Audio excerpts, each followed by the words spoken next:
Did we not get the new map? Or is that from Europe? Or is this the new map? I think it's instead of the desert. What? What the fuck? What happened? What the fuck? Hello? What was did that? I Asami tried to cook fucking Bing Bong. fire? What the fuck? I thought you were supposed to cook all your shit. What? What the fuck? I cooked the thing and then I cooked the fire and it fucking exploded. What the fuck? We're all that skeptic. Kaboom!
Hello, smile. Let me see. I feel like this is a game that Ruby will want to try. Let me see, is capturing it? Yes. Hi Kiki, hope you too. Hope you have been resting. New game. Prologue and co-op. New game, I suppose. Family. Some spinning system, my experience. King, you took the Royal Guard. Sam, hoping for a life glory, but the king had other plans, asking you to promote the Islam market merchant instead. Your father reached out on a friend to find you a show and send you to him. Even though you were happy at the crew, you decided to live a quieter life and left them behind. I like being uninspired.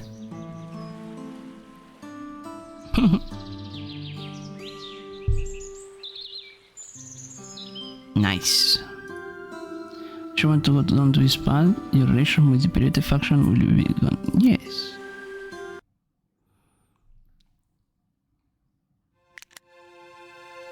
Oh, you finally awake. Open your eyes by holding the space button. You need to complete this. You need to complete the rescue tutorial to meet your friends.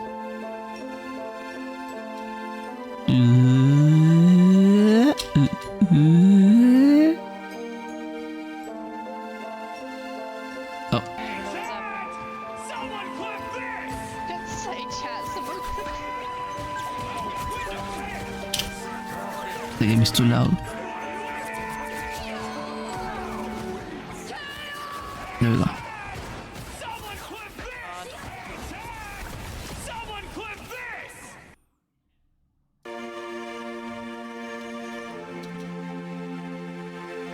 Oh my god, how they move!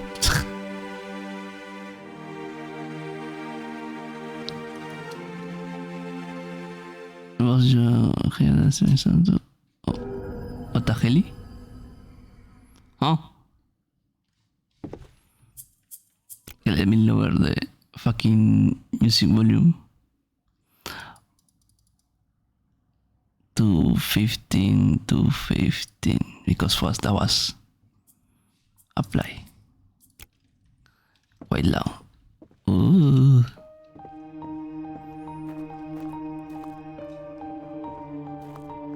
So you made a deal with the aliens to teach your apprentices to fly? You could have asked me, you know? Vision. What? Humans can fly? Yes, Vision. Now you must them for sure follow me. I saw where they went.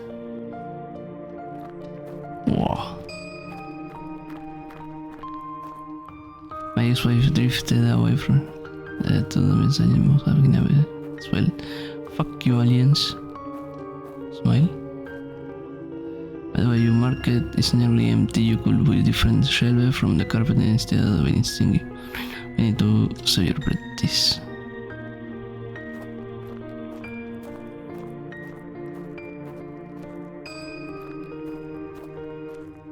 There they are. There's also your apprentice and my ex-wife. Smile. Oh no. Hey, how are you gonna be human? Release the apprentice and my ex-wife immediately. Humans do not speak their tongue, so we can't get any food. Order some eggs and your apprentice goes free. Also, for the record, I don't know your wife. I know my wife. Just place an order and this guy. Verb, yeah. Oh, yeah. Well, Orders, please. They say X. X. X. Beverage, luxury, honey,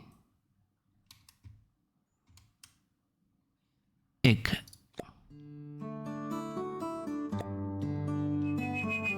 Yeah. It took the princess to your house. We weren't done arguing yet. Anyway, let's go check it out. Yeah. What is? While traveling on a shimmer function.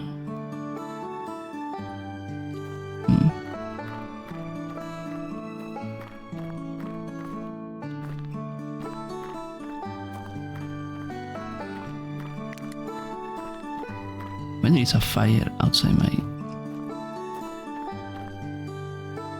Did you come to your house? My house.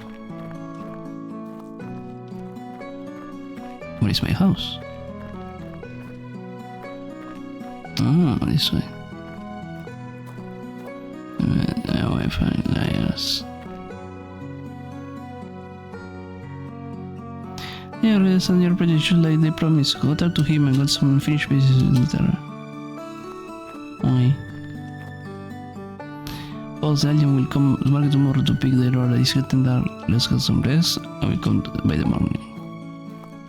Okay.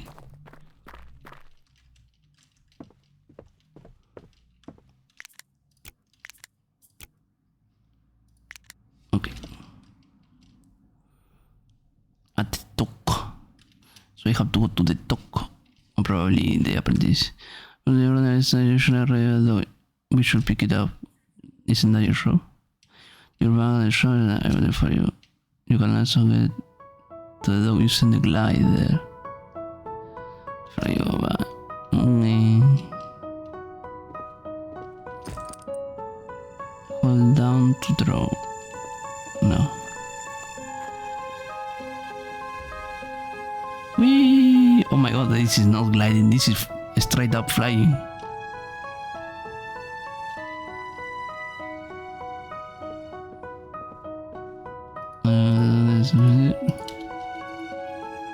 This is to the carpenters. Wait, what is the order? Oh, here.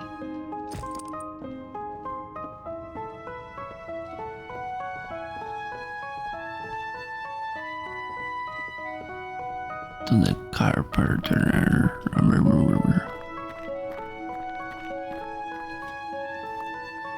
There are mallets. There are no mallets left in our market. We want to protect the goods from thieves. With a mallet, I will let there. Okay, give me a mallet. Okay. Wait. This way, I think.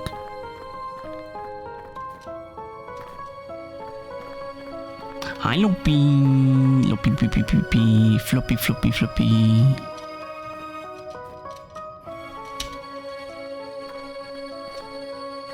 There we go. When item is selected, its controls are displayed bottom on the screen. Keep in mind that the items are only used in certain areas. Okay. So I grab the X. Take story. No, not quite what I wanted to do. Rotate place.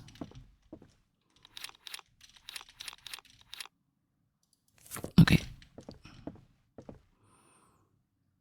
Place on shelf.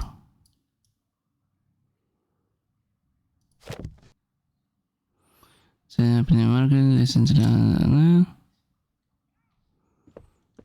What do I do with this? Oh, I need the bag to. Why the bag occupies? Open. I finally awake.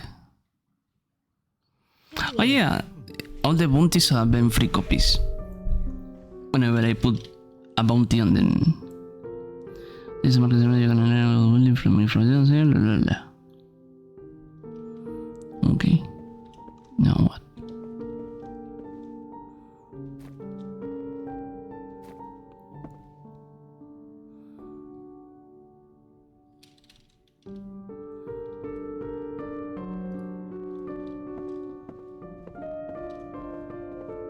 What the fuck? What the hell?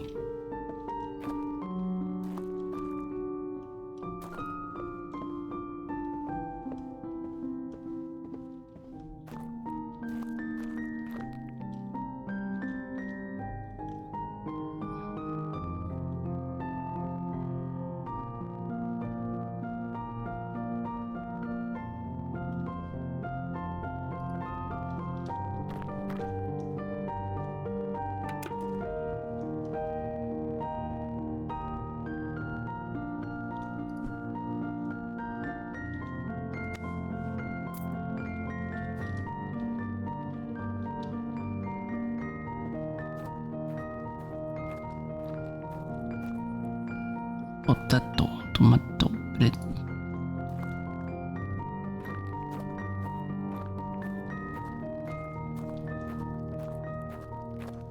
Oh, yeah, well.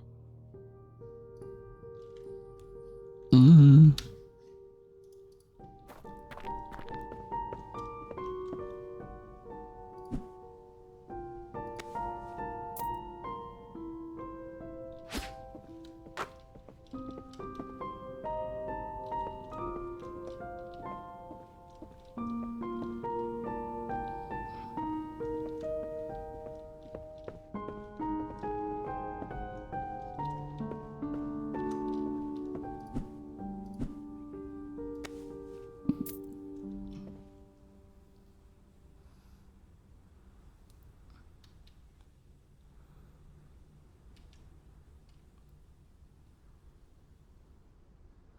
Quisiera ser pirata, no por la plata, sino por ese tesoro que tienes entre las patas.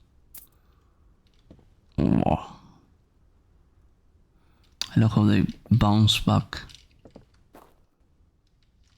Let me check. Can I tell you the kid? Yeah, well. Collect the orders. Work now. I cannot do nothing. Bye. We are useless. Lady, how many eggs you are grabbing? Stop.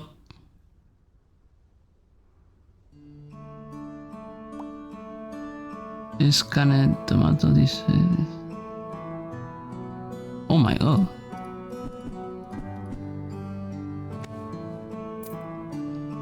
Do I even have any eggs left? None.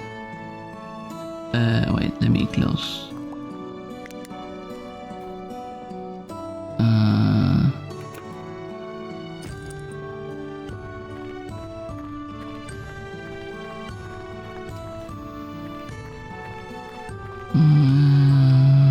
Can I go into the water? Yes, but I cannot swim. I sing like a plank.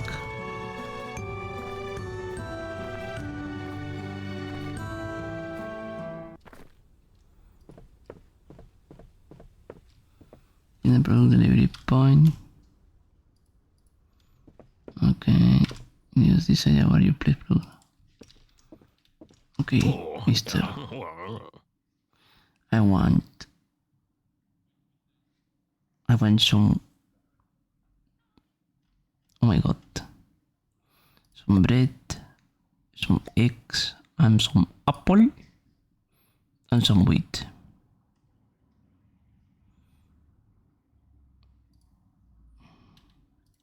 Bye.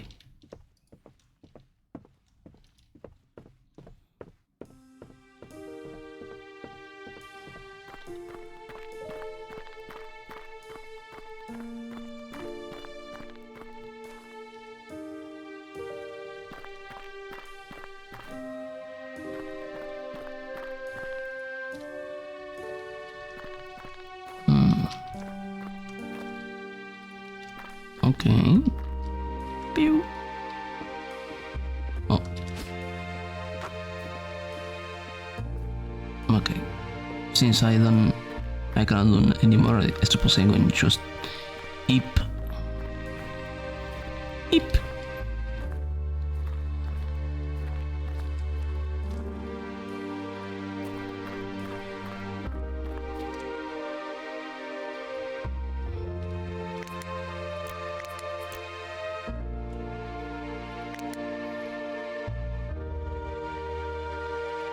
Ram Ranch.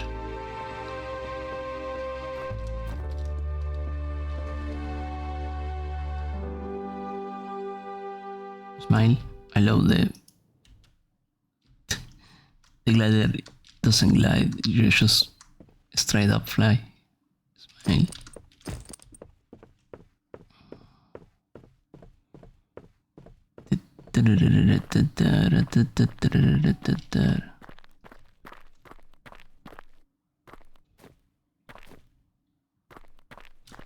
What the fuck?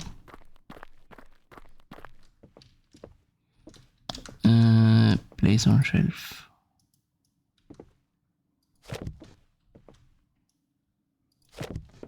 Okay, go do something. Yeah, well. Or collect the orders. Oh, You're useless.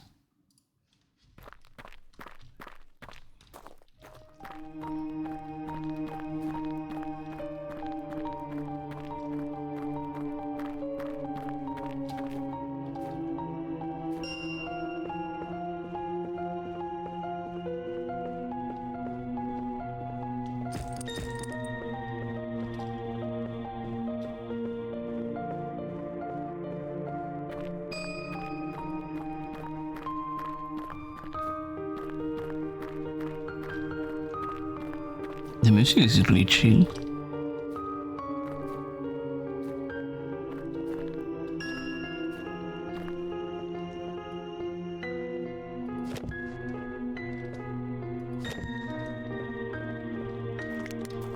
Okay.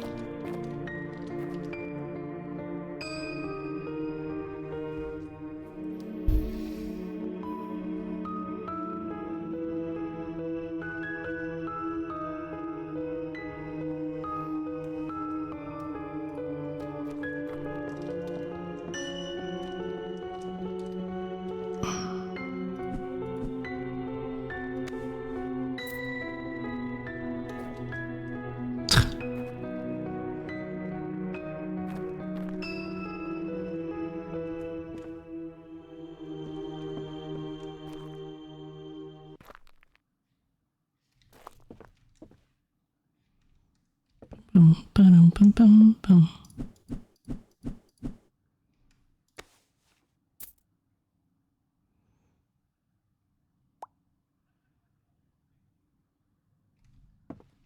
Listen. Roses. I'm going to check a minute. My spouse will be furious.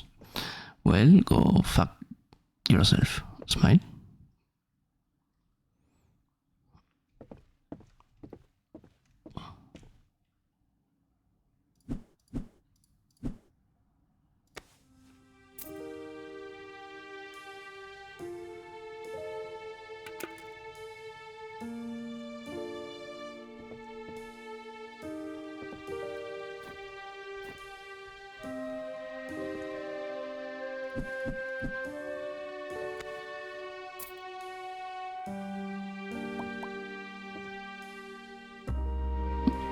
Parmesan cheese. Are you a bit?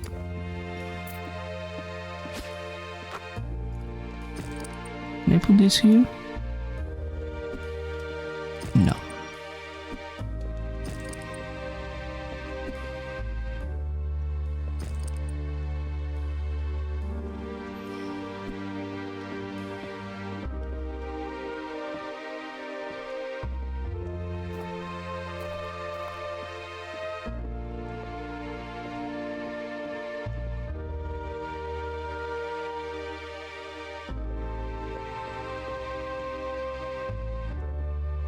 Yeah, 6, 9. Oh, not bad.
My god, the music is still loud. I'm going to play my own music as well.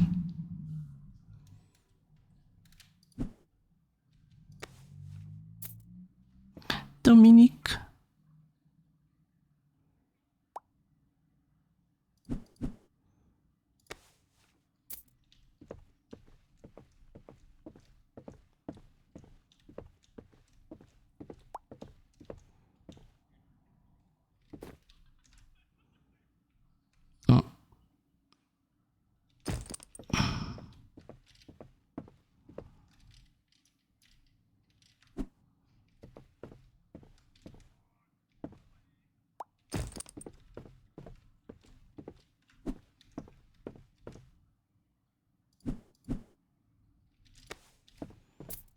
There's only eggs and wheat.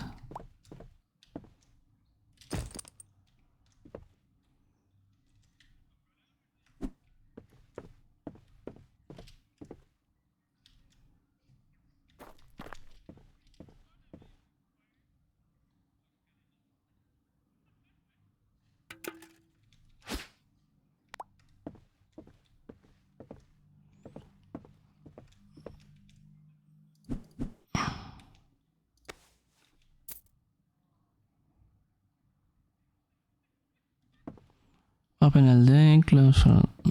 Oh. We are open till there is nothing else to sell. Smile.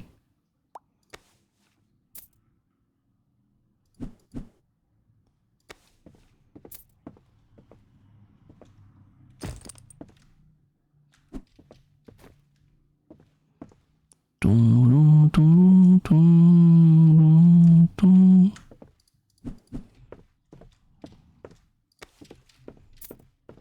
We are close.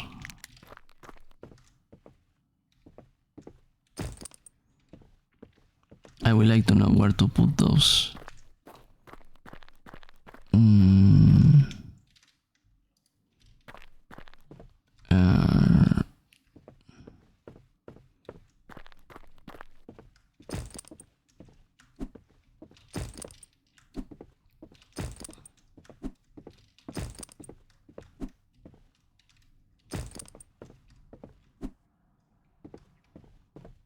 mm, mm, mm, mm.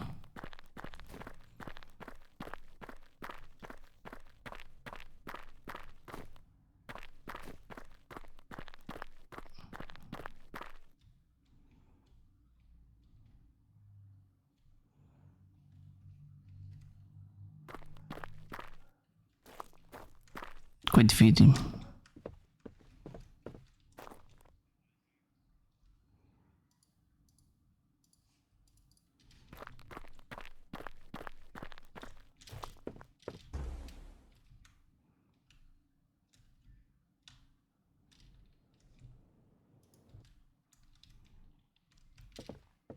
Oh, yeah.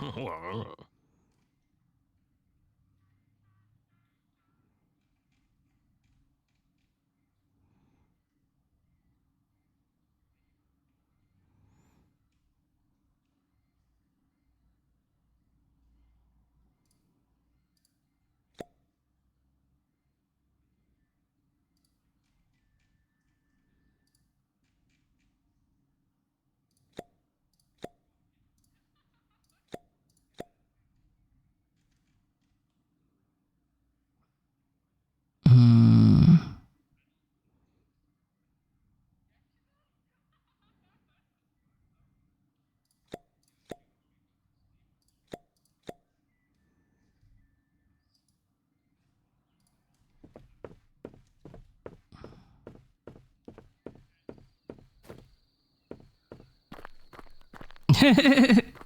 it, it's a bit like that, Kiki. Go eat, please. Thank you for being here. Good night.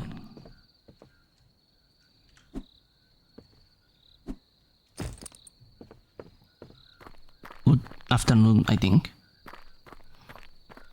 Have a good nap.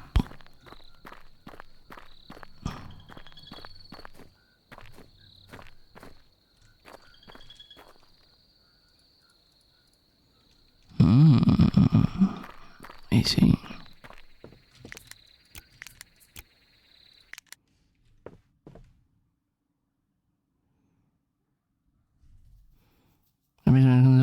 Here first, 3 different hard to find the connection for cheap.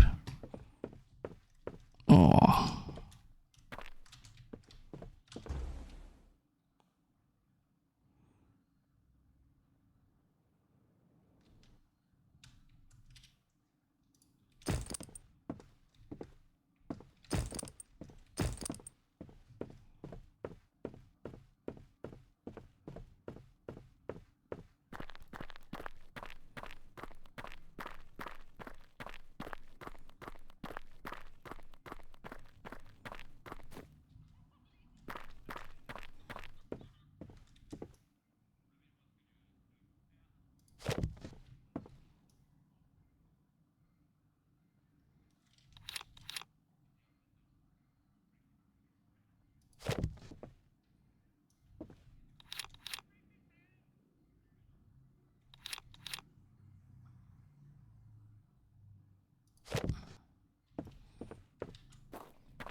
Pum, pum, pum, pum, pum, pum. There we go.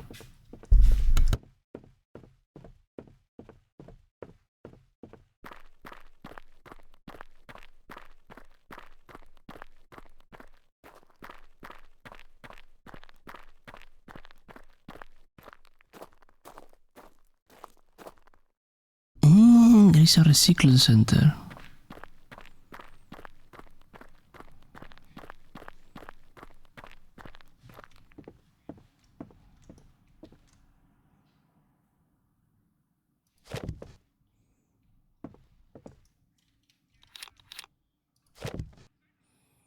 Sell price, recommend sell price.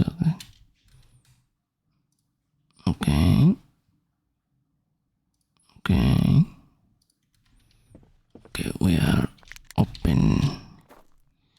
In the meantime, what is the recycling? These are our products that request are completable.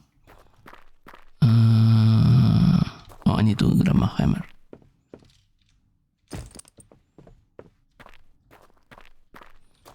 You can recycle items and produce here and earn income equal to the recycling value.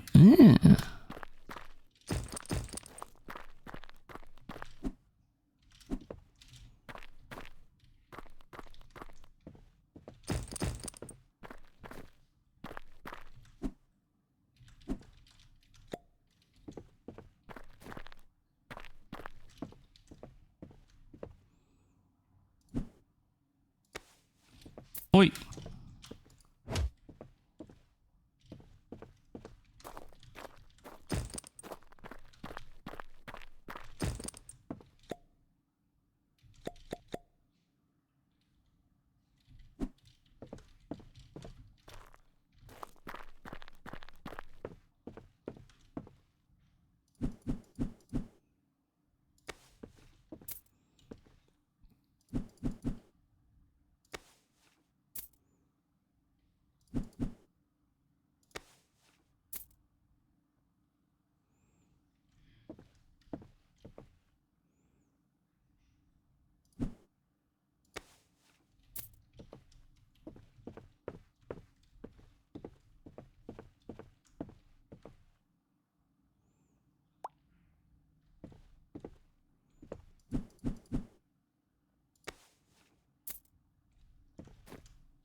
Italian pumpkin.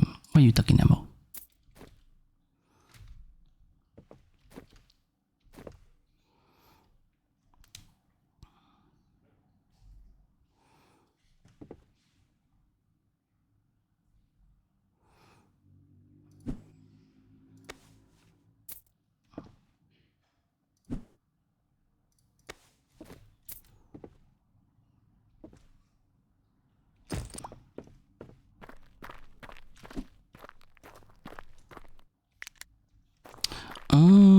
Okay. I get it now.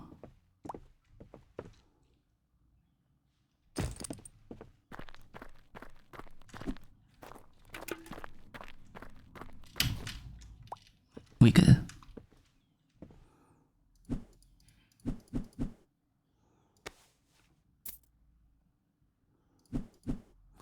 Itu spot spot one.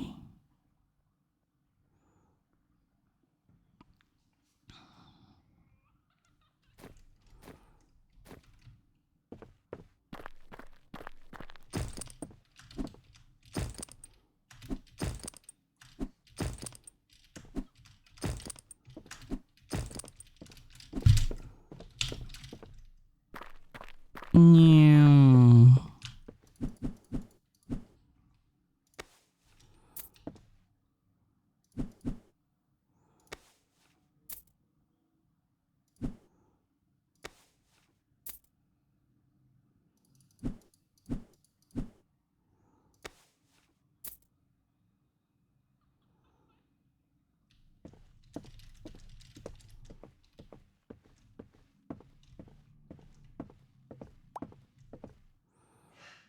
Shut me down.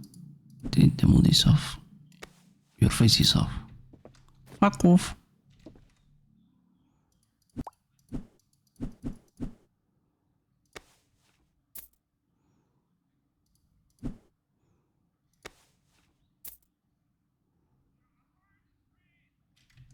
Wait, what?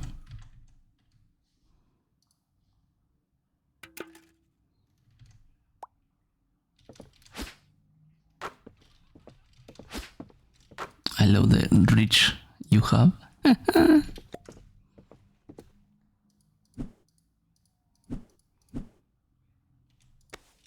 Hey, oi.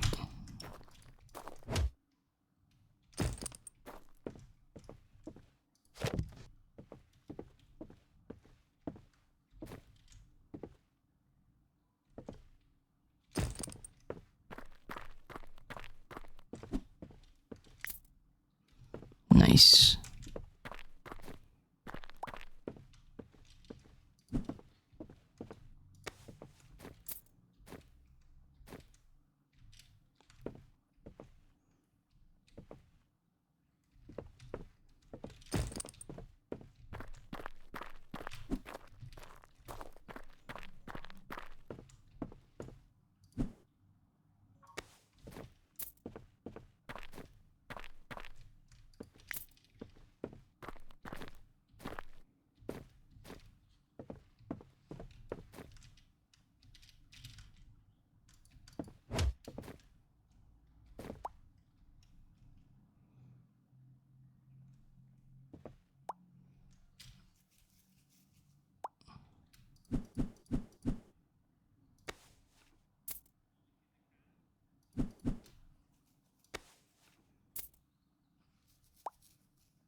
Is there anything left? No. Yes. One.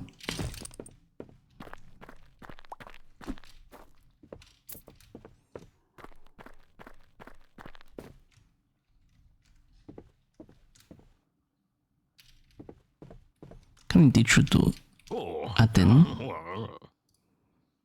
with orders to water plants to harvest crop? Can you do some work now? Water is harvest now. It can do shack shit.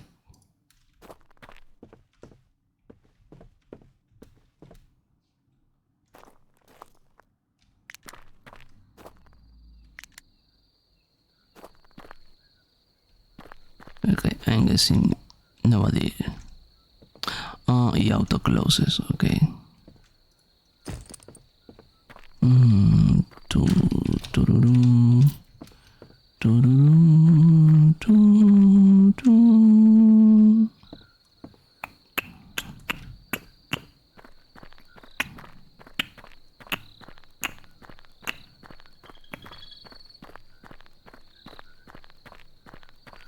I will like a bigger bag. Where do I can get a bigger bag? Let me see. Market.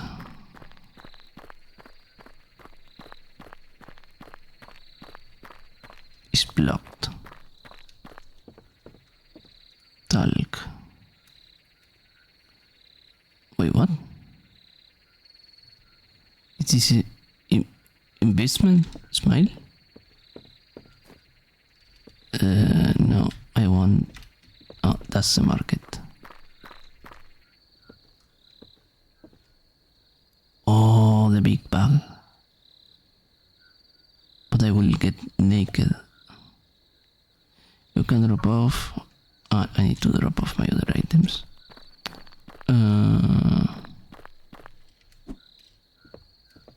Let me put this here. I'm going to risk it.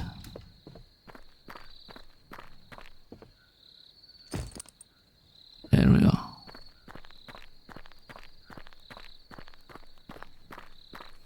And with what I have left, I'm going to order a bit of products. Smile. Oh, yeah. Which ain't much. There we go.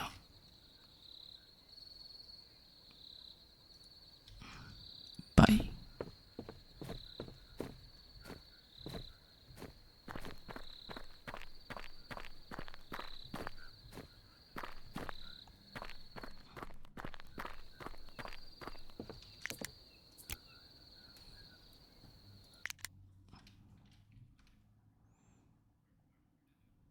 Whisper my Gabriel emergenza che ti prete parte.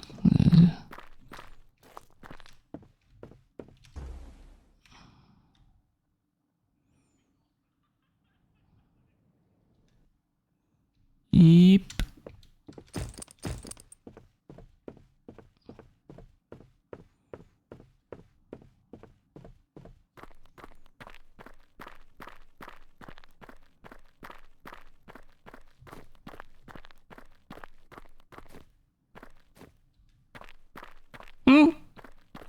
All the NPCs moving in one direction is kinda funny.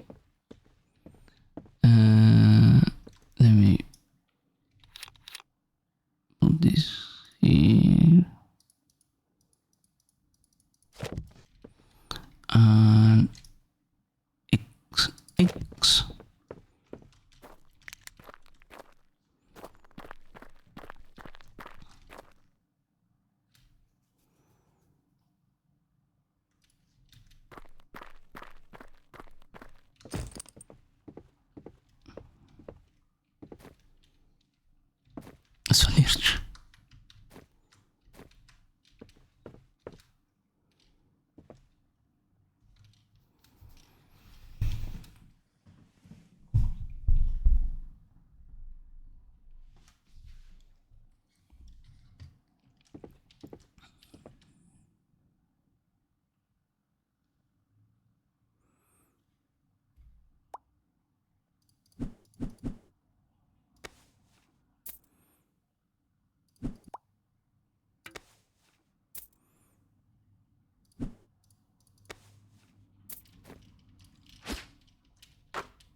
fucking Ruby.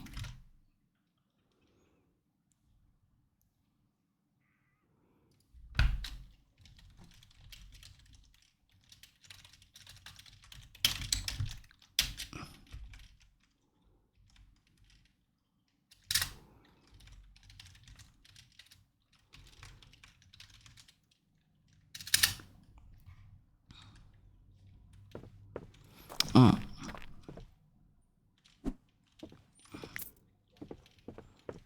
Not worth it.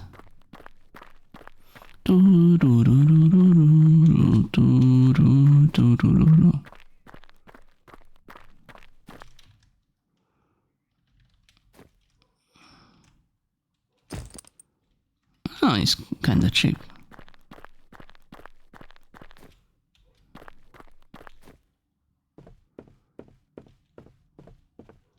Oh, yeah. Well,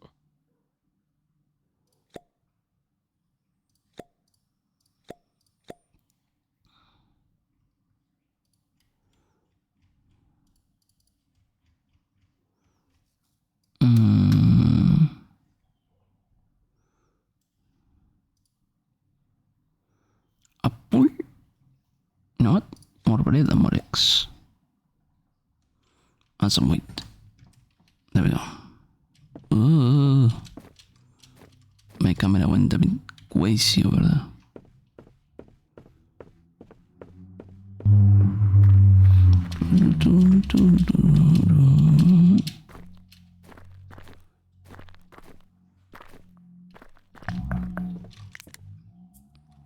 Yes.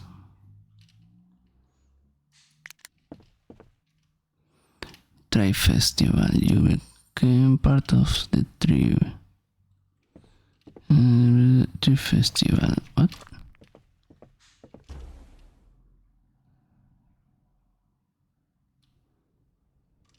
Oh, I can make like a zip line. That's interesting.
Oh, soon. Soon fishing, smile. That's interesting.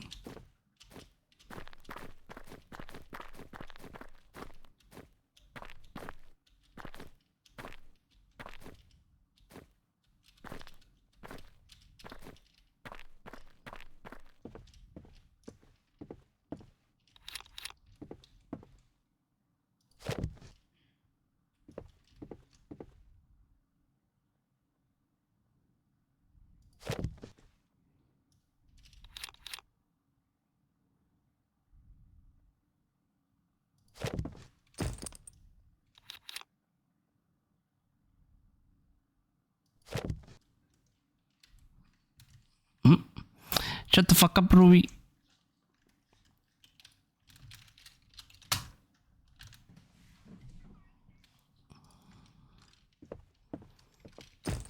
Ah. You, no, you.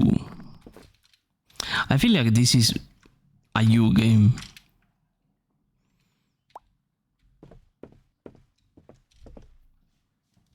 Because it's a X simulator. This is very Ruby core. So Ruby.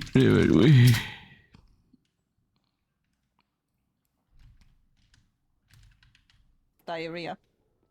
Listen Oh. there. I wanna see how he reacts. I miss a bit. Ripo. You're taking your shit Can I on. get some privacy?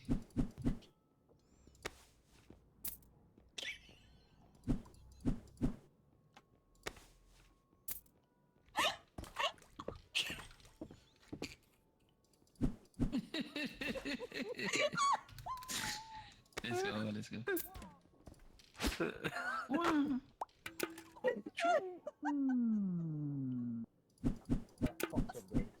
do you think, where's Ruby? Should we pick this one? Literally the Angie toilet emote. What do you mean? Ah. You were like on top of him and you didn't see he looked at you all angry. He looked up and you all angry. Wangy.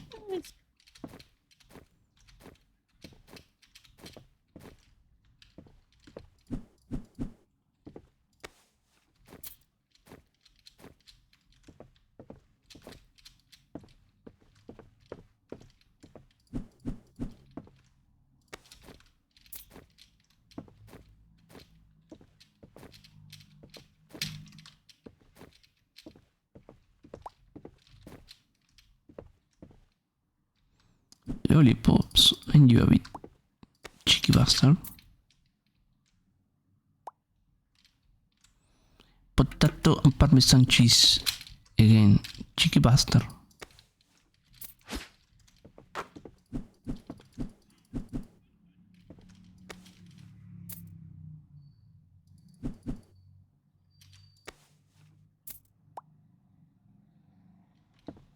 Why do you mean like an abandoned alley?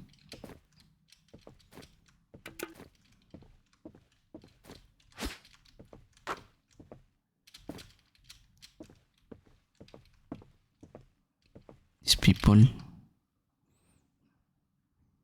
they really disgust me. Bum, bum, ba, bum.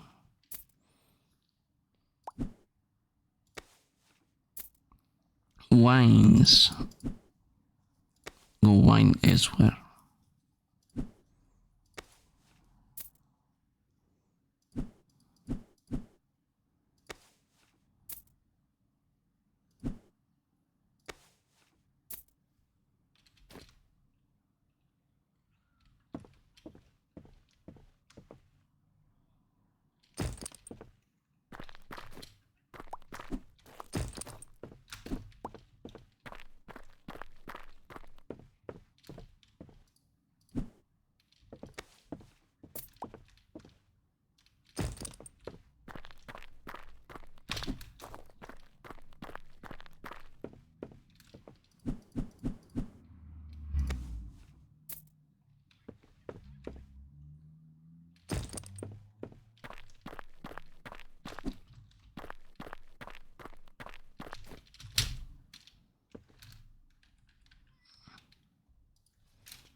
Oi, thief.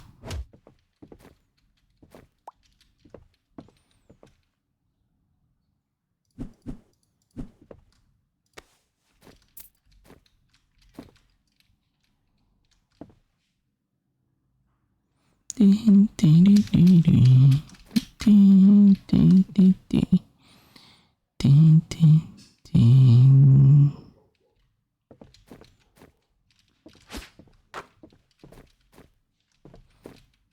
I love how it says the X has no decaying rate.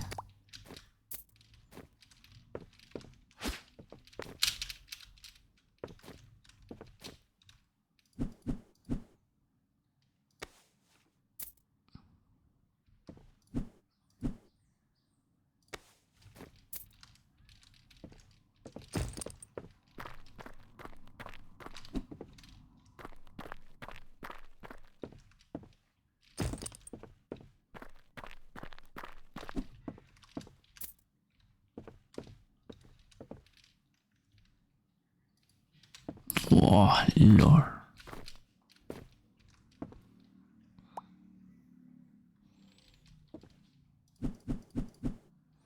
If you wanted apples, you should have come earlier.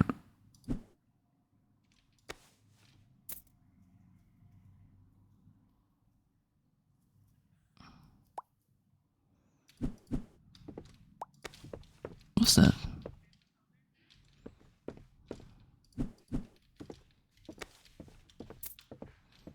Seven eggs and 4 potatoes. Get the fuck out.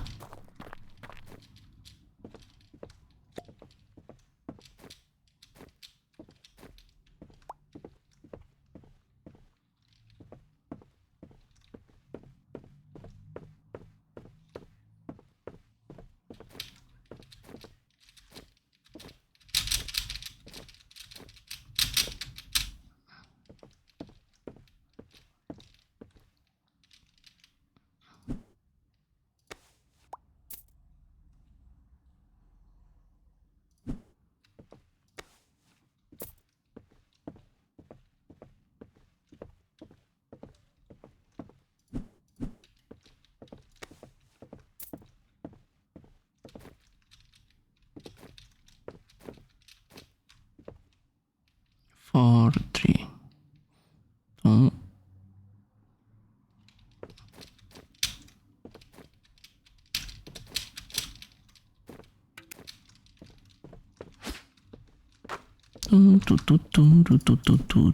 two. Go fuck yourself. 2x.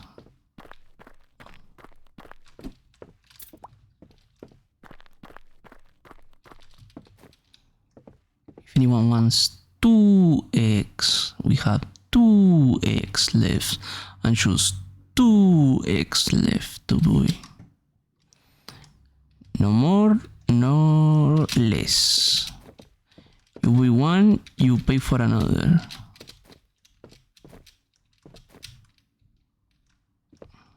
One, two, buckle my shoes.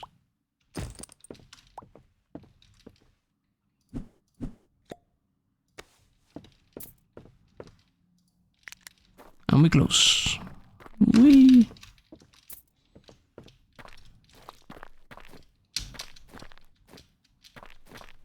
Okay, let me check the freaking special shop.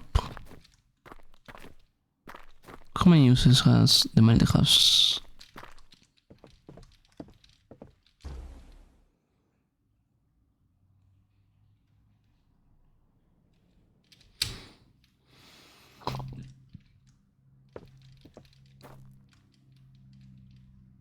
And you a bit tiny?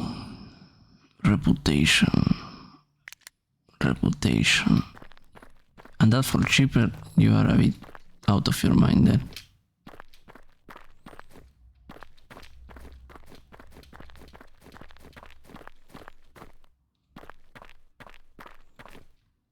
Let me grab another mallet.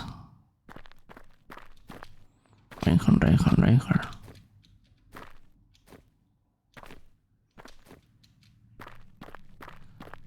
We sold everything, so that means we need to buy everything back.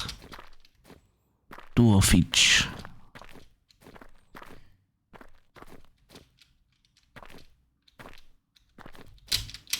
I'm pretty sure that I can speed more than if I time my jumps. Oh, yeah. Well, 1, 2, buckle my shoes.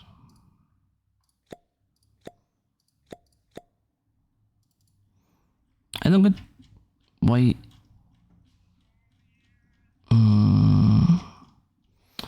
Maybe it's the season. It's the reason of the season, right? Probably.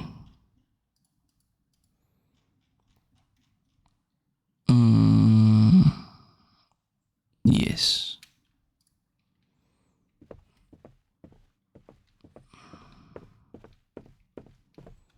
Let's check the other shops.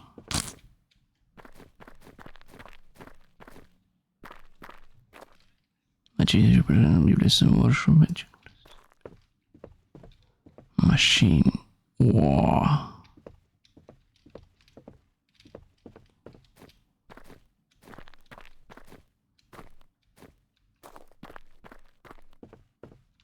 Oh, yeah. Well,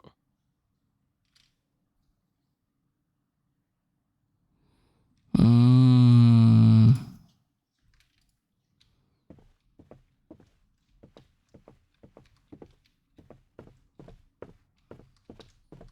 Mm.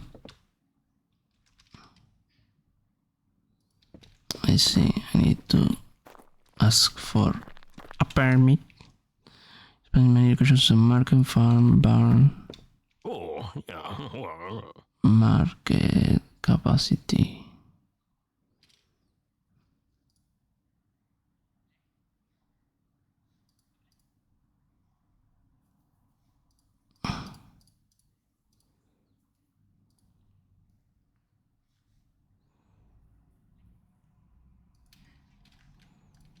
Hmm. Good pot. Good pot. Where will be the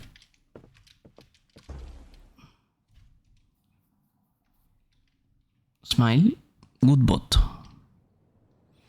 Okay, there is the farm is over here. Yep. This is where you can place and feed your animals. Some crops and regularly grows species when planted in greenhouses grow.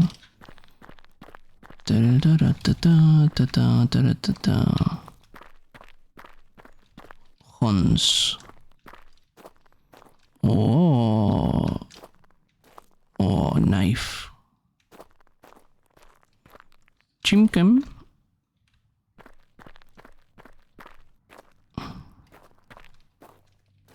Knife. Yellow apple seed. Apple? Oh. Watering can. Okay, so seems like the system of announcement. If you don't want to produce product, you can store them here. Ah, but they've what you mean, Rui? In where? What are you playing? I'm scared.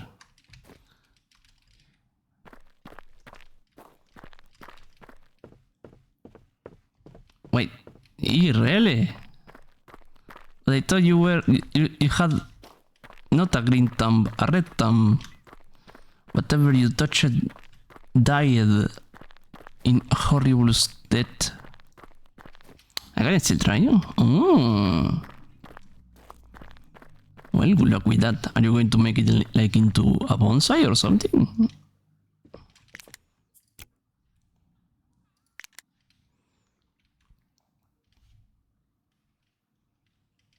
We will see. Wow, I demand photos of the trees. Whenever you can smile. Wee. Okay. Bread. Wet. And one egg.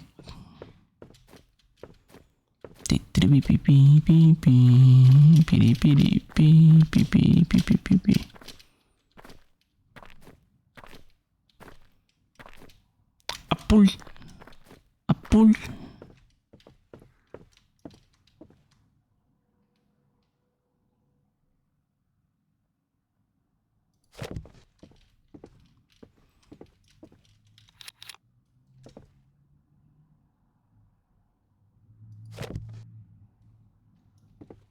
Bread.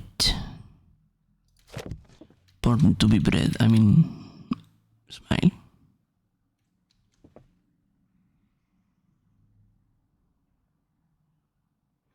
Wow. I get in sprout pigs smile.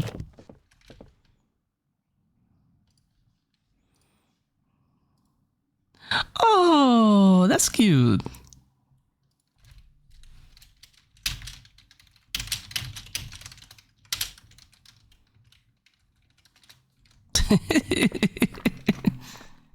little wee babies. Yeah.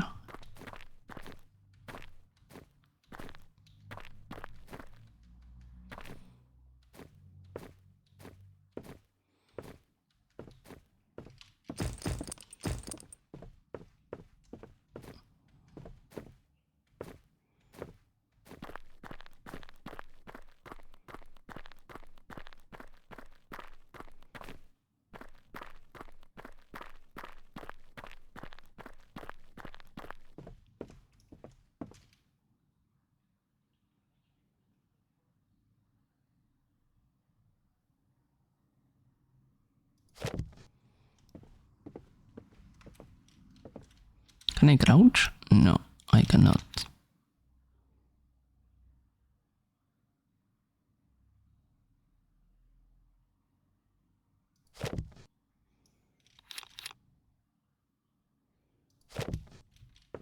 Here we go. Is it the one? No, this one.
Arthur Morgan.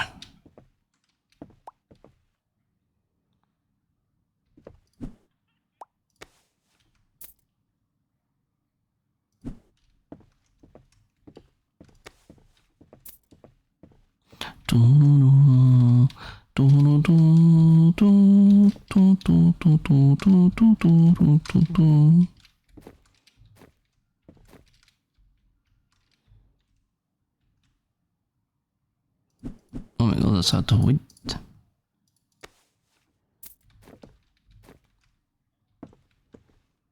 That's a lot of bread.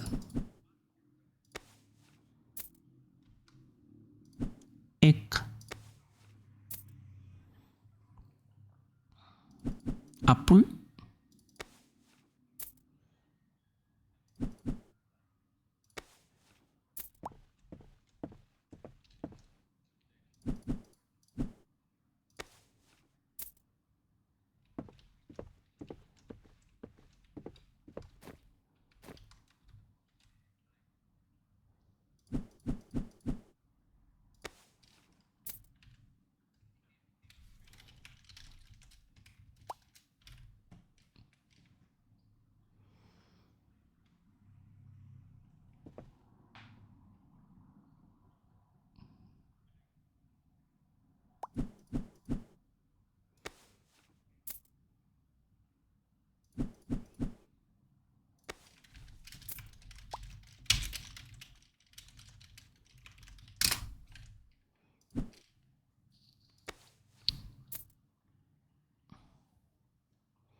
Initiative.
No.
Okay, let's with the permit.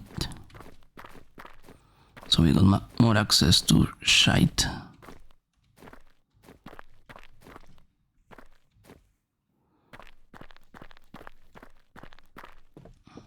Oh, yeah. Well,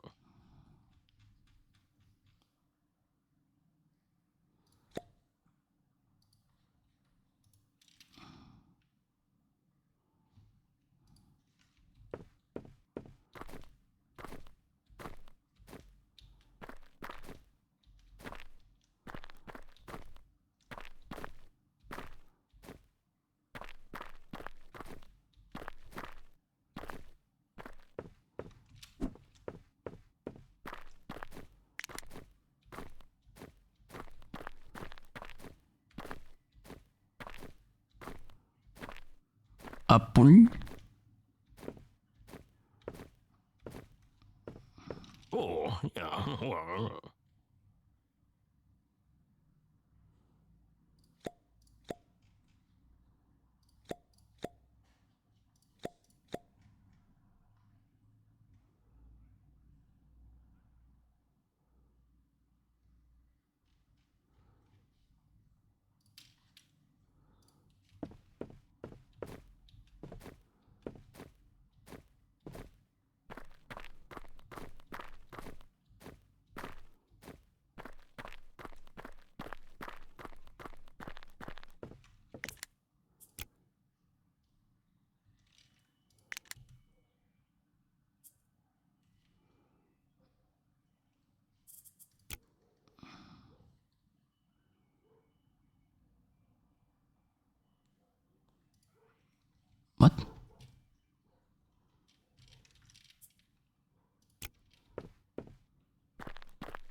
Guards are shopping for free. What? I beg your pardon?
Turun, turun, turun, turun.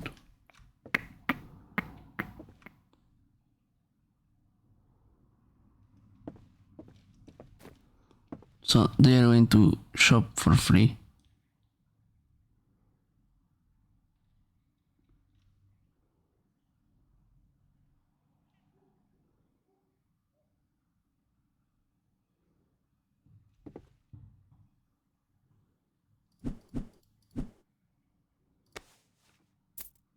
Okay, now I get the money thing.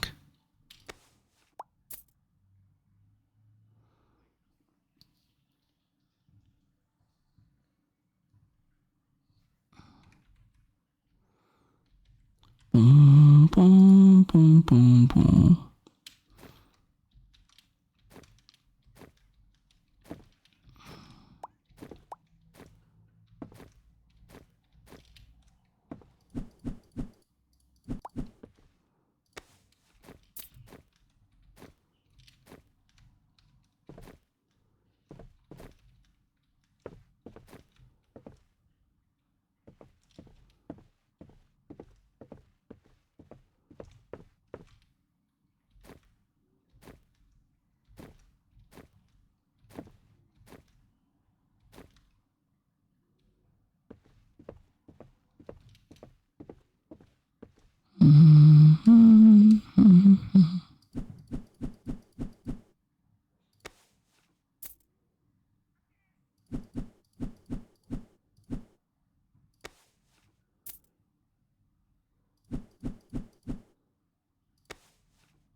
Bum bum bum ba-dum, bum bum bum bum bum bum bum bum bum bum bum bum ba-da bum bum bum bum bum ba-dum bum ba-dum bum ba-da bum bum bum bum bum bum bum bum bum ba-dum bum ba-da-da ba-da ba ba ba ba bum.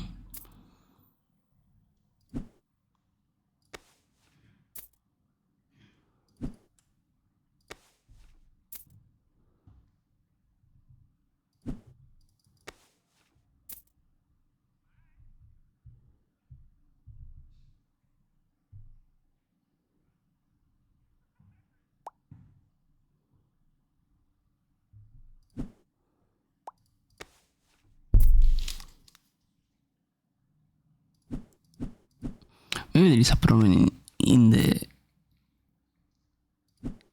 translation because they are not shopping for free, but I feel they mostly are shopping, so will be guards are shopping in a spree.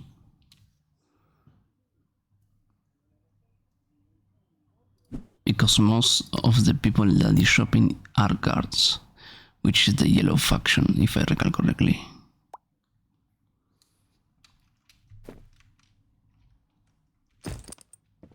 Anything empty? Yes.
There is one potato left. Don't ask for more, don't ask for less.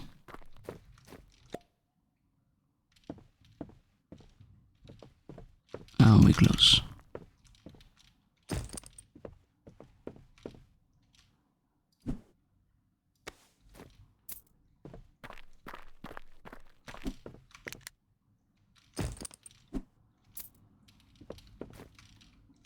I wonder.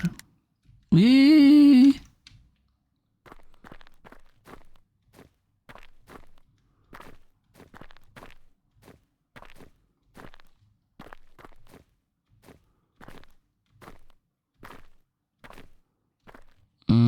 Wait.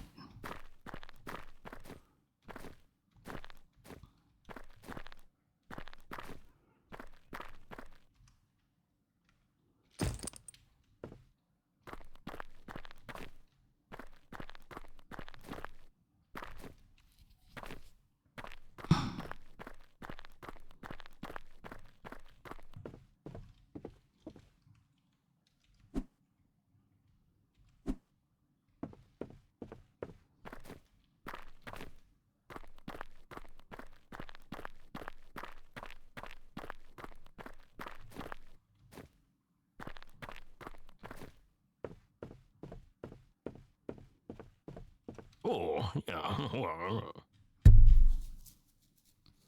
1, 2, 3, 4. Oh, I can. Oh, tomato.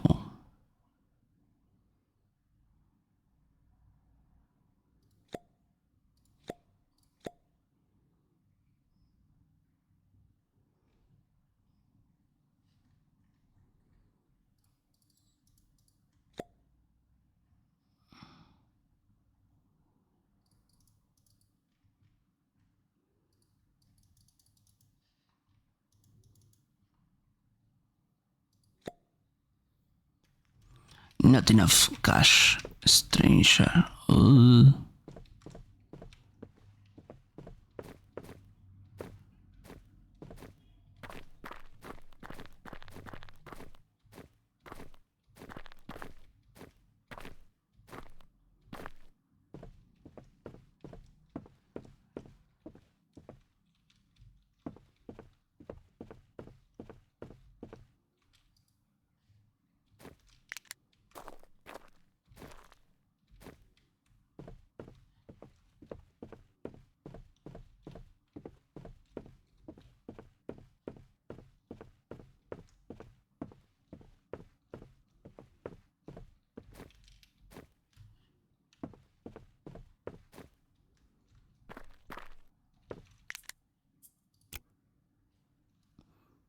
Not bad.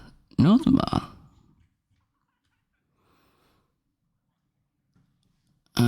Unpaid invoices. Oh, shit. Do I have money? No. Oof.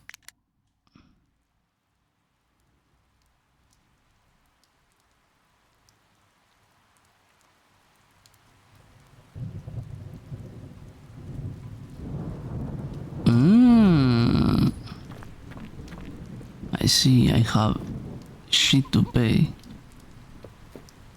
Okay. Enough for now.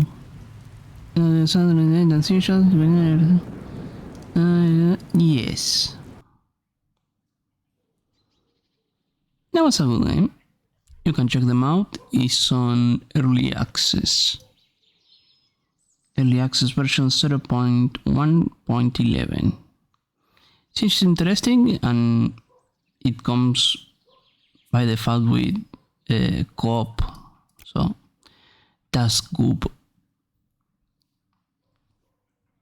Now I don't know what I'm going to do.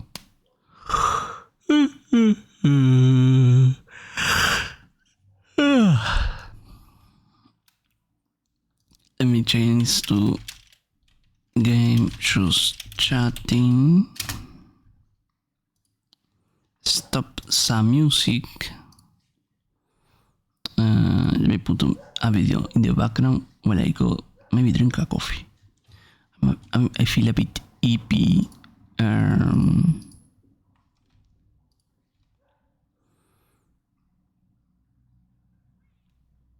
Yes, I'm hippie. I'm very hippie. Let me see. You know what? Chris Brown time. You know what?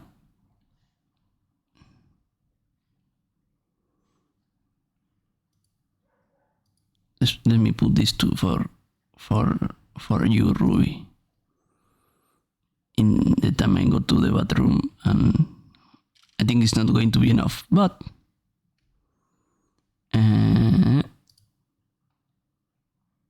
shared media, and I grab shared media. Here, this is just for you, Rui. Smile.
I'm back. Wow. Let me change the title. Stream info.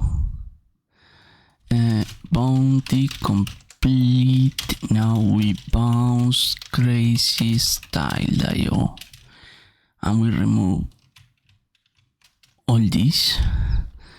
And we hit done. Oh.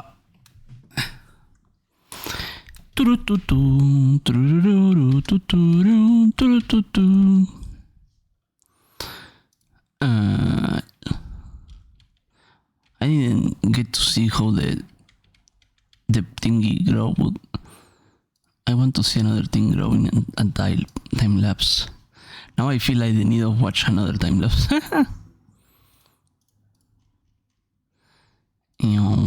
Let me here. Let me see another tree sapling. They are fun to look at. Honestly, even if they might be disgusting, I would like to see a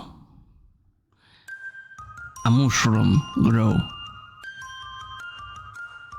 Because one can say plants are pretty and everything, but how they spread, yeah, the mushroom time lapse. Let's see if we can find one cool. Time lapse mushrooms growing. No, but I like when we have like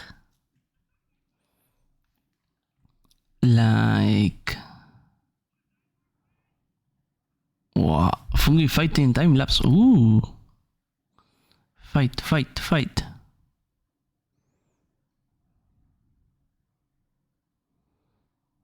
Wow.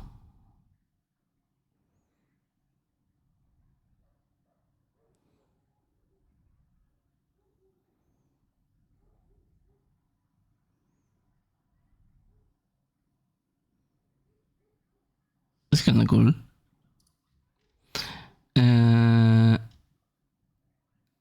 The mushroom bloom. Wait.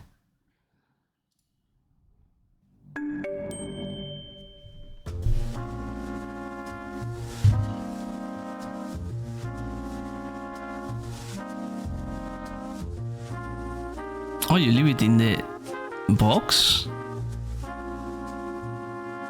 The box, you open it, they grow. Those are some chunky boys.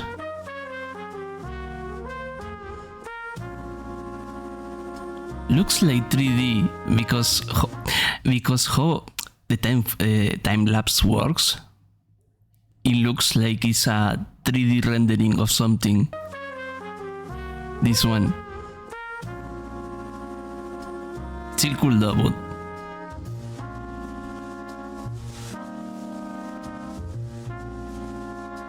wow. Elm oyster. I say like it's just like fish. Ew. Disgusting.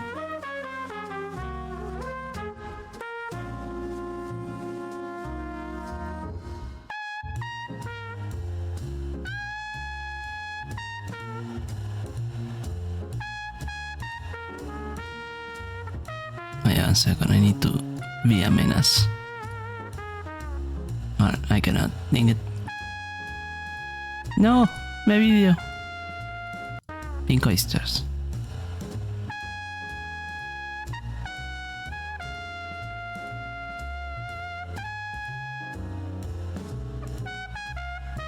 Oh, those are pretty. They look like potato chip. Nom nom nom nom.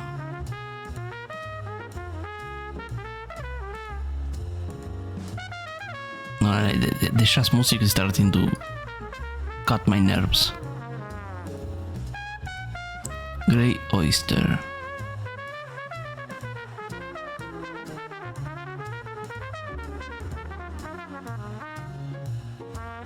Ew. So spongy.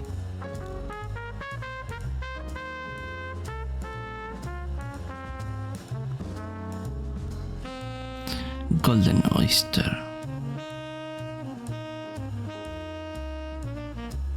Oh, those are tiny. Never mind. They look more like petals than shrooms. Oh. I feel like they still had some more in it.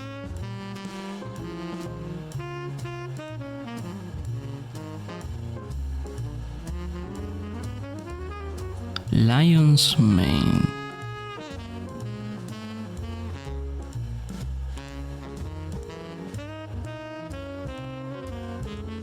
Ew, that one feels like it's just decomposing. Smile.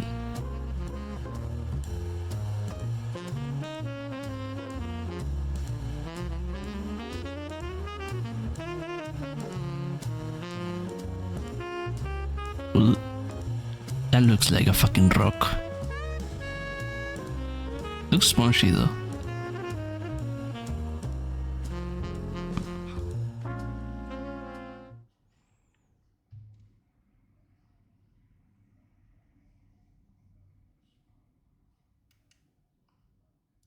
Lion's mans are so good. I honestly don't know much about mushrooms. I think I don't like them, but based on nothing, but I don't know. My default is I don't like it.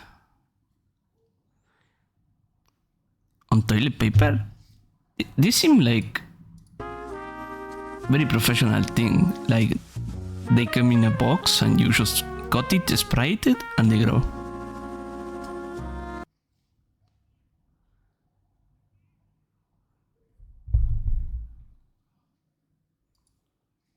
Let me see. What else is cool to grow in time lapse?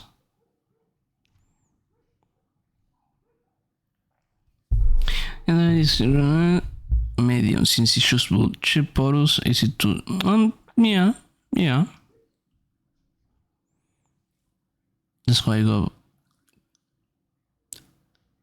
I grow cress. Smile. I feel a disturbance in the force. Hi, pengu. Hi. How you doing, cutie? By the way, let me put this over here. We were watching time lapses for a moment.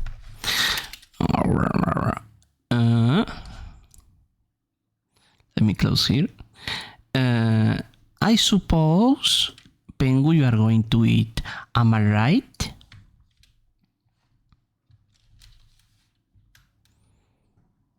Do you want me to stream some Heroes of the Storm playing Anna? Or any other character you want? Since you are kinda new to the game, and I don't mind. Smile. Okie dokie. Mostly for you to have something to watch while you munch. I got you, homie. Game HOTS. No. Game Heroes of the Storm. I butchered it. Hot Racing? No, not quite. Heroes of the Storm. Wait, no. No, I fucked it up. What the fuck?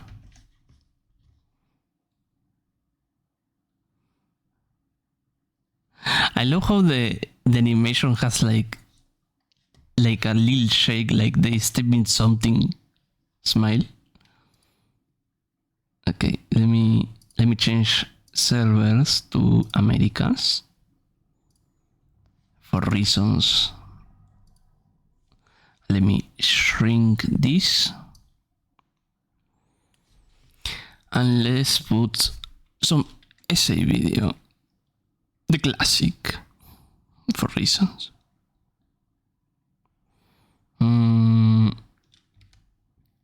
Always invaded our country is amazing.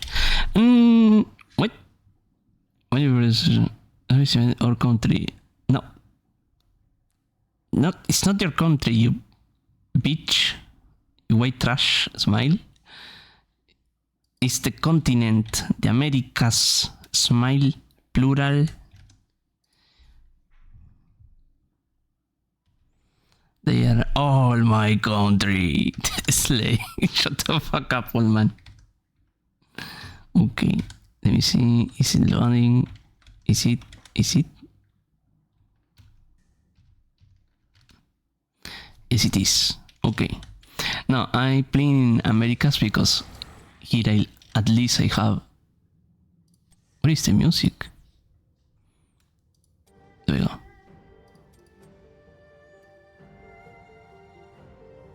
Here I have all the heroes. I don't know why you just speaking. Anna. There we go. And let me see if I can pick round questions here. Is a healing. This one. Doses pierces, empowers beauty grenade. Doses describes spell power, empowers sleep dart. Anti-healer. That's good. This can be depending on the healing dart removes stun. This is depending of the enemy team. Sharpshooter, empowers continuous healing dart. Empowers healing dart. Can extra healing dart charge. This is actually better. And this is depending of whatever. But the basic attack relative speed. The basic range by 4. Actually, this is the better one. Anna checking in. Let me go to the auction because I can barely hear.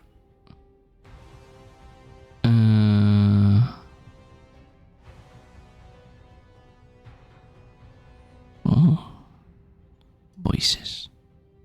The voices. Announcer. There we go. Is that I like here? I have the red one, but let me see. Oh, hehehehe. My price. When did I get this beard? Owner only.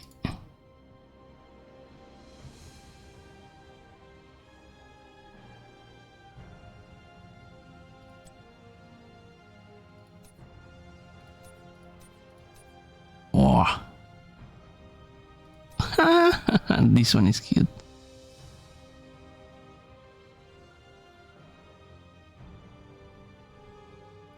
I had this one though.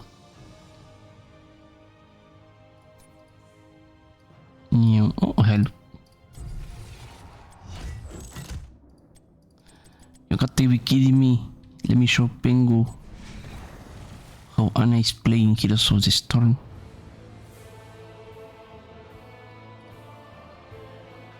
Oh, I cracked my fucking leg.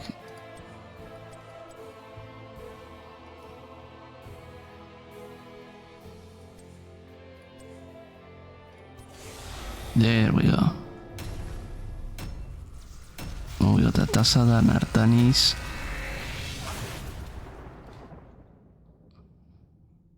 Two bruisers, 2 DPS. In the 2-lane map. Okay, okay. they got a Morales. That's okay.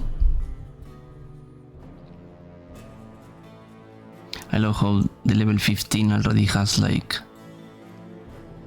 a report of you cannot talk, smile.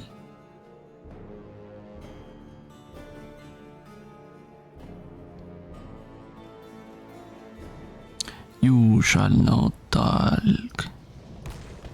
See, I told you I'd see you in the Nexus. Uh, It's about to start.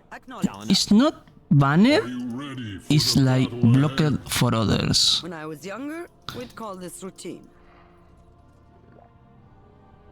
Like whenever someone is like that, The by match default, begins in you are not seconds. going to see their messages. If I recall correctly. 5, 4, His price currently silenced and can only chat with friends and party members. Ah no. and we're on to the Okay, yeah, battleground. yeah, they are kinda banned. Why are they going to the middle? Are they stupid? Understood. Try me. Enemy contact.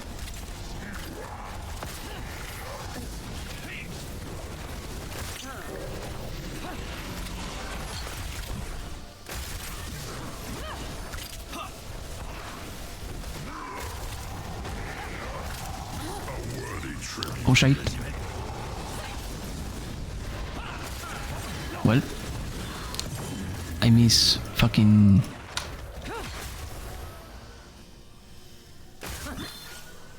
On the move. I have you covered.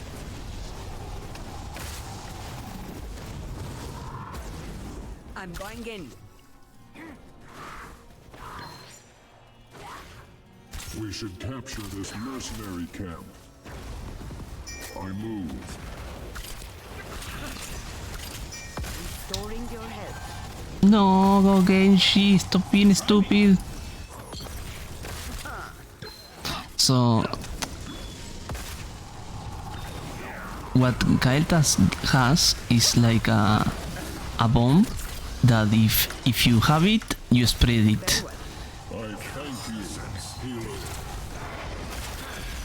Let me see if I can. I'm trying my best. I'll make quick work of them. I cannot. I don't do magic, smile. Exercise caution.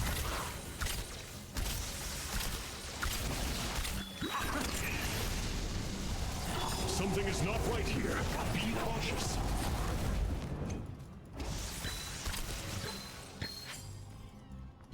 Understood. An opportune intervention, friend. I shall arrive shortly.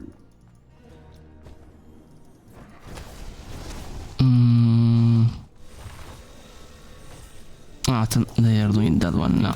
Not worth it. Guard, heroes. The unending Enemy my side. moves toward You won't regret.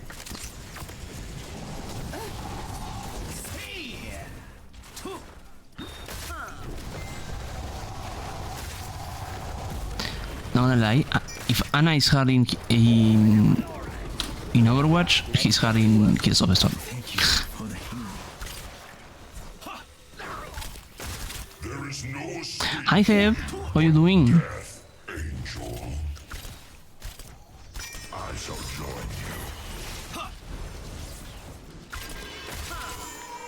I thank you, healer. Enemy in my sight.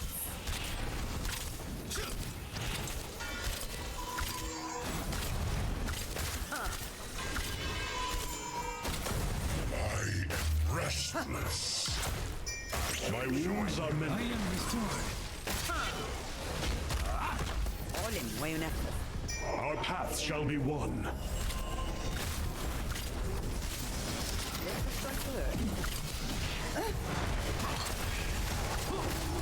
Okay. Fucking Seratulis on me. Don't get discouraged. Okay, we won at least. That's the good side. Don't fight. Don't fight. Smile. Smiley face. Okay, well, you can fight that one. That one is free. Never mind. Back from work. I think I'm going to go for the Eye of Horus. I move for the gates of heaven. I'm on my way. What are you walking in there? Thank you for the healing.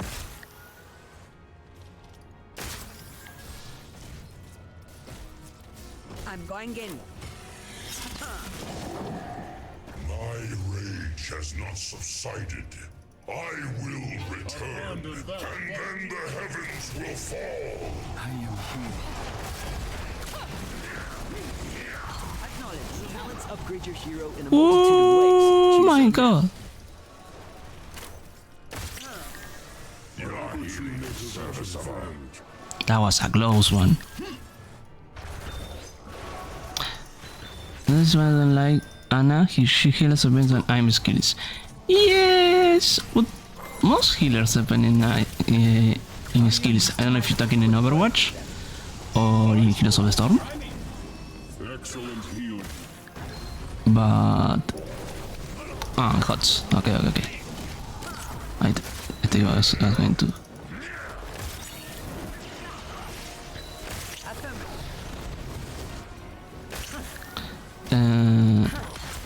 Talent time.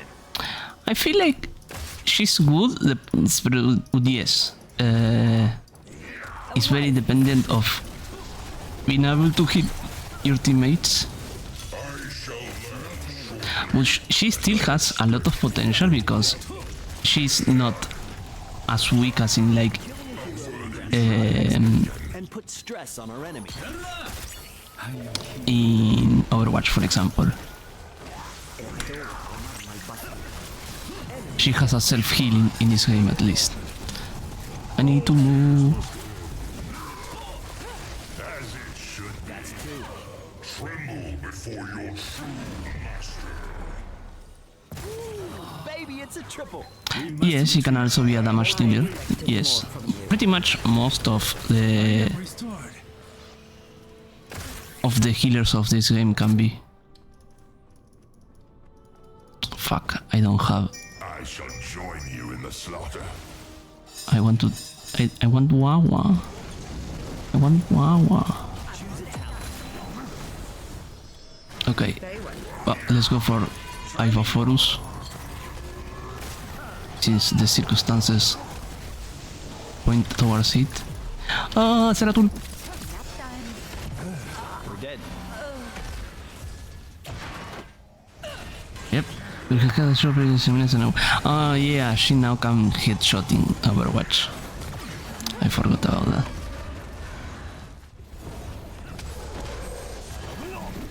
I don't know.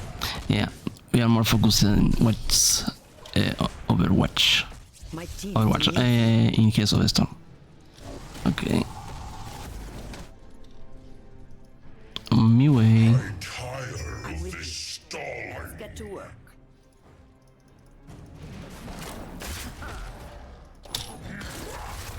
Your healing is serviceable. He ulted. Protect. Protect. Stay sharp. Protect the healer, Smile. Oh, that was a nice teleport. Nice, nice. They can turn the tables now. What will is going Tassadar? Tassadar is going Storm. I'm not ready to hang it up.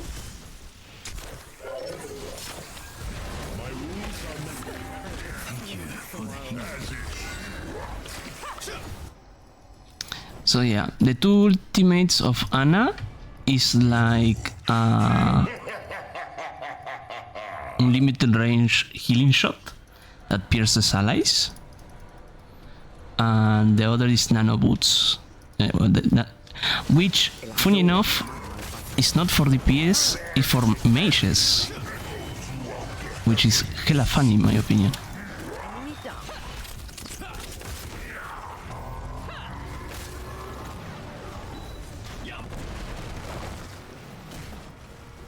Affirmative. Oh, welcome back. I'm at that far. A worthy tribute, minion. I am restored.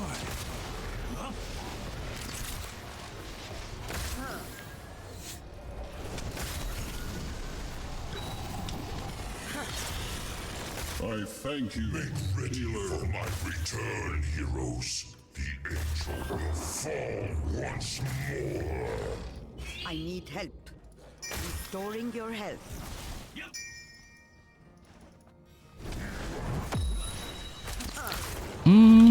As it should be. I am healed. You will not fight alone. Ah, el problema será tú. Awesome work. You earned that talent. You're going to be okay. La mao. Oh, that was kind of funny. Enemy contact.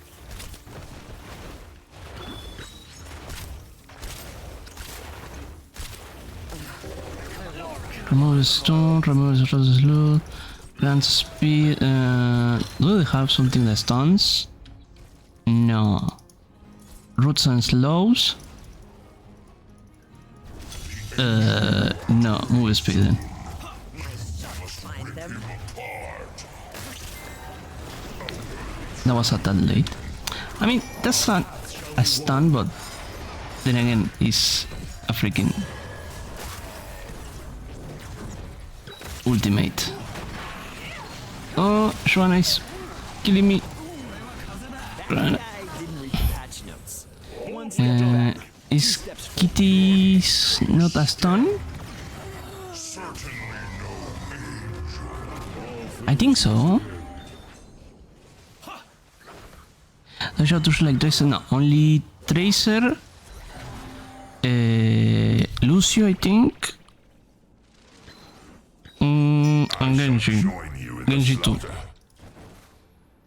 Let me see if I can see what is Genji. Look how Genji attacks.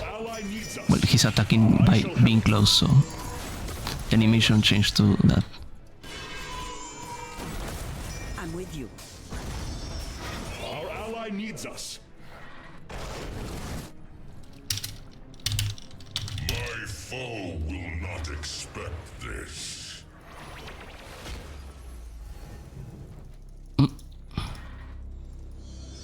Enemy in my sight.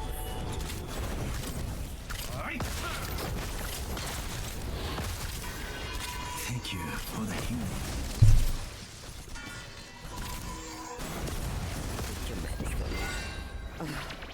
Okay, we got Immortal. It was almost too easy. Danger lurks here. What the fuck are you doing in there? Talents upgrade your hero in a multitude of ways. Choose one now. There's a fucking wall in between. The gates of heaven shall lie in ruins beneath my feet. So this ultimate doesn't go through enemy structures. So that's why I was missing. That's enough out of you. Double kill. Very well. Boldly done. I need assistance. Is it the, no? Choose a talent. The nano. I was spreading that, but I didn't know you were here. So the nano boost boosts mages. Exercise caution. So it's more like. Meow. Keep destroyed. Let's keep I shall join you in the slaughter. There is no need to double push. I prefer the Eye of Horus. That again is like a I shall join infinite you in the range healing being smile. Them. I will find no rest until the light of heaven is extinguished.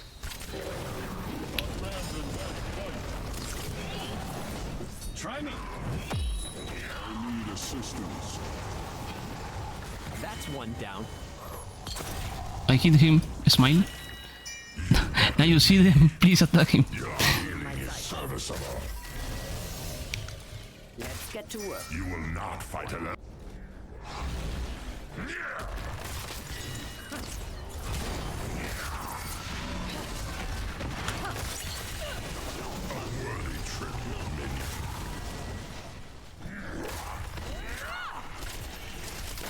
She's so down.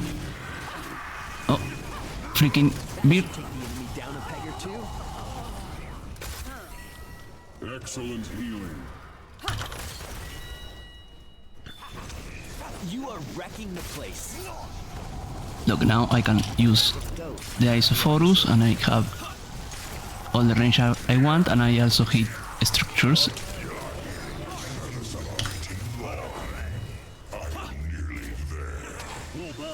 I can reach my brother in Christ. You're moving too much. I need assistance.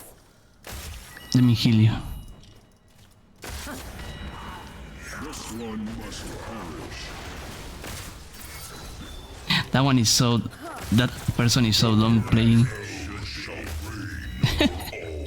Genji is with you.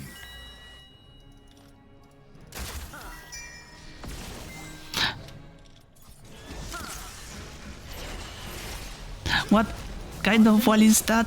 Seratul? Seratul? Tassadar. Bron Protoss.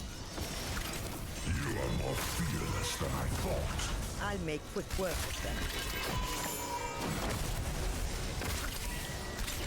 The Diablo is pretty good. The player or the hero? Pichon.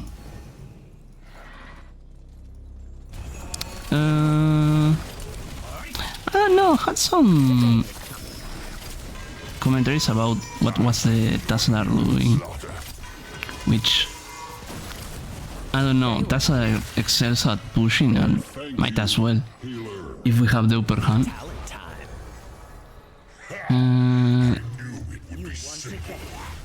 My shots find their mark. You got to be kidding me. Orders received. Nice job, team. This is going to hurt. Pew pew pew pew pew pew pew pew pew pew pew. I love this talent. This level 20 talent is so OP with Ana. You become look how much I'm shooting. Pew pew pew pew pew pew pew pew. That key is gone. Migoto! This is much better than retirement. Try me. Adamada. That's one down. You should leave to the expert. Chichi. Oh yeah. Oh, loot. Until next time, we'll see you in the Nexus. MVP. Antifa.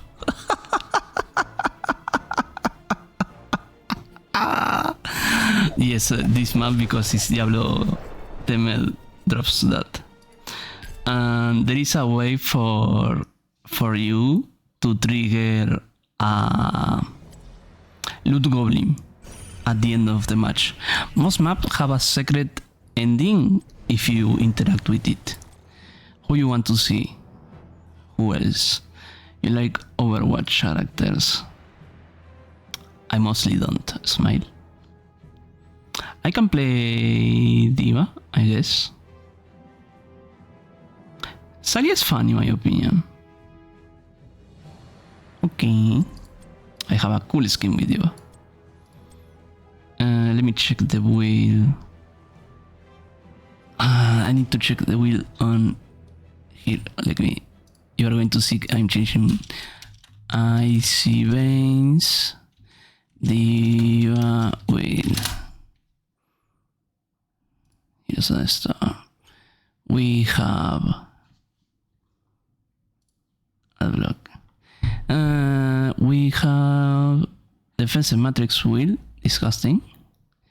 Hybrid wheel, booster wheel, Aram wheel. I'm a big fan.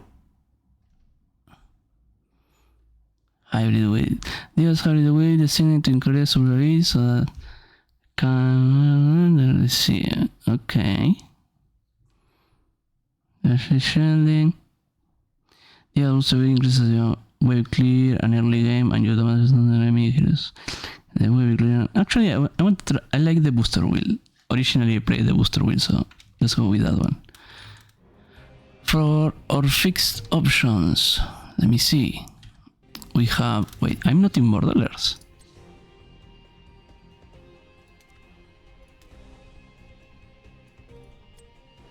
Yes. And for face we have full or pro moves. So I think I can. I play to win. Take damage increases move speed, armor increases mage health, fusion, cannon heal. Second, rush down. No question else. Next, hit the nitrous or get on the point. If Diva has not taken damage in 2 seconds, booster cooldown refresh or activate area to manipulate. The initial spell bonus for booster is increased, then the case on our speed. Then booster stance is way better. Usually you go bunny hop. This is go, unlock extra pilot mode abilities, which is the dash and concussive pulse.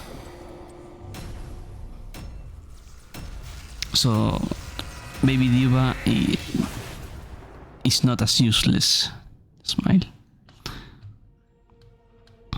This is a good map for this wheel. Then the last one is this spell damage ideal to Diva matches return a ceiling number per second. Micro missiles that does imply. Only hop duration and it does not decay while Diva's match is stationary. What? That's actually very good. Do they have a lot of magic attack?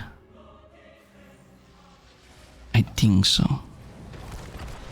Combat begins shortly. Your failure will likely follow. Ready yet? You know it. Okay, let me. Winky face. This. This is for the kill. And here we can. 10 seconds remaining. Let's put this for reference. 5, 4, 3, 2, 1. Go, supplicant. Slay my enemies.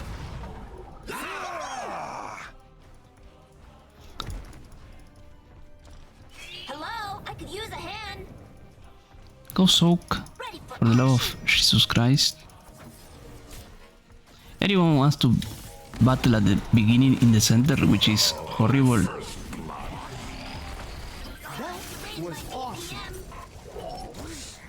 And that person is dead.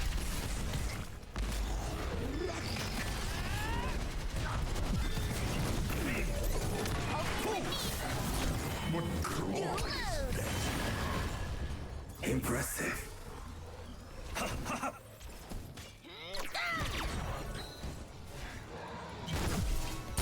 Oh shit.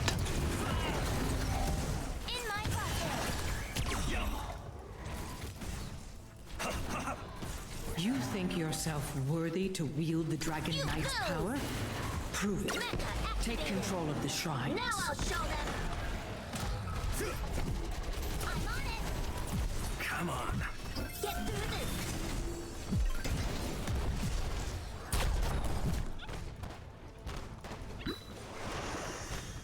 I have you now. Oh, you must like me. Capture the shrines. Inherit the Dragon Knight's power. And lay waste to this forsaken kingdom.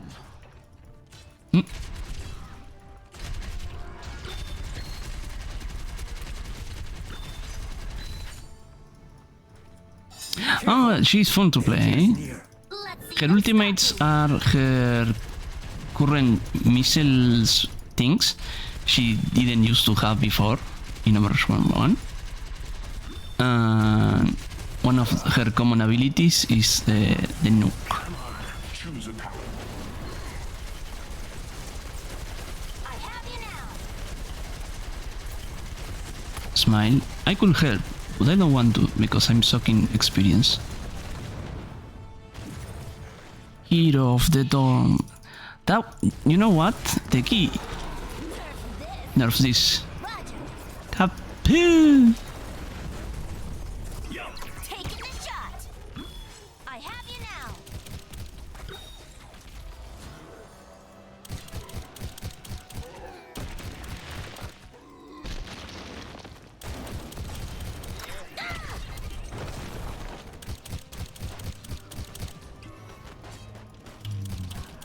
Big shot. Suiting up. Now I'll show them. Diva moving out. Target locked. Defense matrix activated. This is one map? No, this is a Nexus map. This is proper of the game.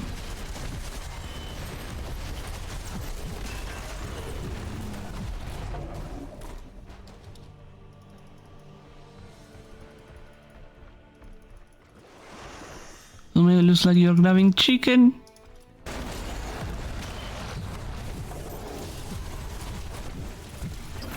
Oh shite. Baby diva. Big shot. I'm alive. I'm heartening to base. Look out! Hot zone here.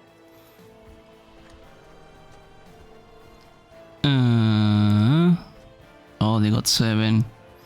Fuck off. We need to defend here. Choose a talent. Please defend for the love of Jesus Christ. The fire comes for you. I'm back in the fight. Roger. What the numbers means? What numbers? The green ones or the red ones? The shiny green ones is I'm critic.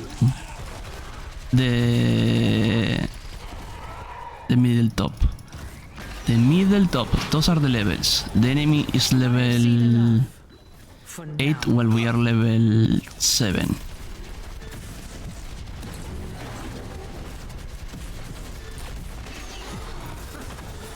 Ejecting.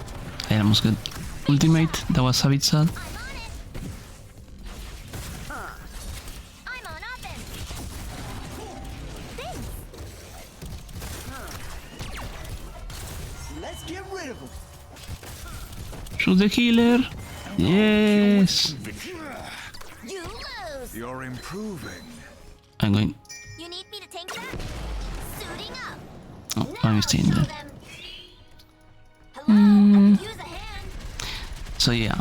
Let's see them. On top are the levels, and if you press, you can say, whenever you see the talents, you can also see when you get smile. You lose. Ready for action. Oop. For the high score. Game on.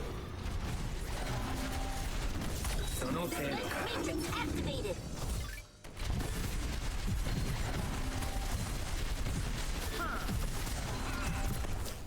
Oh shit.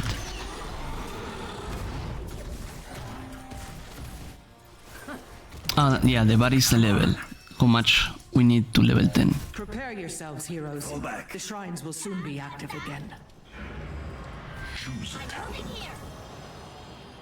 So the micro missiles are the ability she has now in Overwatch, which is the frontal missiles. But here she has bunny hop, which is a kind of an area denial, so to speak. Well, that looks dangerous. Right. Let's get aggressive. There must always be a dragon knight. But will it be you? Denying. Julio Huerta. Ready for action. Poop, poop, poop, poop, poop, poop, poop, poop. Ejecting. Oh my fucking god. Acebo is... Wait, what wheel is going Acebo? Oh, it's going Spider Wheel. No I saw my HP going down like that. Spider wheel is very scary. The pain is coming. Spider wheel. Shall burn. To be fair, Spider wheel is good if you go like DPS Nasibo, but if you want to be pusher, you go Toad wheel. The new challenger. Let's see them stop you. No, a way to kinda know the wheels. We Fall back. Your defenses weaken further. pengu is to like they usually boost one thing, like one ability or several, or gives you a way to combo them. Again, but slowly and painfully. Bye. Taking the shot. Fall back. Game on. Roger. That beast is not my beloved. Not anymore. Yeah, I mean, it's bad lane. Why they push top? Weird, bad lane. The thing is, I'm going to explain this to my chat. It's mine. The thing with Heroes of the Storm that differs with LOL is that there is not inhibitors. Meaning, the moment a team breaks the first fort, that means that that place now spawns catapults. So having catapults in each lane is actually very good. Bye.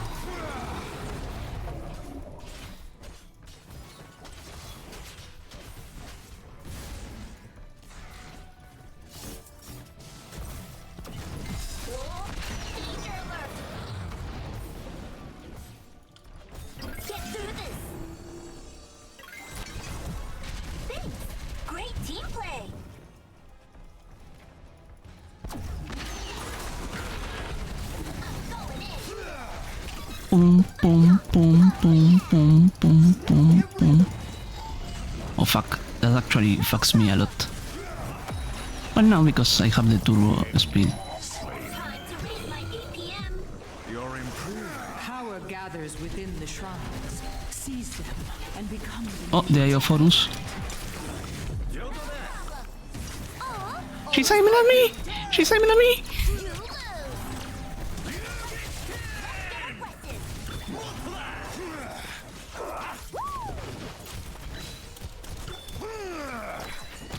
And I was I mean at me and I know that I panic a bit. Smile. Control both shrines, and the Dragon Knight's power is yours. Bye. Captain. You lose. Mecha activated. Game on. Oh, you must like me. Defense matrix activated. Oh yeah. Target locked. Time to run. Weak links must be culled from the chain.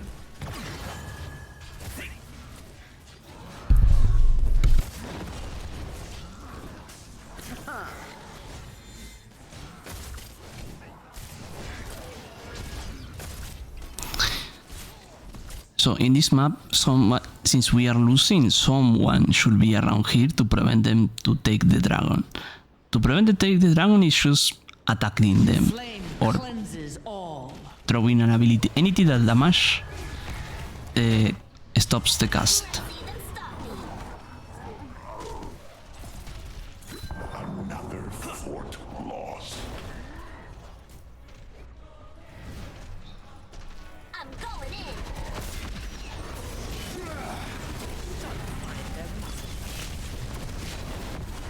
Oh, let's break it. Get through this. Perhaps the correct talent this time. Bailing out. No! I was so close to have the big kaboom. His strength was never yours to keep. I'm on it.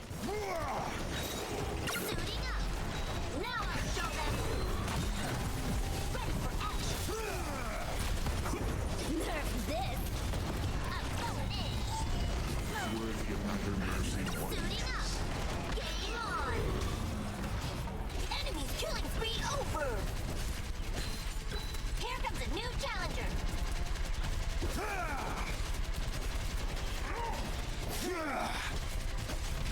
Choose a talent.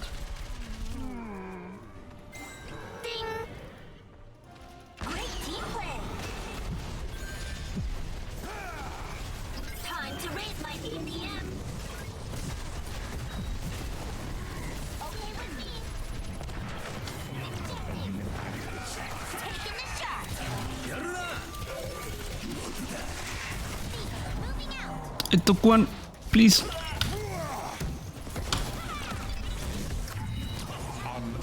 Ah, that was so close. If someone just... Come on, Genshi, come on. No, and a heal with the Eye of Horus. So yeah, Nano Boost, you rarely use it unless you have a really good magic carry. My beloved There is already like power remains. good Control the shrines and make and use she, of it. no worries.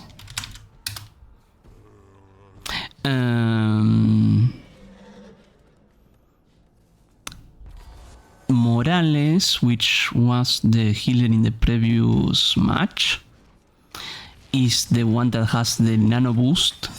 Have the die potential to have the die potential to go for Ana or no, or even Asmo. 20. Yep. Burn his power and destroy your enemies. Let's try to defend this. Never mind, we have to defend here. The Never mind. Dragon Knight shall reduce you to zero.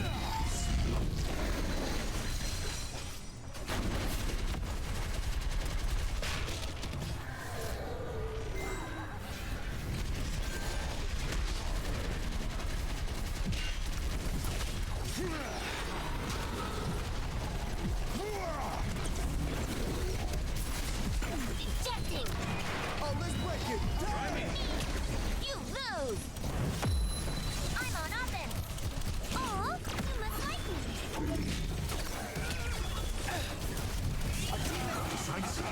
And brutal. Map activated.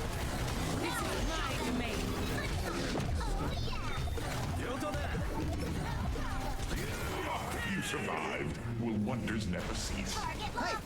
What happened to your killing spree? Healed up. All right, it's over. The power is yours no longer. Clumsy display. Perhaps the correct talent this time. Do they have spell damage? I think so. I could use assistance.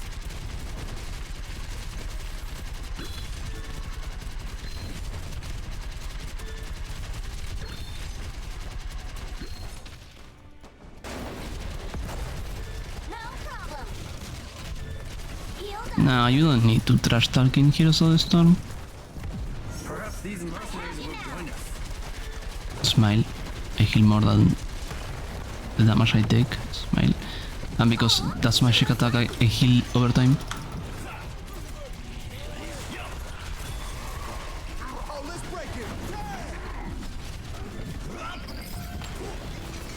Bailing out. Let's see this stuff. I doubt you'll learn from this. Lucio, you had to put your body in the middle. Go away from me.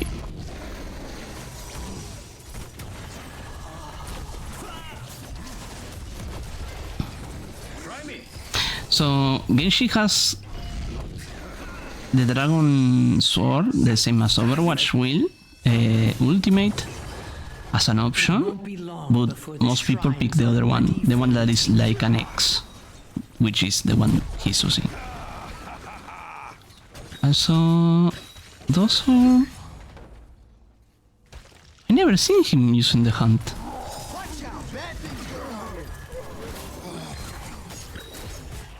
Me va.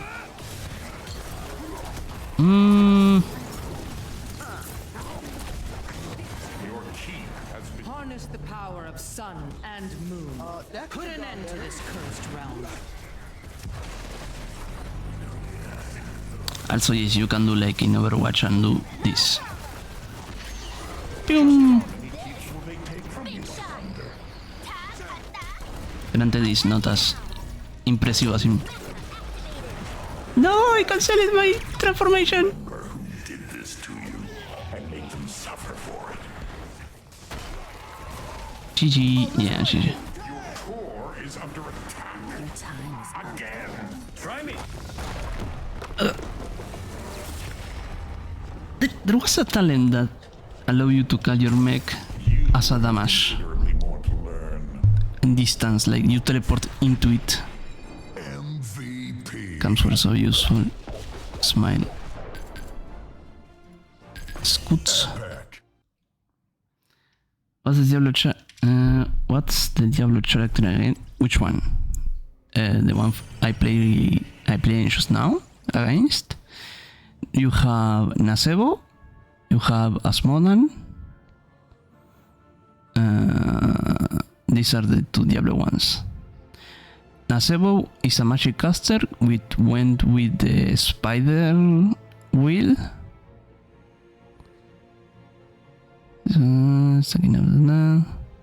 And the big abomination. Asmodan, the one that Teki played last time, went... I'm not sure. Ball wheel, I guess? Ooga Booga Man. Yeah.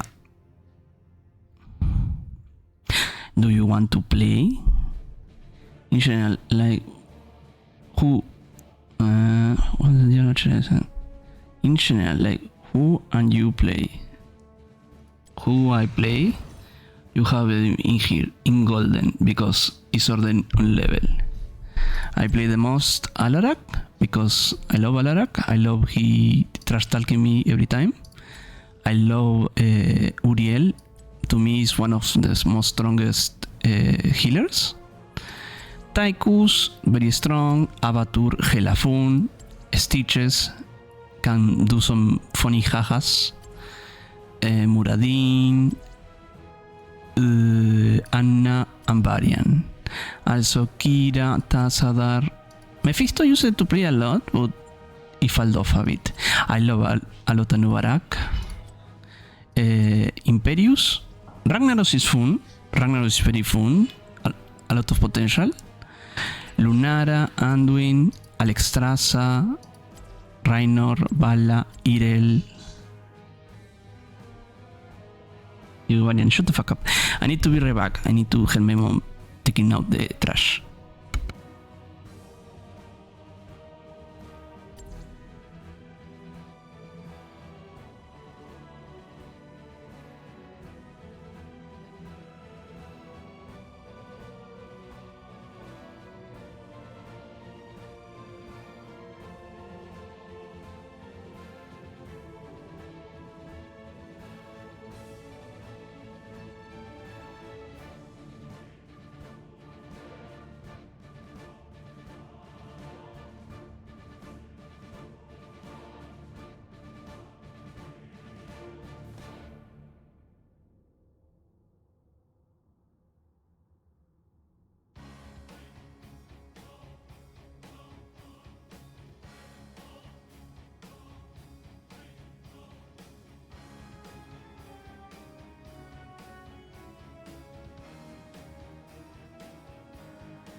I'm back.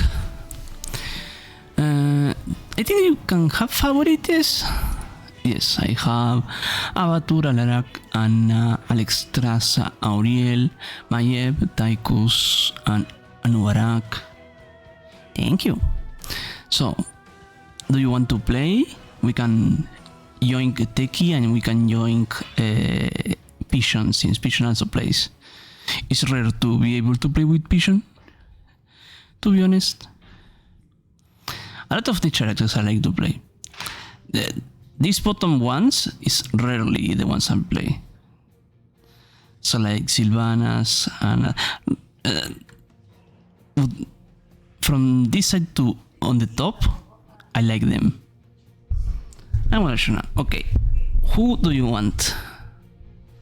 Who do you want to see, Pengu?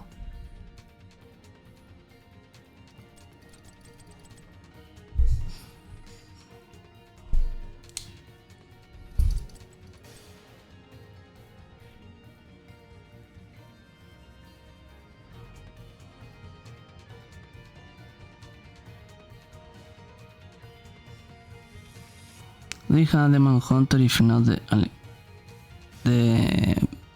Valina, the Demon Hunter from Diablo. Yes.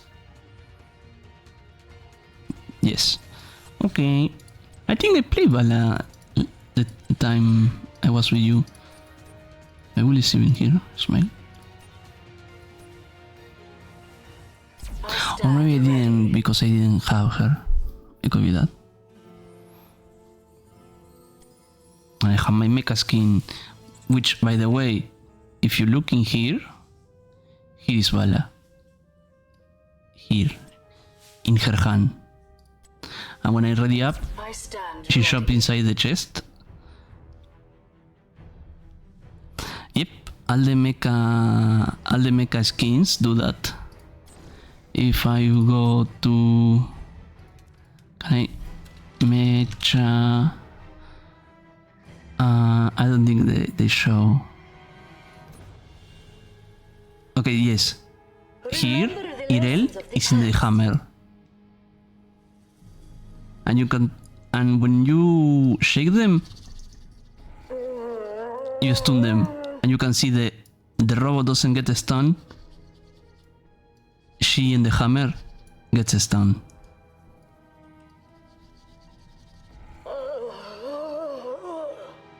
Smile.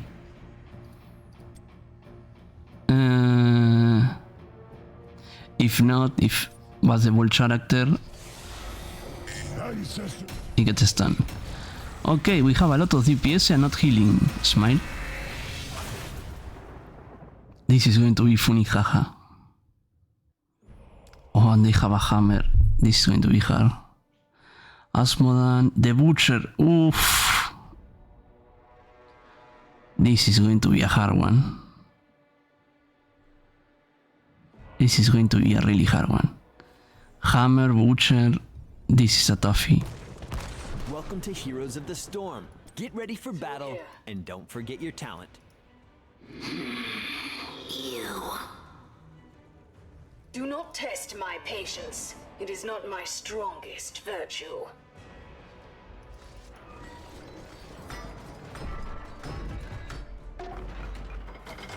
The match begins in 10 seconds.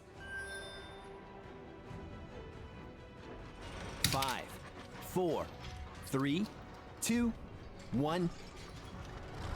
Let the battle begin. Smile. Swift and silent.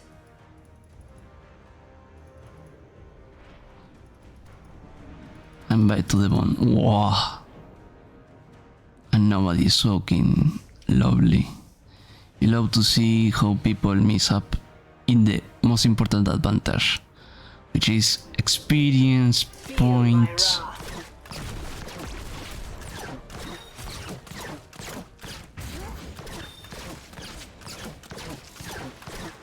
Oh, Hammer is with me. Smile. Lovely. The one person I didn't want to see close to me is with me. Kill this hero. I'm on my way.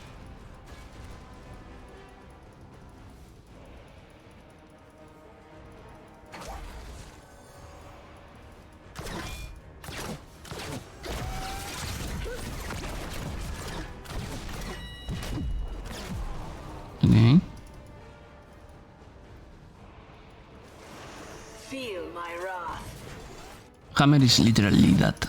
An artillery tank.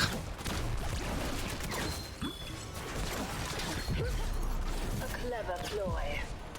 That's not good. Fuck off. I thought someone was going to come here.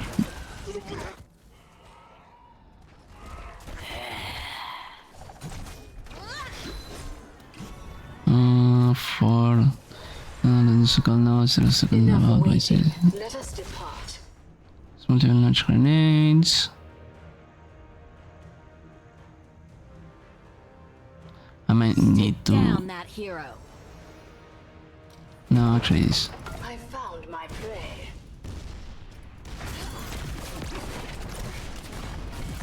Ooh, new talent. Yes. Assault. As you wish.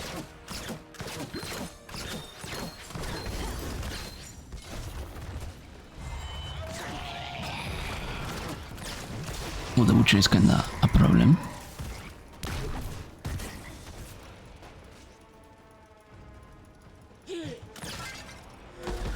It seems the Alliance is foolishly taking some of our warriors hostage.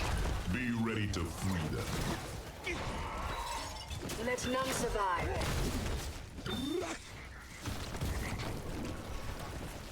Oh my god. I need to back. The event is about to start.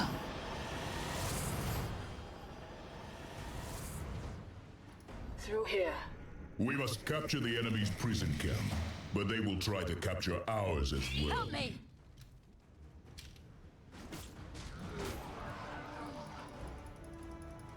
Our camp is under assault.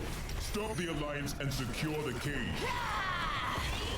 Secure him. Did we just lose a player? Lovely.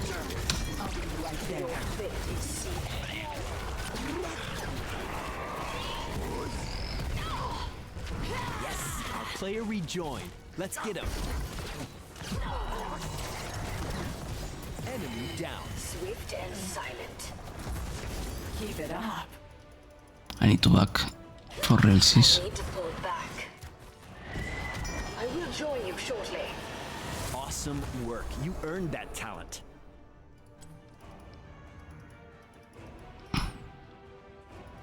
Is Sylvana still up?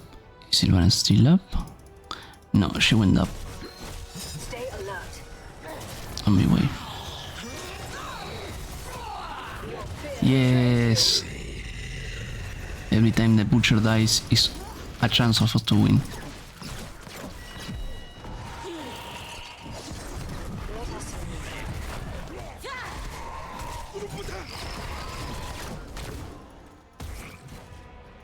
I need to drink wawa. What the hell?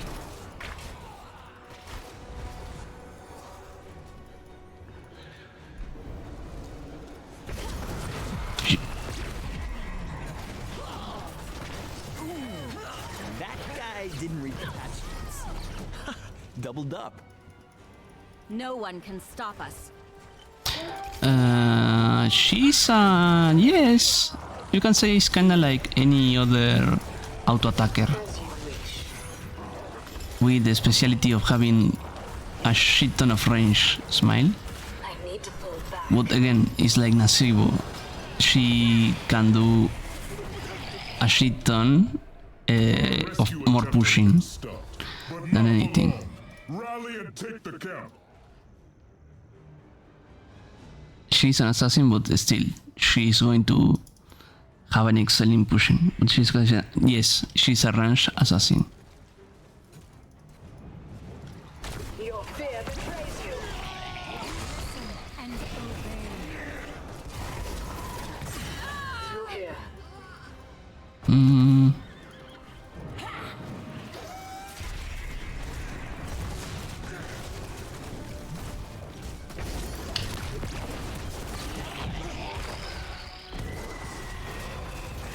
He's dead.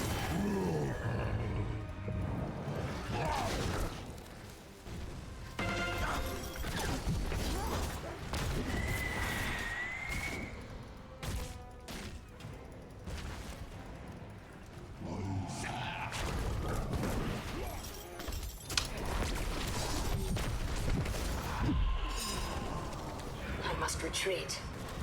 The path leads this way. We've lost our camp to the Alliance. Prepare to slay their cavalry.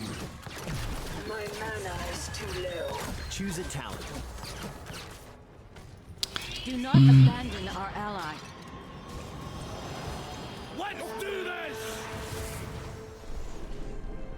This is actually you got a free copy of this game too? What do you mean a free copy of this game too? This game is free. Smile? No, wait, I changed my title, right? Oh no, can you open it? Pretty please, Kiki? That's the only thing I forgot to change.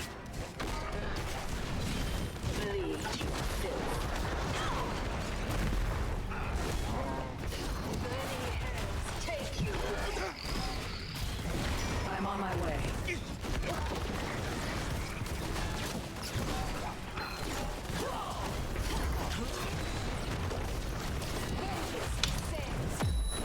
Good work.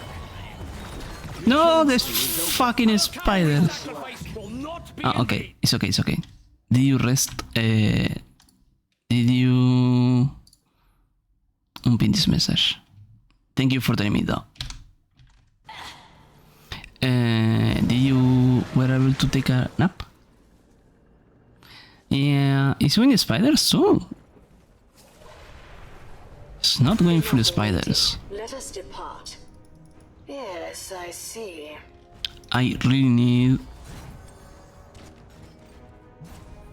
the next talent, I found my prey.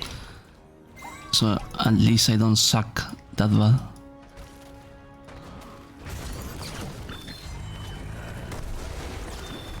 Lovely.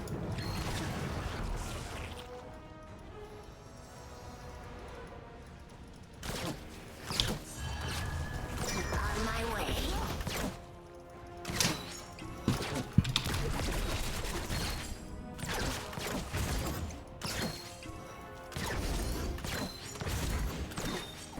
They got a fort. Oh no.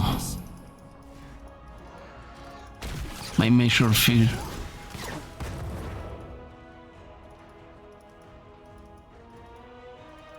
False lad. New talent. No mercy for the wicked.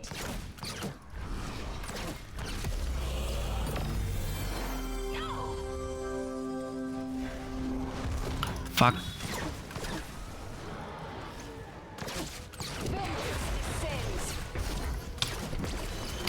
Oh, sometimes. So they can fight for us once more. Serve the dark. Not gonna lie, we have perchance some of the best hero against this one, which is Cassia, because Cassia has an ability that blinds, if I recall correctly. Forces are out in the open. It's time to move. Our enemy just took out a fort. Make sure to deal with the Reavers Let us quickly. move. Feel my wrath.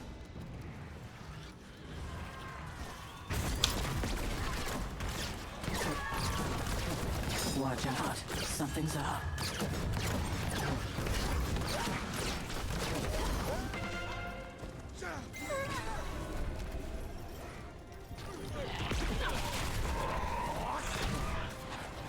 What the fuck? What the hell?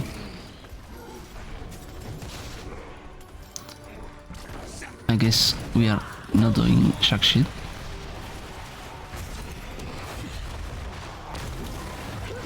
Get back in there as soon as you can. You got this. I stung her twice. I did nothing. We lost again. The event. Fallen. Be ready for the Alliance's cavalry.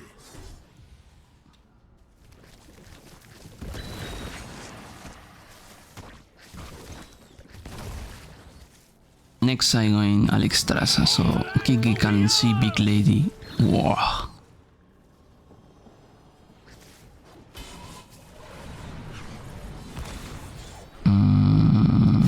Through here. Bleed, you filth.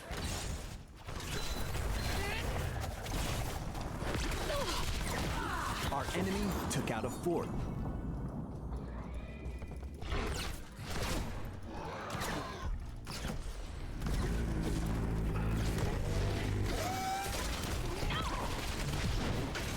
Fuck. Bring them before me. Ooh! You got to be kidding me. She somehow avoided. The path leads this Wow, way. big lady. That should take the enemy down a peg or two. No, I got silenced. Taking out our cavalry won't win you the war, Rek'Thar. Just 4% of the HP. This is good against the Butcher, but nobody else. When else damage dealt, this is the best against overall all the team. You're mine. This is good against only one of Do them. not abandon our ally. They're on the core. Gotta dig deep. Storms like filth in my keep. Slay them all! Vengeance is mine. Okie dokie. Yes, I see.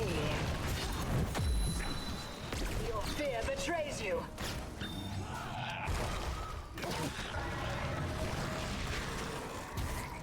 A Nidus? She picked the Nidus in this match. Honestly, I don't know what to think at this point.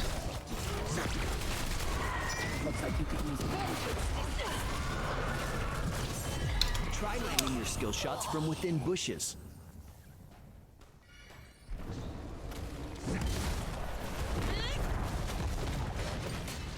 Move now. The enemy's on our core. Defend it at all. The Alliance is once again taking captives. Show them that no orc can be imprisoned. Storm like filth in my keep. Slay them all!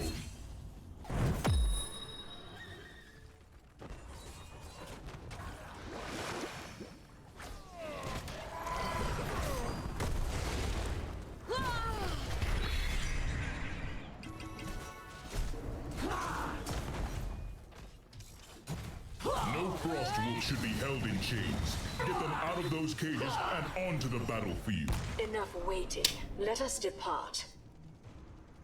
A clever ploy.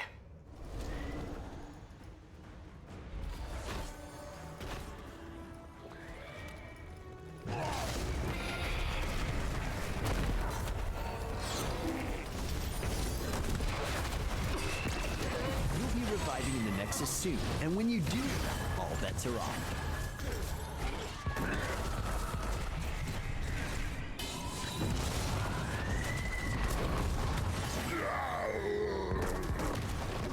Our core is under attack. You seek to draw the Frostwolf General from his fortress? Like this is the best Nexus kind of fight, because you fight like a boss for the Nexus instead of a static base.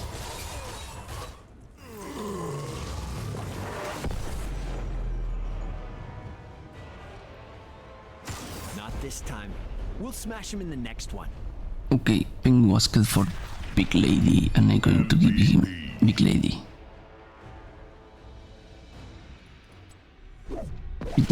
Yes, but it's good when you have a team that also helps. This is all DPS versus all DPS, except for, well, the Butcher, which is accounted as assassin, but it's actually more of a bruiser. Let me see, if I put melee assassin, see, accounts as a melee assassin and not as a bruiser that, in my opinion, should land as a bruiser. Okay, let's go Extrasa. Do what I must. Also, look at this skin. Look at that latex. They know what they're doing.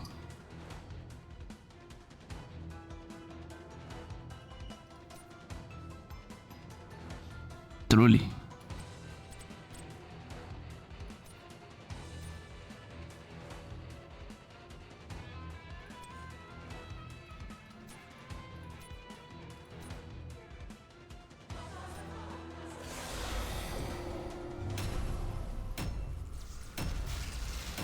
I like to go with her. I like to go a very aggressive healer, which is actually very good for this map.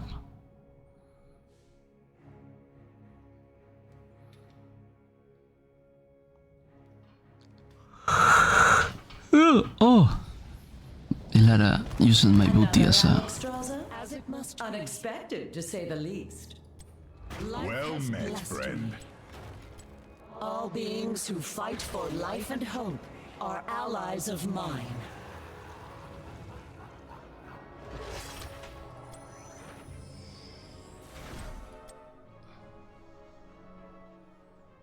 Ten seconds remaining. 5, 4, 3, 2, 1. Sadly for this match, as I usually like to be in everything, in every lane, for this wheel I need to be wherever more people is going to be, which is usually, sadly, middle. Who challenges me?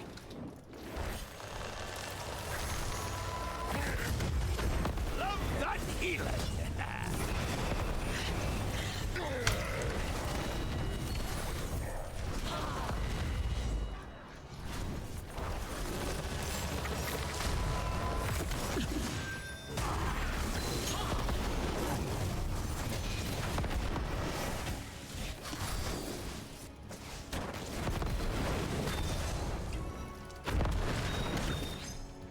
Life begets life.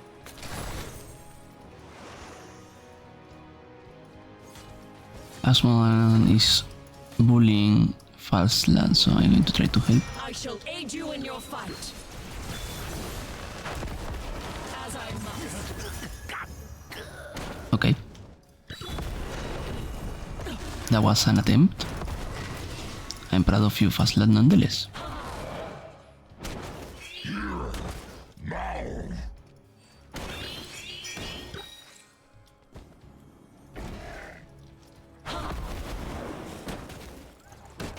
I'm a coming. Take out the hill.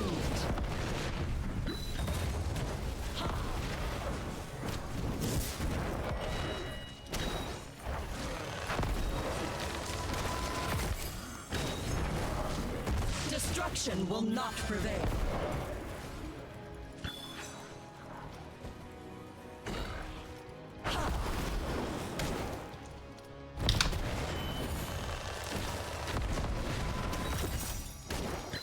Select a talent.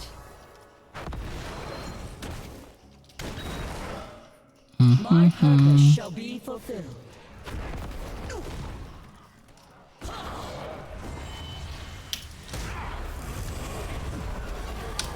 What? The aspect of life watches over you.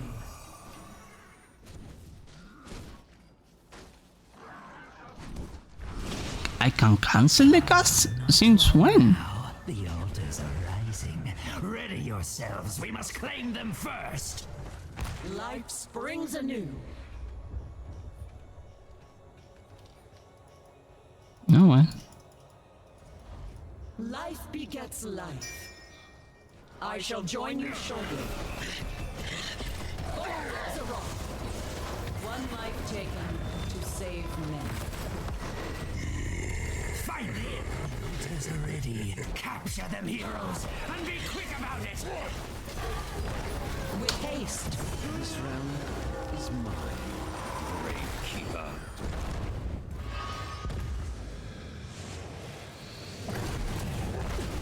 Will I not be attacked while I'm trying to? Believe without reservation. Excellent healing. You're holding up, friend.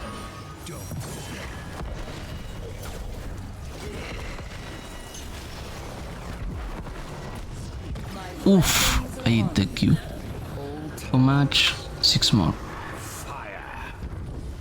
Okay, we are on the loose. It could be worse. Domain.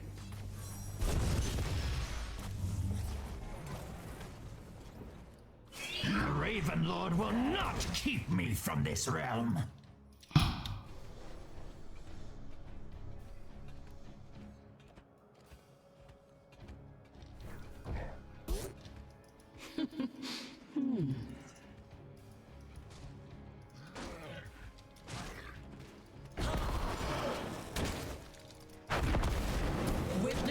strength of life.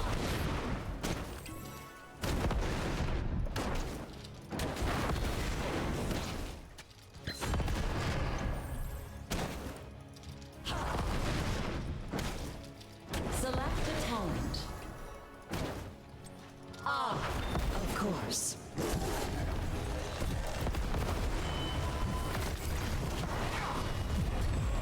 You fought well, warrior. We should defend this fort.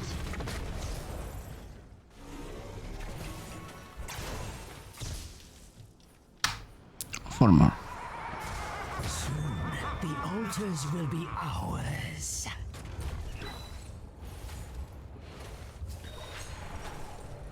Life goes on. I shall join you shortly.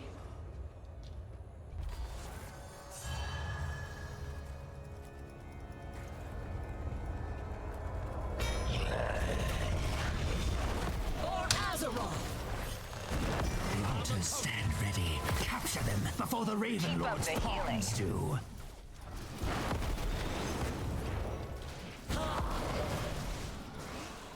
Threat eliminated. Glad I witnessed that one. As you wish, mortal. You're holding back. Don't.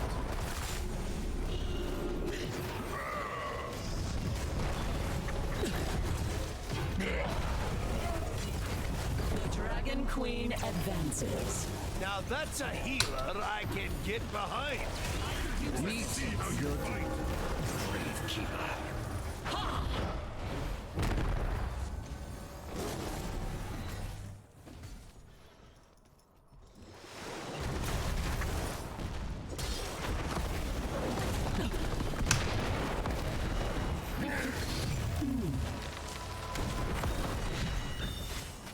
And so I must end you.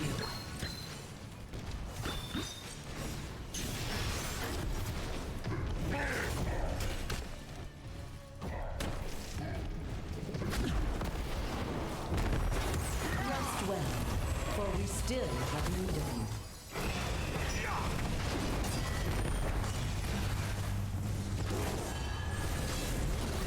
Oh, I remember. What's the will you say, Vision? The lightning rod, the one that he who has to be just close enough to the Aldamash. God will. Fear not, I have returned. As you wish, mortal. I'm dying.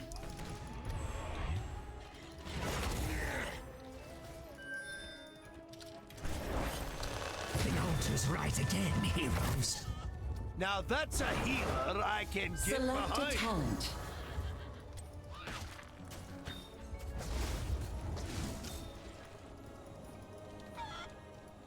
This area grows dangerous.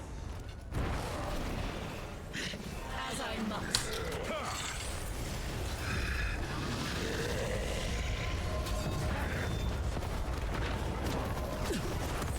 The altars belong to those who claim them.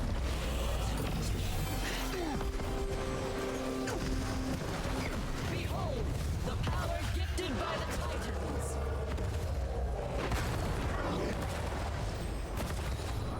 Love that healer.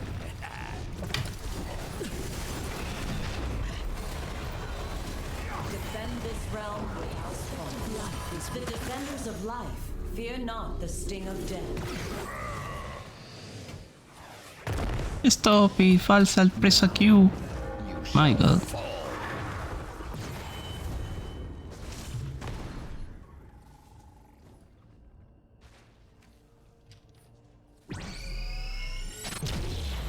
That's I am not a waste of an quelled ulti. so easily. My purpose shall be fulfilled. We must defend our ally. Wait, Butcher is... Ah, okay. And so I must end you.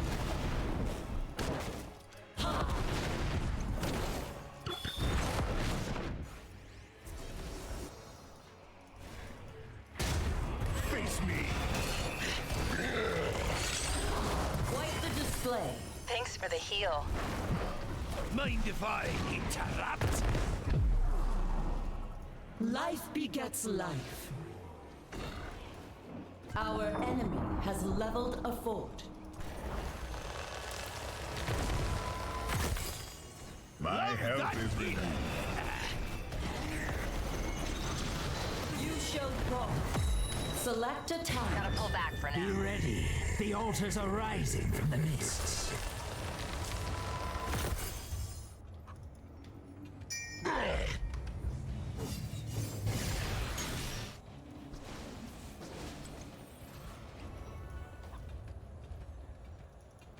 Life begets life. Ally needs help.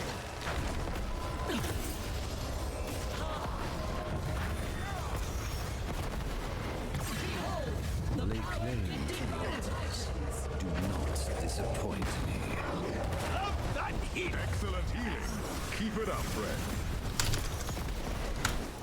For Azeroth, the defenders of life, fear not the sting of death. No potions.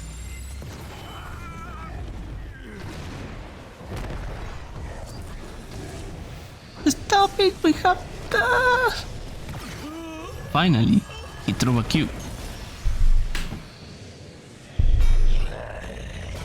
Let's see if you learn your lesson this time.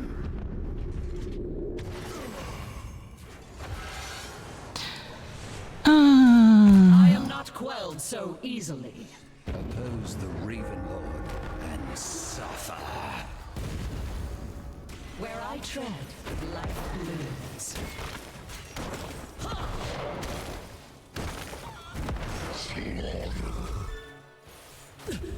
Alas, we have lost a fort. There is nothing to do there.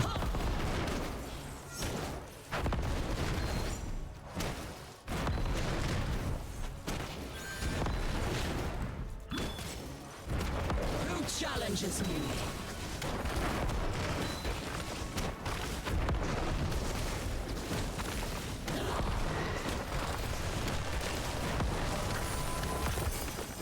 Magnificent. Enemy keep annihilated. Heroes, I have opened a tunnel near our core that leads to the battleground center. Use it well. Oh, my heroes shall have this gift as well. We have secured a tower.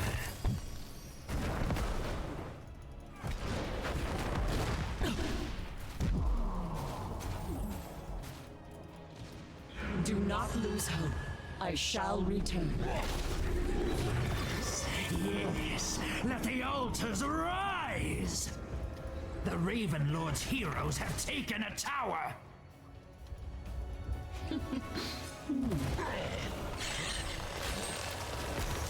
As I must. I bring life and hope. Now that's a healer I can get behind. Capture the altars, and we shall deal the Raven Lord a grievous blow. Gotta pull back for now. Keep up the healing. Looks like you could use me hammer! Keep lost. Our tower has fallen. Fuck. Select a tower. Unacceptable! The Raven Lord controls the towers! Claim a tower! End his siege! Destruction. And they won. Rough. That's rough at the smile. I want to play some Uriel.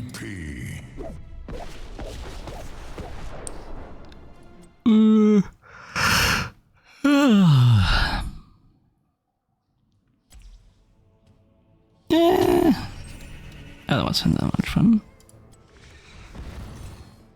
There we go. Uriel or Tychus. Oh, I miss Tychus too. There is always hope.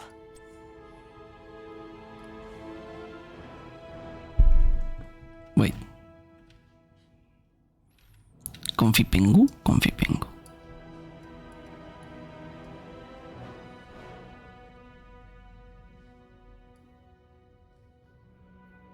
So Uriel is another healer that like is very fun to play. In my humble opinion. Because if you do the build that I like, which is you're healing damage enemies too, damage analysis, diseases, whatever.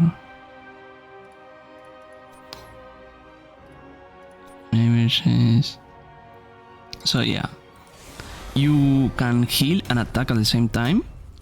Obviously, you have to focus on healing first. The thing with Uriel is that she cannot heal on her own. Uriel needs to crown someone, and that someone has to deal damage. Whenever the crown person deals damage, charges Uriel, and then Uriel can use that charge to heal. So you're going to see. What's up? I'm Kevin from the Heroes Dev team, and I'm here to announce your game. Let's This one. get started. So, they sent you. You should channel that aggression towards our enemies. We should defend this fort. The match begins in 10 seconds. Yeah, if she attacks and she no group. 4, 3, 2. For example, here I have to think who is the one that can do more damage. No, well, I'm going for Garrosh because he's going to be the first in hit something, right?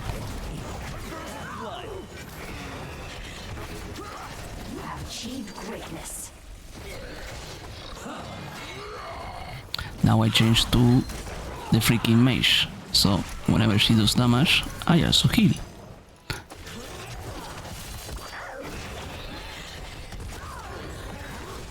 Killing a hero grabs a lot of XP and puts stress on our enemy. So, I see you know who to heal first. Now I go for Bala because no, never mind. Bala is fucking people living. Verily so. Your Everyone left me, so I have to crown Thrall. The only one left with me.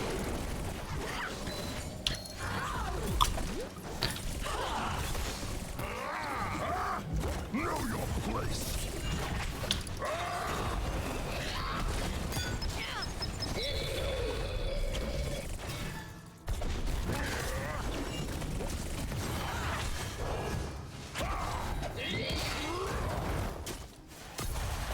So yeah, you have to all the time be switching between who is the crowned one. Heal first.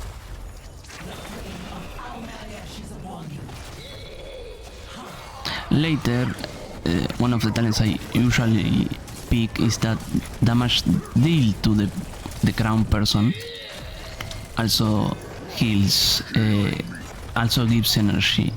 With side energy, I also try to keep them alive, so it's a full cycle.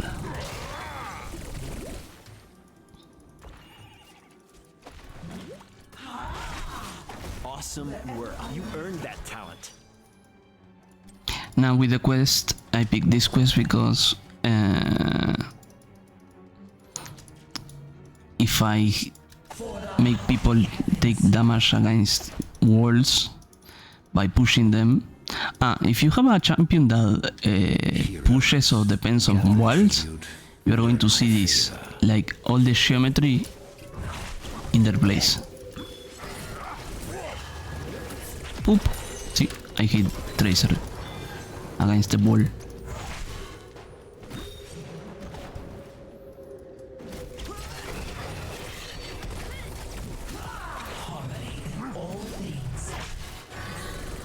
My thanks.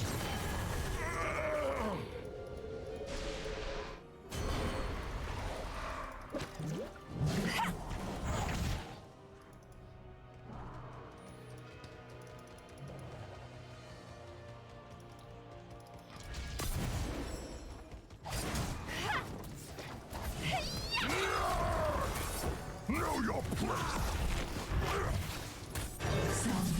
Your healing is appreciated.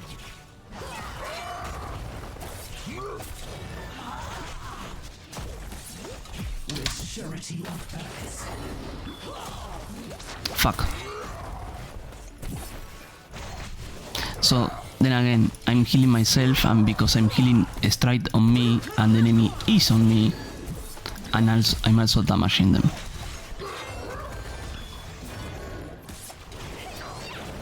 I miss. Shall we see who gathers enough tribute this time? My thanks. Come on, Bala. Come on, Bala. So, Lily's hard against is a good healer against anyone that is I must retreat. A gift from the high heavens. against any auto attacker, because one of the first ability Lilith has is literally I blind you, so your attacks do nothing. Smile.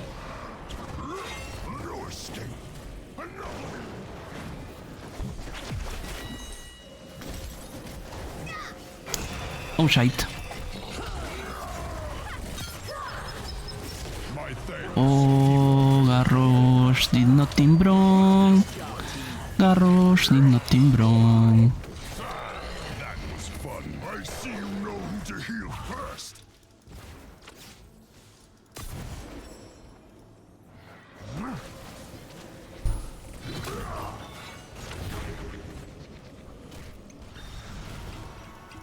Sublime. I require your aid, heroes. Know your place.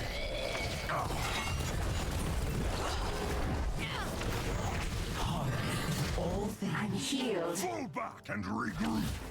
Salvation.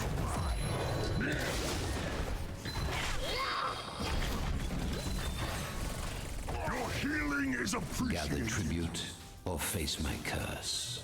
The choice is simple.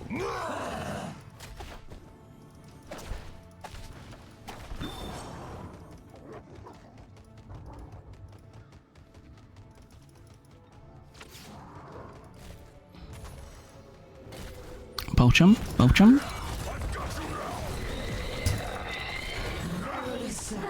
Health return. Nice. Nice. A well-placed strike.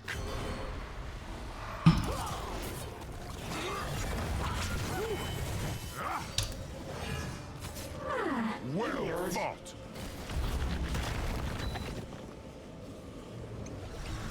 You are wrecking the Keep place. fighting, warriors. I am on my way. Talents upgrade your hero in a multitude of ways. Choose I one now. should to feel what I'm going to will for. Probably resurrection, I suppose. Yeah. Harmony in all things. I see you know who to heal first.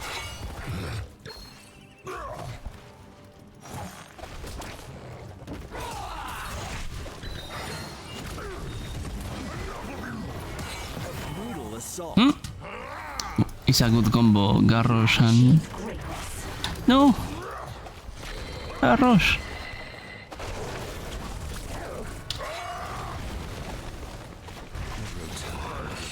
Welp.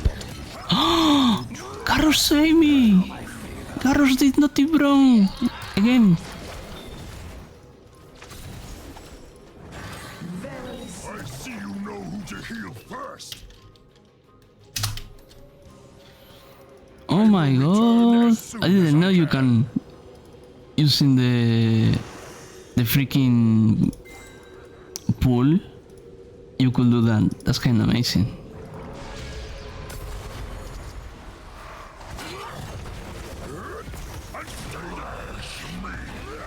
Oh shit. Well, I don't know which one is worse. At least here only one can attack me. That's 3.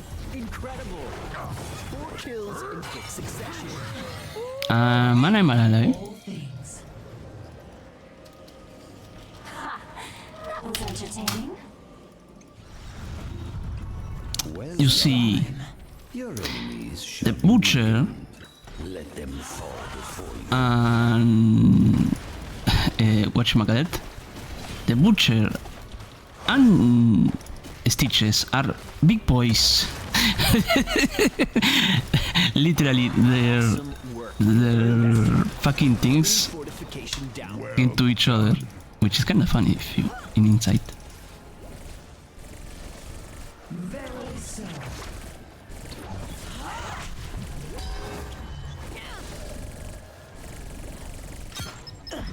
Excellent push. Your killing Oh spree is no, over as well. I died. Whatever will I do? Good work. Fort destroyed. Smile. Our allies are in need. Why is she ulted? Did she ult? Am I stupid? Verily so. My curse subsides. For now. Let reason be heard. Be alert.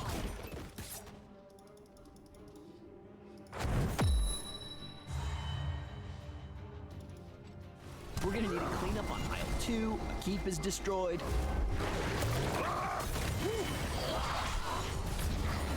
That's 2. Well, I'm Selainsen. Selainsen? Triple kill.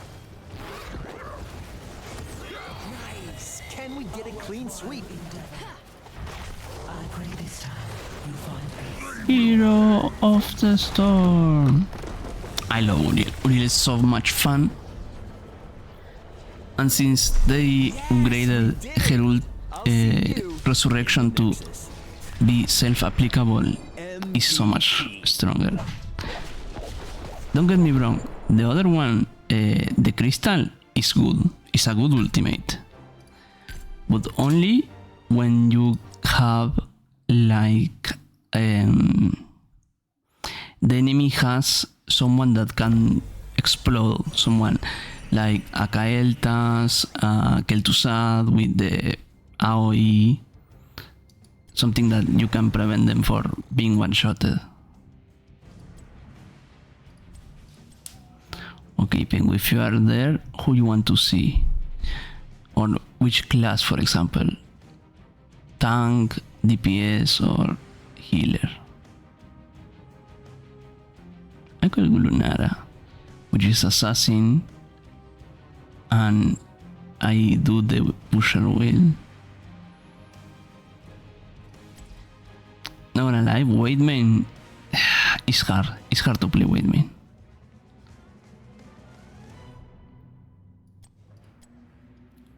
Who you want to see?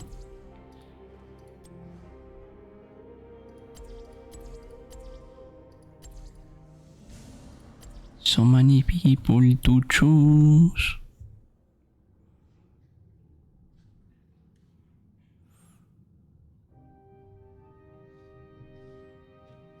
Though I'm a bit oxidated, I can try to go any DPS. That one, smile.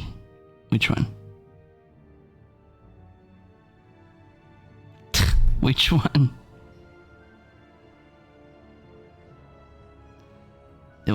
I should play this one. Don't worry. Okay, I'm going Tassadar. Smile. From order comes justice.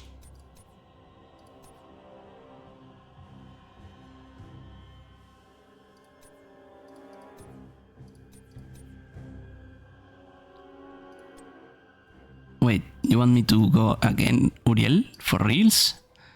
The one I just went one moment ago? You want me to see her play again? I thought you were shocking. The attack wheel. Yes, I feel like Tesla. I actually love the auto attack wheel of Tassadar. Nebram, it's okay, it's okay.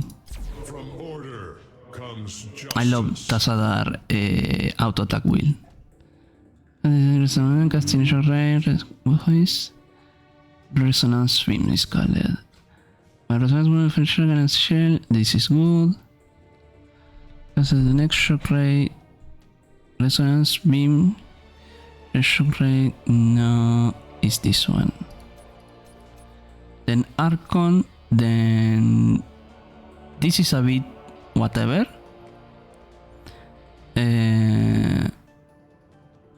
Actually, it's either Oracle or Shadow Walk. Shadow Walk if you are being killed too much. Oracle if you are winning to keep winning. Smile. Full response being charged. That's also very good. First hero. And of course you have to use the, in my opinion, the best is the, oh wait, or they changed it.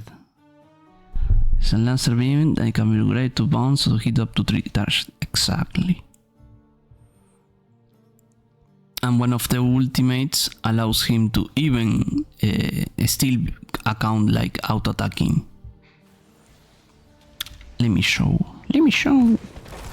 Conquer or die. For ire shall be up to you. I might go solo because Tasa is a solo player.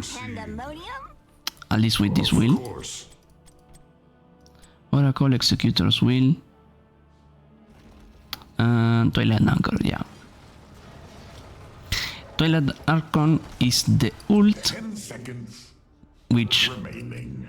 is already a boost to Tazadar and his auto attacks, but every time it hits a hero, extended duration, and because your auto attack bounces and applies to Archon, you can keep pretty much forever. And with Tazadar, the first thing you do is put this and do damage because it's free. Nothing stops you from pre-pushing. Even so, you need to like will up resonance beam. How does your will resonance beam like this? You just have to keep this bar over here at maximum at all times. It doesn't depend on hitting heroes, it doesn't depend on anything else. Just hold the laser. And the wrecks happen.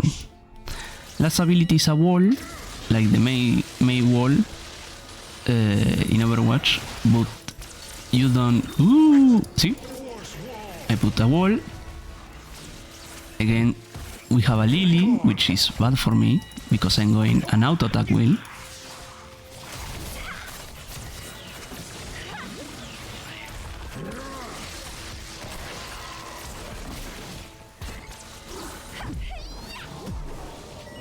Thank you, healer. Whoa, exactly.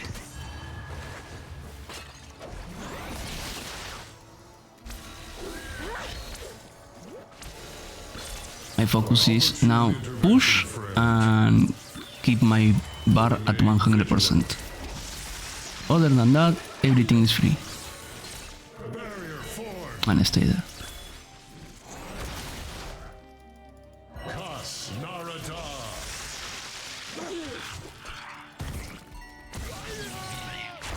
Now, as you can see, it bounces to a second target.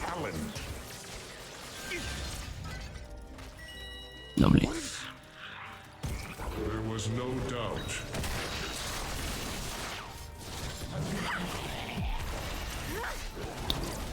Our ally requires assistance. For ire.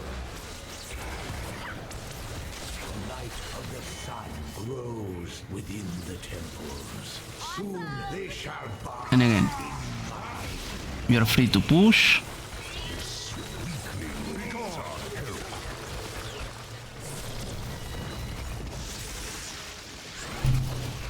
Got a Zarya.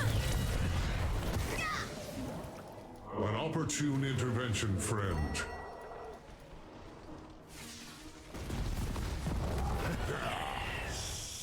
My magic flows through the temples. Guardians, Do not let these mortals approach them. What a nerd, you're a nerd. I'm spraying to pengu. Have some hero's word. Whee! Doesn't really matter. As far as we are capturing, who cares?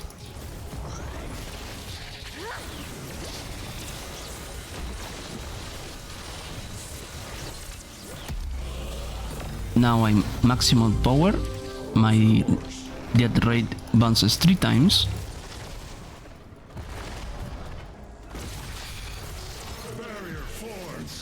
Smile. The light fades from my temples, but it will return again.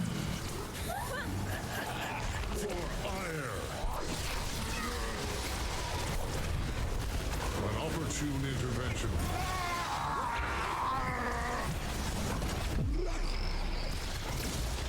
Are you dead again? Holy well, they don't. What do you mean they don't? Tasadar is very good hero now. Since a long time, since they removed him as a fucking support and put it as an assassin, which makes more sense since Eternal. the unit from StarCraft is a fighting unit.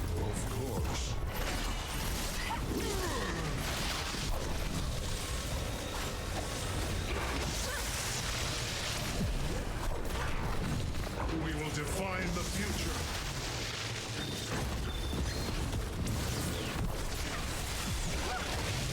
Excellent healing. Barrier formed.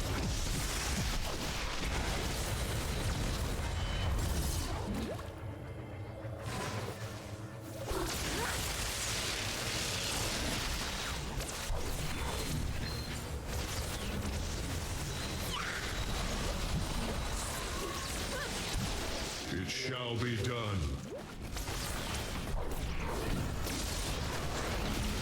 We will define the future. So many lasers. Ah, she got stuck. I might need the ability to become invincible though. Where are you going, little one?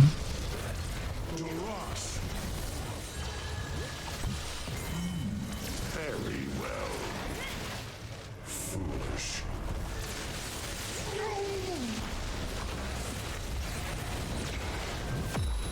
By your will.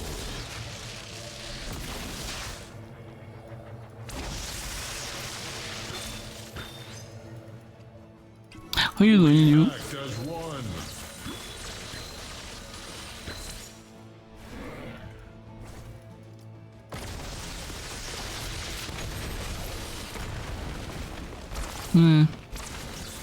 To be fair, it's more useful for me. Das Diablos ult.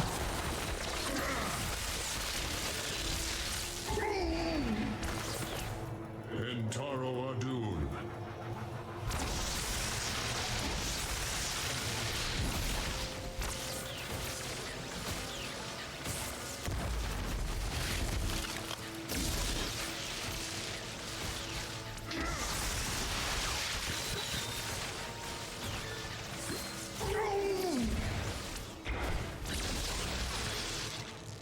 For Adun.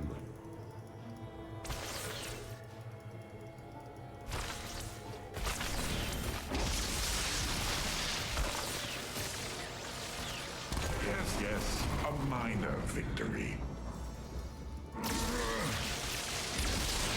Entaro Adun.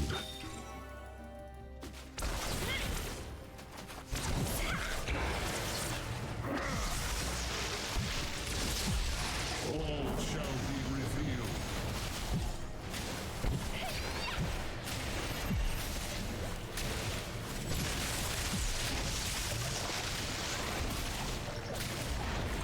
You captured capture this mercenary. Narada!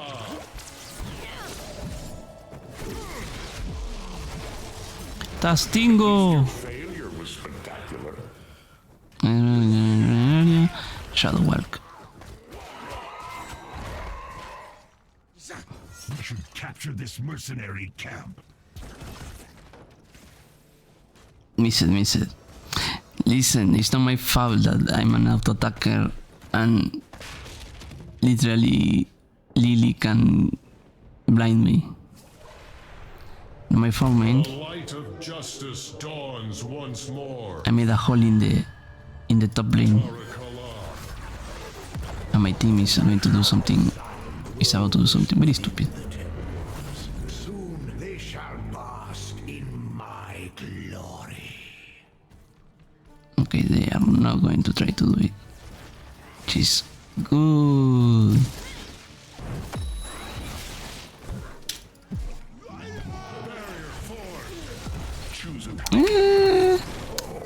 Fuck. Oh no!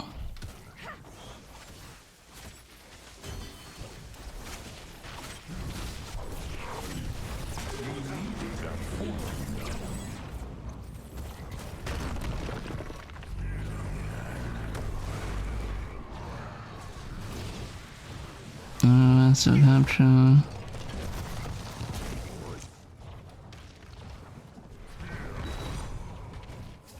I suppose you have some power is eternal. On my way. Well, I guess.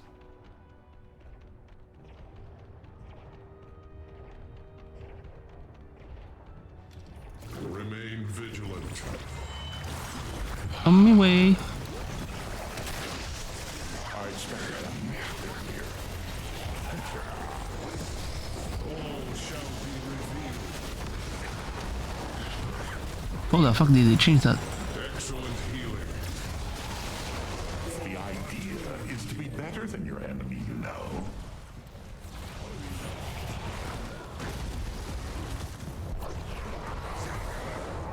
Let me reiterate. Oh, they changed Oracle in a very weird way. You have lost a fort. You have stolen enough of my temple's power. Return to your war. Also, Fat Finger, they wanted this. heroes. We should capture this mercenary camp. I'm fair enough, guys. Fair enough. Is eternal. Of course.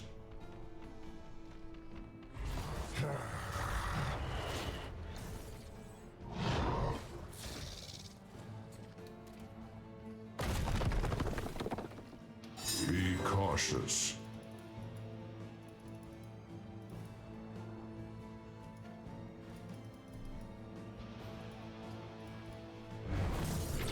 While standing stationary. So I don't have to move.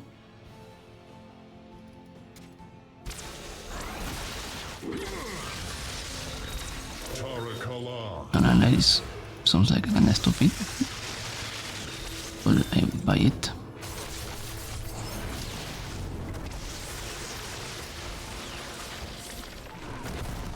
Must I really remind you to choose a talent? Glory to the firstborn!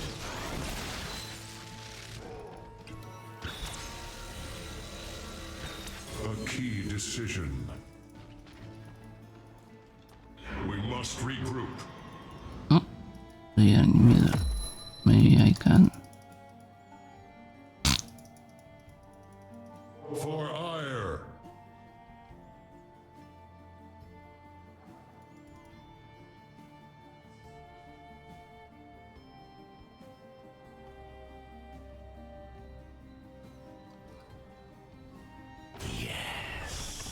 My magic flows through the temples. Guardians, do not let these Narada. approach them.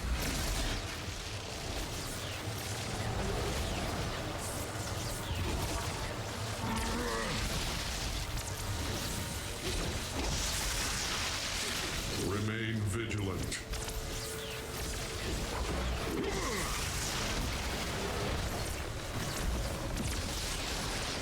this wall. All shall be revealed. Sloppier and sloppier. And thus it ends.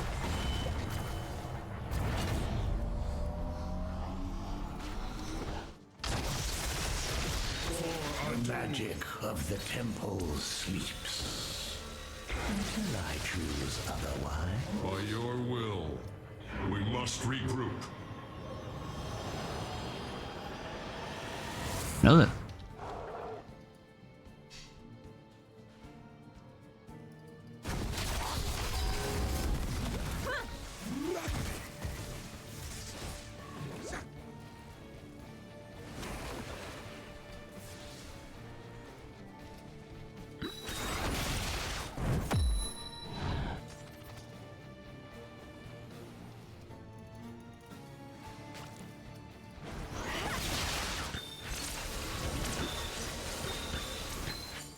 Glory to the firstborn.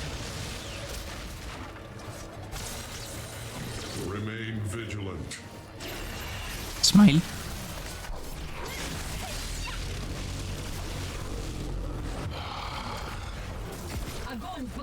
No! Excellent healing. Shield.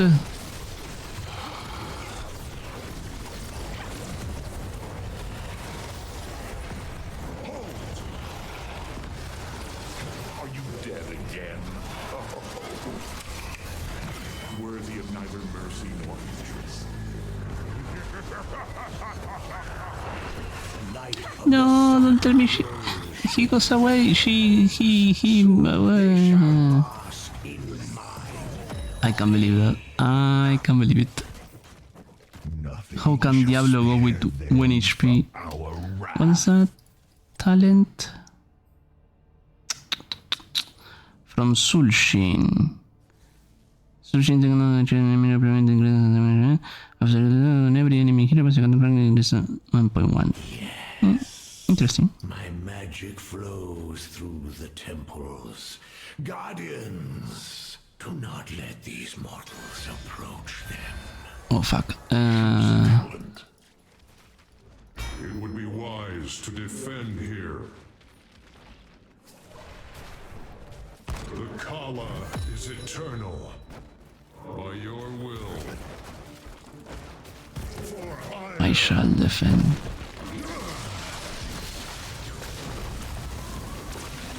all shall be revealed.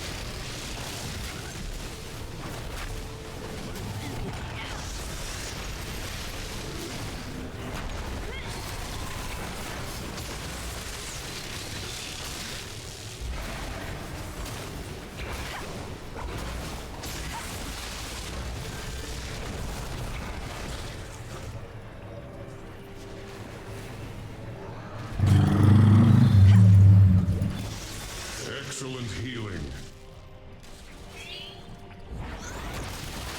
By your will.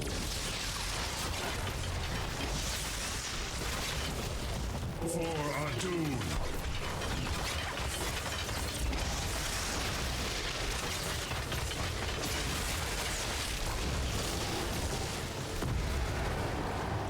Огонь по готовности! My temple has been Press on to victory. stronger than I believe.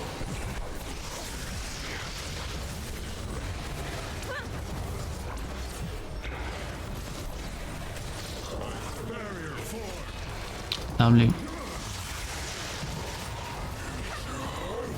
For ire.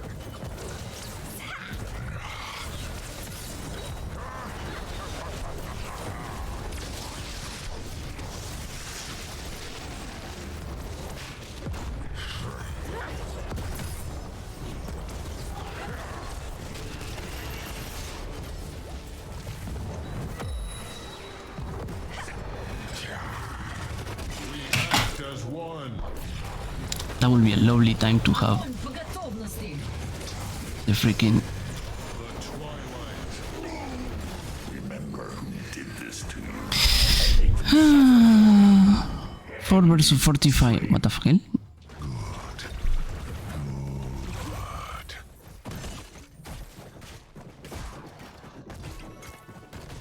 Finally. Oh, my fucking mouse. It's been a brick.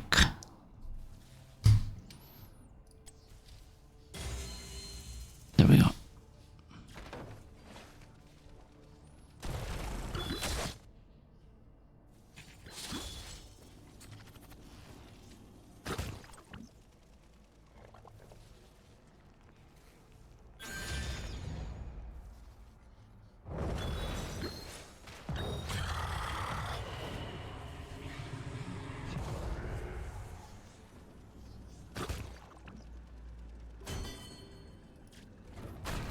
On my way.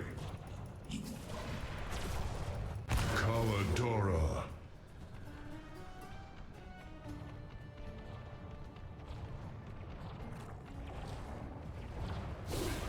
One of your keeps is now a pile of rubble.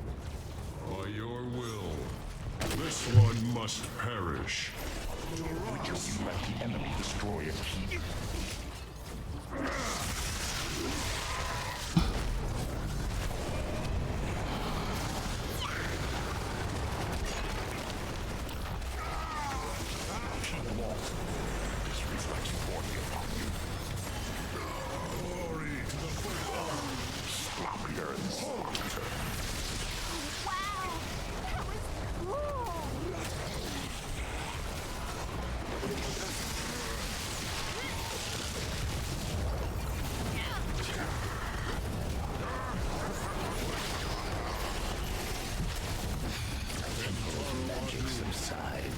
Find something else to fight over. No! Kill the fucking healer. It's alarmingly simple. Be useful. Smile.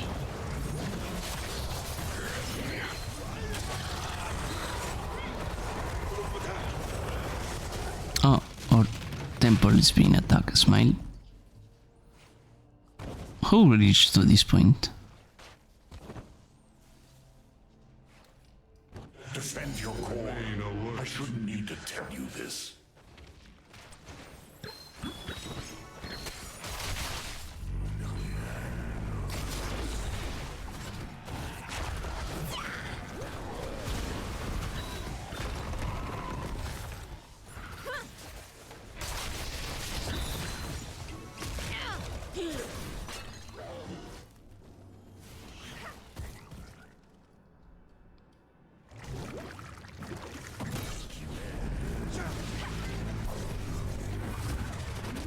Are you allowing them to assail your core?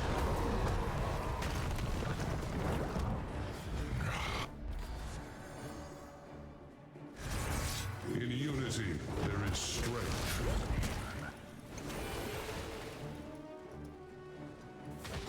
Light of the sun Exercise caution. within the temples. Soon they shall pass. Excellent healing.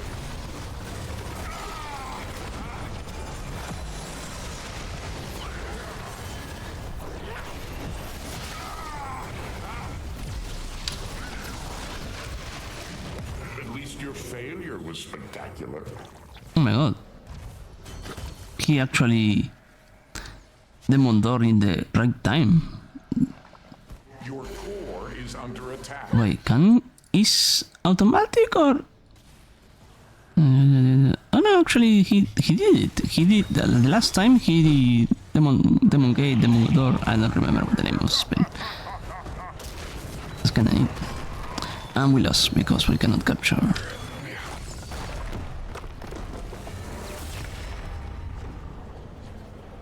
No wanna lie, I don't know how we lose with these stats.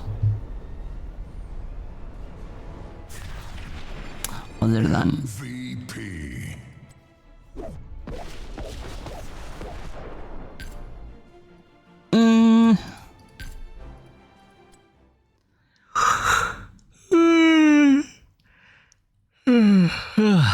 Okay, enough Heroes of the Storm. Oh, pillbox. Pillbox.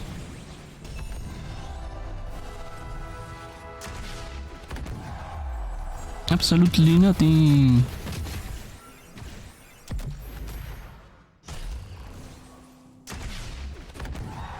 Oh, legendary. Legendary. That I already have.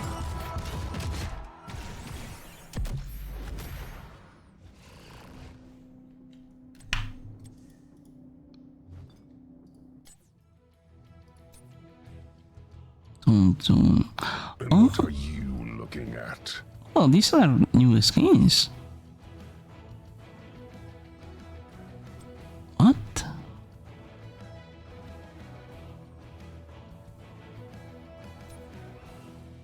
The Nexus. No, I like the one I have already. No, skins. Toon. Toon Pajama. No, no, this skin of Wooden is kinda cool. And what are you looking at? Uh-huh. Okay. What time is it? I think I want to do some more. Hi, Jose. Sorry, didn't see you. So, Jose Woffin 3. Did you sleep? Yeah, this is not ideally for me since it's kinda long range battle.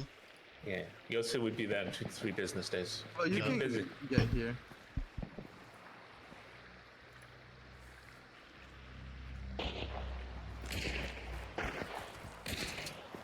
Tag. Really low.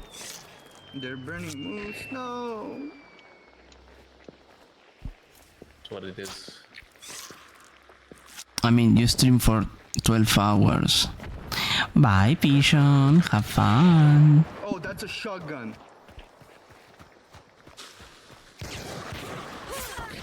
Smile. Yose Katana's one. The right under you now. Get the one right under you now. I killed another one below you. Last one's below you. Okay, time for Mohan.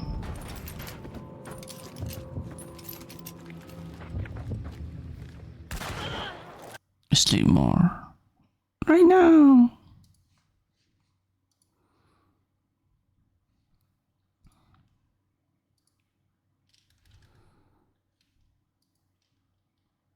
Seven hour.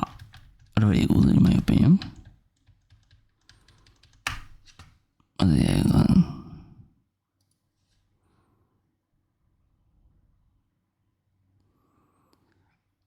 I got? I don't think that's how it works. Call me crazy.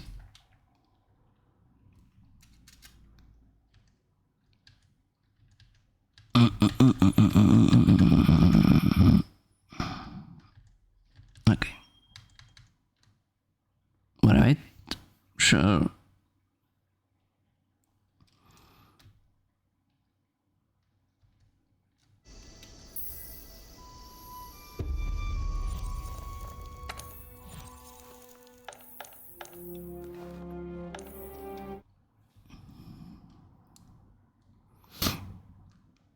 Also because the stream has a cap of 30 something hours.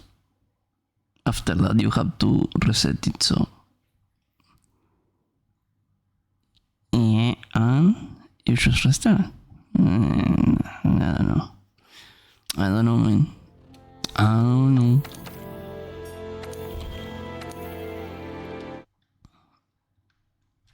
I don't know, man. Oh, I need to change category. Game Monster Hunter War.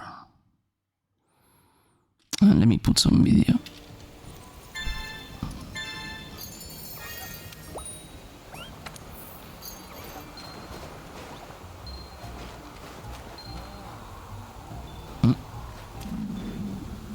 Take a gander at my hall.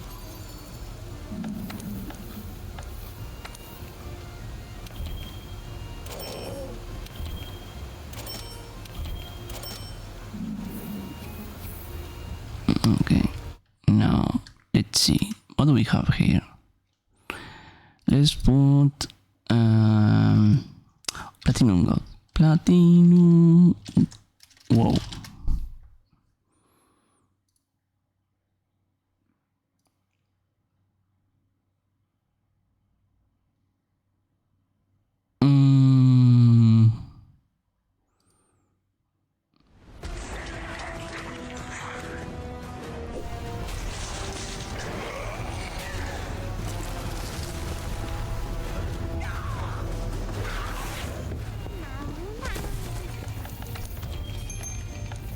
Liadrin used to have faith in the light.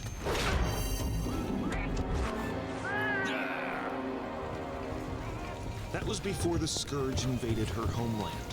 That was before her loved ones sacrificed themselves so that she may live. That was before the Sunwell was corrupted. No. That was before 90% of the elves were slaughtered. Why have conviction in the light if it would not intervene in such a catastrophic event? After the Scourge invasion of Quel'Thalas, Liadrin abandoned the light and took up arms, isolating herself from the corrupted devastation of her homeland and enacting vengeance by killing as many Scourge as possible. I got here as fast as I could. I need time to collect myself.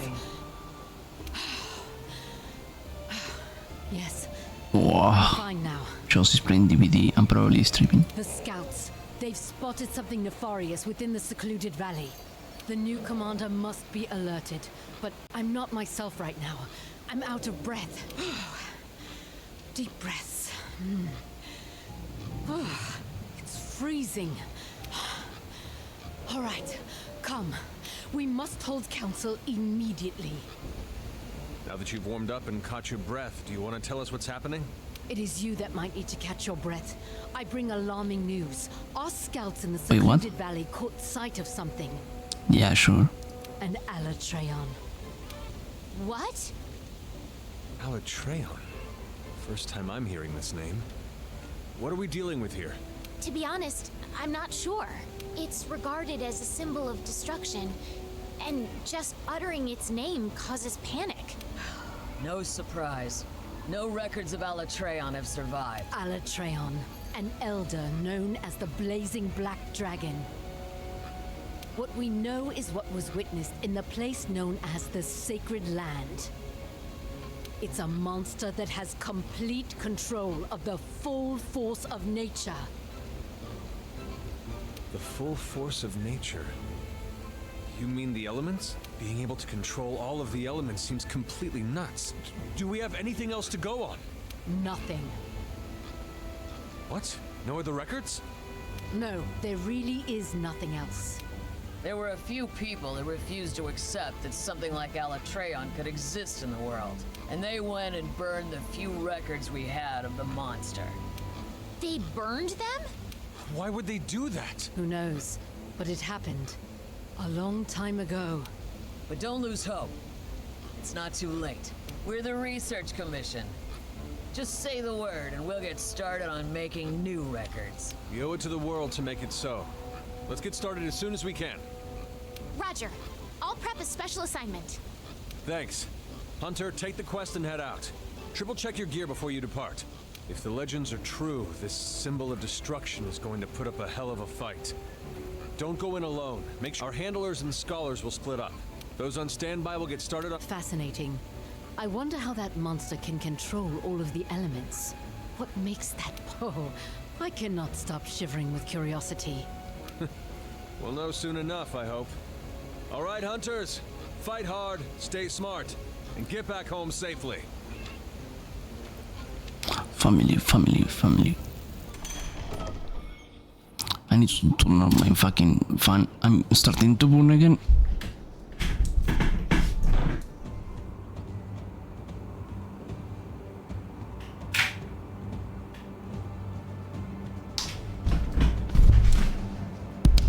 It shows his presence. That makes me warm and fuzzy.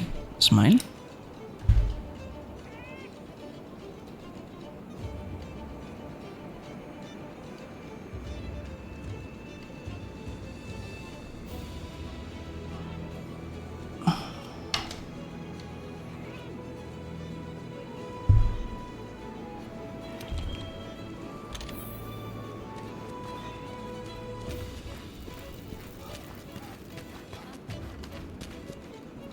Good to see you. So Fishina, no. What's the new quest? To our people, Arthas dealt us a grievous wound when he defiled it. My faith Blazing shattered Twilight. when Silver Moon fell. And eventually, that hunger for revenge would be noticed by the new leaders of Quel'Thalas. Oh. Ah, apologies.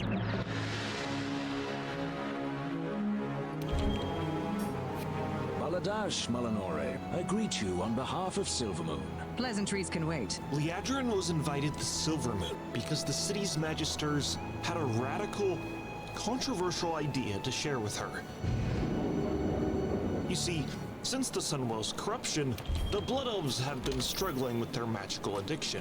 Prince Kael'thas left to go to Outland to find a new source of power for them to feed from. One of the things he found was a Naru named Muru. These Naru are godlike beings made of holy energy. What the fuck? Which the blood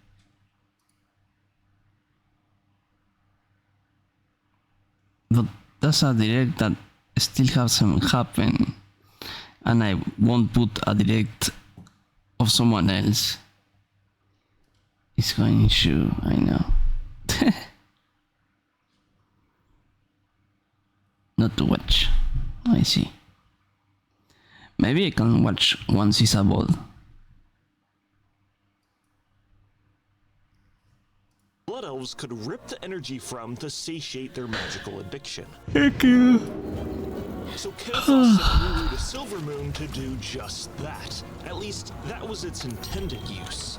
But Magister Astalor Bloodsword and other Magisters found a way to successfully manipulate the energies of Muru to provide the Blood Elves with a forceful method to wield the I never was into it, so... With this new discovery, no longer would they find themselves in a situation where the light would refuse to aid them in their time of need. With this breakthrough, they were not worshippers Sorry, not sorry. any longer.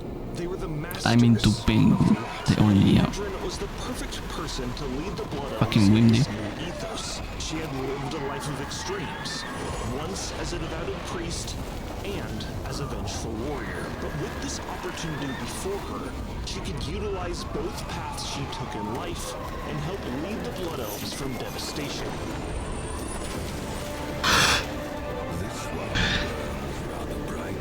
You made your ex-wife? What do you mean?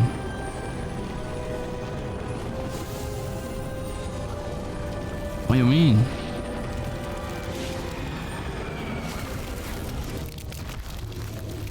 ¿Estás habituado? Nada, worry.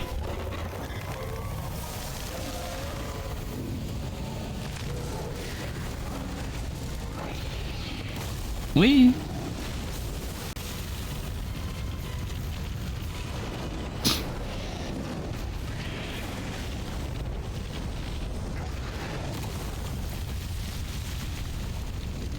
Stop breaking shit.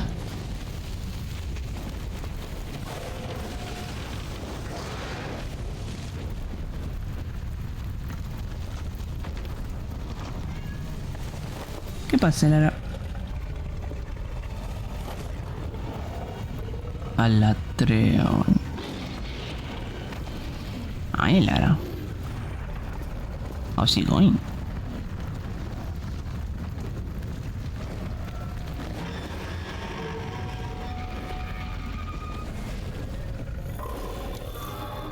That's Alatreon? Must be hiding some incredible power. If that power isn't contained, it could be the end of us all. We think elemental weapons should be able to shut down Alatreon's powers. So non-elemental weapons won't be as much. El Aran, yeah, she's... Hunter, you got that? Your elemental and abnormal powers are having no effect. I think you've got dragon. If you keep an eye on those horns, you should be able to figure out which elements are effective.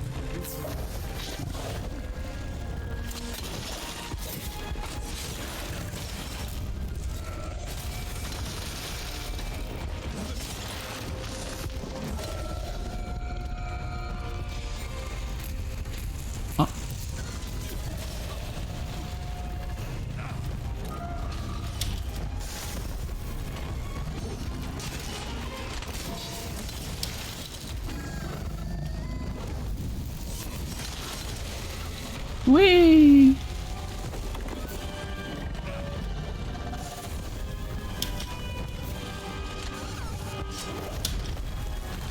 Though depends on which one you are asking. The one in Monster Hunter is not having a good time right now.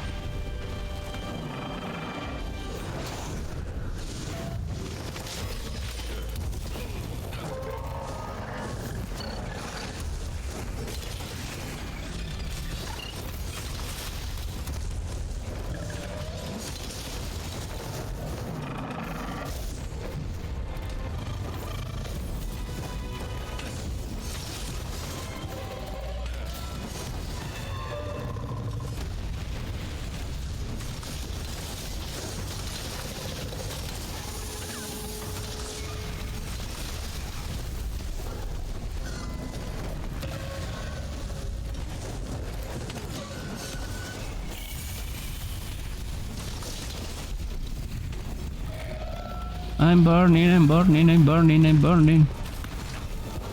Oh shit. Uy.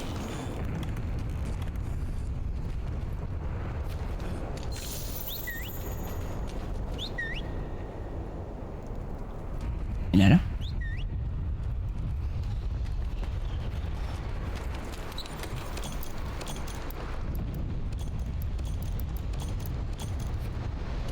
Okay.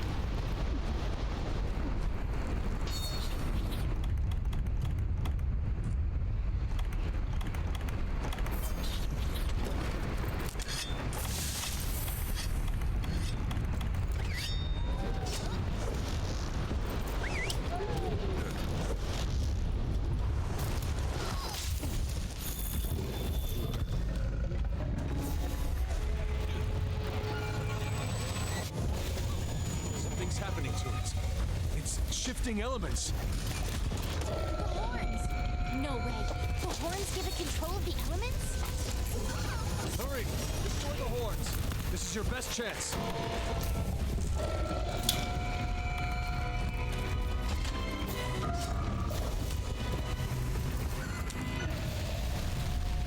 Woo!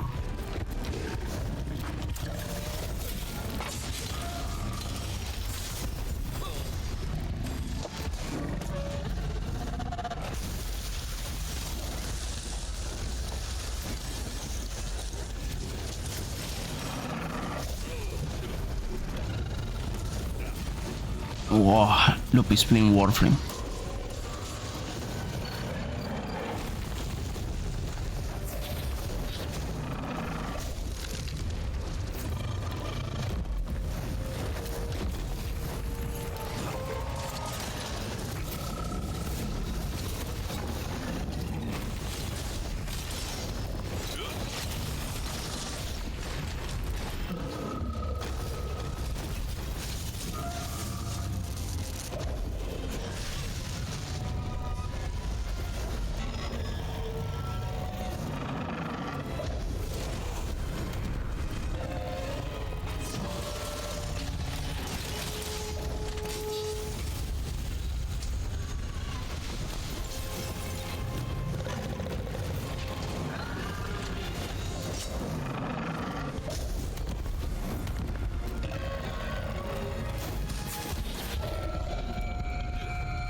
No, I wanted to hit the fucking thing.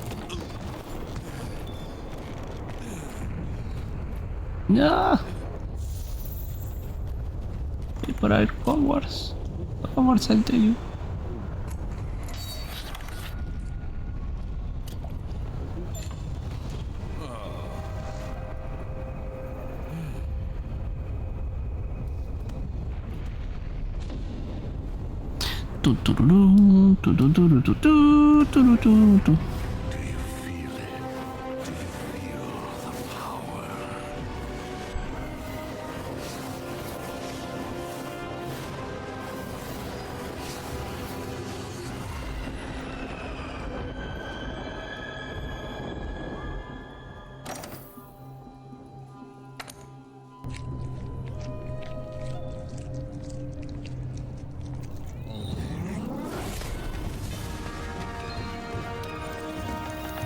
Empowered by the light once more, Matriarch Lady Liadrin and her new order of paladins called the Blood Knights fought alongside her with the same stolen holy energy.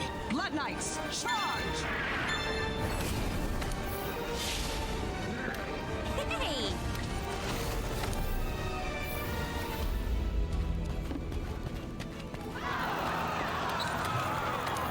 But Blood Knights were particularly popular in Blood Elf society.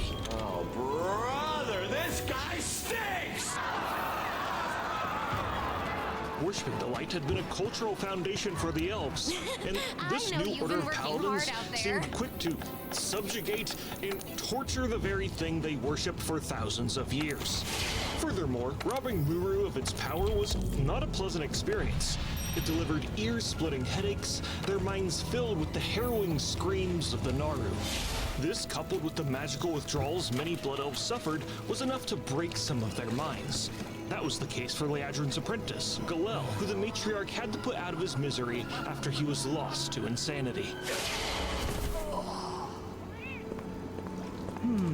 This was the first time Lady Liadrin pondered if this whole enslavement of a benevolent force was really a good idea. Then she remembered the exclusively Horde Paladin ability, Seal of Blood, and just how awesome it is. And then she carried on with her day. Player character Blood Elf Paladins officially joined the Order of the Blood Knights by level 20. At level 20, they can accept a quest to obtain the Blood-Tempered Rancer, which is the Horde version of the Vergen's Fist Hammer Paladins can acquire in Classic. When Blood Elf Paladin players are level 60, they can do a quest to obtain their epic mount, called the True Masters of the Light, where Lady Liadrin says, "Ours is the true way of utilizing the light, to show others that would call themselves paladins the folly of their ways. I intend to send an unmistakable message. The Alonza's Chapel, where the Order of the Silver Hand was founded, seems immune to the destruction of Strathome. The chapel's eternal flame affords it the light's protection. But when you use this mixture to extinguish the flame, that protection will be no more. It will burn, and our dominion over the light will be proven to the world." So not only are the Blood Knights dominating the light, but they are actively trying to disrupt traditional light worship, which, I'm gonna be honest, sounds incredibly out of character for the story of the Blood Elves. What makes Blood Elves so great in TVC is that they are people forced to do these morally dubious things to survive, like torturing a god in their basement so their broken, barely functional kingdom can defend itself. And while Blood Elves are a bit vain, actively seeking out and burning churches just to show how better they are is hilarious, but perhaps a bit extreme in the grand scheme of their story.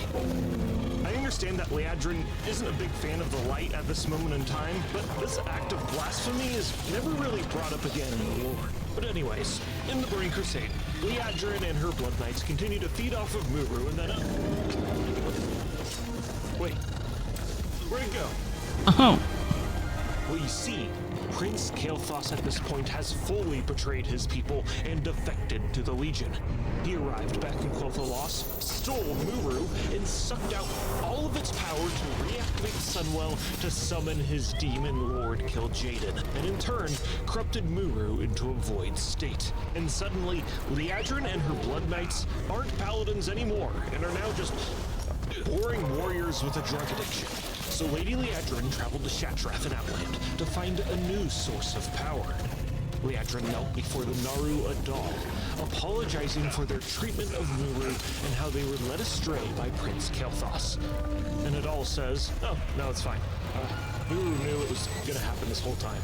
Something's happening to it." And Liadrin's all like, "What? No, I cannot do this. It's the whole prophecy thing foretold by that guy over there."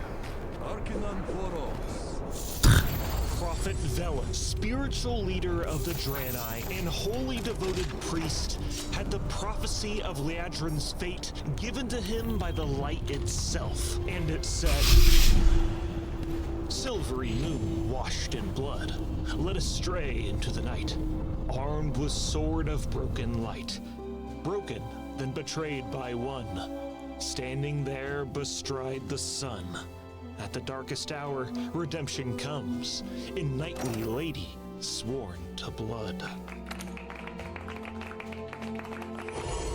After realizing her subjugation of Muru was a part of the prophecy to her redemption, Lady Liadrin is quick to denounce her loyalties to Prince Kael'thas and fight in the name of the light once more. She then joins the Shattered Sun Offensive, a strike force of Blood Elves and Draenei formed to assault the Isle of Quel'Thanas and defeat the demon-worshipping invaders. And you know how this ends.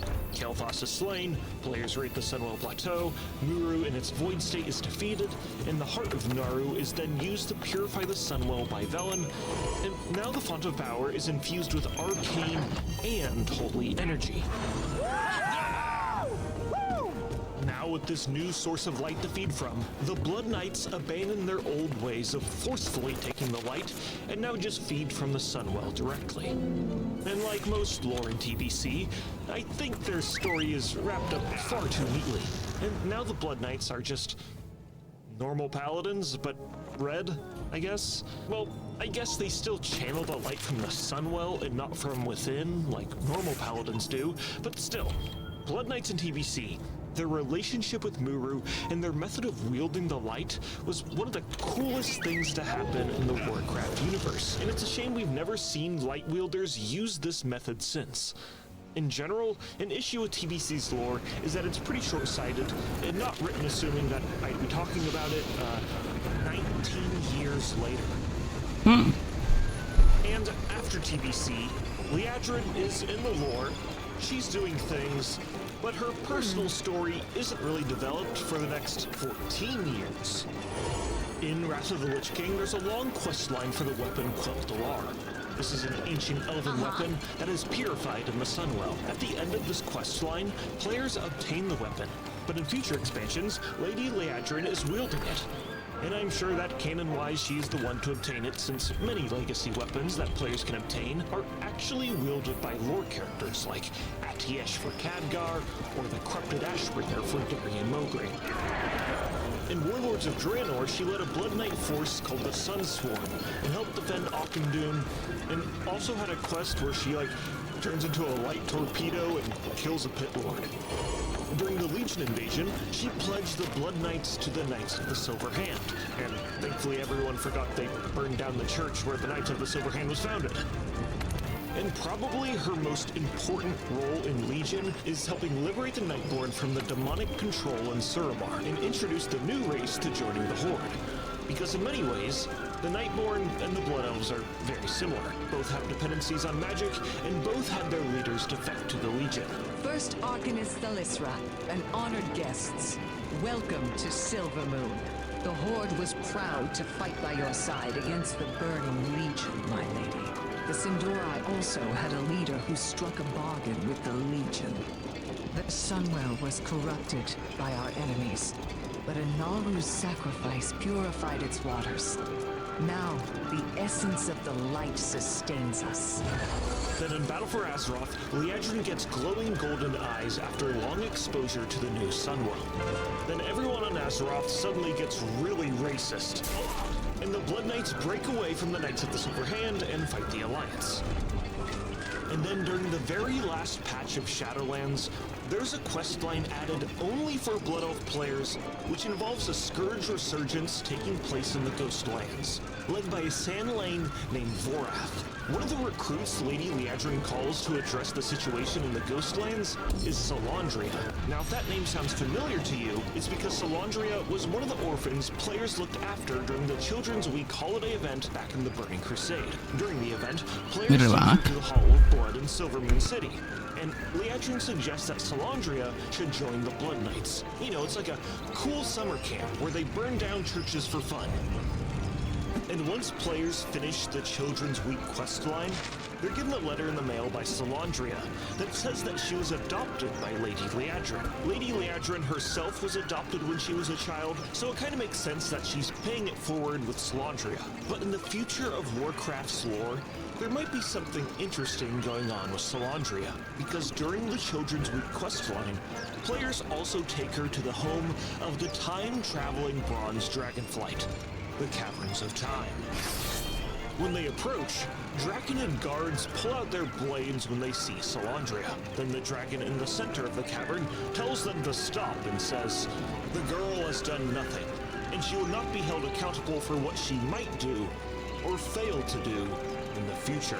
So at some point in Warcraft's future, we should anticipate that Salandria is going to cause some serious problems in one way or another. But anyways, back to Shadowlands. All of the Blood Elf leaders are discussing the Scourge Resurgence, which threatens Tranquillion, an outpost in the Ghostlands. These reports are alarming, Lady Liadrin. Tranquillion is in danger of being overrun by Scourge. Their forces appear far too organized for this to be some random attack. Perhaps we should request additional aid from our Horde allies. And waste more time awaiting their arrival? No. We must address this at once. Then we must call up those still in training. We will hold the line and keep Quel'Thalas safe. I swear it. Very well. I will open the way and meet you in Tranquillion. Lady Liadrin, are you sure about bringing up trainees to fight? This is no mere training exercise. I am. You will find their skills are more than adequate, but I shall let their performance prove it. They are ready. I look forward to good news then. May the Eternal Sun guide you, Liadrin. Finally! It feels as if I've been in training for ages. Send me to Tranquillion. Salandria, this will be no easy task. More will be expected of you than any other. Then I should prove myself, right? You said it yourself. We'll hold the line and keep Quel'Thalas safe. I intend to do just that. Then Salandria and Liadrin go to Tranquillion. Sorry. Salandria and Liadrin go to Tranquillion and defeat the Scourge and the evil vampire. The mother and daughter duo then have a very brief appearance in The War Within, and of course they're going to be featured in the next expansion, Midnight. And the Midnight cinematic does an excellent job at distilling Lady Liadrin's story and the Blood Elves' complicated relationship with the light. In the first half of the cinematic, Liadrin is filled with doubt, questioning her own worthiness for the light to answer her prayers. That guilt was likely rooted in the desperate choices the Blood Elves were forced to make to survive, especially what they did to Mulu. But despite their sins, the light is able to realize that her people are filled with good intentions and are worthy of its embrace. And in that moment, Liadrin's faith is rewarded, and her prayers are answered, and the Sunwell summons an army of paladins to stand against the void.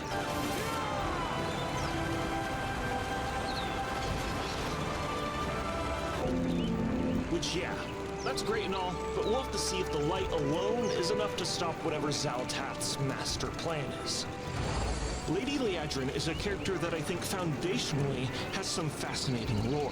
Her progression from a priest to a spiteful apostate to vengefully reclaiming the light and eventually regaining her faith after coming to terms with the light's benevolence is such an interesting character arc that isn't fully explored with nearly as much depth as I think it could be.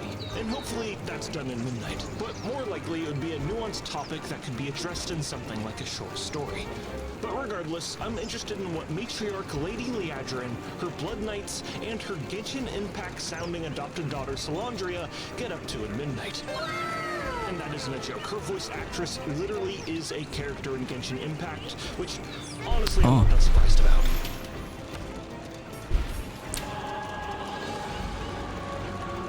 Interested in more Lady Liadrin lore? Well, I narrated an excerpt from the official short story, Blood of the Highborn. That includes Liadrin's... Okay, let's see if I can. That's Alatreon? Must be hiding some... You got the fucking kidding me? If that power isn't contained, it could be the end of us all. We think elemental weapons should be able to shut down Alatreon's powers. So non-elemental weapons won't be of much use, huh? Hunters, you got that?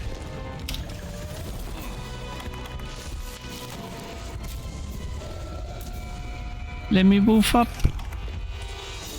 If you keep an eye on those horns, you should be able to figure out which elements are effective.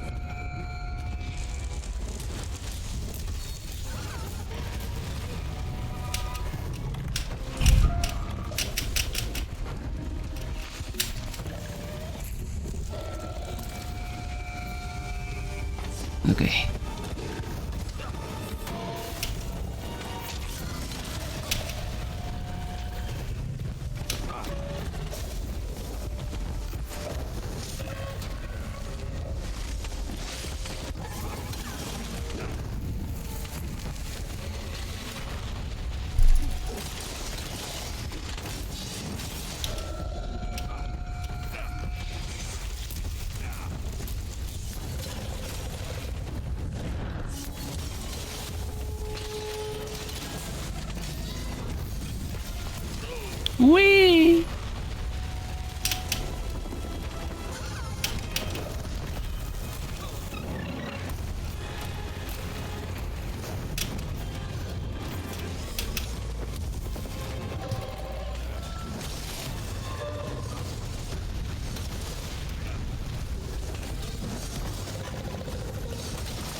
Wahoo! Exactly. Oh, since you're here, Pengu, I will try to explain you the thing with the charge blade, because showing it is fire, fire, fire.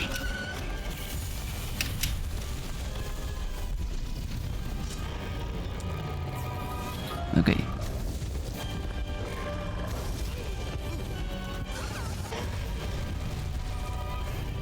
Yes, I'm using also, by the way, a charge blade, despite the skin of Dante's.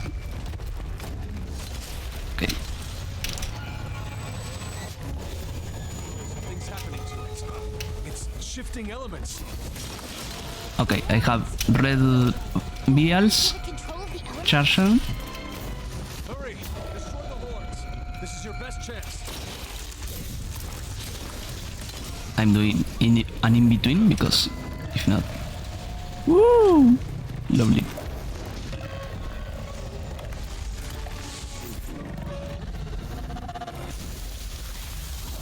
Okay.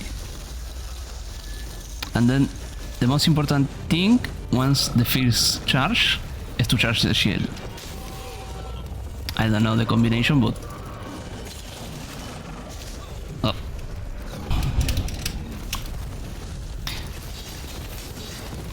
I charged by mistake the axe smile.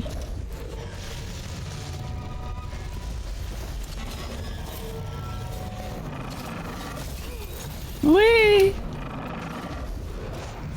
Okay, let me... 1, 2, charge shield. Okay, I charged the shield. The shield is pink now. Smile. Smile.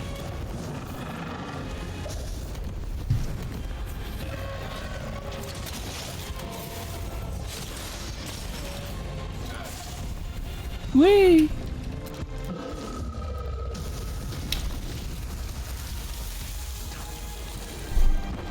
Learning. I'm suffering more. Like, really, I wake up. Maybe this is not the best to explain shit.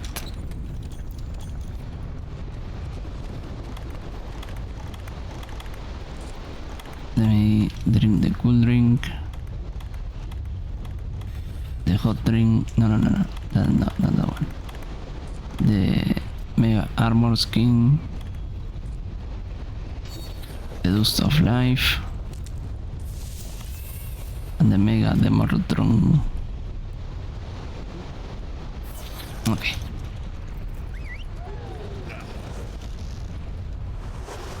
Hello there. Let's repeat it from the beginning. Ooh. If I'm able, of course. Charging. It is in red. No need to go further. Files reloaded. Whee! Body exploded.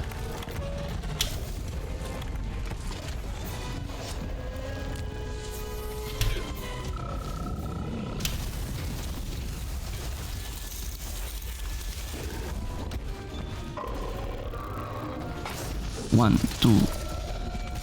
Shield charger.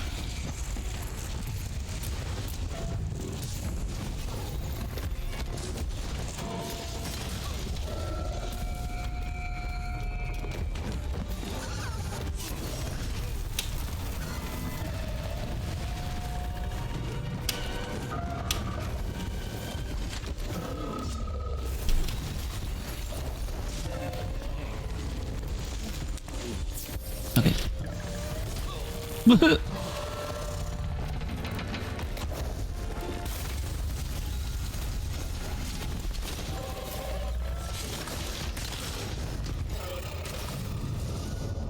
Alatreon's readying a big attack. Keep your healing items ready. What?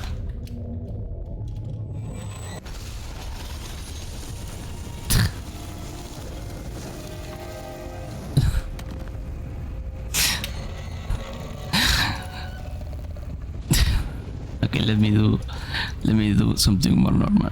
It's mine. Lovely.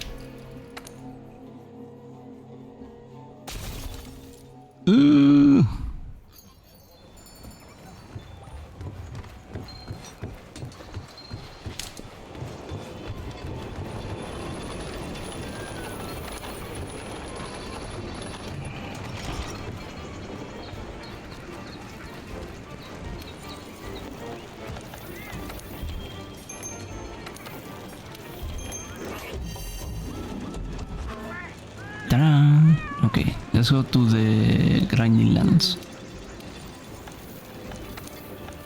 The part.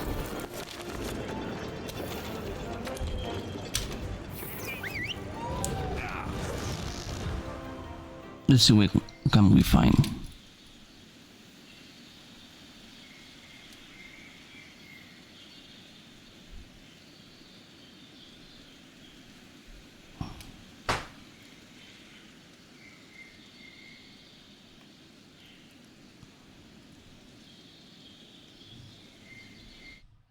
In the meantime, the messy lorry of Valira Sanguinar. Oh.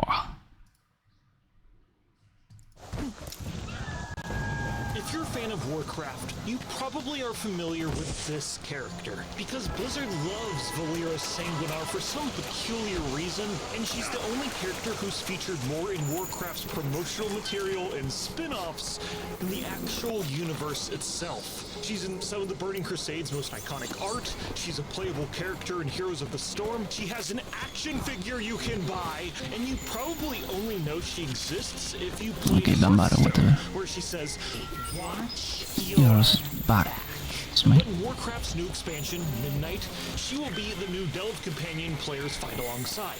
So it's a good opportunity to go over the brief, yet confusing and ambiguous details of her lore. Like many Blood Elves, Valira Sanguinar's family was murdered. But her family was murdered by bandits instead of zombies. So, Smile. That's fun and unique. Another thing that makes Valira unique is that she's pretty young for an elf. A unique trait to have when the race can live for thousands and thousands of years. And in her youth, she learned the ways of the rogue. Into the shadows. Surviving the Scourge invasion of Kolfalos and traveling around making her living stealing from others.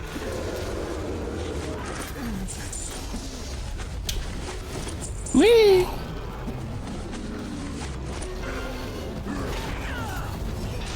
Whee! Again. Well, she was stealing from people until she got caught and Okay, sent to Orgrimmar charge as a prisoner. I charge my shield. While in prison, she kicked a whole lot of ass and was recognized for her combat prowess, and was forced to join a gladiatorial group with a night elf named Brol Bearmantle and Varian Wren. But he didn't know he was Varian Wren, King of Stormwind at the time, because his memory was erased. Second charge. Explained in a series of comic books simply called You can do two things. You can Most of this series is charge your axe, or you can do the mega attack, in which you do that and use everything in one single attack. as Katrina Prestor. One of the interesting things about this series is that the story takes place during the events of the Burning Crusade.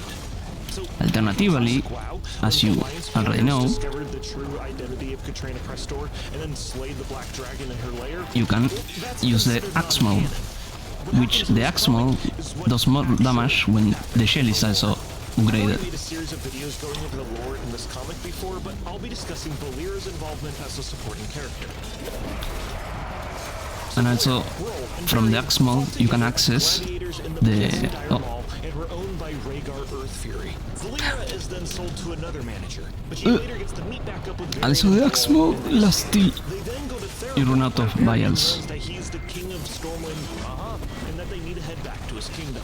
In the wetlands, a warlock assassin sent by Onyxia puts a curse on Valira called the Mark of Cathra-Natir, and the Blood Oath becomes a vessel for the spirit of a dreadlord that tries to possess her every so often.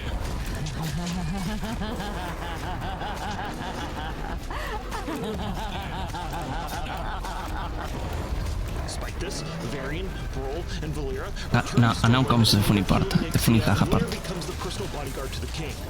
Fuck, I miss. I should have. Loyalties are my own. It's important to understand a core concept of Valera's character is that she's not a part of the Horde and she is not a part of the Alliance. Her loyalties are her own, and the House of Rin has earned her trust. Which, like, sure, you can say you're faction neutral, but if you're helping the king of the Alliance, Axe it's charge. kind of giving you some faction bias, but okay, sure. And this character's filled with just Secondary. like, weird, tonally different. Okay, I'm going to do 3 secondaries. 1, 2, 3, and this is the charge. Loyalist, and her most iconic art is her attacking a Draenei. And let's not ignore that there's a demon inside of this woman. Shouldn't we be more concerned about this? Instead, I can Here's where our story gets choose weird. second Valera is also primary a supporting character for another series of to comics prevent going over the story of Medan. I've also made a one. video covering his lore, but the weird thing about Medan is that he's one of the few characters in Warcraft that has been fully written out of the lore. He's the child of Garona and Medivh, you know, the most powerful mage in all of Azeroth. And Medan is the ultimate power fantasy character who can control every type of magic, and at the end of the comic, he's empowered by a bunch of important lore characters and conjures a giant death laser to kill Cho'Gall. We know that Medan has been written out of the lore because he's never been mentioned ever again after this comic book series, and in the Warcraft Chronicle books, he's in the index on the page 404, but is not discussed in the actual content of the book. Now, despite this series of comics explaining his lore is actually super important to Valera as a character. Because during this comic, Valera goes to save Medan in Ahn'Qiraj with a powerful mage named Meryl Winterstorm, and they fight Cho'Gall. In order to match the ogre's power, Valera has to give in to the demon within her. She fends off Cho'Gall, and they're forced to retreat after they rescue Medan and they teleport away. Then the Dreadlord within Valera tries to harvest the power of Medan. Meryl then offers himself to be possessed by the Dreadlord instead, and the demon's essence is transferred from Valera to Meryl, and he renames himself to Meryl Fellstorm, and exiles himself like a massive cornball. But okay, if everything is rendered non-canon in this comic, what actually happens to Valera? Well, later in Legion, the Dreadlord and Meryl is defeated by player characters, so I guess that part of the lore actually happened. And for Valera, well, her lore is told in the Hearthstone Book of Heroes campaign. This is a series of narrative PvE missions that tell the story of Hearthstone's hero characters. And in the story, Valera did go to Ahn'Qiraj with Meryl, but in this version of the story, she does let the demon take control of her, and then they just flat out defeat Cho'Gall. Then the demon spirit is transferred to Meryl. So the same story kind of happens, just with Medan totally written out. But also Hearthstone is considered non-canon, so this is most likely the current iteration of the story, but we can't really say that for certain. Okay, let's move on to talking about lore that we actually know is true. Stealth is my middle name. Valera Stealth Sanguinar. Smile. Think the sun I didn't become a merchant or something. Okay, so like I said, Valera is still working with King Varian Rin, and serves as his advisor, As I said, with the last time Sanguinar. and spy. Oh, there goes Varian. And apparently she slept in during the whole broken shore thing. Okay, well, after he dies, she serves his son, Anduin. And then in Legion, we find out she does have some hobbies outside of serving House Rin, and is a part of the Uncrowned, a secret society of rogues. Smile. We found out that she joined this order of rogues in her Book of Heroes story in Hearthstone. So I guess we can assume everything in that story is factual. I don't know. During Legion, she helps players acquire the Subtlety Rogue artifact weapons and plays a role in the class campaign, but nothing about her story as a character is developed. She's just a familiar face who is a rogue. Then in Before the Storm, Battle for Azeroth, Shadows Rising, and the pre-patch for Shadowlands, she plays a very minor role as the person conveying information between the Horde and the Alliance. And, she's playing Hearthstone in the War Within. And, that's it. So after all of that, I'm left wondering, why Valera? Why out of all of the characters is she Blizzard's choice to include in spin-offs like Heroes of the Storm and Hearthstone? The Heroes of Hearthstone are some of the most iconic characters in the series. They were either main characters in Warcraft 3 or characters who have been built up over time in World of Warcraft. And then there's Valera, who's also there for some reason. Well, I think the reason why she's so featured is that despite the 30-year-plus legacy of the Warcraft universe, Blizzard has never really fully developed a rogue character for the Warcraft brand. The closest thing we have is, Matthias Shaw, leader of the SI7, but no one cares about him because he's a boring human and not a hot blood elf in a revealing outfit. And I it's guess just there's gay. Vanessa Van Cleef, who is also a boring human, but is hot, but she's not featured nearly as much as Valera. Okay, well, I guess there's also Lillian Voss. I don't care. She's not marketably hot. It's mine. Depending on who you're asking. And there's Garona, but her lore is kind of a mess as well. Yep. All that is to say, I hope that we get some development for Valera Sanguinar as a character in Midnight. And she isn't just a vaguely faction-neutral rogue who helps players. Those webs will summon the Rubians. Don't stand in them. But if the former Delph companion, Bran Bronzebeard, is anything to go by, that probably won't happen, and she'll just mention little quips about not standing in fire, and just like Bran Bronzebeard, maybe get naked, like Bran did in The War Within. That would be nice. That's still a weird thing that I'm not sure why that happened.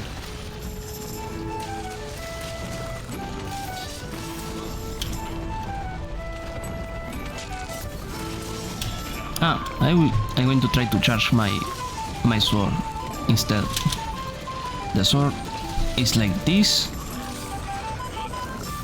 and makes that any attack with the sword has an after effect. And also prevents for over reload, so no matter how much time you hit, it's not going to like fucking bounce back.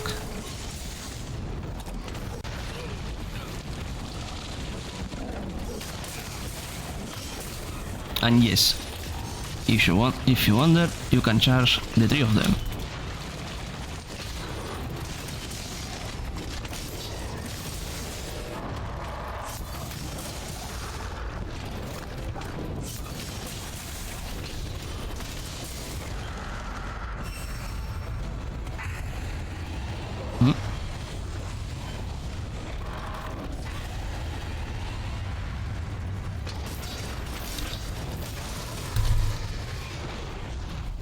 But the pizza cutter is more than enough.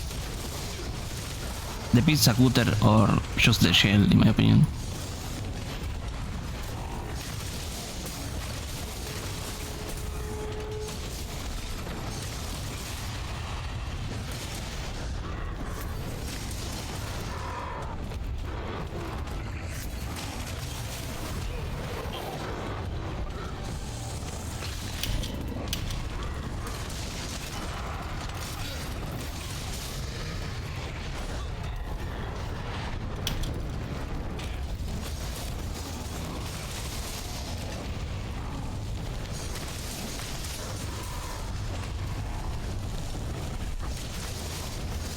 No, you bitch.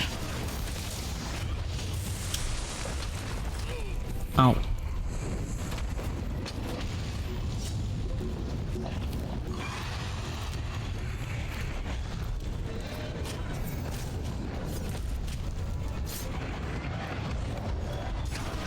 Okay, Ration. Bye.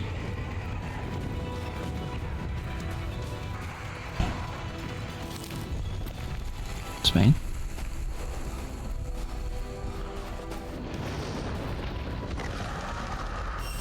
Why don't you shut the fuck up?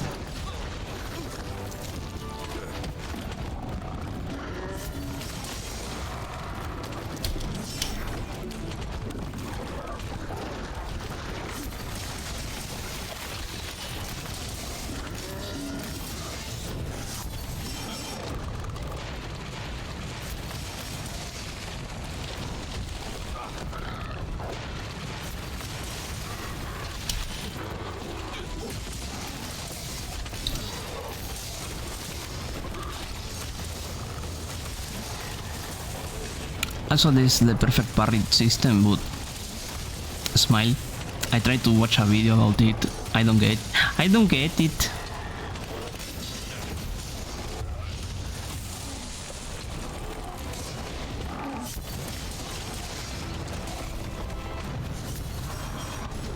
Because it's very complicated. It's like certain movements, which is not actually blocking, have a frame or two in which you can perfect parry, and it's actually blocking that does damage.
Actually, I'm going to point the terminal video because it's very funny.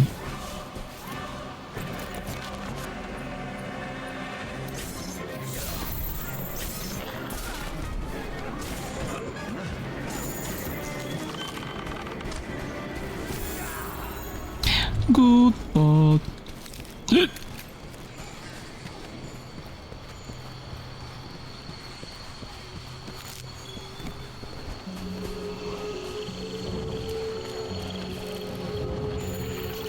This is where the end began. My company was patrolling the forests near Zulaman when we received word of the Scourge invasion. We were wholly unprepared for what we encountered. Quoth, alas, had enjoyed years of idyllic peace. And suddenly, we were facing death itself. I lost my eye in that battle. I would have lost my life were it not for Haldron. Words cannot describe the devastation our people suffered that day. I got bullshit, but okay. To tell the tale is a miracle. One that we cannot afford to waste. The elven lands of Quothalos were thought to be impenetrable, protected by a magical barrier powered by rune stones etched with magical symbols of power. But during the events of Warcraft 3, the barrier was disabled and Arthas Menethil and his Scourge army invaded. During the assault, 90% of the elves were slaughtered in just a few days. Their king, Anasterian Sunstrider, was dead. The highest-ranking members of their military, like Sylvanas Windrunner, were dead, and worst of all, their powerful font of energy was corrupted, leaving the elves with no source of power to feed from. Prince of Quothalos, Kael'thas Sunstrider, was absent during the invasion, but when he arrived, the first thing he did was blow up the corrupted Sunwell before it destroyed the land. He also addressed the remaining elven survivors. The mass slaughter the High Elves just experienced would fundamentally change their society. From this point forward, Quothalos would not have a king, and they'd rename themselves to the Blood Elves to reflect the loss of life that they had just suffered. Now quickly, repaint the whole city to reflect our new aesthetic.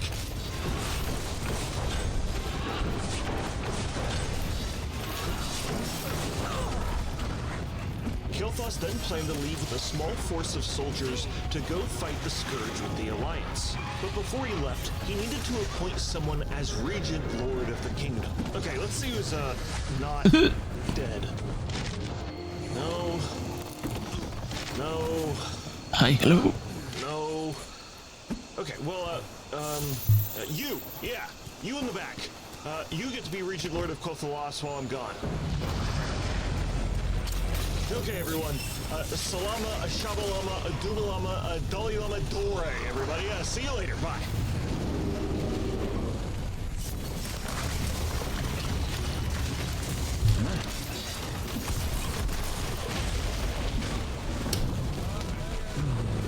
In Kael'thas' absence, Lorthamar Theron was tasked with being the temporary ruler of Quel'Thalas.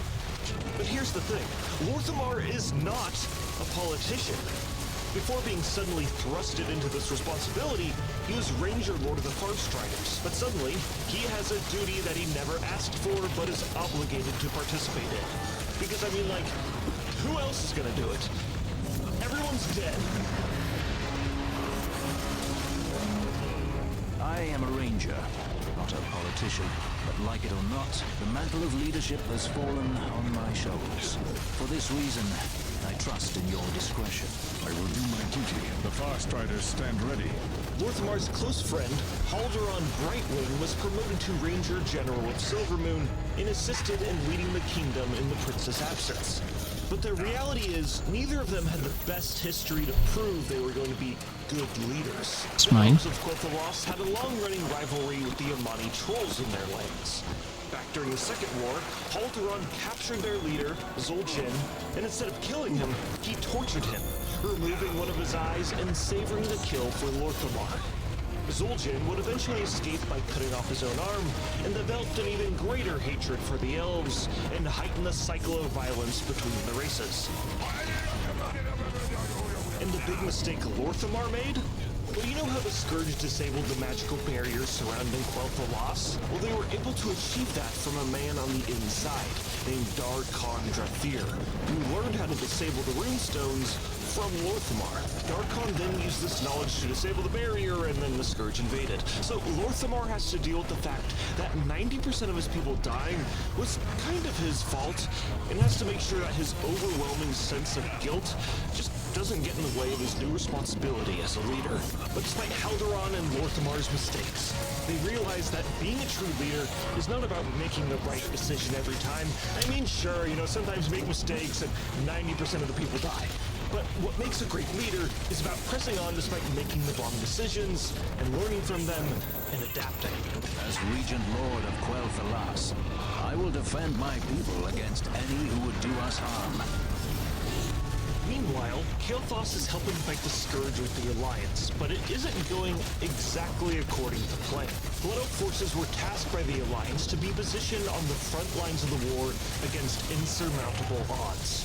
On the brink of utter defeat, Lady Vosh and her Naga appeared, and Kael'thas and his Blood Elves accepted their assistance in fighting back the Scourge, which led the Alliance to assume that the Blood Elves were traitors and were later thrown in jail in Dalaran, but they later escaped. Okay, so clearly the Alliance isn't going to help them, and are just kicking the elves while they're down. So Kael'thas leaves with Lady Vosh to go to the twisted, magic-filled world of Outland and join Illidan. Now, Illidan and Lady Vosh aren't particularly the nicest, morally upstanding people to associate with, but Kael'thas is running out of options, and the clock is ticking.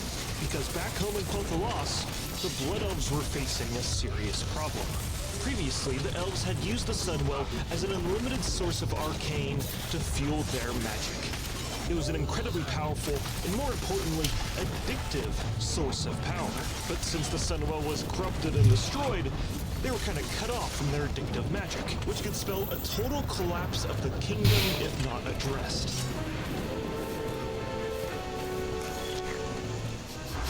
I serve Silvermoon for Quel'Thalas. Grand Magister Romath arrives in Silvermoon. The Magister was a high-ranking advisor to Prince Kael'thas, who had traveled with him to Outland, but now he was back with great news.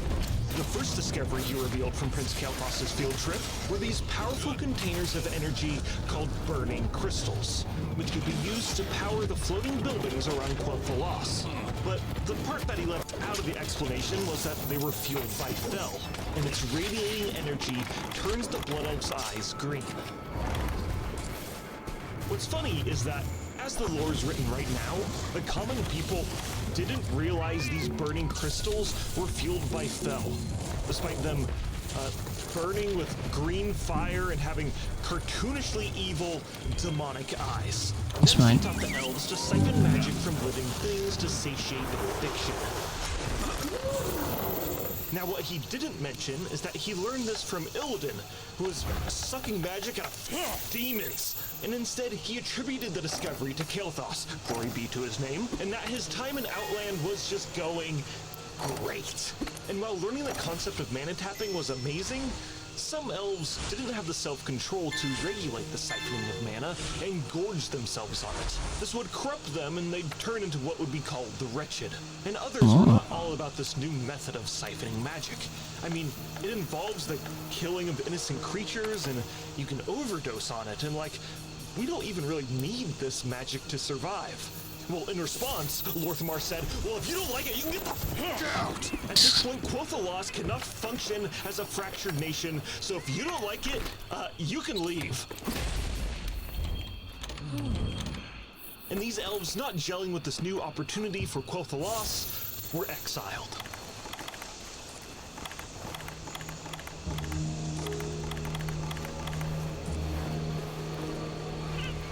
It's now the Burning Crusade, and Blood Elves have fully adopted the discoveries introduced by Romath.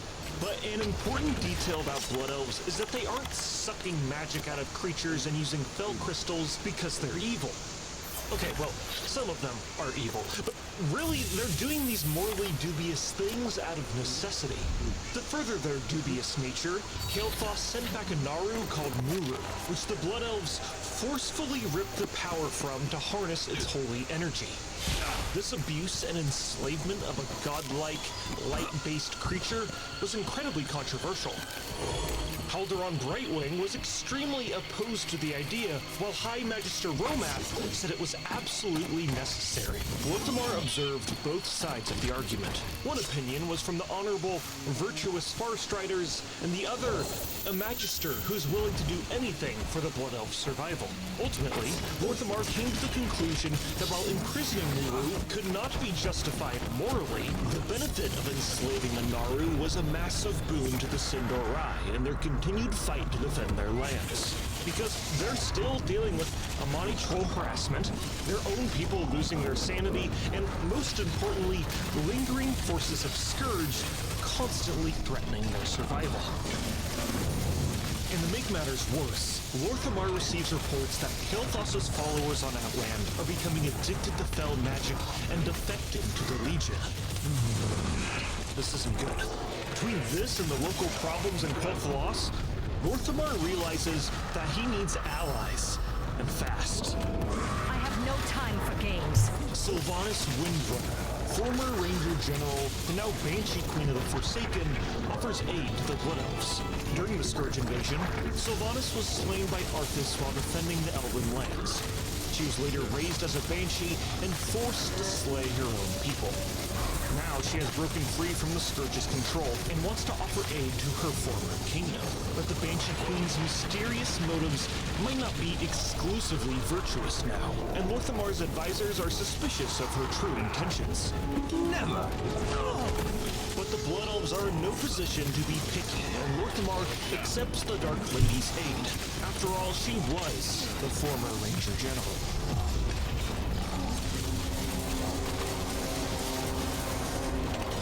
Sylvanas Windrunner was our kingdom's protector. Had she and her rangers I miss. met Arthas with such fierce resistance, our people might no longer exist. She paid the ultimate price, so that enough of us might escape to rebuild our fallen kingdom. When Arthas raised her as a banshee and turned her against Quel'Thalas, It broke all our hearts. I've had my share of disagreements with Sylvanas, but I will never forget her sacrifice. She is the Ranger General of Silvermoon. Nothing will ever change that. Player characters venture into the Ghostlands, working alongside their fellow Blood Elves and Forsaken to help quell the lingering undead threat. During their questing, they killed Darkon Drathir, that guy that betrayed Quothalos and disabled the barrier. But this isn't the first time he died. The first time he died was in the Blood of the Highborn short story. The second time he died was explained in the Sunwell trilogy. This is a manga series released in 2007, and while I think the art style of the series is cool, it doesn't feel distinctly Warcraft, and certain panels look like thumbnails for, like, Nightcore remixes more than anything else. Now, the reason why I'm bringing up this manga series is that there's a character in the story that is unfortunately more important than Darkon Drathir. It's Anvina Teague. Now, what makes Anvina so important is that she is the remaining energies of the Sunwell, who has manifested into a blonde-haired, blue-eyed, beautiful young woman.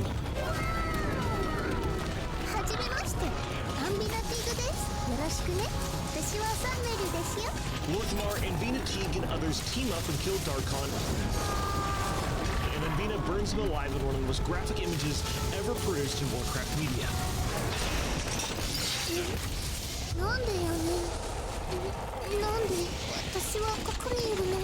The identity of Anvina is a closely kept secret, and she's hidden from the outside world by Lorthamar. She was far too powerful of an asset, and even Kael'thas didn't know about her existence. Meanwhile, negotiations are made with Horde ambassadors, and the Blood Elves join the faction. Because despite their well-kept appearance, they fit the archetype of being down-on-their-luck outcasts like the rest of the faction's members. But not all Blood Elves wanted to join the Horde. In-game, there's a pair of elves protesting the idea of Quothalos joining the Horde and the new methods of satiating their magical addiction. But a fractured nation cannot survive, and these detractors must be handled appropriately. So Magisters spawn in and mind control the protesters, forcing them to be supportive in this new chapter for the Blood Elves. Meanwhile, on Outland, it's not getting any better, and Kael'thas and his loyal followers fully become addicted to fell magic and devote themselves to the Burning Legion. Lorthamar and his advisors could not believe that their prince could be led so astray. First, they scrambled to send word to Kael'thas of the existence of Anvina, that not all hope was lost, and the answer to their addiction was not fell magic.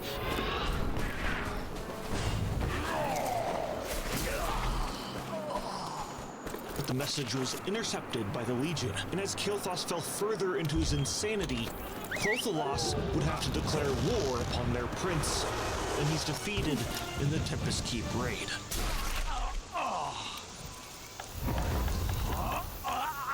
Tempest Keep was merely a setback. Kael'thas was resurrected with fell magic because traitorous elves just can't stay dead in the Warcraft universe for some reason, and the last patch of the Burning Crusade has Kael'thas returning to Quothalos with his fell-infused followers who believe his corruptive magic and the Burning Legion are the solution to the Blood Elves' addiction.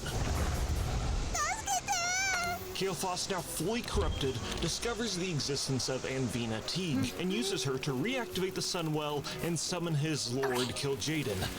And you know how this ends. Kael'thas is killed for the second time, and the summoning of Kil'jaeden is interrupted.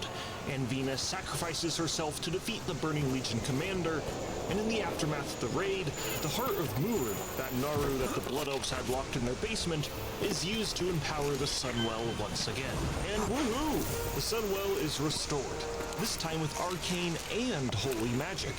So Blood Elves don't have to use their burning fell crystals or suck magic from living beings, and the influence of the Sunwell turns some of their eyes a glowing gold. And while it's nice for the story of the Blood Elves to advance, I really did enjoy the characterization of a shattered kingdom forced to do morally dubious things in order to survive. and it gave them a sort of edginess that made them fit really well into the rough and tumble horde without it feeling forced. I also think it's really funny Blood Elf lore can be used as an allegory for real-life addiction, with its references to binging and overdosing, abstinence, and consuming dangerous substances to chase after a high. But the solution to all of these problems is just unlimited holy drugs. After the Burning Crusade, the Blood Elves are in a much better position.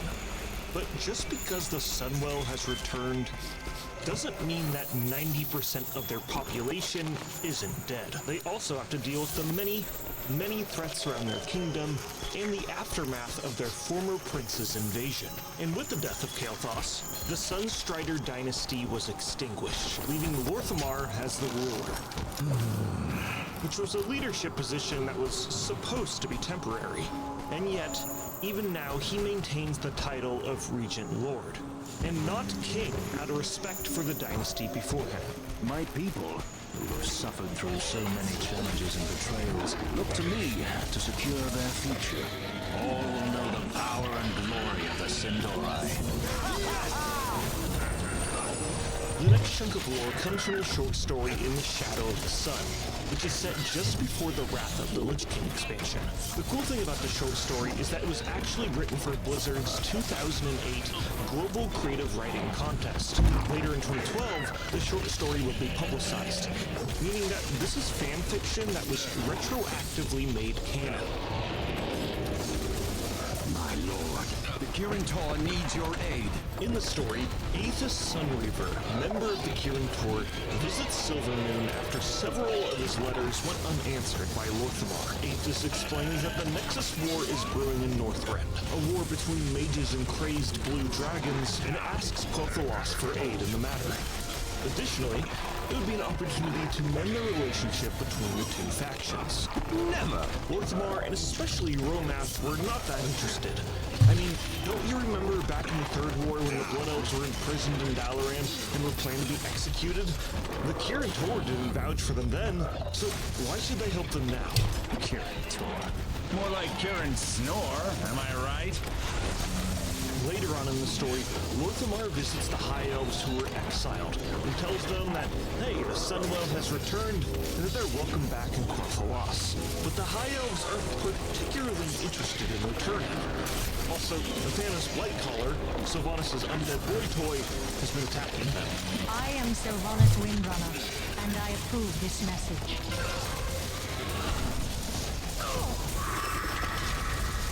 I trust you will not waste my time.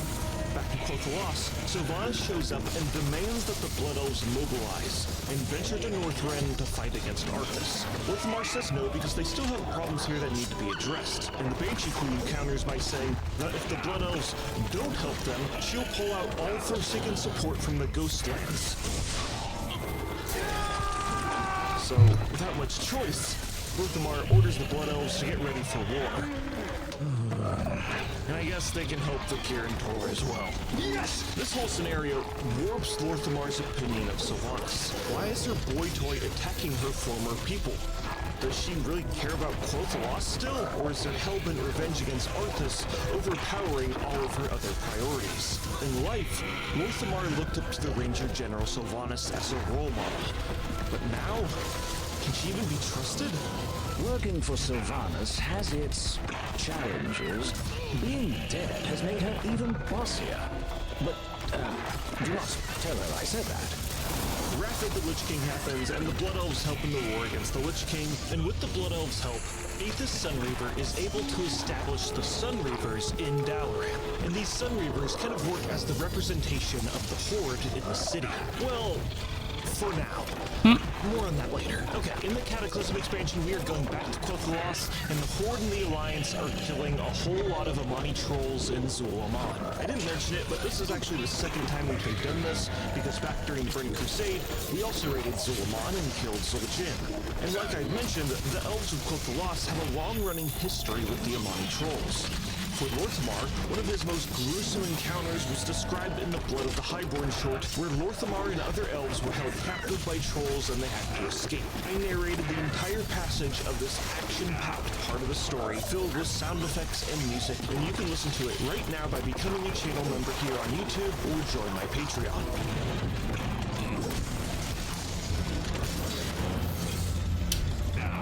Now it's the Mist of Pandaria, and Lorthamar is having second thoughts about joining the Horde, because the faction's new war chief, Garrosh Hellscream, has become a belligerent war criminal. We Sindori were driven to the Horde by the bigotry and distrust of the Alliance. Now, I look at our war chief, and I begin to see the very same racism. He is willing to throw away our lives for his agenda. Know this, I won't stand idle if the Horde interests conflict with those of my people. I may reconsider old alliances. What? Say that again! Garrosh caught wind of this distaste in his leadership and made sure that any sort of betrayal would not come to pass. That's what I thought. During the expedition in Pandaria, the Alliance received a powerful artifact called the Divine Bell and stored it in Darnassus. Garrosh orders that Horde mages perform a heist and steal the bell and teleport it to Dalaran to cover their tracks, then send it to Silvermoon. Now here's the thing. Garrosh does not care about this bell at all, really. Rather, the artifact is used as a tool to incite animosity between the Blood Elves and the Alliance, to ruin any possibility of the Blood Elves switching sides. The leader of the Kirin Tor at the time, Jaina Proudmoore, was committed to keeping Dalaran neutral in this Horde versus Alliance conflict, but she realizes the bell was teleported through Dalaran, which means it was most likely the Sunreavers who did this. A faction within Dalaran that was already controversial and are now directly aiding the genocidal leader of the Horde and getting Dalaran involved in the process. And to top it all off, this is just after Jaina's home was nuked by Garrosh, and she is pissed. So she commits the purging of Dalaran, killing or imprisoning every Sunreaver in the city. High Magister Romath and the player character respond by rescuing Aethys and the surviving Sun Fury members and teleporting them to Silvermoon, and breaking the news of Jaina's retaliation to Lorthamar.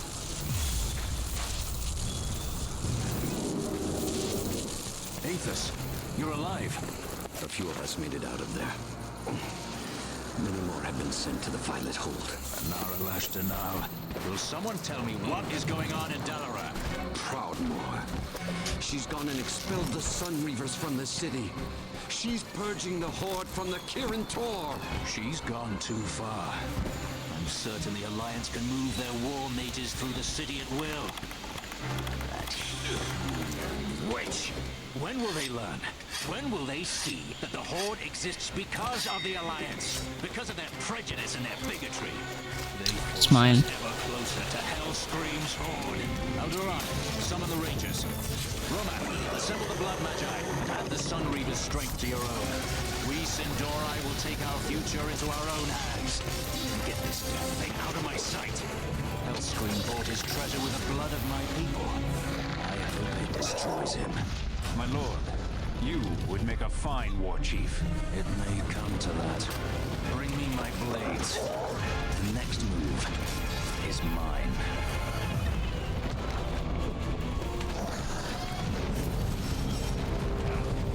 Lorthamar and the Sunreavers set out for the Isle of Thunder.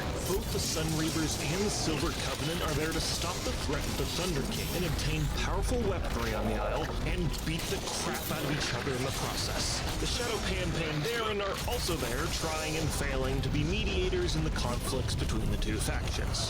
One of the big reasons why Lorthamar set out for the Isle of Thunder was to obtain powerful weaponry to use as leverage against War Chief Garrosh. Also, apparently, no one else in the Horde is capable of dealing with this threat. So Lorthamar has to be the adult and get shit done. This is who I am. No paperwork, no politics, just the hot fury of magic and steel. Press forward. We shape our own destiny today.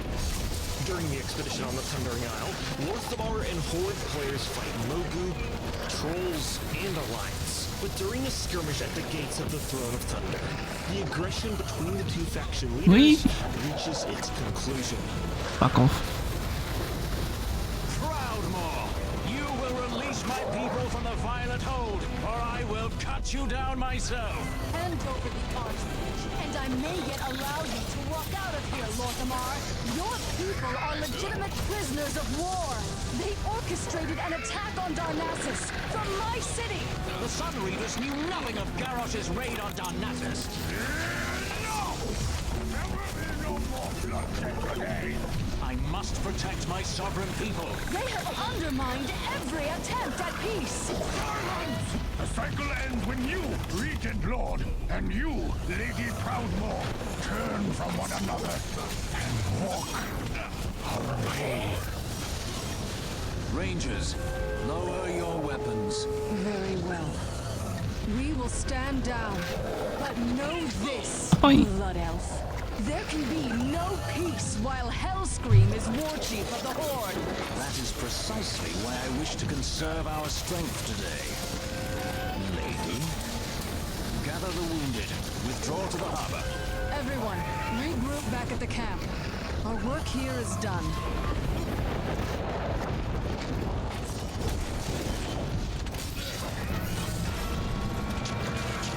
So Lorthamar and Jaina, despite their hatred for one another, realize that the real enemy is Garrosh. And by the end of the expansion, Alliance and Horde rebels siege the city of Orgrimmar and end the reign of the bloodthirsty warchief. And Lorthamar's role in the siege is to secure the shore with other faction leaders. I can raise your dead, Regent Lord. Your rangers can fight again. Sylvanas, you will leave our corpses alone, or I will deal with you here and now. I'm sorry to see your lack of commitment. What of the human corpses? Well, I suppose that's between you and the Alliance, isn't it? Garrosh is defeated, the expansion ends, and Vol'jin becomes the warchief, and and he's dead. Okay, now it's Legion, and Sylvanas is inexplicably the warchief. During Legion, players liberate the city of Suramar, and the Nightborn, a race of elves very similar to Blood Elves, but are purple, join the Horde. And around this time, Lorthamar gets a much-needed model update. My eye patch has never switched sides. I mean, who would mix up something like that? It's mine. When the Nightborn join the Horde, Lorthamar invites their leader, First Arcanist Thalyssra to Silvermoon. And also, Illyria Windrunner is there. It is a pleasure to visit your fine city at last. Thank you for extending the invitation, Regent Lord. Please, call me Wait, a normal. Fuck off. to introduce another guest, Lady Illyria Windrunner, a hero of Silvermoon's past. During their meeting, Illyria Windrunner, filled with void magic, accidentally almost corrupts the Sunwell when the void energy within her lashes out. Clearly, she's too dangerous to have around in Silvermoon, so Lorthamar exiles her. If you want more info on how this all played out, you can check out my video on Illyria. And during the battle for Azeroth, the Horde and the Alliance are in an all-out war with one another. But then there's an even greater threat. So Lorthamar and Jaina need to set aside their differences to defeat Queen Ajara, and then work together to revolt against the Horde's warchief, who has gone off the rails and wait a minute. I'm getting some deja vu here. And yeah, the lore gets crazy, and we go to the Shadowlands, and Lorthamar fully comes to the conclusion that Sylvanas is not the same woman that he knew when she was living. I spent most of my life alongside the Windrunner family. Sylvanas was my hero. And my friend. A banshee who nearly led the Horde to ruin was neither. But hey, who the hell cares, because Lorthamar is getting freaky. In the short story, A Moment in Verse, Lorthamar visits Suramar to go to a fancy event where he and First Arcanist Thalyssra will recite poetry. Later on, the two leaders are together in private. The Regent Lord learns to relax and take a break from his responsibilities and enjoy some much-needed R&R. In fact, Haldoran and Romath play the roles of impeccable wingmen. Both Haldoran Brightwing and Romath had taken an unusual interest in his journey to Suramar. The words, Go, you love-addled buffoon, or I will strangle you myself. Might have left Romath's lips before Lorthamar departed. The tension between Lorthamar and Thalyssera creates one of the most saucy, romantically horny pieces of Warcraft media ever produced, which includes lines like, he thought of her poem, the words lingering in his mind even if she didn't want them to last but a moment. Here I am. Take my fingers to grasp the goblet. Take my lips to breathe your first air. Take my lips. Lorthamar intended to. His lips met hers, where wine and poetry lingered, and he felt, without hesitation, that he belonged there. And boom, Shadowlands happens, and there's a 5-year time skip in the lore from the end of that expansion to Dragonflight. In that time, Lorthamar ties the knot with Thalyssera in the short story Vow Eternal, and they have a wedding. But oh no, during the story, someone crashes their wedding. Who do you think it could be? Perhaps it's Darkon Drathir who has come back from the dead. Members of the Legion, perhaps? Sylvanas loyalists? No, it's none of those. It's Kurog Grimtotem, the 6th boss of the Vault of the Incarnates raid. Smile. Which is so random, it's hilarious. They tell Scram and Lorthamar and Thalyssera get married, and now our favorite Regent Lord has a tall, hot, purple wife.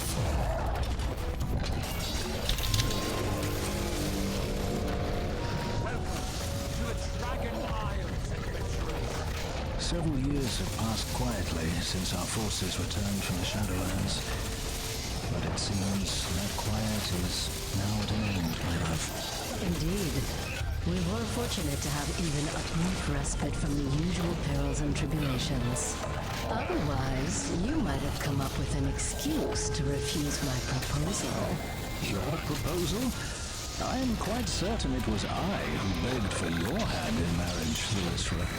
Lorthamar Theron, you are such a creature of duty that you would have delayed our wedding over a crooked painting in Silvermoon. How fortunate I am that both our kingdoms witnessed our vows. Else you might try to deny that we ever exchanged them.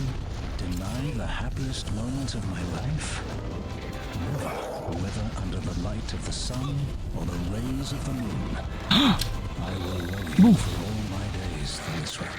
As I will love you, no matter how many dragons try to distract us. The history of the Blood Elves is a mess. From near extinction to meddling in morally dubious practices and dealing with the chaos of being in the Horde. Time and time again, they've been met with crisis which has been narrowly avoided by their leadership. Lorthamar, Haldoran, and Romath are by no means perfect leaders, but the combination of their wisdom, pragmatism, and their unwavering hope for Quoth loss has led to the kingdom being able to persist after all these years.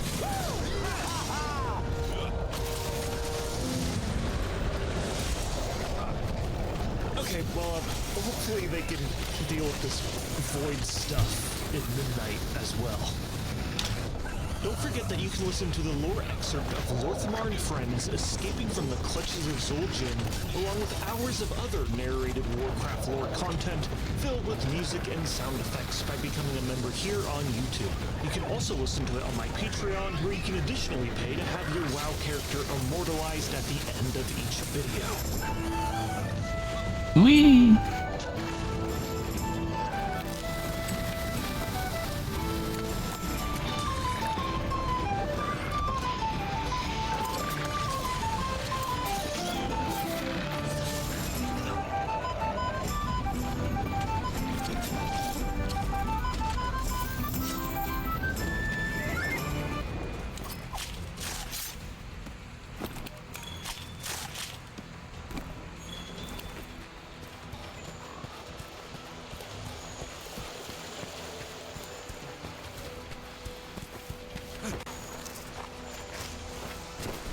Whee!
pasa?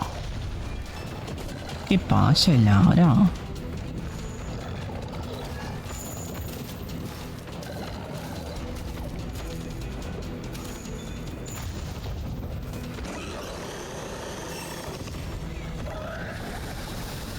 Oh, he wants to keep fighting, I suppose.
High loader.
Nice.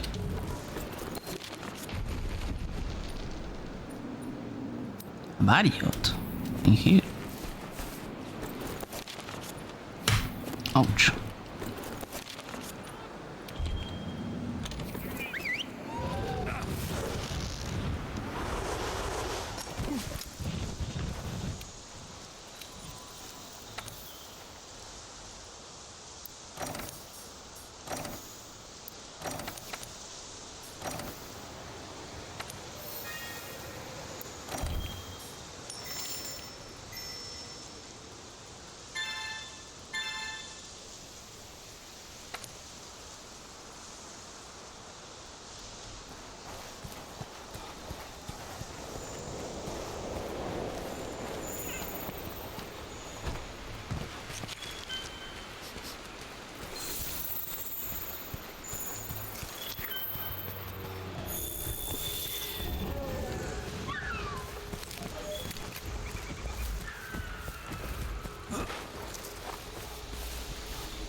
sorry, I was muted talking with my mom.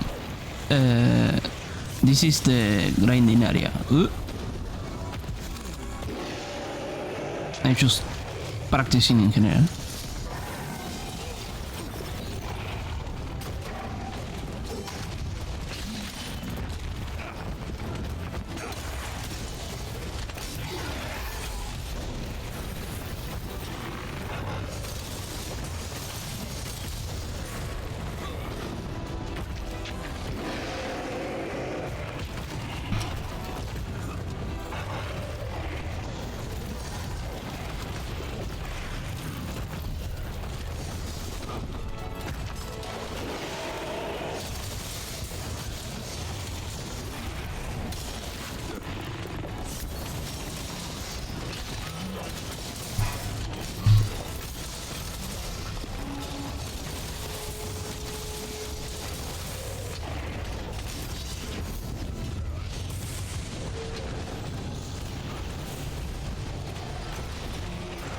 Yes, it's a regular one. And the regular one, much like Narkawa, is a pain in the ass for me, at least for me. Still better than a Narkawa.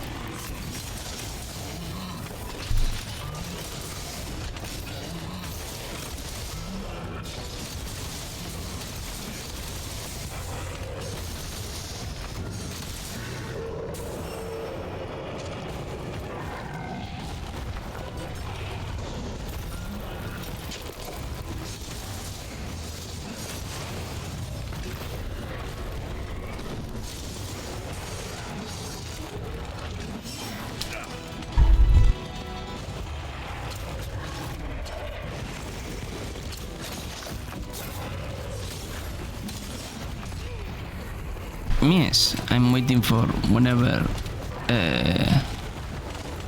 while she's is on sale. Also because sometimes I know my capabilities and at some point I'm not a good player. I just manage. Also the fact that I'm using endgame weapons without legit having unlocked them. Smile.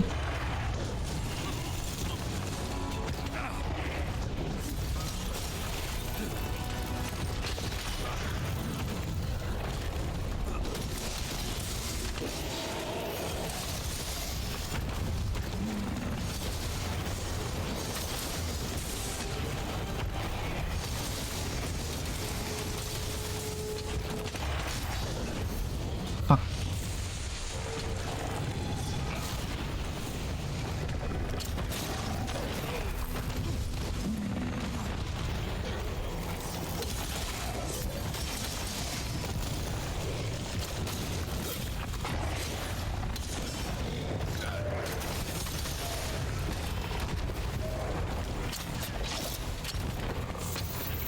Wait.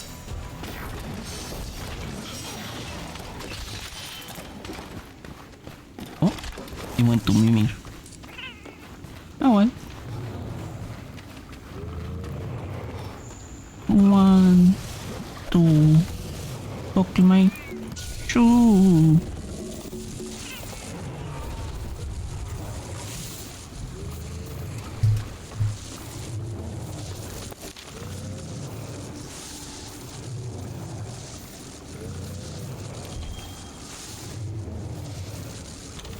Still, as I say, so I try to practice my weapon, but there is no endgame for me because I reach endgame. And let me explain.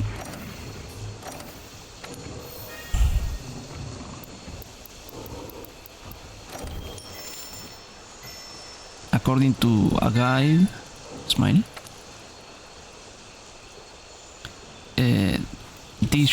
the will I have is already the best of the best. I have the True Fatalis, Dragon Head Beta Plus, Dragon High Beta Plus, Dragon Cloud. Pretty much these four come from Fatalis and Kulbetarot's Brat. And then the same with the... Can I show the... I don't know how to show all my buffs. Okay, here. All my gifts. I have this that boosts some of abilities. I have a agitator of 7, artillery, a bad window, which I like. I like it. And a bad extender.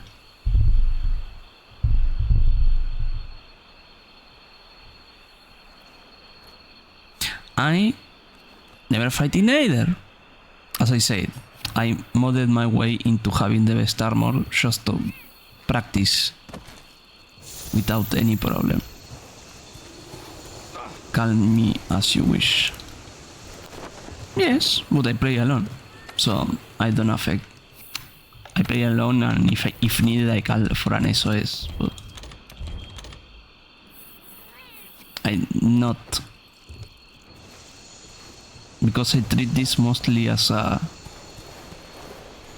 whatchamacallit, a solo game. It's like, okay, I'm going to enjoy and not have to far or wait to exist an event in which Fatalis is I'm not gonna lie, the one that gives me stress is fucking Behemoth from the Final Fantasy collab. That's a pain in the ass and a half. I tried it solo and I tried with people and was anime was a mistake.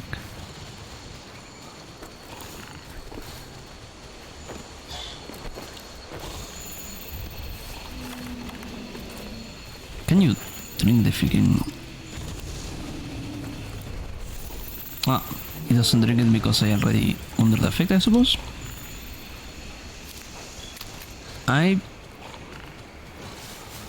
beat the normal one, but not the Behemoth, in which seems like it's an actual raid. Oh, look at that.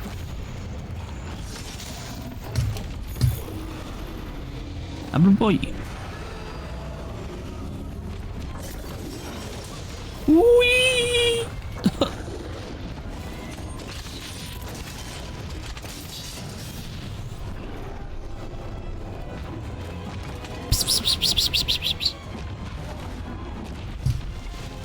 It works. Oh yeah. Is this the one that bites his own tail? I think so, right? Yes. This is the one that bites its own tail.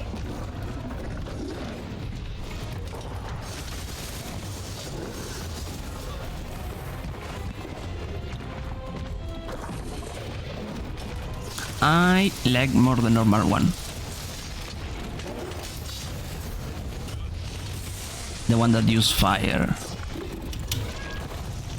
Because this one is like...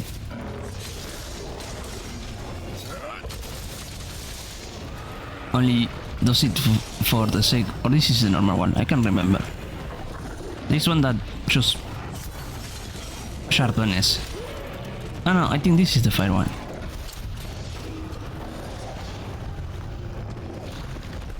Honestly, I want to try to cut the tail just to say fuck you.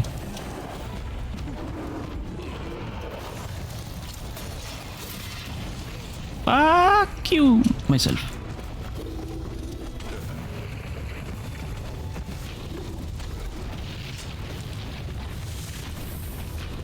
There we go.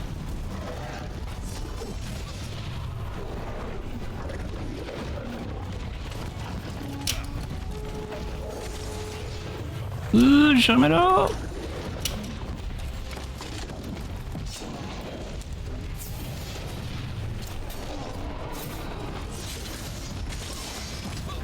Oh, the acidic is the green. Okay.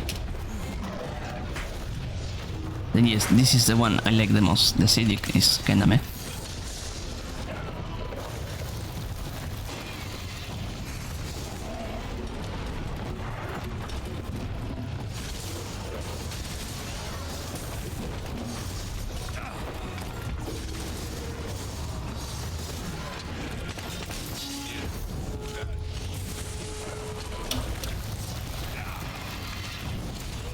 Wee.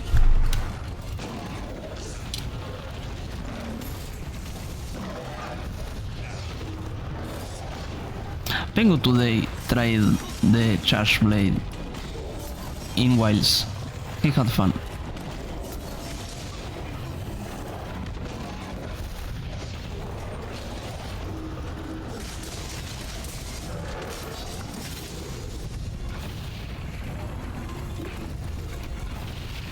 Wait. I might have touched outside the screen because for a moment I couldn't move.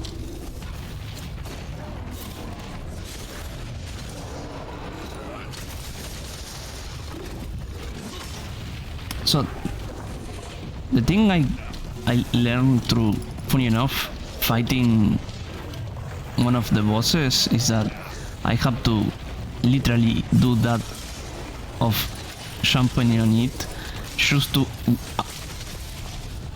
walk. Tender is the fucking skin. Oof.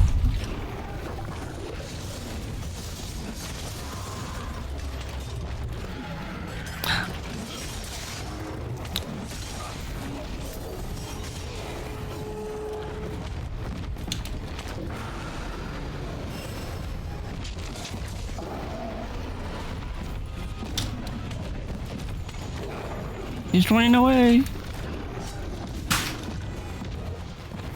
I love how Lara plays with her toys. Makes me happy.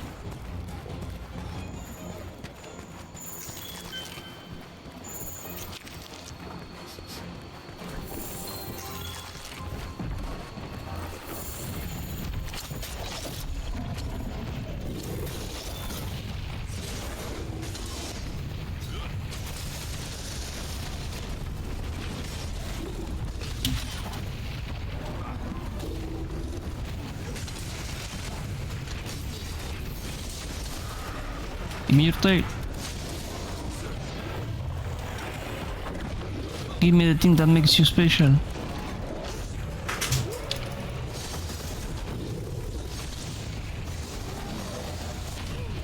Whee!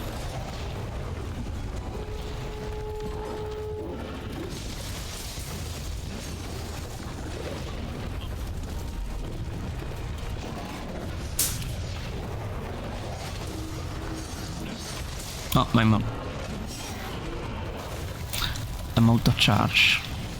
Whee!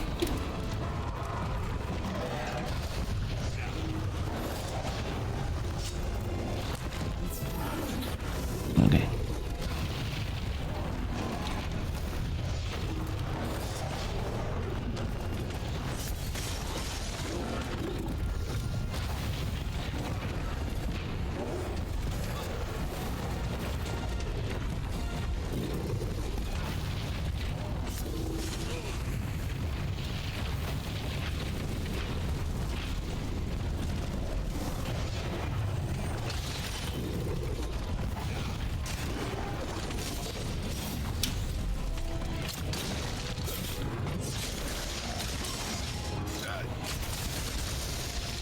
He's tired.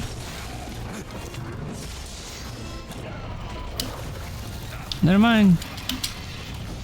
Wee.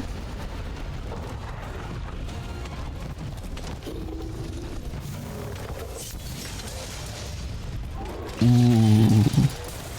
It's my moment. Chop chop.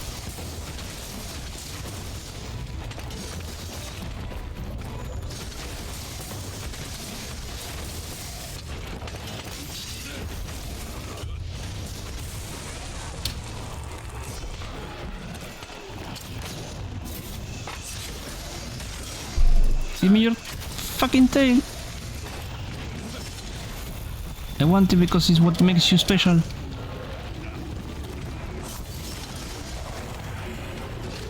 Which is kinda messed up, but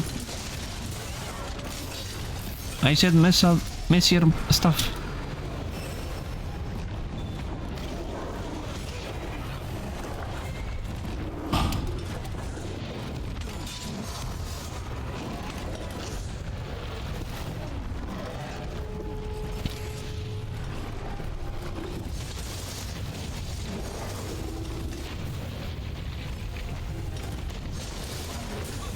Ouch.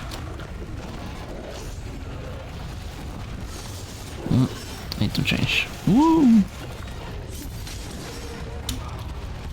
Nice.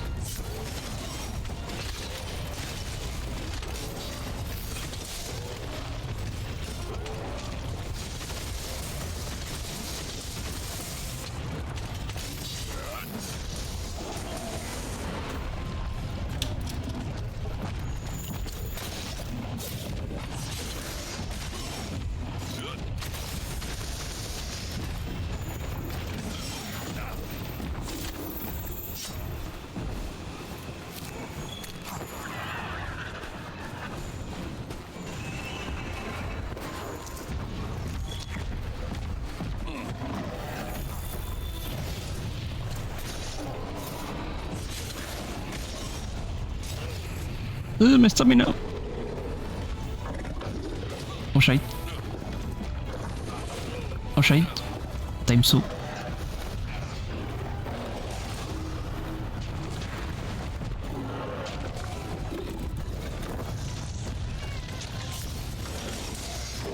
Need to recharge my shield. Shield recharged.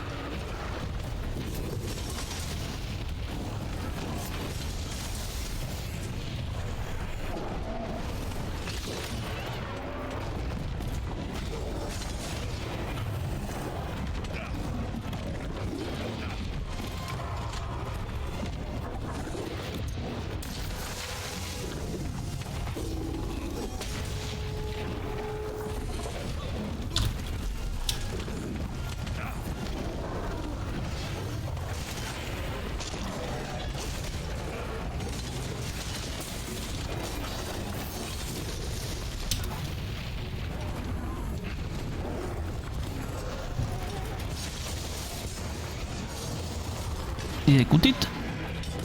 No.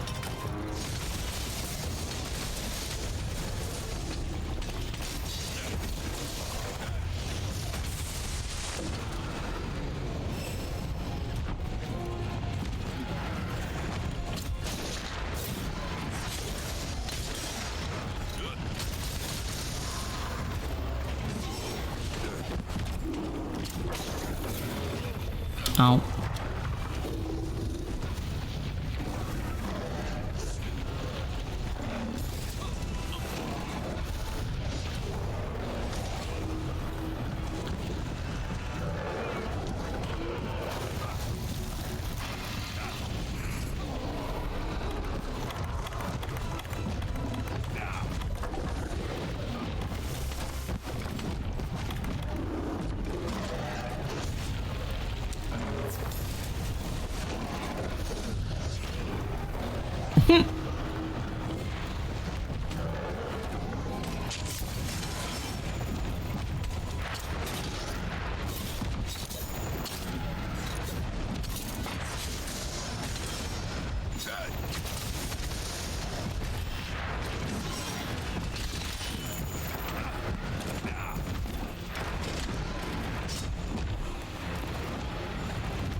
I don't want to leave you alive. Oh, you know which one I captured alive? The angrier monkey. That one I captured alive.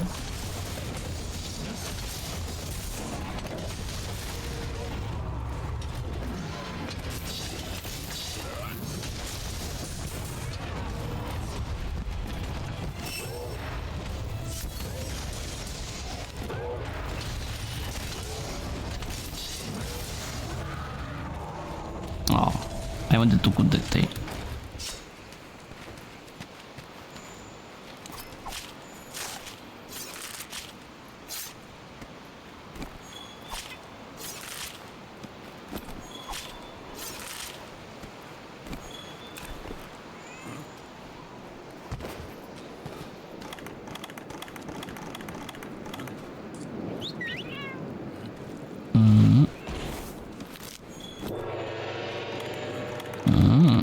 So that gives roar protection. Is what does it give?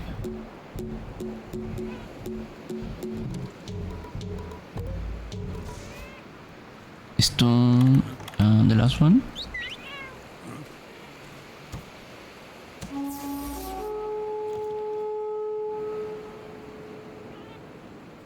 What's that? Oh, attack and defense. Smile.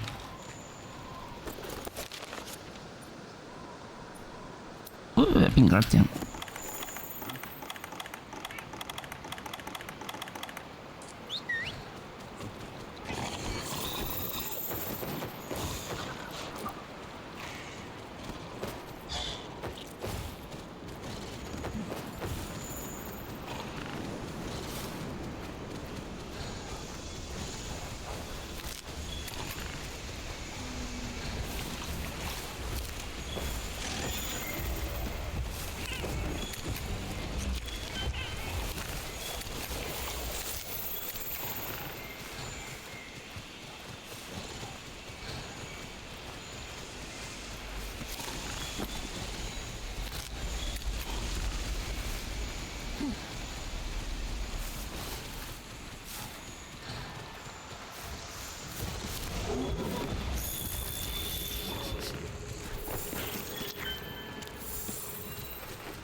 In the meantime,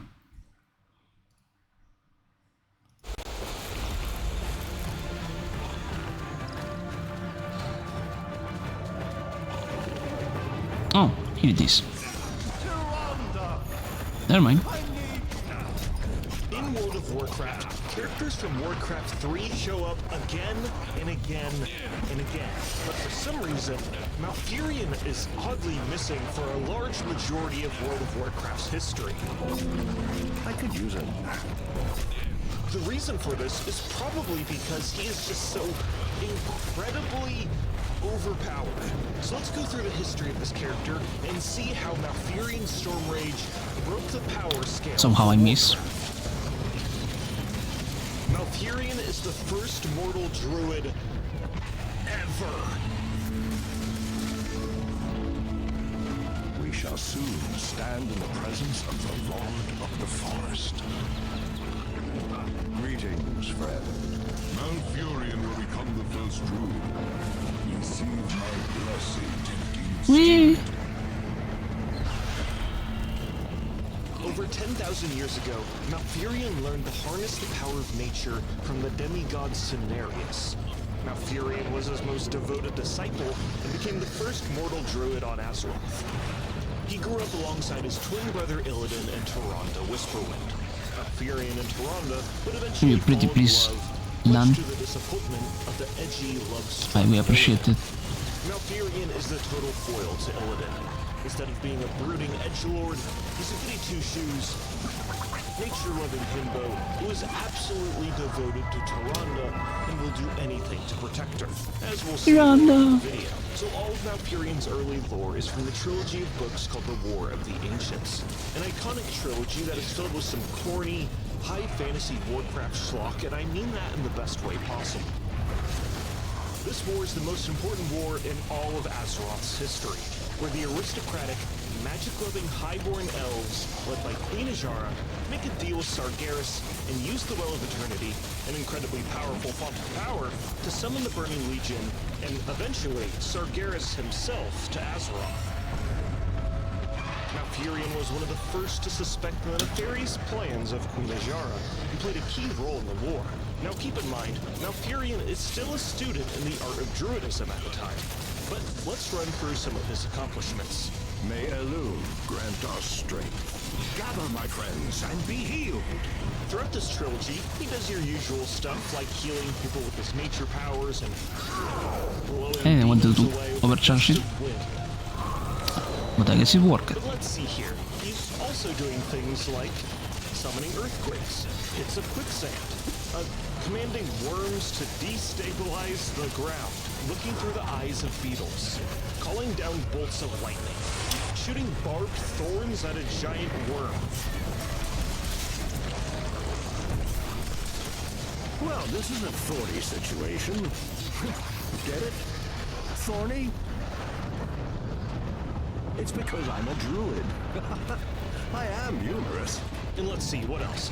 He makes seeds rapidly grow in the bellies of fell bats and then they explode. And he makes a leaf sword and then he decapitates a satyr. Yes, I feel stronger. I'm going to die. Basically, anything even remotely related to nature, he can do to an incredible degree. Another thing Malfurion can do is use his druidic powers to enter the Emerald Dream and turn into like a ghost. And he uses this skill to sneak into a tower which contained a portal, summoning a huge swath of demons. The orchestrator of the summoning was Lord Xavius, second in command to Queen Ajara, who carved out his eyes and replaced them with magical ones to detect all types of magic. Greetings, friend. No! He catches Malfurion and stuffs his soul into a crystal. The important thing that you need to know about Malfurion is that as a druid, his power is not some innate thing Viper. Viper Toby Discover. I've never seen one. Or whoever god it is just loves Malfurion. In fact, there's a quote later in the story that says, Kalimdor continued to feed him, to give him all it could. It entrusted Malfurion with its future, its fate. He was its guardian now, more than Cenarius, Malorn, or even the dragons. It was up to him and him alone. So in his crystal prison, Malfurion thinks really, really hard about grass. And he also has this spiritual telepathic friendship connection with Tyrande and a bunch of his other friends for some reason, and they give him words of encouragement, and he breaks free from the prison. Fear not, I have returned. And then he spams lightning bolts at Xavius. Next, Hakar the Houndmaster shows up. This is a commander of the Burning Legion and summoner of fellhounds who devour magic. During the scene, Hakar kills dozens of Night Elf Sentinels and almost even kills Tyrande. Tyrande!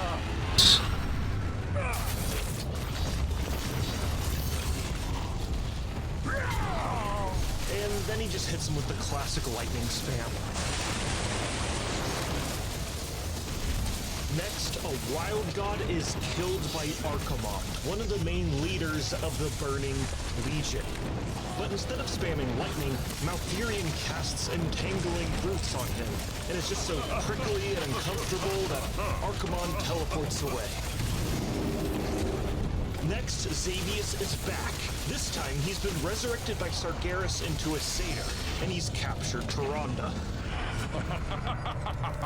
Our game is at an end.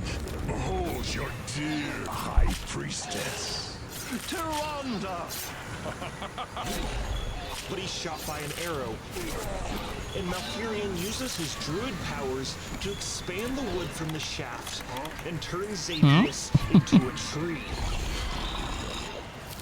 May the wilds claim you, pathetic wretch. Now, despite Xavius being dead, his satyr goons kidnap Tyrande and take her through a portal. And Malfurion gets so sad that his beloved girlfriend is gone, that he starts crying. And without even knowing it, his sad emotions start an intense rainstorm that threatens to wash away the entire Night Elven army in the area. And through his sadness, he doesn't even realize he's doing this. This scene is utterly ridiculous, so I narrated the whole excerpt from the book, and you can listen to it right now by becoming a member on YouTube or Patreon. Malfurion does some other amazing feats of power, and the war ends with him using a powerful artifact called the Demon Soul to destroy the Well of Eternity, ending the demonic invasion, and sundering the world. Now let me remind you, Malfurion did all of this as a student of Druidism.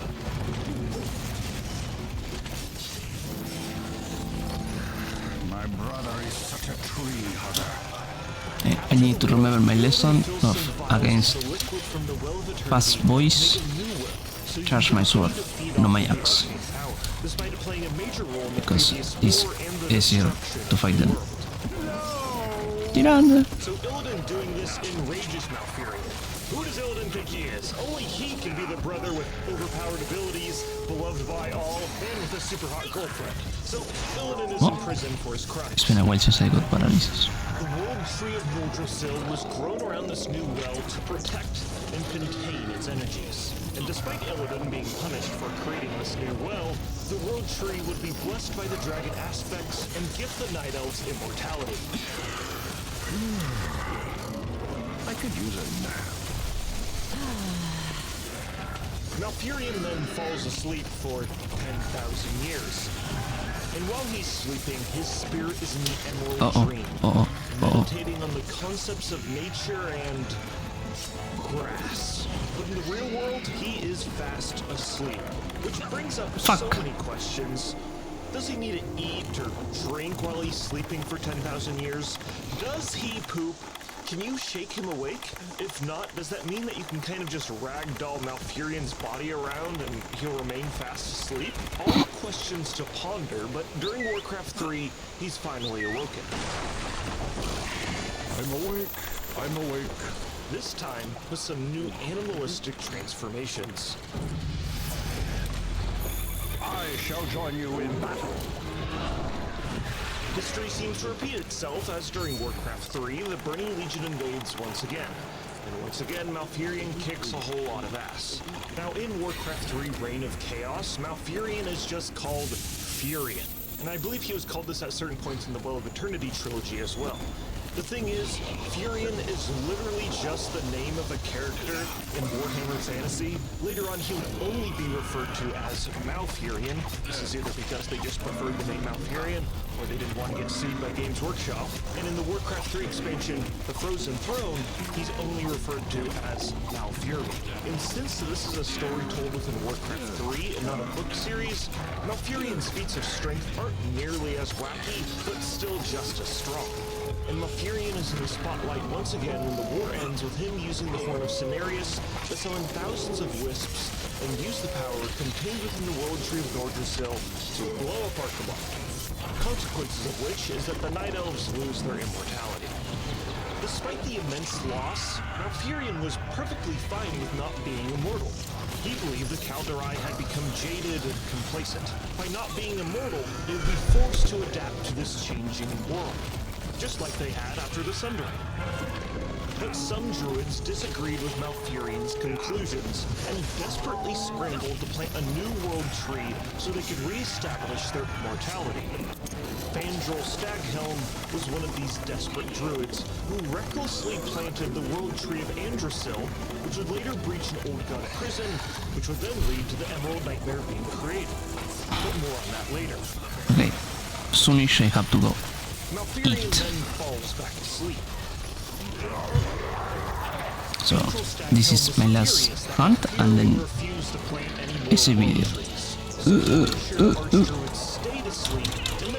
Thank you, Lara.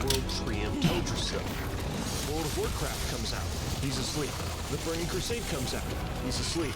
Wrath of the Lich King comes out. He is still asleep. when Malfurion finally wakes up, it's explained in the Storm Rage book, a book set between the end of Draft Yes, Lord's also I King did, and the start I of didn't Cataclysm. in the morning, so.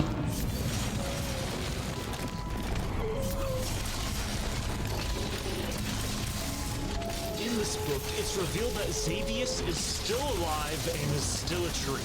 As a tree, with help from the Zoth, he turned parts of the Emerald Dream into the corrupted Emerald Nightmare. I am the Lord of the Nightmare! I have been shaped by the powers of the old gods! Tremble before me!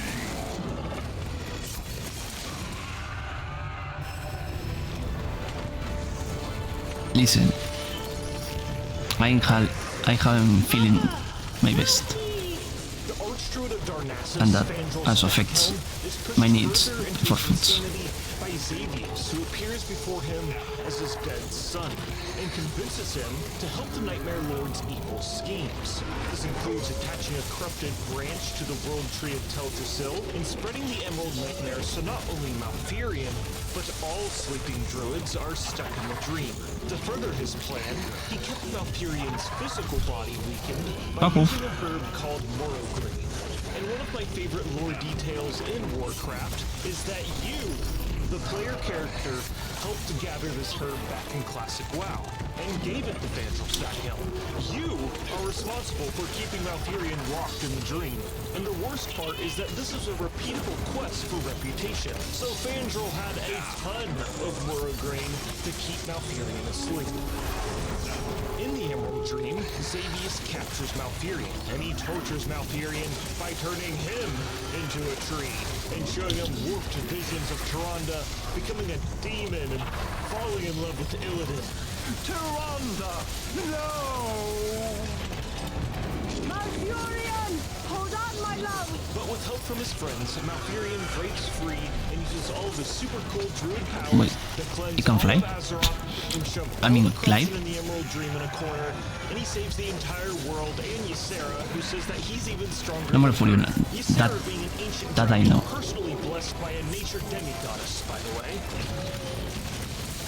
This book ends with Malfurion and Tyrande getting married, which makes it seem like Malfurion's decade-long slumber in the dream was caused by his fear of commitment more than anything else. Now it's the Cataclysm expansion, and finally, after 6 years, Malfurion makes his in-game debut.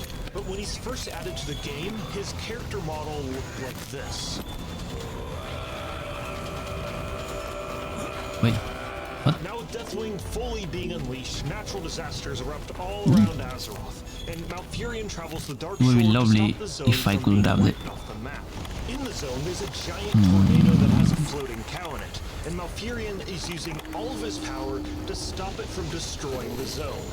Which, wow, sounds badass, right? But the reality is, it's one of the strangest liminal locations in all of World of Warcraft. Because you can kind of just walk right into this giant tornado, and Malfurion is kind of just standing here. He's been standing here now for 15 years at this point. So it's pretty anticlimactic if you ask me.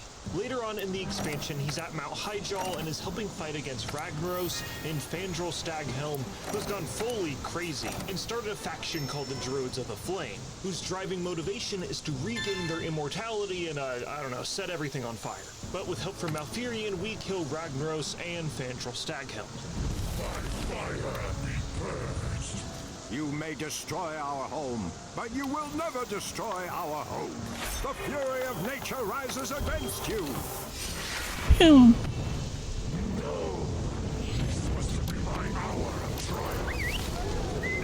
Wee.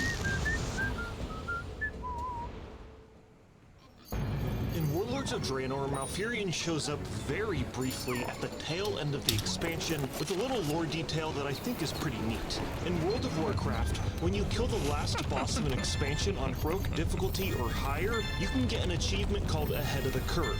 You are also rewarded with a limited time mount. In order to obtain this mount, players had to follow a quest from an item on the corpse of Archimonde called the Remnant of Chaos. Players take this remnant of chaos to Malfurion in Moonglade, who discovers it holds an essence of power from the Emerald Nightmare. I sense darkness in the dreamways. Malfurion is disturbed by this revelation and leaves to go to Val'sharah to investigate further. As we know, the next expansion, Legion, Val'sharah is one of the zones on the Broken Isles. So this quest served as a little teaser for what was going to come in the following expansion. Val'sharah. Ages ago, the first druids molded this land to be a reflection of the Emerald Dream. Every step in this forest brings back precious memories. But not all is perfect in the land of the druids. Malfurion's teacher, Cenarius, has been locked in a deep sleep and corrupted by the re-emerging Emerald Nightmare. In order to find a solution to his slumber, You know, Malfurion I don't and other think I ever, druids once I get summon through the some work I dragon have on my aspect plate, Ysera I was for thinking about aid. heading back to the old world for a bit. The Lady field team Ysera, leader said he wanted to thank come with you me for too, answering but our with the call. way things are going We face now... a dire threat. No need to explain, Malfurion. Why can't I go back soon? I have seen what is Did coming. no one clue you in The yet? Emerald Gotcha, Dream lock is it being all. I just overtaken remembered. by the nightmare. I was supposed to clue you in. The field team leader wanted me to find you. He said he needed you. The Come on, Nightmare Lord let's go and see must what he be wants. vanquished, or Val'sharah is lost. Okay. Everyone here? Insidious We shadow have two things, seeps and into our Alatreon has world, been spotted again. distracting us with whispers Alatreon? and doubts. To be honest, In order if to we don't save get, we already have a Cenarius, spec. the going Ysera on? tells players to Nothing retrieve an on ancient me. patent So artifact what? called the Tears of idea. Elune. I understand they... Foolish Oh, Alatreon was the fucking dragon that annoyed me. mine now.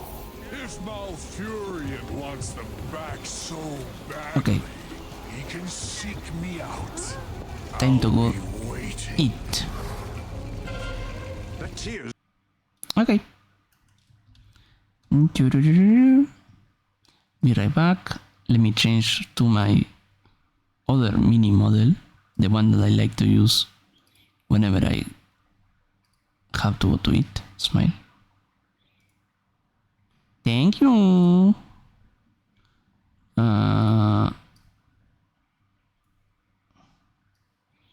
Let's see if we can find something. Oh my god, so many. Yeah, so many notifications. Okay. Something about no. The Lord. A PDF resume. Summary of Monster Hunter. Entering summer, the whole explain how much? Decision from anyone, but I think this is all the games. I think. The year is 2004.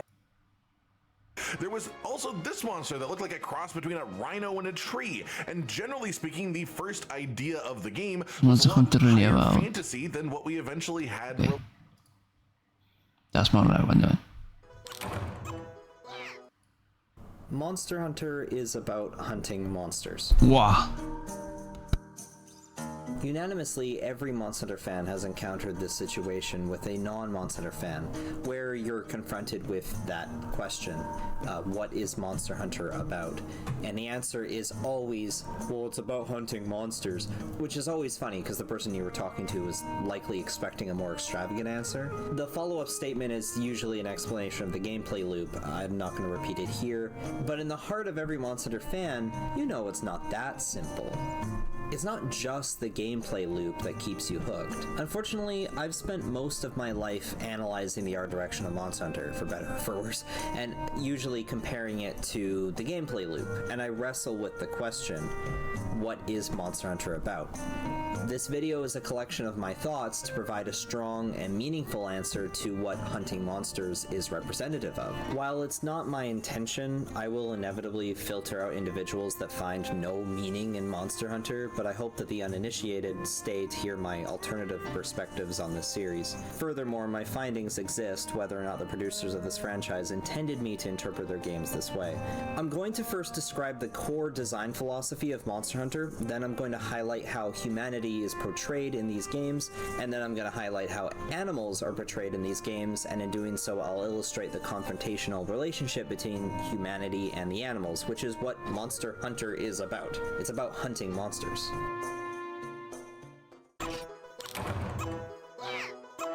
When I say I'm going to explain what Monster Hunter is about, this does not mean dissecting the plot narrative of each respective game. I already have an analysis on what Monster Hunter's story really is. That's in a separate video, and I think that video complements this one very well, and I implore all of you to watch that one first. Or after, whatever you choose.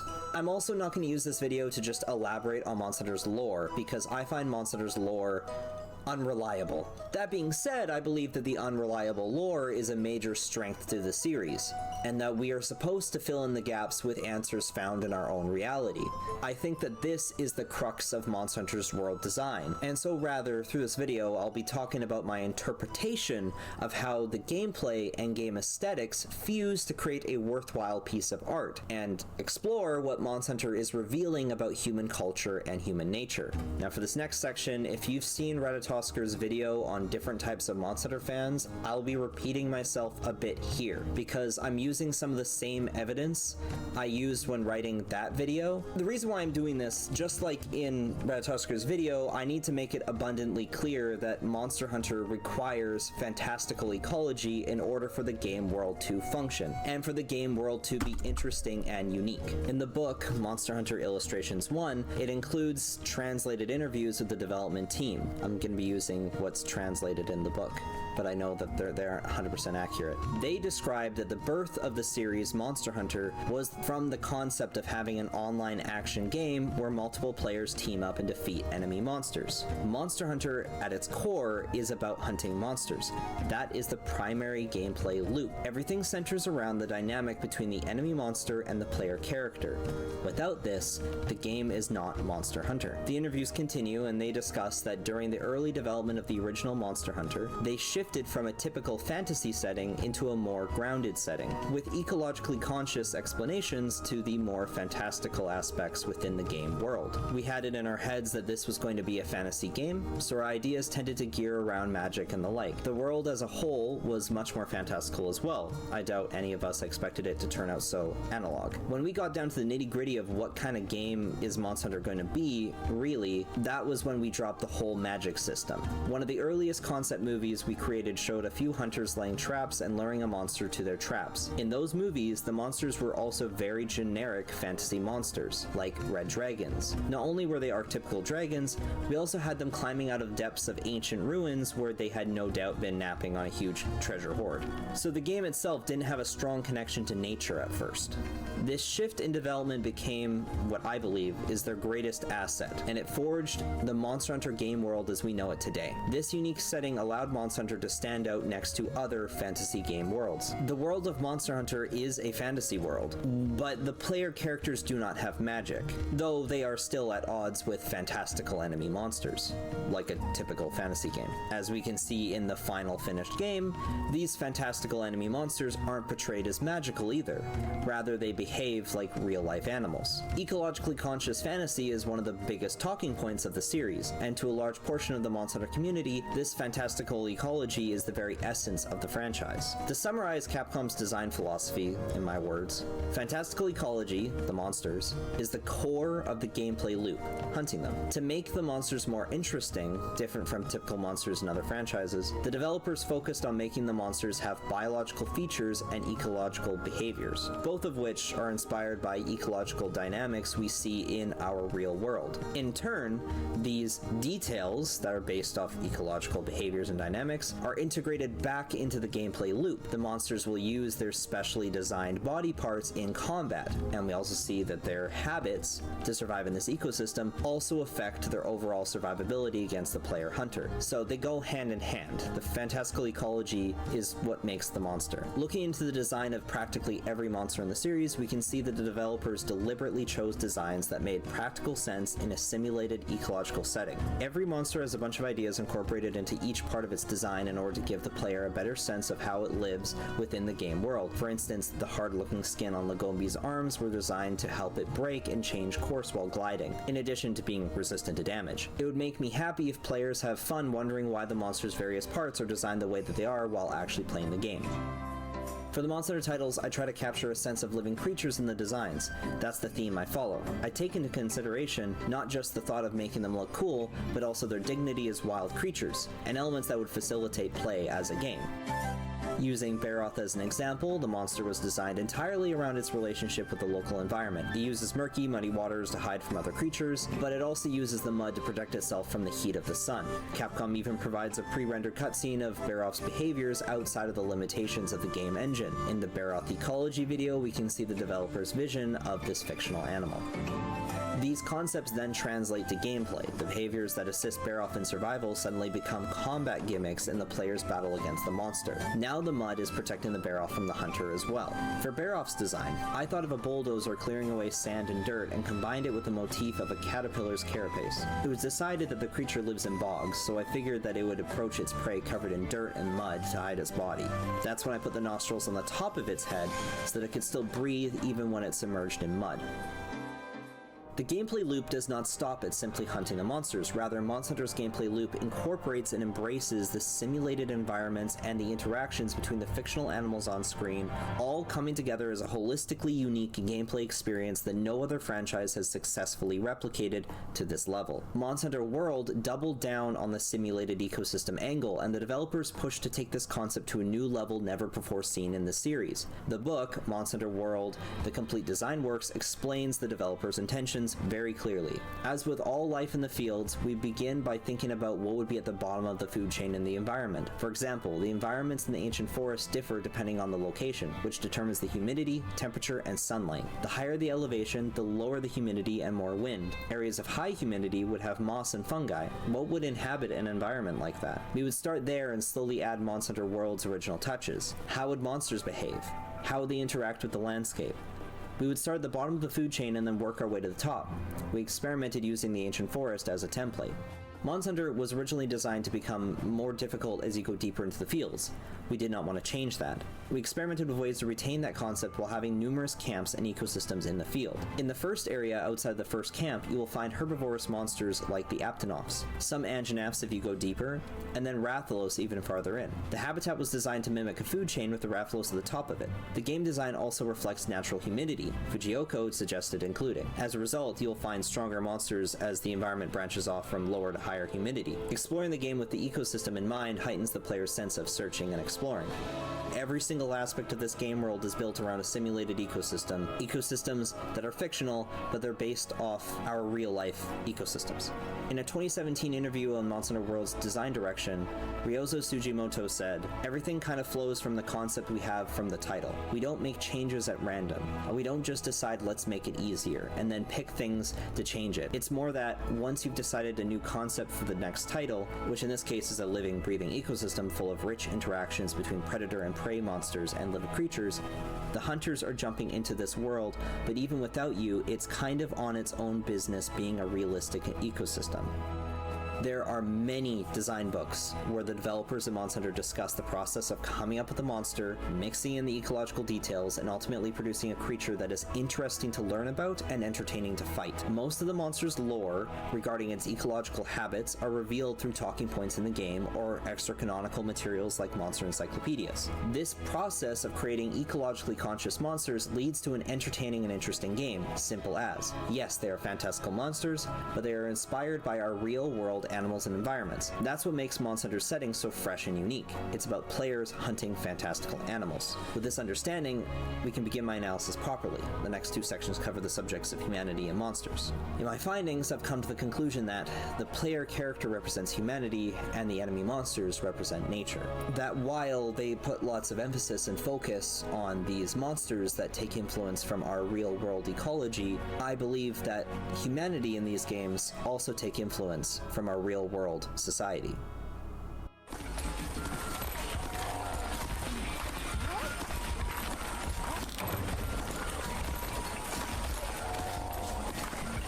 How many of you have played Monster Hunter 1? Because I know, truthfully, not everyone has, and more people have played the newer games, and that's okay. In that case, have you at least listened to the music from Monster Hunter 1? Most fans will probably cite the main theme, which is Proof of a Hero.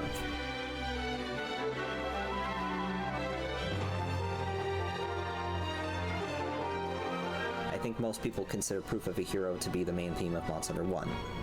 It is heroic and cinematic. It's a typical brass and strings orchestra.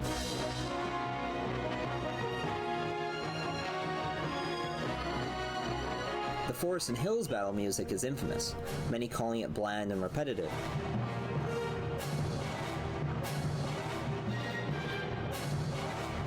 You also might mention the Kokoto Village theme, if we're on the topic of Monster Hunter 1 music, which uses stereotypical medieval European instrumentation.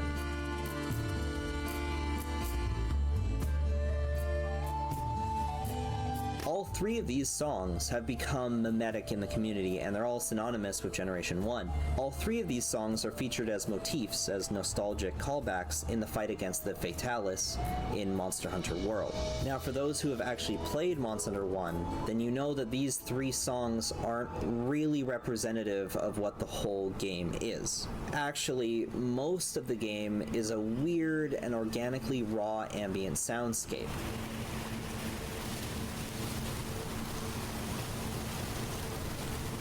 The environments had quiet instruments complementing the environmental sounds.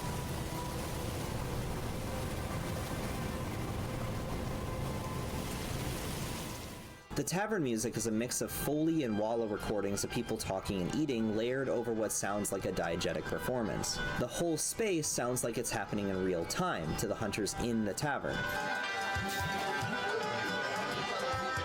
When the music ends, people's voices pick back up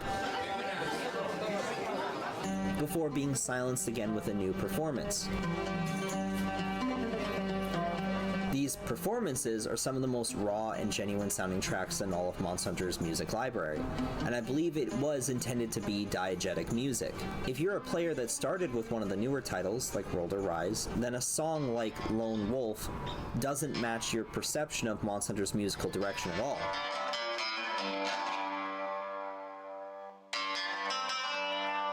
It's just one guy performing on a guitar. There are no dramatic motifs. Monster Hunter 1 was a moody game. By using this diegetic sound direction, Monster Hunter is stylistically blurring the line between fantasy and reality. Through my analysis, you'll see that I firmly believe that Monster Hunter is a reflection of our real world on all levels, and it's exploring this through imaginative ecology with fantasy elements. I believe that the diegetic performances, and the diegetic sound in general, reinforces the feeling that this place could be real, that these adventures the player are having could be real, even if they clearly aren't. They establish this space, this world, as a grounded city with grounded people, comparatively to other contemporary JRPGs, which usually have magical characters and bright expressive locations. Mindguard is gritty and mundane. The characters are mostly normal humans eating, drinking, socializing. With humans portrayed as leaning aesthetically closer to real-life historical cultures, Monster Hunter leaves room for the fantasy to be holistically the monsters. Remember, with the exception of the other humanoid races like Wyverians, the fantasy elements are always entirely tied to the monsters. The hunter's technology was all created in response to the monsters. Everything that you have is made from the monster's fantastical body parts, or made in response to defending yourself from the monster. Monster Hunter's fantasy is the monsters, the legendary creatures that the hunters track and eliminate. So if you remove the monsters from Monster Hunter, the game's world and culture is completely undone. Suddenly, it is essentially an alternative Earth set in a vaguely Middle Ages time frame. If you exchange the fantastical ecology with our real world's ecology, I would argue that you just get our real life. The moment you swap the fantastical ecology with our real world ecology, who's to say that the Monster Hunter world is not just our world? There was a time in our human history where dangerous animals were something we truly feared, and thus our understanding of them was spotty. These days, we're so used to them being cute in our nature documentaries that we've lost that mysterious and dramatic edge that animals had over us thousands of years ago. If you look into some of the earliest real-life examples of humans cataloging Earth animals or attempting to form any sort of, encyclopedia of animals, they used to have the habit to list animals that simply didn't exist, like dragons, unicorns, manticores, minotaurs, leviathans, etc., which notably are all animals that do exist in Monster Hunter. These mythical creatures were included in these old texts because at the time the quality of life in general was lower than it is now, so it's far more difficult and dangerous to prove that they don't actually exist. People just believed they were real, and it was easier to misinterpret a real normal animal for a fantastical one when you're just going on eyewitness reports. It's easy to mix up a rhinoceros with a monoceros and then think the monoceros is the fantastical unicorn. Monster Hunter is about facing mythical creatures that don't exist in our world, but they do in Monster Hunter. Monster Hunter is the story of actually facing a unicorn or a dragon or some kind of cryptid or any sort of mythical creature. Monster Hunter is about hunting monsters. It's about humanity's relationship with these monsters. At the very core of Monster Hunter's theming and narrative is simply, how would humanity function if all the mythical creatures of our culture and history were actually real? How different would our society be if dragons were real? Monster Hunter is the answer to that. I mean, what's so deadly about a wee bit of crab fishing? Are they trapping giant sea beasties with deadly venomous fangs? Or electric fire-breathing creatures with razor blade claws? No! If you really want to hunt for something deadly, then take a whack at these remarkable creatures. They're all found in the most immense, gorgeous, and hidden places you've ever seen. You want to know where? Africa? South America? No! These amazing hunting grounds can only be found on the Wii. In life, they're hunters, and then they're monster hunters. And then there's wee little babies crying for their maws. The world of Monster Hunter is set at a critical time in human progress where they are finally starting to establish what we consider modern zoology. But because the animals in the world of Monster Hunter are these fictional mythical creatures, they have always been far more dangerous to humankind than what we've seen in our real world against real animals. Obviously, this has caused major roadblocks for humanity, and humans are still resorting to their tried and true methods of survival. Kill first, ask questions later. Through the story of Monster Hunter World, it's clear that the ecologists of the different fleets have no possible way of properly studying these animals because it's simply too dangerous, and the only viable method is to send a highly skilled hunter to take down the animal first. And this is all well and good, but the characters are all confused with themselves and also tell the player that this slaying of animals is good for the well-being of the greater environment. In reality, the hunting process is only a benefit to humanity, not the greater environment. With or without human involvement, the environment exists as it always has. Truthfully, what you're doing in Monster Hunter World is what I consider flawed ecological study, but it's human nature to never admit that you're wrong. I would be much happier if this series in some way acknowledged the negative impacts of human involvement in this conversation instead of painting the whole thing as doing the right thing, but also I think that that might be the point of Monster Hunter, is to show the hubris of man.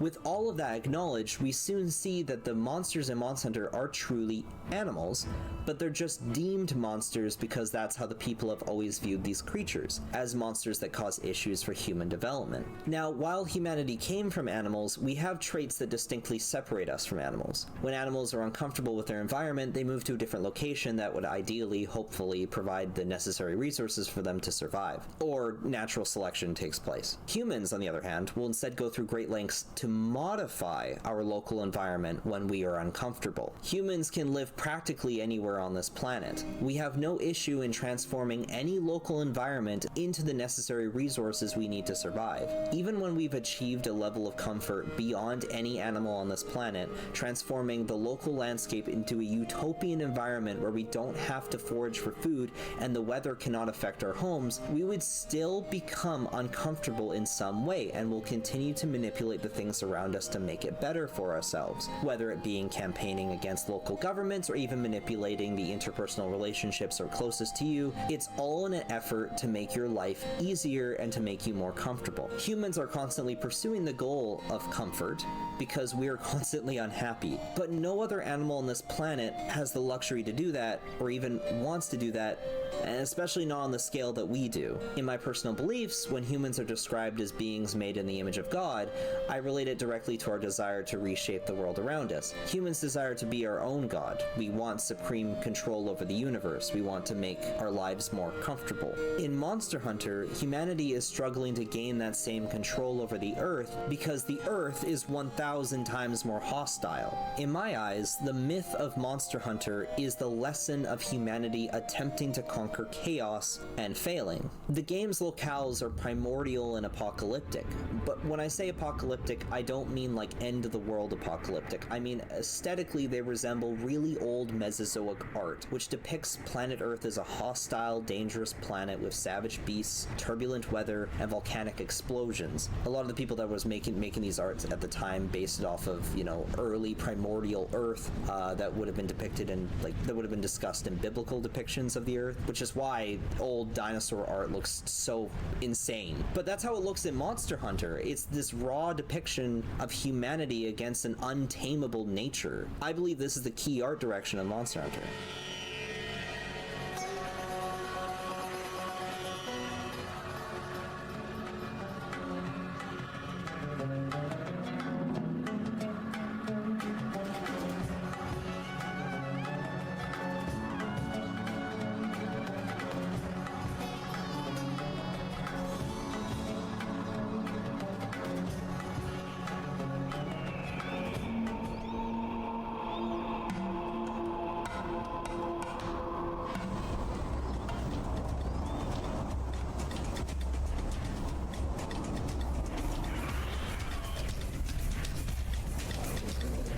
I've said it many times, the song Ancient Rhythm is my personal favorite Monster Hunter soundtrack of all time. Many of the older Monster Hunter tracks rely on culturally diverse instrument choices and unique tones, which I believe speak of a culture, a history. Monster Hunter has its own culture and histories, but it doesn't quite tell us exactly what they are, other than they've faced monsters and struggled.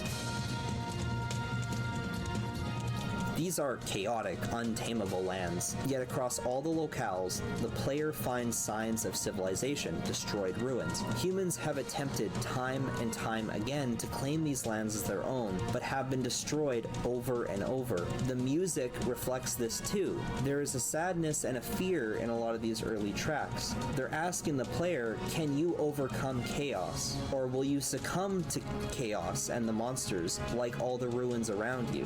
Monster Hunter is that struggle. We're hunting monsters in our pursuit for utopia.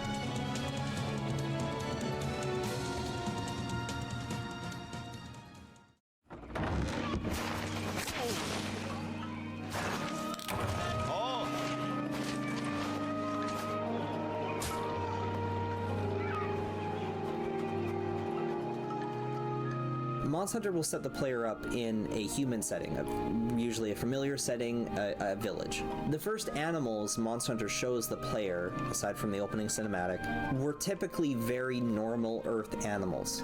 You got a normal looking bird, a normal looking pig, even a regular old donkey. There's many similar, apparently Earth-like animals throughout the games. There's normal fish, like tuna, or goldfish. Crickets, worms, and frogs are all items you can collect. You can hear seagulls, which sound like normal seagulls, in the jungle and the deserted island. You can find normal-looking crayfish, snakes, butterflies, fireflies, dung beetles.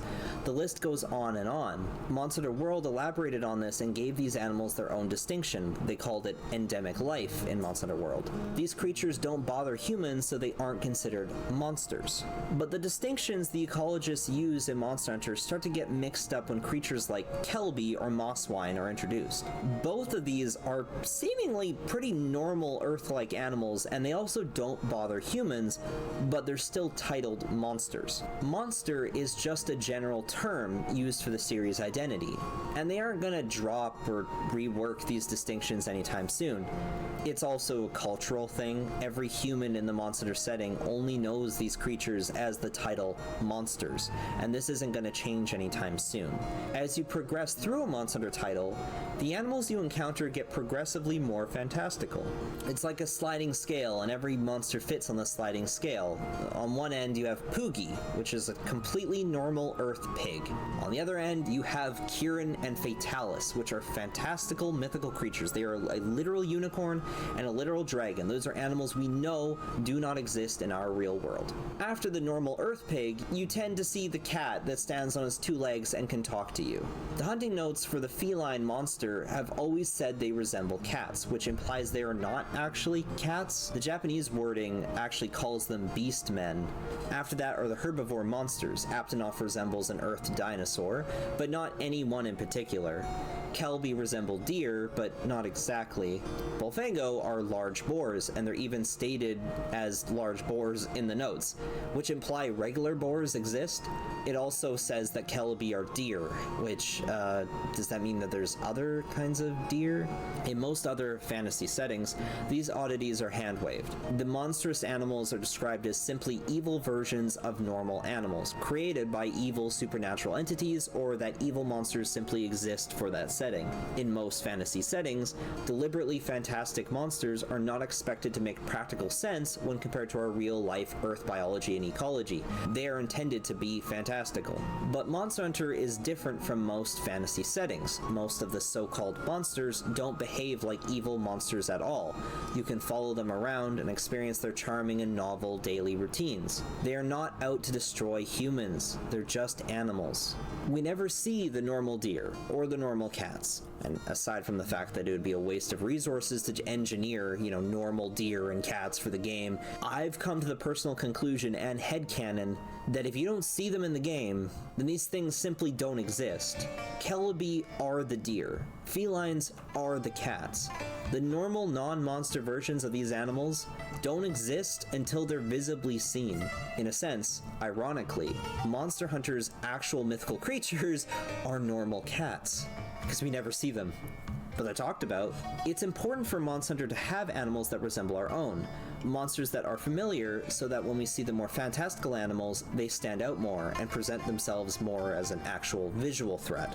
That being said, Monster Hunter also deliberately includes monsters that aren't grounded in reality at all. When you create a world full of mythical creatures like the Kirin, the entire world starts to feel like a very fantastical place with no basis in reality. Our focus for the world of Monster Hunter was to create a place that would feel like it could be real. By tossing in a decidedly fantasy-themed creature into this realistic world, it really makes the Kirin stand out in the player's eyes, and we hope that such unexpected surprises will make the world a more exciting place for them to explore. That's why we made the decision to include creatures like the Kirin.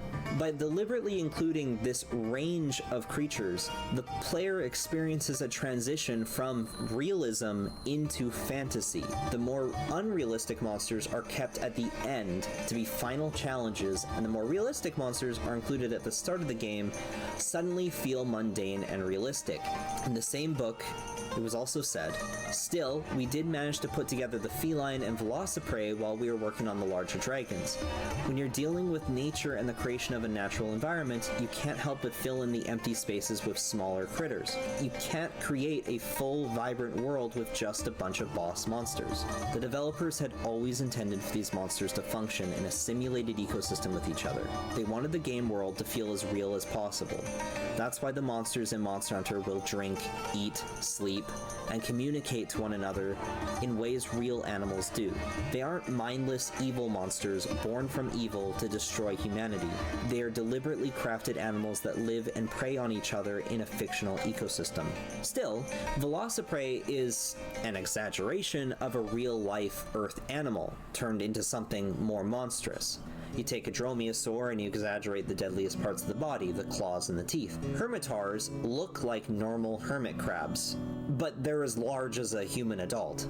These creatures resemble planet Earth creatures, but have exaggerated features to push that narrative that humanity struggles more in this world compared to our planet Earth. Then we get to monsters like the Yankakku, which resembles a bird more than a dragon. This is again purposeful. It's all part of a progressively introducing more and more fantastical animals to the player. Another example is Anjanath, which looks like a normal Earth theropod dinosaur, but once it reveals its frills and its nose, it definitely looks more wyvern-like and fantastic. By slowly increasing the fantastical elements via progressively more threatening challenges, Capcom has created a unique experience where the player hunter is effectively hunting the myth, the mythical creature. They experience the process of hunting normal Earth animals transitioning into the mythical creatures. No other game does this, and this is why we like it so much. Other early boss monsters like the dromes, like Iodrome, Gendrome, use different status ailments to teach the player of the mechanics. Thematically, this is also easing the player into the dramatic, exaggerated biology that the animals of Monster Hunter carry. Poison and venom are real-world biological weapons that animals use to hunt and protect themselves. By introducing these exaggerated biological features, the player becomes used to them as the normal in this universe's ecology. This way, when the game proceeds to introduce water, thunder, and fire-producing organs in the follow-up monsters, as you start fighting more dangerous creatures, the player is better prepared to accept these things as naturally occurring biological processes that these animals happen to have. By giving the player the organs and the quest rewards, you present to the player that these things are, without a doubt, simply a biological process. Eventually, you face Rathalos, which by all accounts would be viewed as a fantastical, red dragon. Except it's not, because the game has taught you by now that there's always going to be something more fantastical to surpass it, and that these monsters, no matter how monstrous they appear, are just animals that live in this setting. On the Rathalos quest in Monster Hunter 1, or actually any of the Gen 1 games, when you first see Rathalos, it's hunting an Aptonoth and it's eating it. It's not destroying a village, it's not terrorizing people, it's simply behaving like a normal animal. If you take away Rathalos' fire breath and give him feathers instead of scales, suddenly he's just a giant hawk, which is not too far out there compared to a real-life planet Earth. I mean, hawks aren't giant, but he behaves like a hawk. Rathalos eventually is surpassed by the Monoceros wyvern, Monoblos, which is far more fantastic than Rathalos. Monoblos can dig and swim through dense sand effortlessly. It can fly, even though it doesn't need to fly.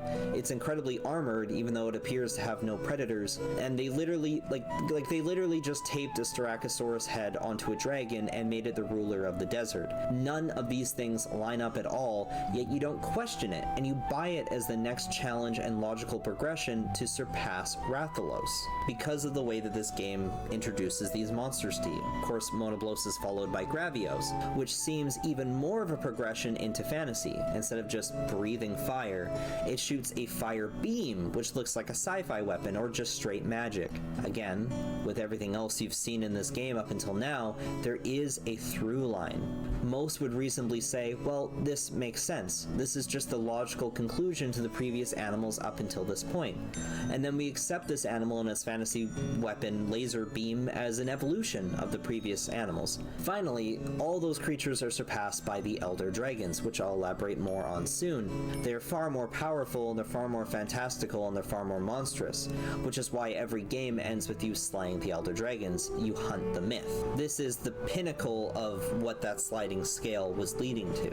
Here's what I take away from all this. Monster Hunter's setting mimics a classical period of human history, but unlike our real world, the manticores and unicorns and dragons are actually real, and it's affected our society to its core. Monster Hunter makes the player hunter encounter animals that resemble real-life Earth animals that progressively get more fantastical with each encounter. Eventually, by the end of the game, they become so fantastical that they can no longer be compared to normal, real-life animals. In doing so, the fantastical animals fit in alongside the less fantastical ones as believable animals within the setting. In Monster Hunter 1, we had the Kezu, which we reasonably deduce uses the thunder element like an electric eel. It used it to paralyze prey through the water in the caves it resides in. Since its habitat does not require the need to see because it's in caves, it's blind and sluggish. Its attacks reflect its biology, and it probably thinks that the player is food and is just trying to paralyze and eat the hunter. The other animal that creates lightning in Monster Hunter 1 is the thunder bug, which started as just an item but became a proper monster in Monster Hunter 2. Kezu. With both of these monsters, the franchise established that insects can create electricity, and that some animals use electricity in damp environments similar to an electric eel. Monster Hunter 3 brings Lagiacrus, which uses electricity similar to Kezu, albeit with more explosive grandeur. Primarily uses it underwater or in wet areas, and that makes sense because it would be more effective underwater, like an electric eel. Monster Hunter Portable 3rd brings Zinogre, which relies on thunderbugs to give it its thunder powers. This is cool because it builds off of what we already know. Again, it's all part of this through line. You're taught, oh, thunderbugs create thunder. Zinogre uses the thunderbugs to create thunder. Okay. Obviously, they don't always follow through with this, and this is like one of my big criticism of like a lot of newer subspecies. Like Portable 3rd introduces Crimson Kiripeko and Baleful Giganox, and these alongside, like Fulgur Anjanath are simply video game bosses needing a new ability to be new video game bosses. Baleful Giganox I can excuse because it's related to Kezu, and the two simply have thunder abilities, so I just hand wave that as okay, it's fine. But Crimson Kiripeko just creates electricity with its hands somehow, and somehow Fulgur Anjanath came to be, but both of the animals have a base form that have no biological need for those lightning abilities, and fire they already had, which was just as effective. Whatever. Monster Hunter Generations introduced Astalos, which I was able to hand wave that and say it's fine, it's like Thunderbug because it's bug-like, it's like a bug, so it creates lightning somehow because bugs create lightning in this world. Finally, Monster Hunter World introduces Tobi Kadachi, which creates electricity through static buildup, which is somewhat reasonable actually. With the exception of Thunderbugs and by extension Zinogre and Astalos, the other animals that use thunder, Kezu, Lagiacrus, Tobi Kadachi, have real-world equivalents that ground the monster in some kind of relatable sense, so they don't seem too fantastical. Furthermore, it is actually a rather rare phenomenon in Monster Hunter to begin with, conducting electricity. It's not seen in many lower-tier monsters at all, because lightning is a fantastical ability to begin with. I'm sure a few of you may even agree that it's more fantastical than generating fire, and I think that the developers at Capcom intended it to be this way in these games, with poison and paralysis being the first ailments you encounter, then water, fire, and sleep typically being mid-tier, and then finally ice, thunder, and dragon being used more by the strongest monsters. And again, I believe this is all deliberate, so the player is slowly encountering more fantastical things as they continue through their journey, getting closer and closer to true mythical beasts, which of course brings me to the Elder Dragons. As I said previously, on the sliding scale of normal monster to fantastical mythical monster, the Elder Dragon are the most furthest on the end of monster, like they are monster.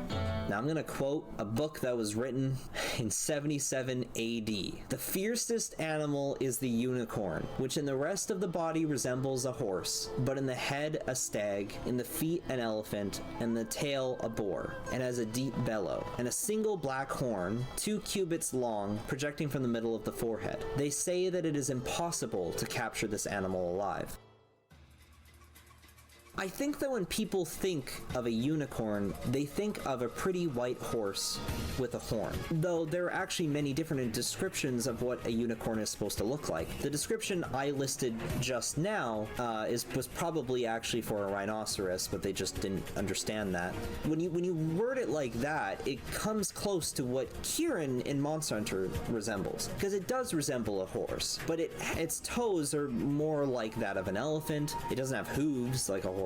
It has a tail closer to that of a boar, and its head actually resembles a deer more so than a horse. If you played Monster Hunter 1, then you know that Kirin is set up to be a hunt that's pretty rare, arguably as rare as the Fatalis. There are forum posts from 2004 players debating if Kirin even exists. After facing all the other monsters that can be passed off as semi-realistic, you're greeted with the true fantasy beasts at the end of these games: the dragons, the manticores, and even a unicorn. There was another thunder animal that I missed out, and that's of course Monster Hunter 2's Rajang, which is a minotaur, and it eats the Kirin, and that's how we figured out it has its lightning-based powers. Zinogre uses thunderbugs, Rajang uses the horns of Kirin. So even though it's not an Elder Dragon, because it eats Elder Dragons, its mystical powers can be rooted back to that. But frankly, the game no longer needs to provide an explanation on how these animals have their powers. Elder Dragons are mysterious, mythical animals, and their powers don't need to be explained. The Elder Dragons are the most fantastic fantastical of the animals in the world of Monster Hunter. And despite this, I believe they still remain a reflection of real-life planet Earth, except instead of being based on real animals, the Elder Dragons are inspired by real-world natural disaster and phenomena, but they're dressed in the imagery of mythical creatures from cultures around the world. So again, these things still have basis in reality, even if they don't have basis in natural ecology. Kirin represents a thunderstorm, but they're dressed as a fusion of the European unicorn and the Asian Kirin. Teostra represents a forest fire, but it's inspired by the mythical manticore. It may not have a scorpion tail, but the shaping resembles that of a segmented scorpion tail. The Tibetan depictions of dragons are associated with storms and clouds. It makes sense that Kashela Diora would be modeled after these depictions. Seeing as you face Kashela Diora on mountains that resemble the Himalayas, often these cultures saw the storms as the work of divine creatures, like dragons. As we described before, Monster Hunter takes the myth and makes it reality.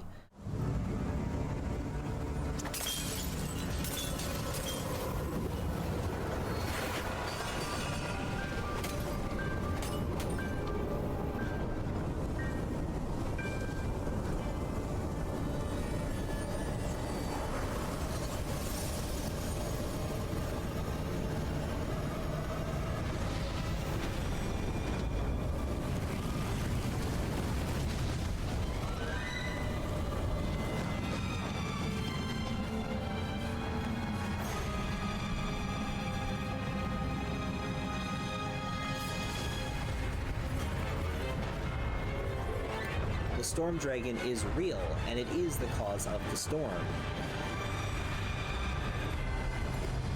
In my opinion, Monster Hunter 2's soundtrack is where Monster Hunter began to find its voice. I think I've said this before. Kashela Diora's theme is a great example of this. Upon first listen, it sounds very cinematic.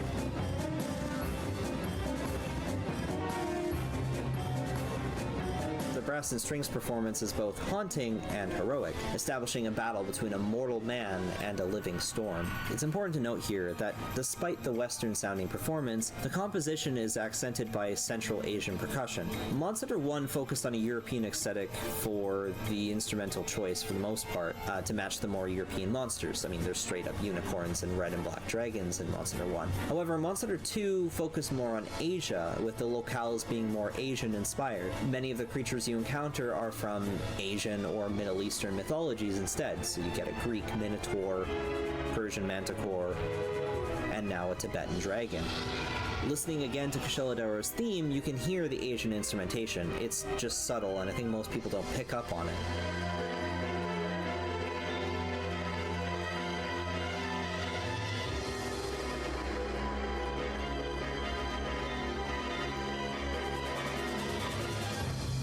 Fighting it in a mountain range gives the vibes of hunting a Tibetan dragon in the Himalayas, which is exactly what I believe the game wants you to experience. And this is exactly what makes Monster Hunter such a special experience. No other game setting permits such a fantastical and exhilarating experience as being a normal human mortal facing a mythical creature. And only through the buildup of all those other animals, the normal animals that get more and more monstrous, does the player gain the experience and capabilities to match a monster as mythical as a Tibetan storm dragon. For Monster Hunter 2's vocal performances, Capcom hired Ikuko Noguchi to be the in-universe singer. I know I said her name horrible and I'm very sorry. Anyway, the outcome was spectacular.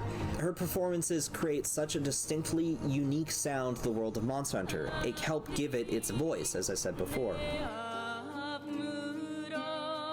Once again, these songs are intended to be diegetic. They're meant to be actual songs performed in the setting of Monster Hunter, because that's what's literally happening. There's a person literally singing those songs in the world of Monster Hunter for your hunter character to listen to. The lyrics of these songs are significant because they illustrate the culture of the people in Monster Hunter. Her songs in 3rd generation are associated with Cedius, which is the main threat to Moga Village. Cedius, being an underwater whale dragon, is representative of an underwater earthquake. The village is undergoing frequent earthquakes and likely tsunamis, and dealing with these disasters is otherwise difficult. In the real world, humans are at the mercy of such events, and would be required to move, or at least rebuild, after destruction from an earthquake or tsunami. In Monster Hunter, the player is given the opportunity to destroy the earthquake itself by slaying the Elder Dragon. This opportunity is only possible within the Monster Hunter game world. Monster Hunter, in a way, appears as the ultimate power fantasy.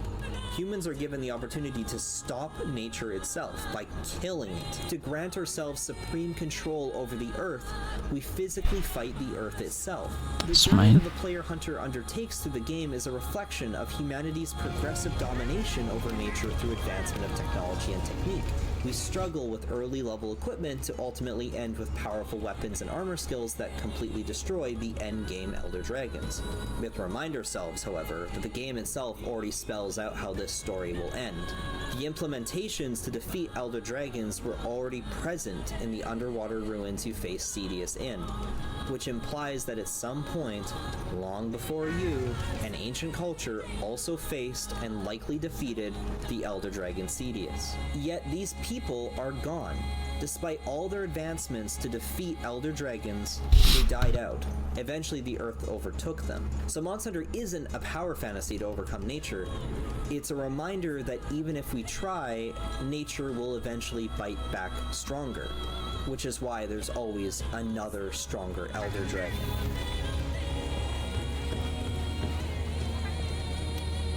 Time for a new Humanity quest, wishes to completely overcome our own reality and become our own god, yet we will always face a new, previously unknown, roadblock we were unprepared for. We've taken to use the term Elder Dragon for any creature that defies ordinary classification. But I suppose you could call them a type of phenomenon, disasters, cataclysm, living, breathing forces of nature. Elder Dragons don't just represent natural disasters, rather they represent nature itself, the will of the universe. The Elder Dragons are God.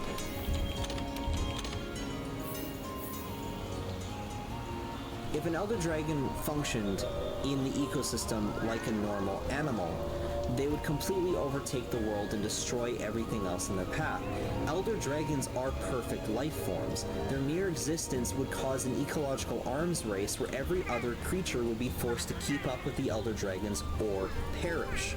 Elder Dragons shape the environment around them like humans do, and not because they're consciously uncomfortable, at least that's what we think, but rather I think it's because they represent nature itself. They represent how nature, or God, forged the earth as we know it, and in this sense, the Elder Dragons are God. As animals, they cannot reasonably exist. It is impossible because they would completely dominate the earth. Instead, they are the epitome of Monster Hunter's message. They are the thematic narrative device that concludes the story of Monster Hunter. The final opposition against those that wish to be God is God itself.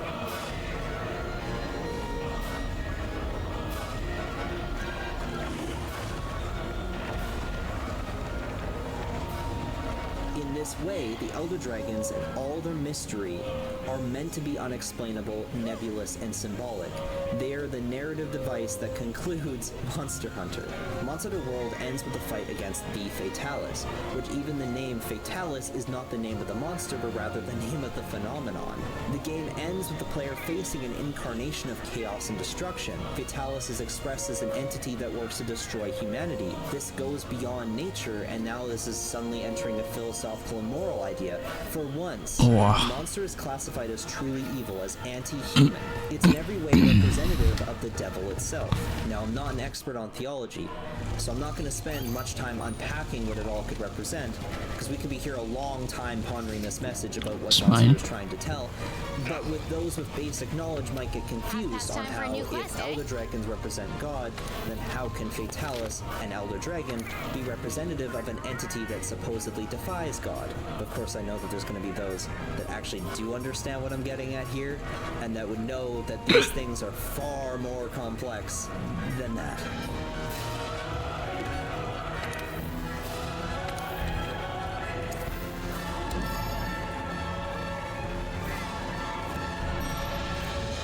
believe, rather, that these are all metaphorical entities coming together in a message of balance. It's not simply good or evil, it's the universe itself is fighting back against humanity, and that this struggle is universal. I've explained it before, 1,000 times before. The tower in Monster Hunter 2. Yeah, it's a Tower of Babel metaphor. It was probably made out of Kushala Daora bodies. I'm pretty dead set on that being the case. And despite being the pinnacle of human civilization and a clear defiance of God, of nature, of the universe, it's ultimately reduced to just ancient ruins with no humans in it. Now the tower is overtaken by the Elder Dragons, like the Fatalis. The Ancestor Fatalis is widely considered the most powerful monster in the series. It's representative of all of creation. I think this Fatalis is the answer to the conundrum I discussed previously.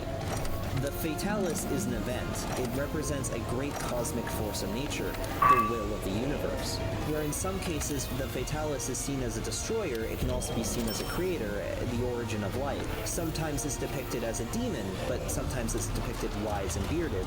Regardless, the Fatalis is the balance of the universe. It is the event that defines the world, whether through creation or destruction.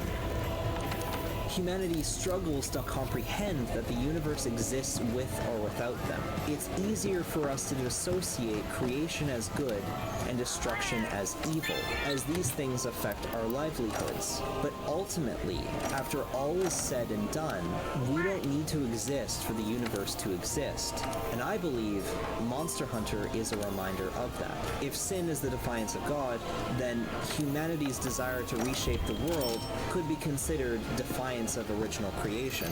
Would that be sin? Everything that we do to make ourselves comfortable. The Fatalis is a reminder that we are as much a destroyer as we are a creator.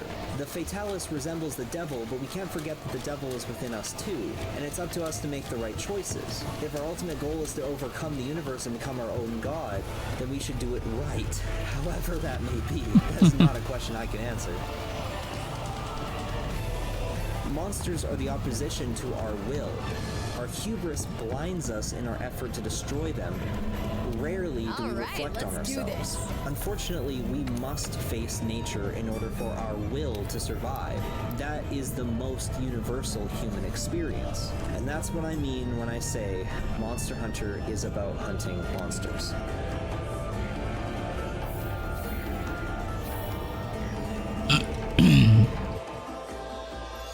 That was a good analogy. I like it. Now time to suffer, because this is the pre-battle of a fucking dragon that kicked my ass.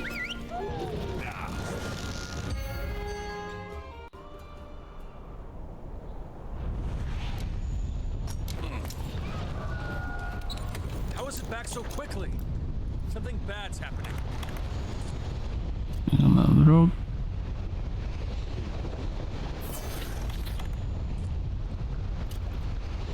Mega armor skin and the dust of life. Peewee.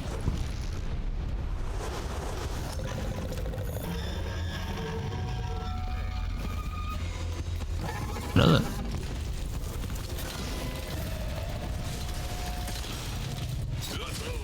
Fuck off.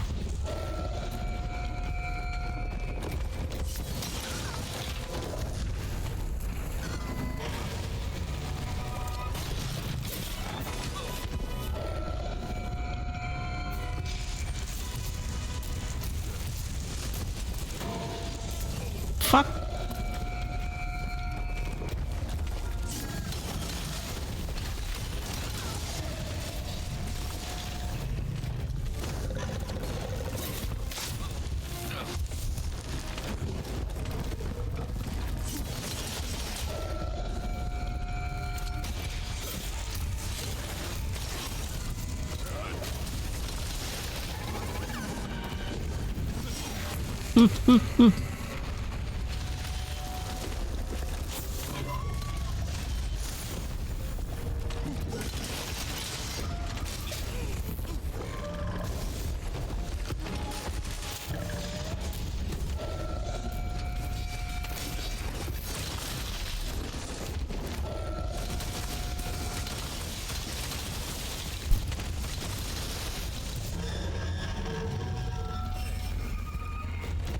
Okay, I activate agitator.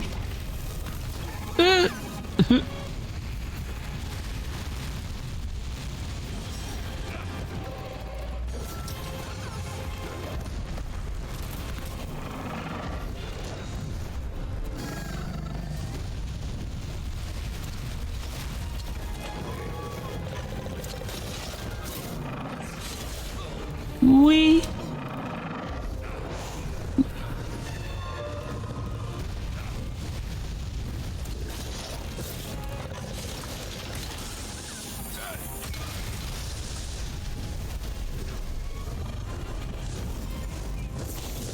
Ahaha.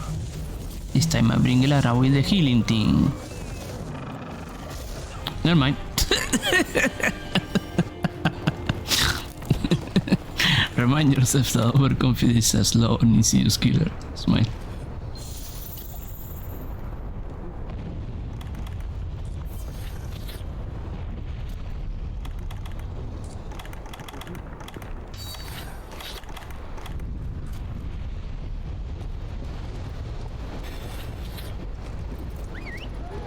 Ja, det hopp. Blöder.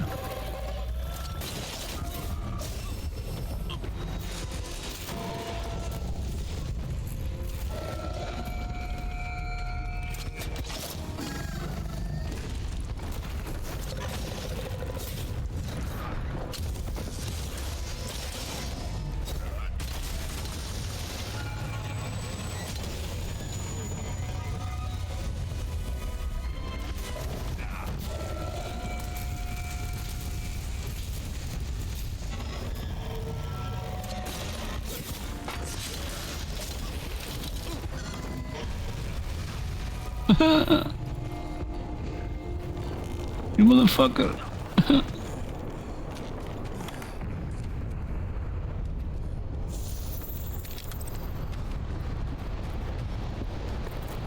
Your mother was a hugger.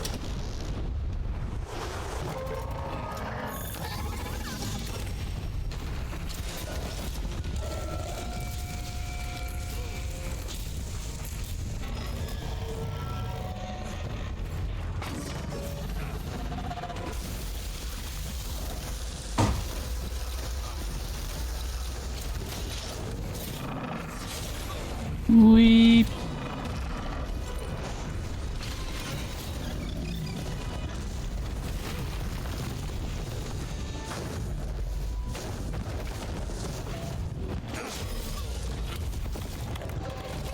You fucking stop.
That was a bit fake, but okay.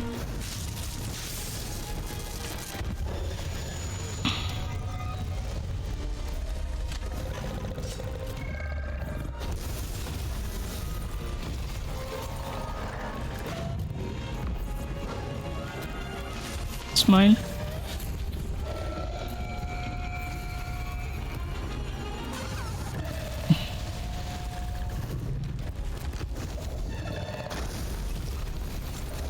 Well, there goes Lara. And there I go.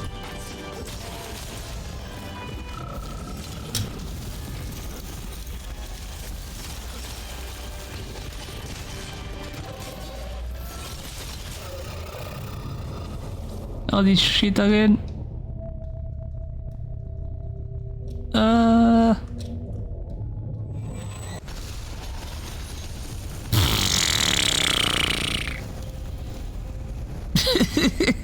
am I supposed to avoid that? Smile. I don't get it.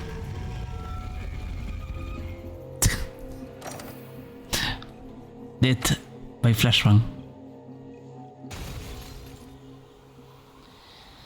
Oh.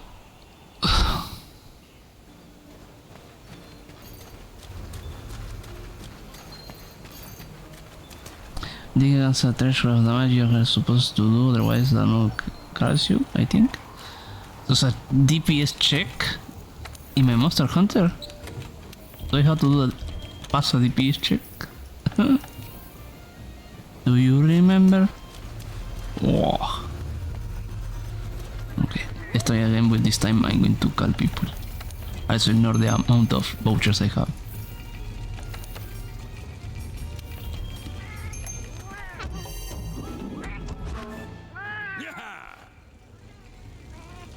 Smile. Lovely. Half past time for a new quest, eh?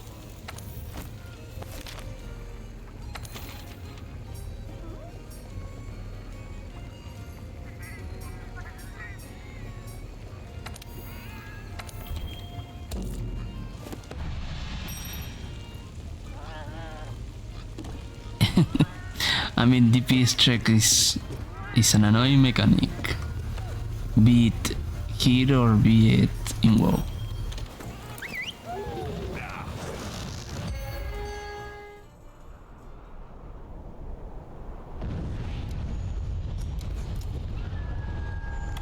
How is it back so quickly?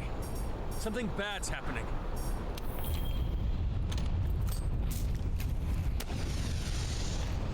I call for the... In the meantime, I'm going to off myself.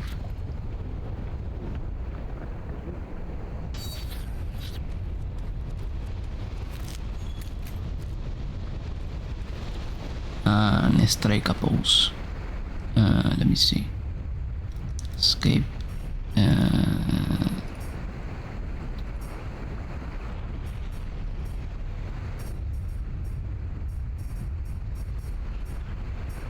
Poses.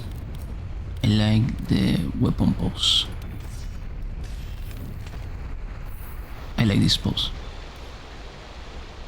Like its own is also pretty important, and it's also treated as my weakness depending on what the state is in. That I got explained by the game. That being said, I'm shark shit when it comes to aim for the horns.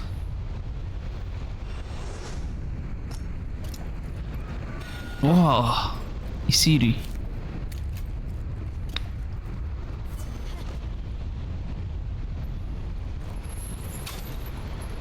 Wow.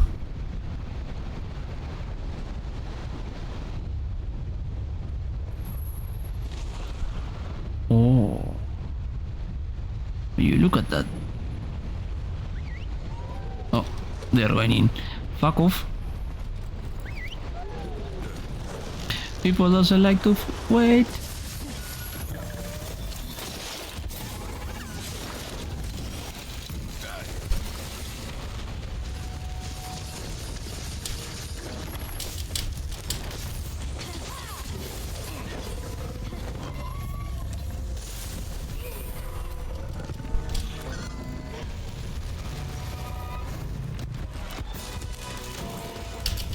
Can you fucking stop?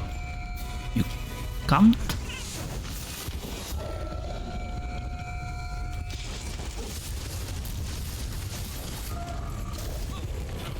Okay.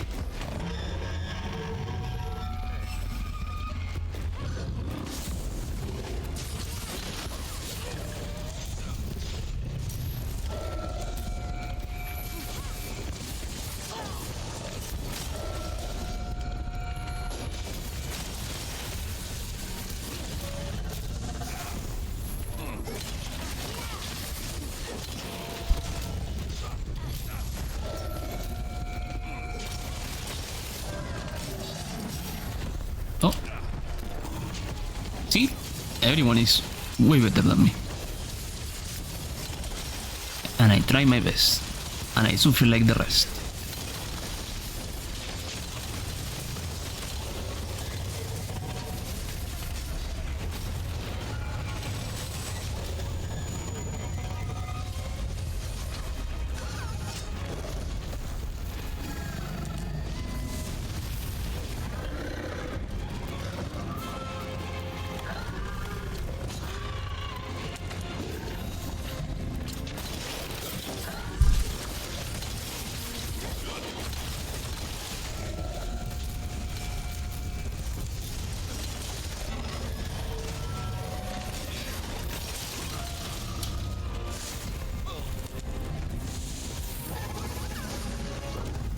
Oh shit. Oh shit. Oh shit.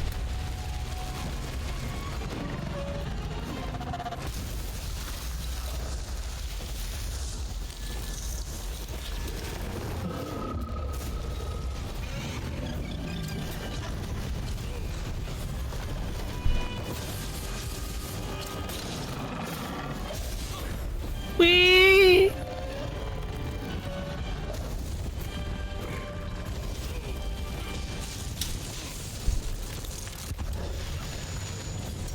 Oh, well, at least I was able to...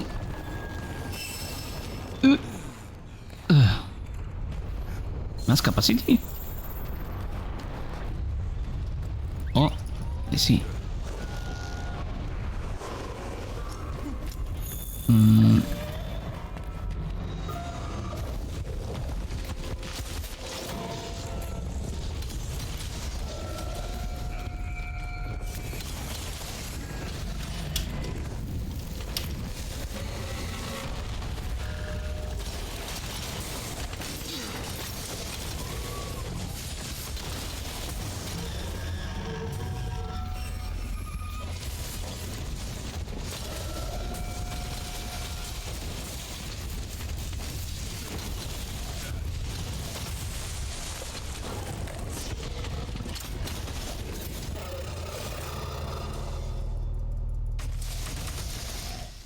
Oh shit. I suppose we died. Oh, never mind. Oh, what?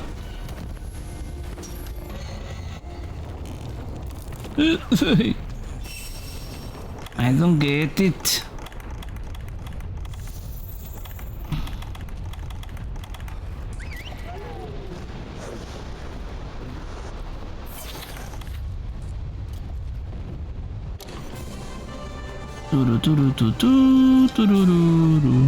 Great work, hunters.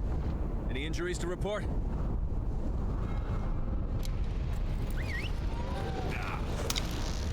Japonés culiao.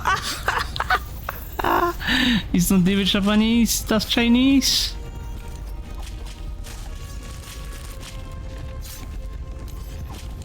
Di gracias mejor, smile.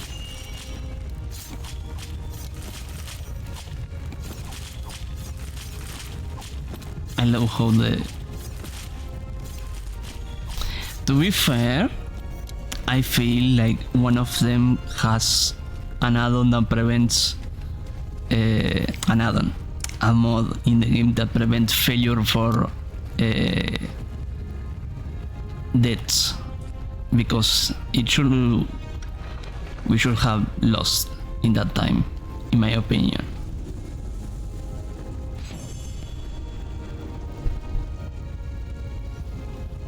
I remember that the reason why I modded the game to like have like the most possible thing at the moment I went in scales, right? Was because I was doing Xenoshiba because Xenoshiba I was doing it and got one-shotted, well, twice-shotted, to be fair. Gargwasm, the field team leader's waiting. Let's check in. And I was like, you shouldn't be doing that. I knew I could count on everyone. I've never experienced such power before. I hate to think what had happened if something like that showed up in the old world.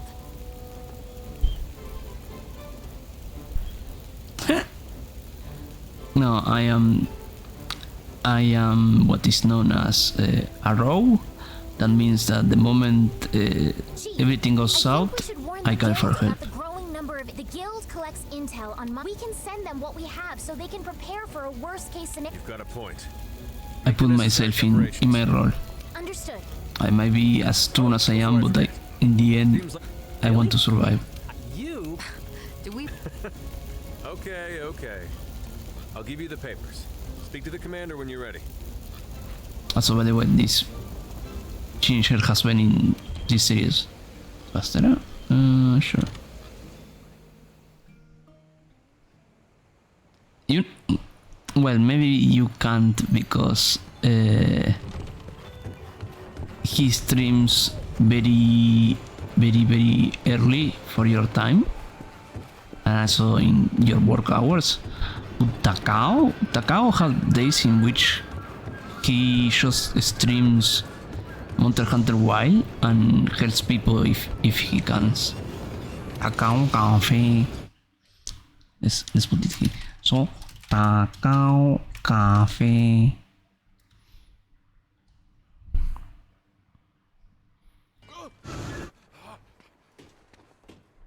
Working for Hollander now? What is it you're after? World domination. Not even funny, man. Fucking Fonks. Simpsy Fonks.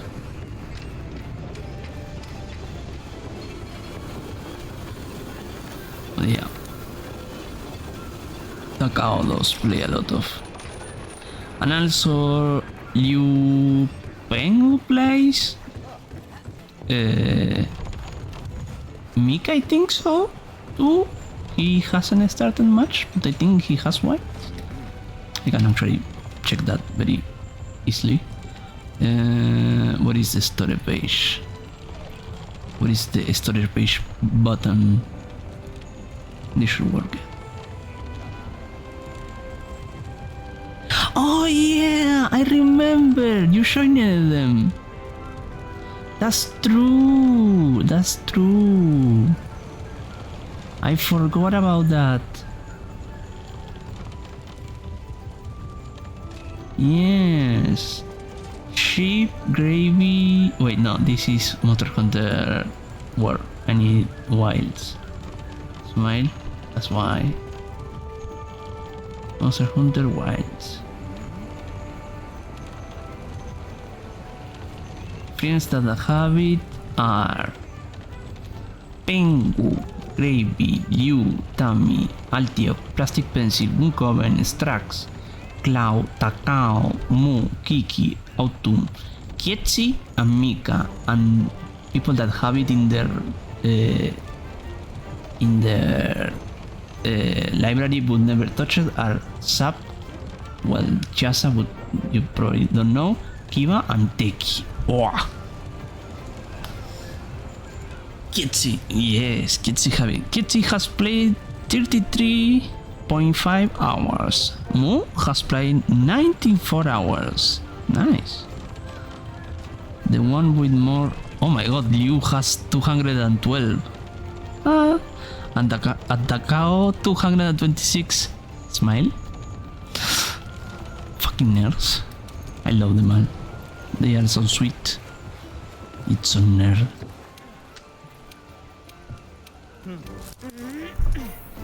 How much I have on where? Dun dun dun dun dun dun. Greetings, Hunter. I just looked over the report on the Alatreon investigation. We'll be sending this off to the guild immediately. As always, splendid work. Yeah. I see. I suppose it does make sense that the guild summoning me would cause gossip to spread. This is probably as good a time as any to let you know what's happening. Truth is, a large-scale joint operation between various countries and organizations has been in the works for some time. The Research Commission has been requested to join the operation. They believe our expertise with unidentified life and ecologies, and our outstanding record in the field will be an asset. Let's prove them right. Now then, we have a guest here in Astera that will detail the representatives from each unit will be in attendance. Is everyone here? Good. Then let us begin council.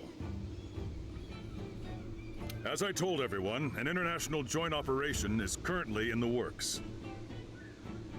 The Research Commission has been requested to join the operation. Our guest will provide us with the details. Thank you, Commander. I'm in charge of this joint operation, and I hope to get to know each of you soon. You? You're with the Commission. General, it's an honor to see you again. Never expected to see a familiar face in the new world. My apologies. We'll have to make some time to talk later. Now, let's get down to the heart of the matter. Several rare phenomena have occurred in various parts of the world, and we've also received reports from our Special Disaster Unit. Small intermittent quakes, forest fires breaking out so frequently that there is enough smoke to blot out the sun. Endemic life and monsters alike are disappearing, and even the elder dragons are becoming more scarce. No one has any theories. However, we located in our records one past occasion when all these current events did happen. Just one. Let me ask, have any of you heard of Shrade before? Yes, the glorious country of Shrade. I remember reading it was a powerful nation that suddenly disappeared ages ago. No one knows what happened to it. And the region of Shrade is off limits to everyone, from what I've heard. You're well read, I see.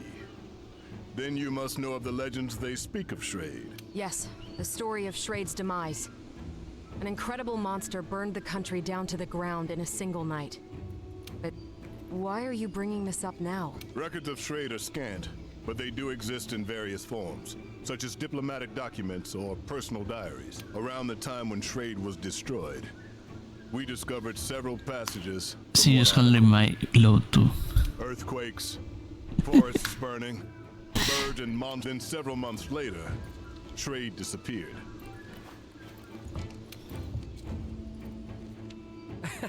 No way, that can't be right. Are you stupid? I understand that catastrophic elder dragons have appeared in the new world. It was no coincidence. Everything is happening again. And it heralds the return of the one that obliterated Shrade. The Black Dragon Fatalis. A nightmare that lives only in legend. The Guild and every country have declared that Fatalis will appear in Castle Shrade again, and have called for its extermination. Our assignment will be to prepare for its eventual appearance and slay the beast. Wow. When is it expected to show up in Castle Shrade? We cannot say for certain. But if we take the records we found at face value, we have a few months before it shows up. Do we know its current location? No. We have no information on that. Nothing to tell us where it's coming from or where it's going. Information is so scarce that it's more accurate to call this the Fatalis event. Is it even possible to take it down? See, why can't we have this? The turbulence for the dragons, Fatalis and turbulence for humans. Yeah, I kinda get that with the video. That is still like paused. Like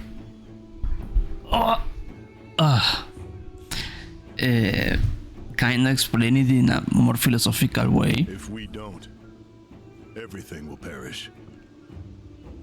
What we can do now is alert every participating nation and prepare ourselves. The Research Commission will need to mobilize quickly. The General and I will depart first, ahead of our main force. We'll do our best to get a grasp of the situation. We'd like to request that you hunters accompany us. Yes, sir. Later, we'll gather the entire commission and explain what's going on. For now, we want you to get yourselves ready. I shall guide us to Castle Shrade. This will be a long struggle, but I know we'll make it through this. All right. That brings council to an end. Dismissed. Smile. Ignore. Well, they cannot see it because I'm layered as hell, but they don't know I'm full fatalis. Smile. Here it. Smile, smile, smile.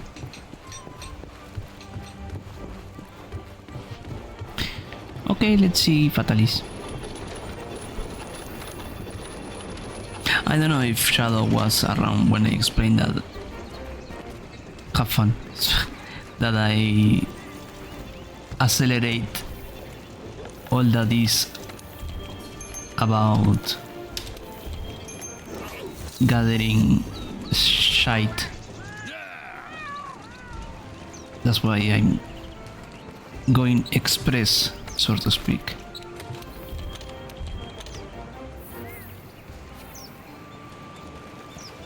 Shit.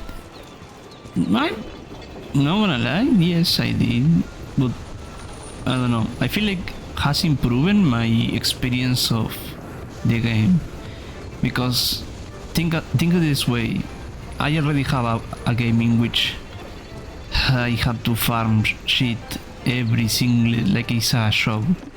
I have WoW for that, and I've been enjoying Monster Hunter a lot, to the point that I want to give it a shot to WoW, and I'm not going to sit around and mine ores and hope for the best. The defend. I knew that already, so he was using the defender shit. No, well, that was before I enter Iceborne. He doesn't know. He doesn't know, Smile. Well, let me wait. I think I can show it better in here. No problem. Scottish. Okay. This is my will, ladies and gentlemen.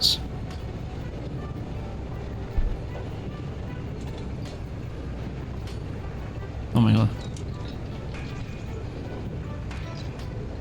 I have the true Fatalis charging 4 pieces of the Fatalis armor in their beta mode, not 3, and 1 in alpha,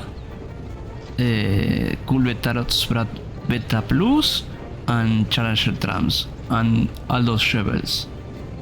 Honestly, the wheel recommends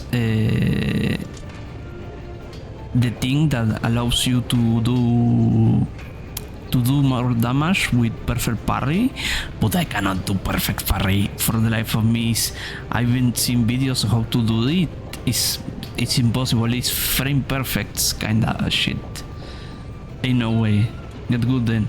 No, I'm not a fighting games player. That's why I put these ones.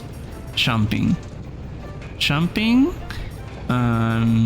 because being able to actually move, I know, but I like to explain myself. I like to say that I like the evasion more because I like to be mobile. Oh no, I know. If any, allows me to enjoy the game more, because I'm allowed to learn more about my weapon of preference, which is the charge blade. And if I go to my item box, no, not that one.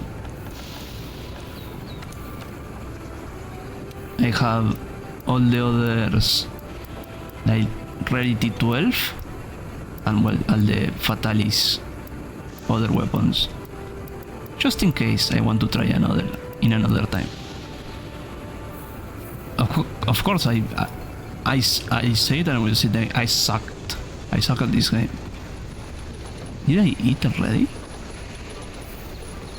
I already forgot. Did I eat?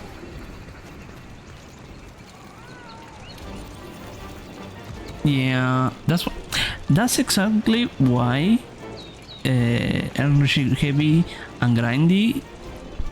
That's why I honestly accelerate myself through mods. Because for that, I play WoW. The grind is fun. Yes! The problem is when you have a lot of games in which you have to grind and you just get tired. It sucks your life. Murakuda Dragon, slave fatalities.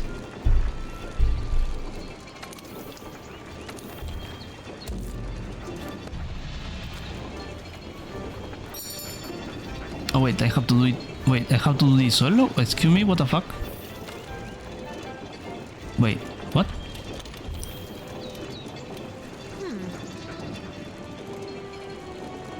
Yeah! I played... There was a day... It was last Monday. Last Monday I played all of it, all the day, Monster Hunter, because it was holiday for me. I played all the Monday Monster Hunter and I love it because I was able. I'm online. Wait, online session. I think so, right?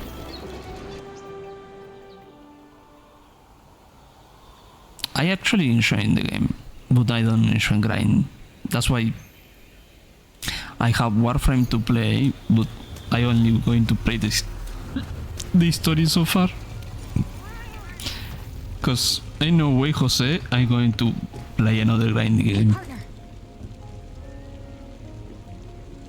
I mean, I feel like that's part of the thing. If this game has that special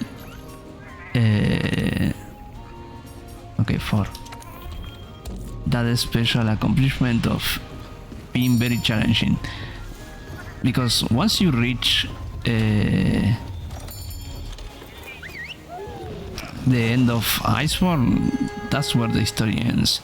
All this is for the people that likes endgame plus, like, I don't know,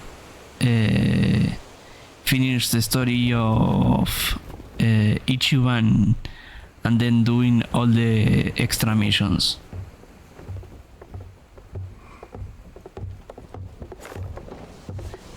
Exactly. That's why I also like it. I bought this one to like go through this first solo and learn. Oh, here. Thanks. Strap it to your left arm. You're all prepped. Gotcha. This here? Excuse me. Okay. El ara is so shiny. You ready?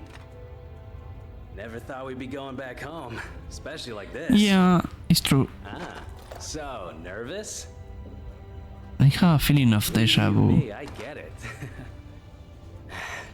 But my new friend and I will give you all the support you could ask for. Nothing's gonna happen to you while I'm around.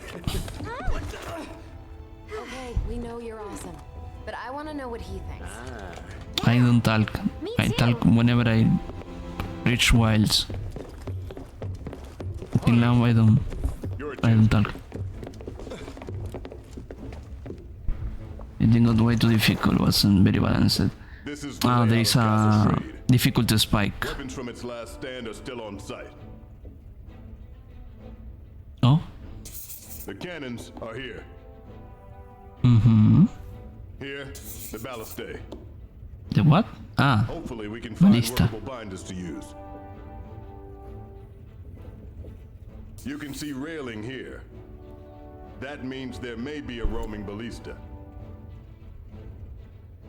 And finally, a Dragonator. It'll be our ace in the hole. The mechanism is dated, so we'll need to manually fire the weapon. Ew. Finally, we have a barricade here. That barricade will need to be triggered manually as well. This is where the lever is. We'll need it in case of emergency.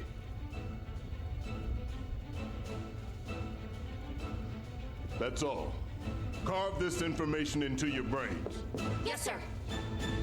Fatalis, Castle Shrade? This still feels like a dream. I know it's cliche, but it's like we're in one of those bedtime stories our parents told us. Now the light explanation of this commander, it was very fucking right. Well, right. Many believed that the story of Fatalis and Castle Shrade was just a fable created after the fact. I never thought those legends would turn out to be true. The word Fatalis was never meant as a moniker for an actual beast. No, it was a word to describe an existence of some kind. But over time, it seems to become known as the name of the monster.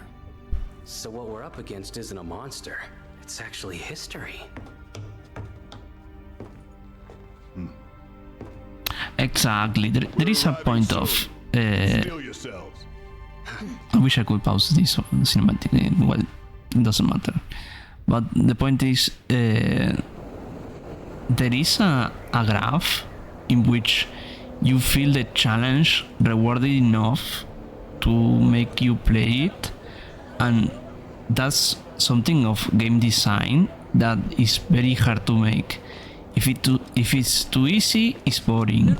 If it's too hard, you lost patience. The graphics literally at 45 degrees, and it's so hard to achieve. It wasn't just a legend. Oh, amazing. Exactly. I don't know how to put it, but it's like somehow the past and the present meet up right at this point.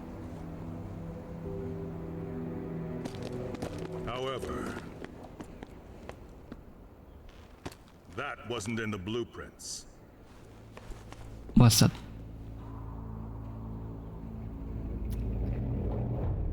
That's a door. It's blocking the Dragonator.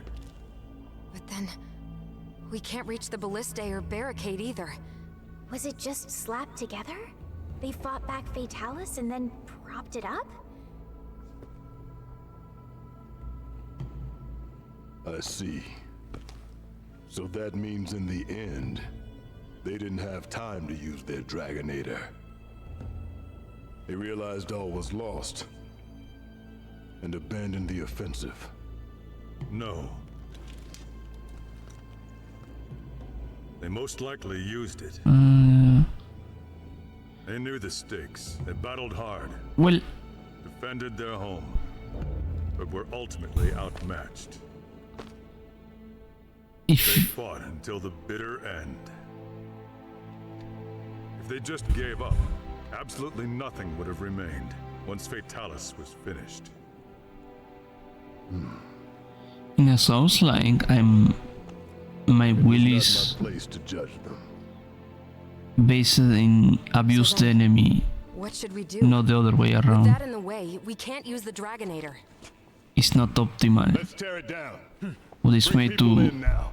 exploit any weakness I can. And also the fact that if I feel like I need help, I call for help. Shortly, sir. Good. They're quick. Once we rendezvous with them, we should have enough manpower. Don't forget about us. Since we brought the wing drakes, we decided to establish a camp up there. We'll need to update the maps too. My eye is itchy. What's wrong?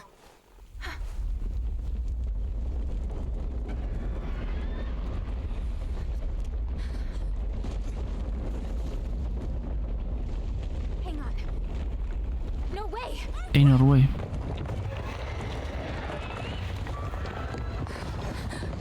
What? Already?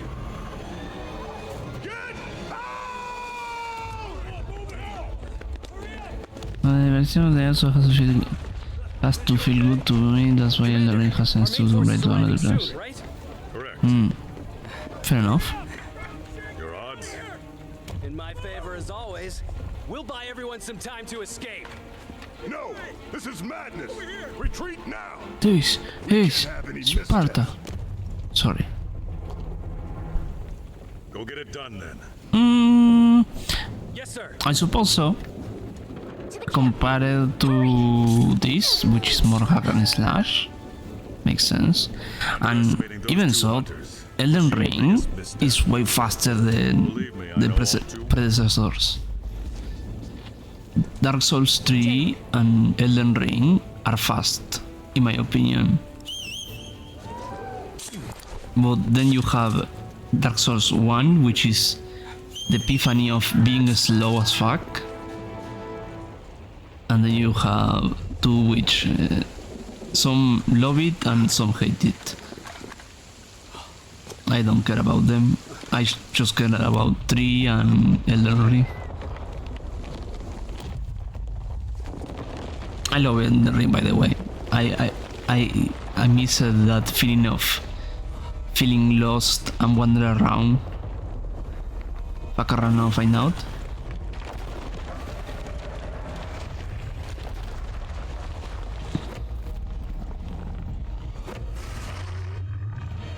Oh yeah.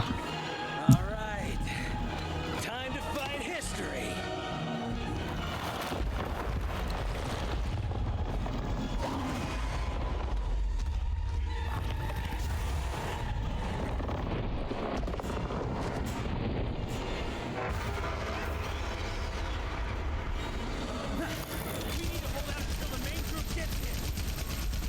It's still a monster, so its head must be a weak.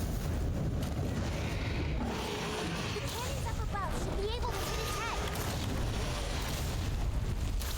They're fully loaded. What? Up ahead?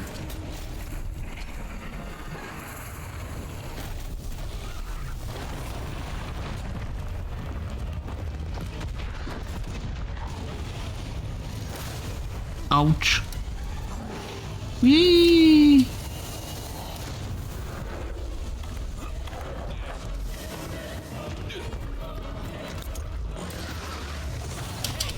Time to give you a refresh.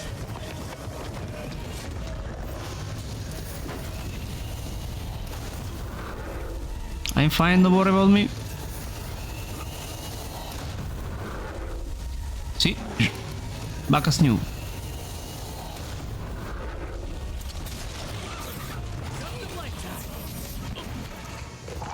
Oh, he gave me Dust of Life.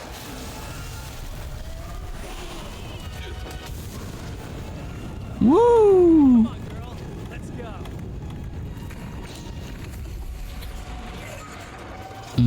Let me think.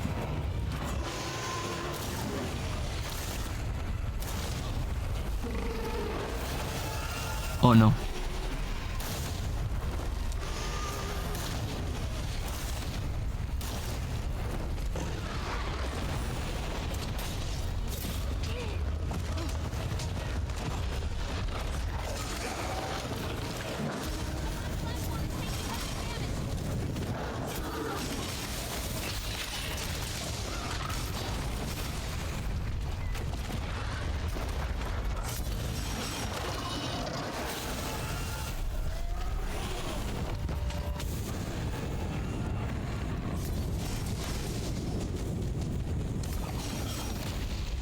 Fuck.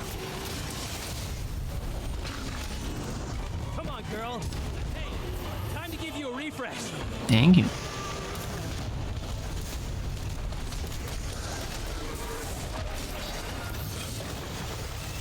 Oh shit.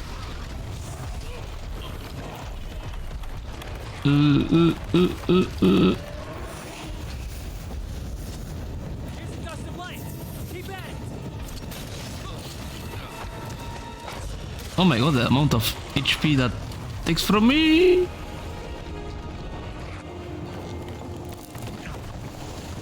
I'm fine.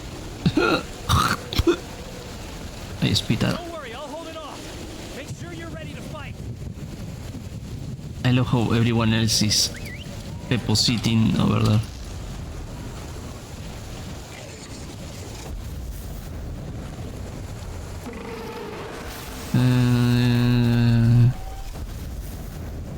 want to read Shadow. Could you?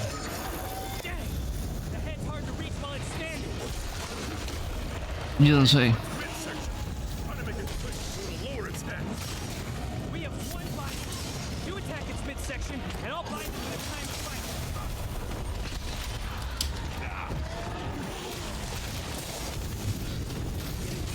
Hey, time to give you a refresh. Oh my god.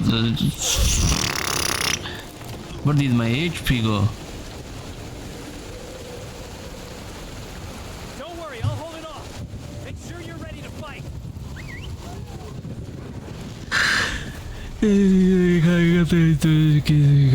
No.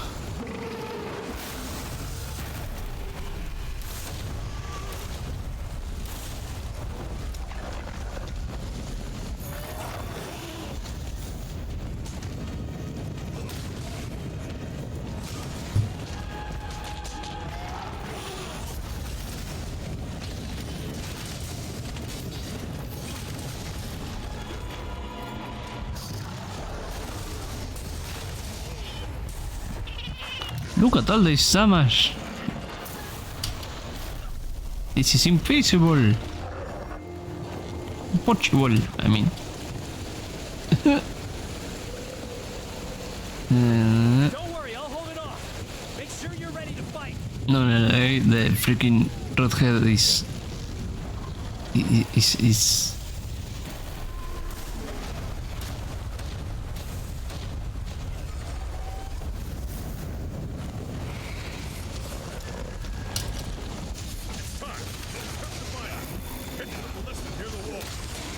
Video lister near the board. Okay. After ready with the binder, make that thing flinch so I can get an open shot. Once it flinches, I'll snare it with the binder.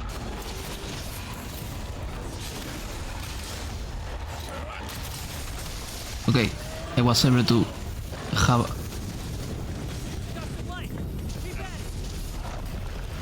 It does too much damage, man. It's over, man.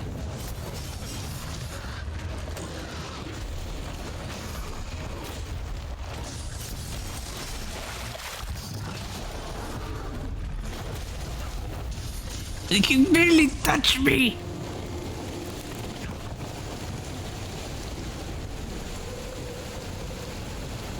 Don't worry, I'll hold it off. Make sure you're ready to fight.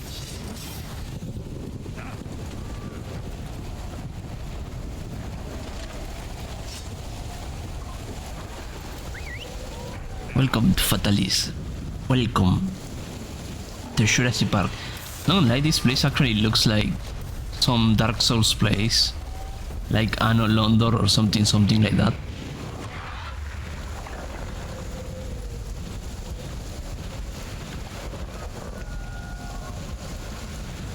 Smile. Do you believe in magic?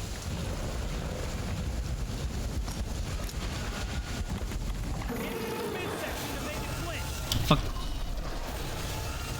Fuck.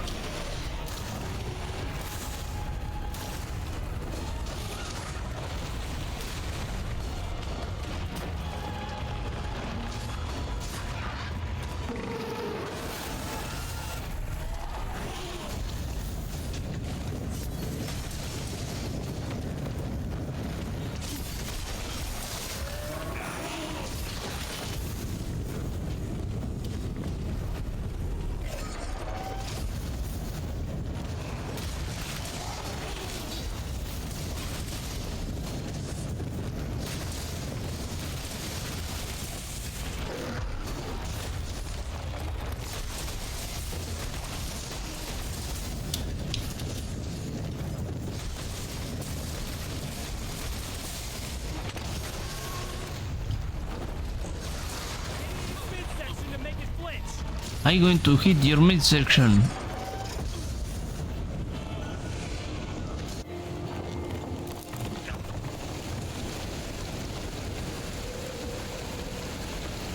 Don't worry, I'll hold it off. 1 second. Onyxia vibrate Anyways.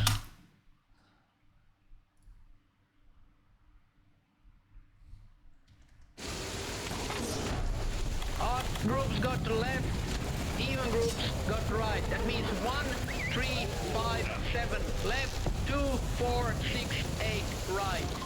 7 and 8 are wealth groups. Okay, listen the fuck up. You are going to DPS very, very slowly. Now. And by slowly, I mean fucking slow. If you get aggro, it means you're going to lose 50 DKP because you didn't know what the fuck to do.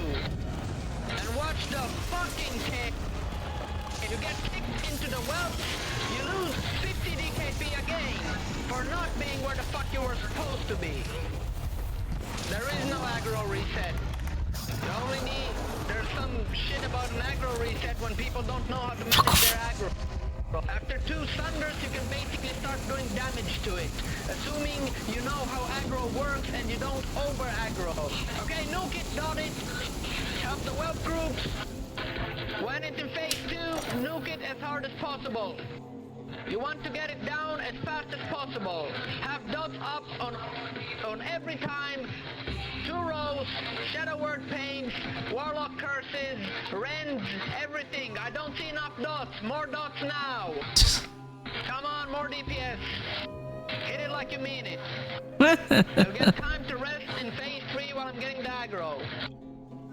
Remember, save all your aggro reducing abilities for when it lands. That means feign death, vanish, fucking fade, anything that you can use to reset aggro.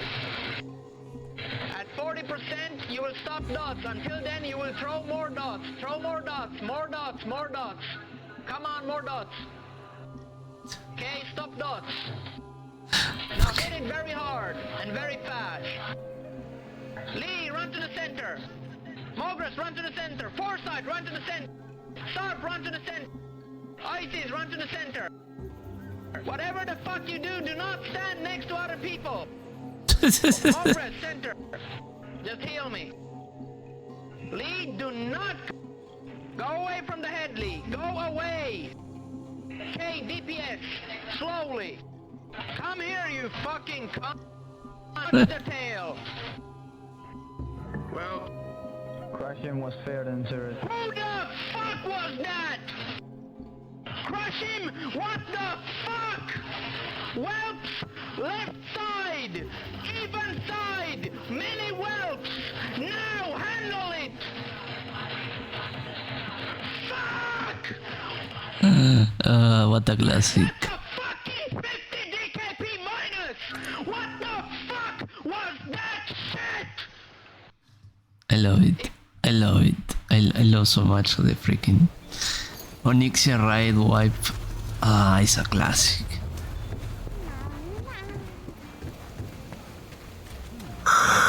Okay, so I already have Fatalis. Well, I have another ones that I have to hunt, which I haven't. Wait, play with Gourmet, Voucher, Eat Meal, Chef. Thank you, Grandma. Okay, now let me equip Lara with the horn.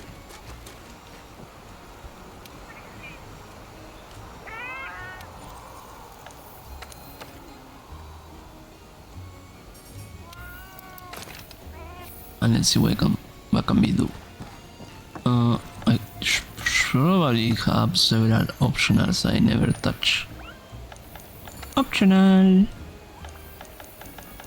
Let's go with MR1. Oh my god.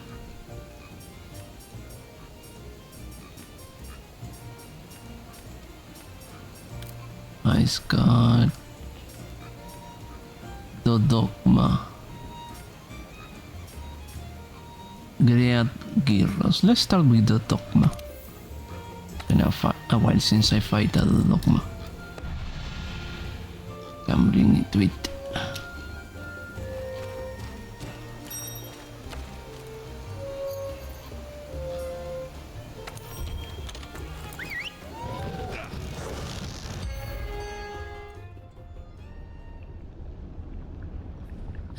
It dropped you right into the fire.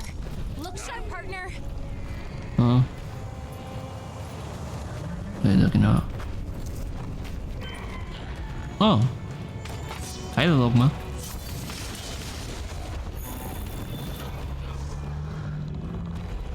Who's a good boy?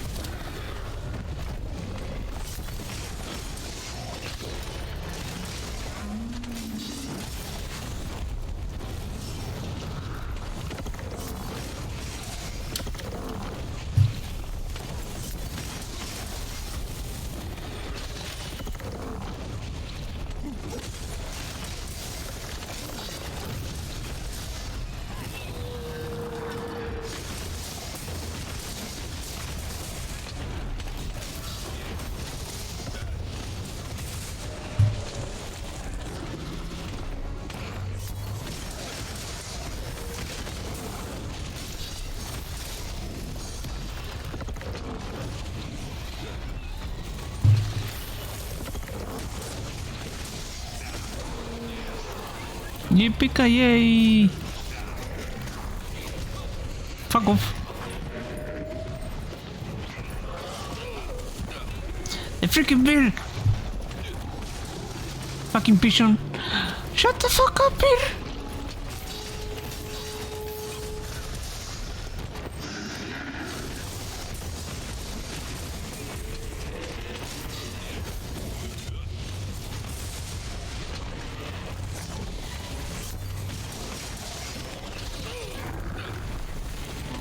Fucking endemic life is going to be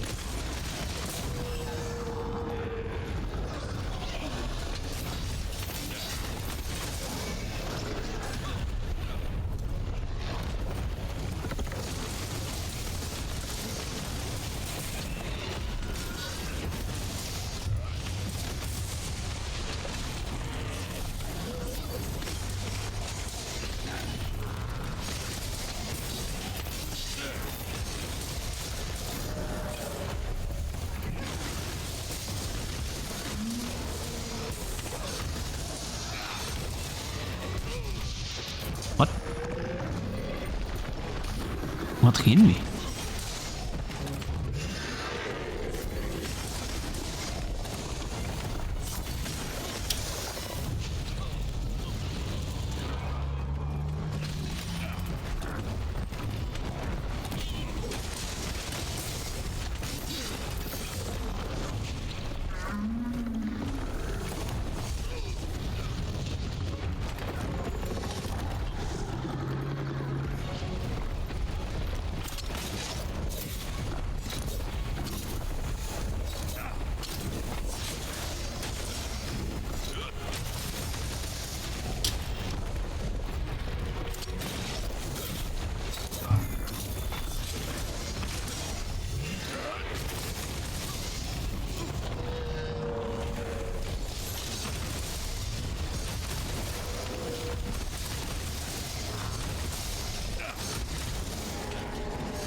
Enough.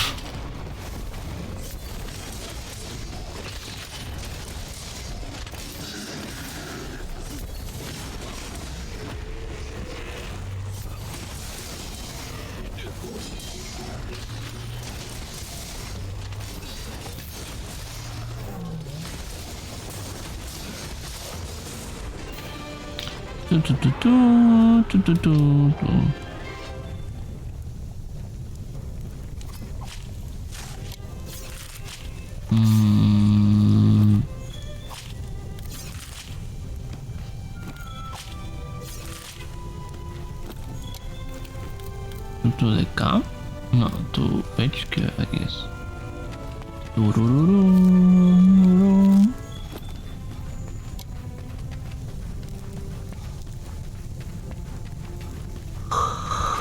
Fucking mosquito.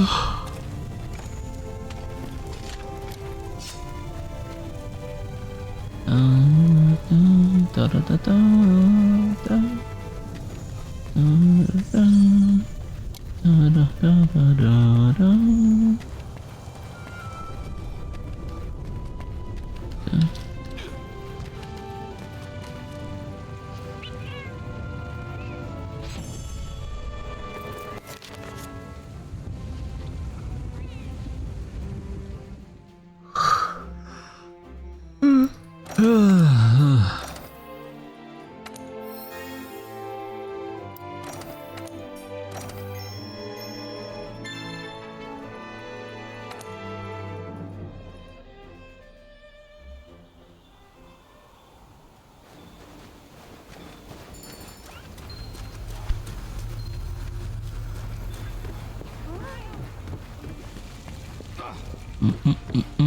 Stimolate presso le fonti. Post a new quest. Optional from MR1. Green my heroes. Actually, If you stand in the right let me put a video of something.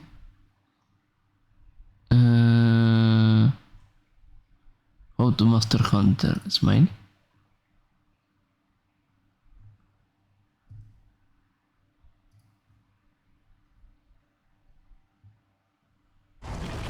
Okay, he's not aggroed on me, but it definitely feels like he's aggroed on me. Oh my god, what? Well, I'm feeling pretty dead right about now. Dave, go! Oh my god, that was close. Oh my god! Hey.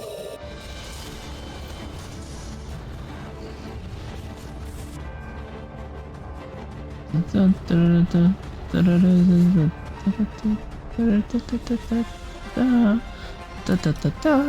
Hunter is an absolute masterpiece of a game. Finally. After this actual video, so Wendy Goon. No, actually, how is this called? Creepcast. Yeah, Creepcast. Che il giapponese creepypasta 6 days ago.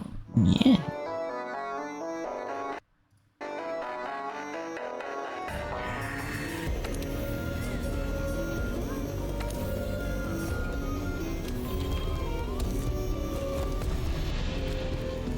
Welcome back to Creepcast. Today we're going to be doing something pretty special. This is the some of the best Japanese cultural creepypastas out there. We're doing a big grab bag, all Japanese creepypastas. Very, very excited.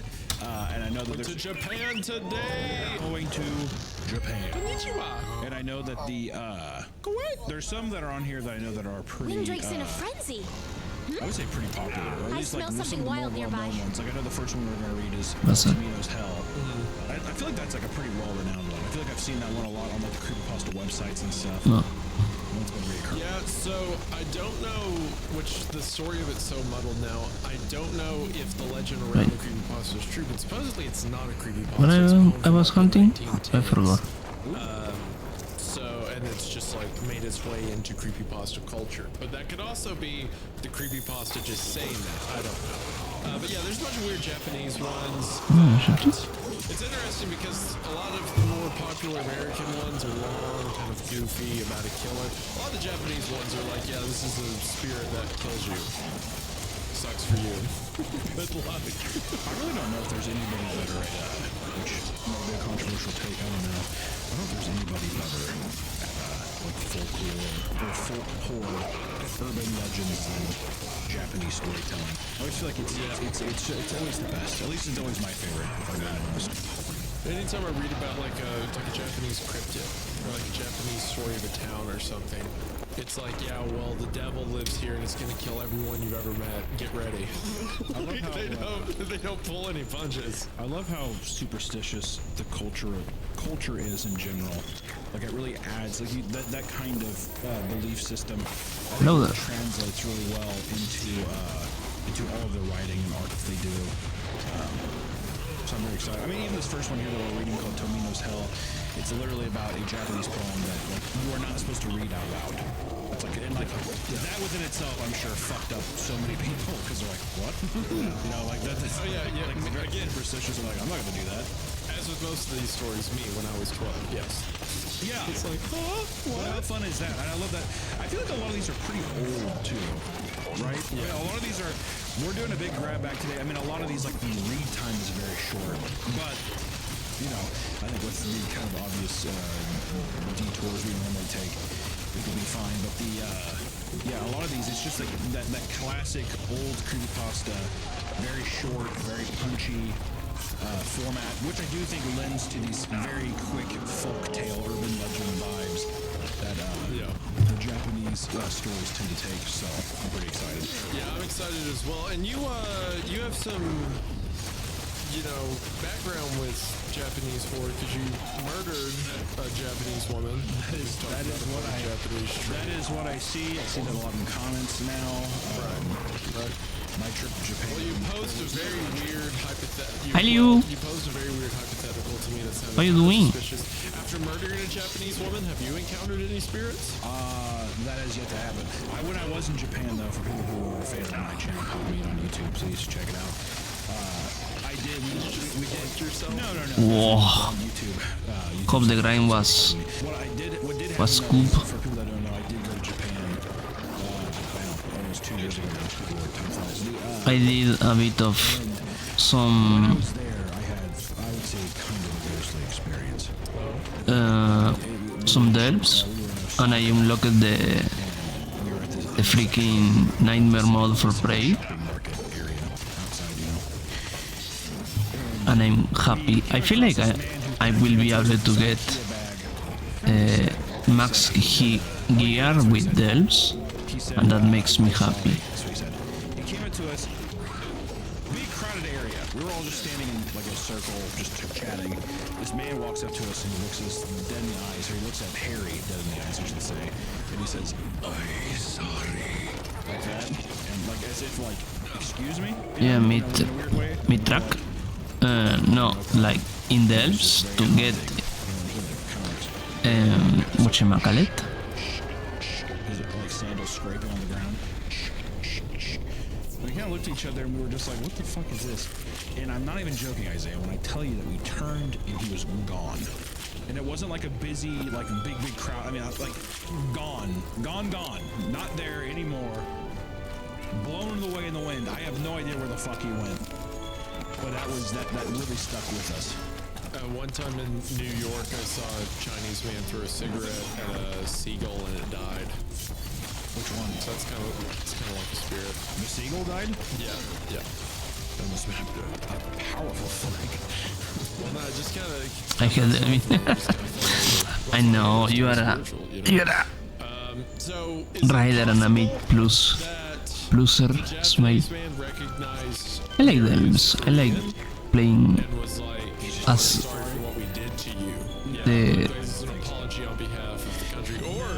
the solo one I'm a kitchen tool, exactly. And possibly thought he was related to him. And said he's But I feel, at least with my rogue, I will try to get 266 is the maximum of hero. I like to try to get the full mythic appeal. Even though it looked like he walked out of his way to be inconvenienced by us, and then said, "I'm sorry." We were baffled for maybe a second, maybe two. I'd give it 2 seconds, and then looking back over it to be completely gone was still. Even if it is those things of him coming up, even if it was into these hypotheticals you said, where did this man go? How could he have moved so fast? Without us knowing? I don't know. I don't know. You know, if I was somewhere and a group of Americans came up and I was a Japanese man, and I was like, "Oh, excuse me," and they just stared at me dumbfuddled, I'd probably be like, "You know what I'm gonna do? I'm gonna disappear so they think I'm a ghost." There is well, first off, that would not happen in Japan. Every time in Japan, no one really talks to each other. There it is, the cameraman. Society. If you go into a business, it's different. And a pickle. If anything, then that's the case then too. It'd be weird that they would do that. But I would say that, like, also, I don't think that we were being disrespectful in any way. And also, Wait, this is not a pickle. the only thing that we were looking at that was a bit It's just an angry boy. he got so close to Harry's face, which is also very odd. That kind of I'm telling you, man, I think the husband. Wait, what is the? Wait, come back here. If he is, and that is downright cool because he sold it very You better tell me when you reach war endgame and if you want to help me there. I'm in the endgame. I only have Fatalis to beat. Translates well, but I will say it was a very. I mean, it shook us. What do you mean? It shook us. I was shook. That's a pretty supernatural experience. So you don't have any like ghost stories. Yes, only Fatalis. From like the suicide forest, just no. I didn't go to the suicide. I already went with this with Kiki and Shadow, but I skipped the grinding part of the game. Smile. Oh yeah, I've made a severe and continuous lapse in judgment. It's a Blu-ray called Alteron. Once I have a second Alteron kill to do, but I dislike having to do it twice. Fuji_Jukai.movie. It is about a girl who tells other girls in her school that she wants to kill herself, and these other girls in her school. Also, was literally a moment ago that I killed it.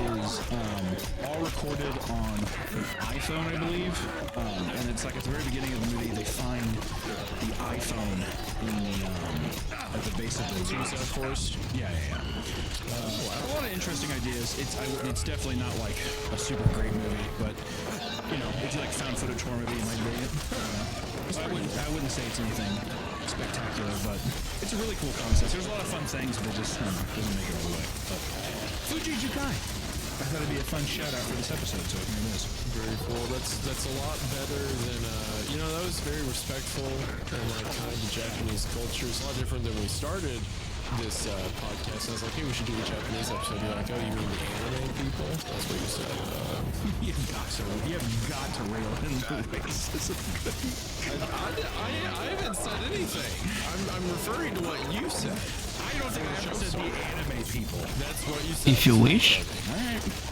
Well, Tomino's Hell, Hanako-san, the Toilet Ghost. There's a lot of, I've noticed with a lot of Japanese horror. I'm doing literally quest, optional quest, Not happy with being just because. See, there you go. I didn't say anything there. That was you that made that. I had nothing to do with that. The point you just made, you just said that all their stories are about toilets. I didn't say all of their stories, so that they... That's what you said. That is what you said. All right. That is what you said. And I had nothing to do with it. I'm defending them. You're the one coming in here with your problem. Like, old man bumps into you and says, I'm sorry. And you're like, was that a ghost? All right. The Toilet Ghost, an old urban legend about the ghost of a little girl that haunts the toilets of schools. Hashako-sama, which is an urban legend told in Paco. that brings about generational doom. God damn. Yeah, we're gonna start with Tomino's Hell. Thank you so much to all of our They want to grab you. supporters. It really does mean the world. You can listen to these on Spotify and Apple Podcasts. Anywhere you listen to podcasts, we really appreciate your all support. Thanks a bunch. Love you guys. If you want to check us out on audio platforms, be sure to check us out on Spotify and Apple Podcasts. Give us a nice rating there. You only said Patreon. That's right. I said Patreon, then I said you can listen to us on audio platforms like Spotify and Apple Podcasts. Okie dokie. I think you're trying. I think there's Ok, otra cosa mariposa. I think you're trying to make a case that I am mentally unfit to continue to host this show. No, I don't. I would hate to comment on that. I'm not going to comment on that. I bet you would at this time. And there'll be a lot of comments made about it later. And you're trying to replace me with Nick. This is all coming back to your collective IP where there's just a bunch of shows and stuff that you and Nick. And Nick's gonna come to my house and he's gonna dress up as me and he's gonna sit in my room. He's gonna raise your daughter. Yeah. He's gonna marry my wife. The ultimate goal is to find this Asian man this Japanese man who said I saw him.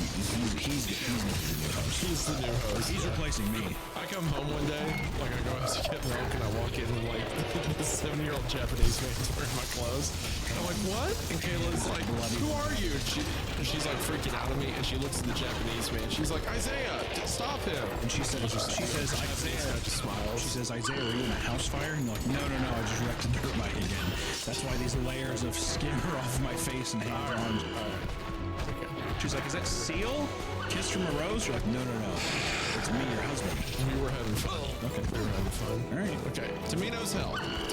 So, real quick though, this is I just want to read this little part. It says, This is us. I'm on David Bowles' website, davidbowles.us. So just saying, this is a thing that he put here. I just want to read it. Apparently, the story of a young boy's damnation for unnamed acts. Camino's Hell was published. Why won't you die? 1919 collection of poetry by Saijo Yaso. Is that how you say that? I think so. It's titled Seiken, or translated to Gold Dust. The poet was a university professor and lived in France for a time, studying at the Sorbonne. His work is heavily influenced by French poets, especially symbolists like Arthur Rimbaud, Stephanie Mallarmé, and Paul Verlaine, with whom he became friends with. Though Saijo's later work was ostensibly for children, it was filled with strange symbols and wordplay that could be quite unsettling. So, just thought that was kind of interesting. So, now you're saying, though, from what we were saying earlier, you think that might not be true, or you do think it is? I think it might be real. I mean, obviously, the way to check it out would be to look up Seiken. I would like to be able to. I will say David does something kind of interesting here. In the next part, he says, "Here's my rendering of this dark and disturbing poem with footnotes of important matters. I've not actually read the thing aloud, so I can't speak to whether the curse is real. I'll leave that to your discretion." I think interesting. Motherfuckers. Well, we'll see if I get cursed. Okay, let me show you now that I go back new what I have left quotation marks. So I'll also read the foreword on the Creepypasta Wiki, because in every version that was circulated around online, it had this intro. Tomino's Hell was written by Seijo Yaso for his 27th collection of poems, Seiken, The Gold Dust in English, in 1919. There's a Japanese legend surrounding it, which states it should only be read with the mind and never out loud. It's uncertain how this rumor started, but it goes on to say that tragic things will happen if you do. The story used to be very popular on 2channel. The user said that nothing happened after reading it and uploaded pictures and videos as proof. But there were also posts where the user did not come back to post any results. And then it says, if you were to read this out loud, it'd be better to do so in Japanese, which I'm not going to attempt. You're welcome. An alternative, more accurate translation by David Bowles can be found here, which is the one Hunter has pulled up. There's also this image that's always passed around with it, of this girl that looks like it's drawn with these very harsh strikes, like these like dark reds and bright whites and stuff. It looks like a girl without a nose who spins stars burned.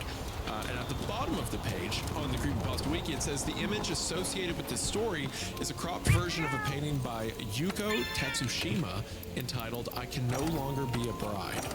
It was supposedly made after the artist became a victim of sexual assault.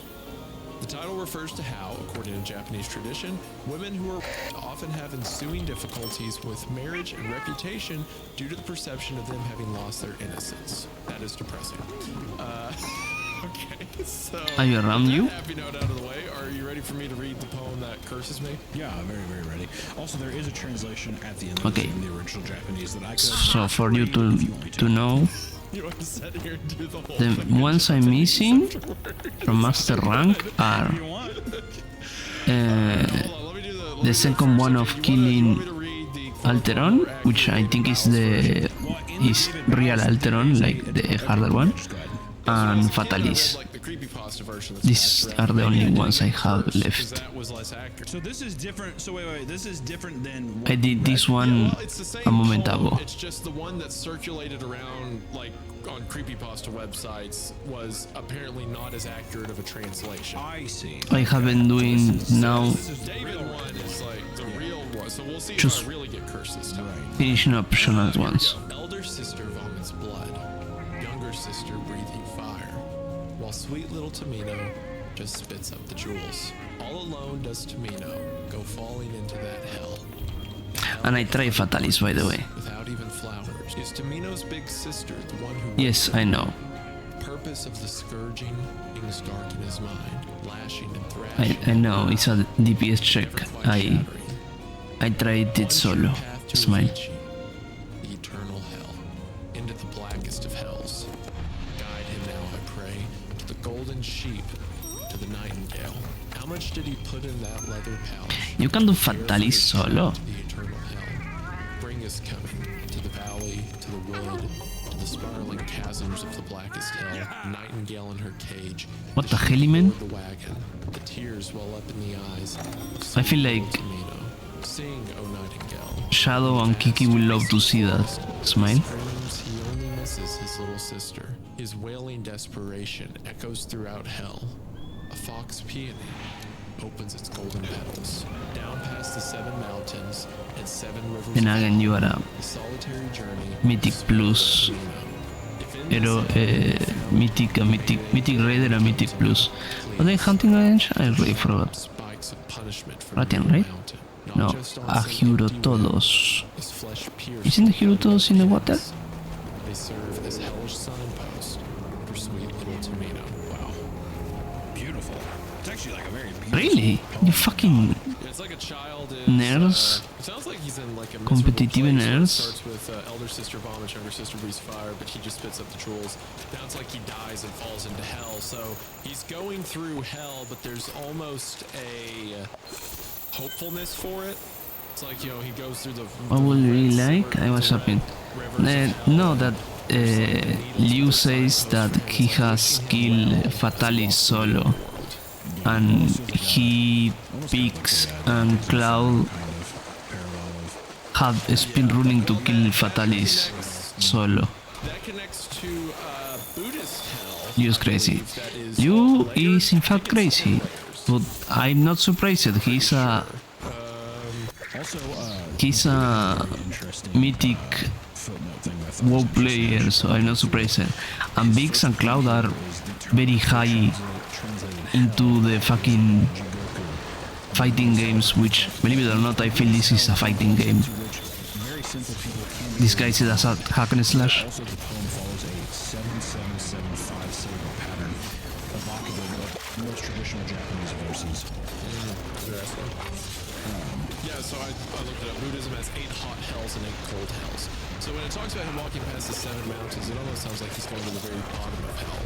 It's kind of interesting too. At the beginning, you get all those descriptions of Tamino's sisters basically suffering while he is not. The second anything he made. The third point is apparently the lashes Tamino is receiving on his way to hell are deserved. Although Let me tender this. Your entire body, and we can move on into actually killing you.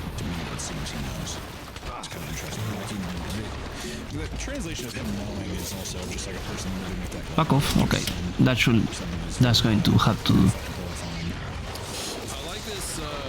7 minutes. 7 minutes is only the only time I have to spare with you. Vici is the lowest of hells in Buddhism, one whose torment lasts so long, eons and eons, that souls seem to be trapped there for eternity. There are 5 horrible sins you can commit to end up in this place: creating a schism within the community of Buddhist monks and nuns, shedding the blood of a Buddha, killing an enlightened person, or intentionally murdering one's father or one's mother. So when he's talking about Tamino going down there and the relation to his sisters, perhaps that is implying that's what he did, and that's why he goes all the way to 8. Yeah, the fifth, this is all once again in relation to David Bow's. Let me tender is your face. One of his fifth points is instruction with the sheep and mountain are symbolic of Tamino's sisters. We see them like dancing around a lot and singing and all that stuff. So the 7th post, this is interesting. By 7, we're looking at the points that David has outlined underneath the poem. He says another possible translation would be I miss. not just on some empty land will As well, I didn't want to do that. But marks upon the body of sweet little Tamino.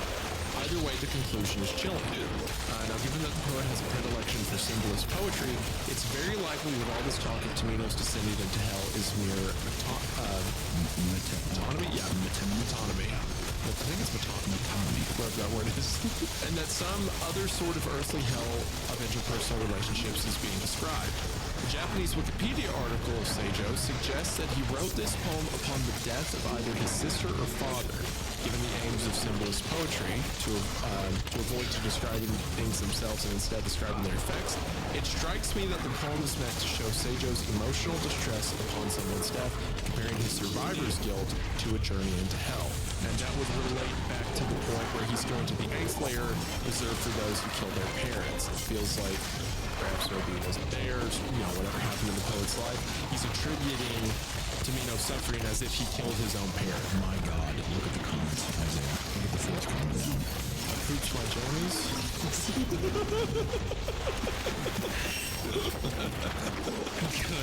God. That's good. That's good. Yeah, very, very interesting. You know what? This is gonna sound so fucking stupid, so please don't hold it against me.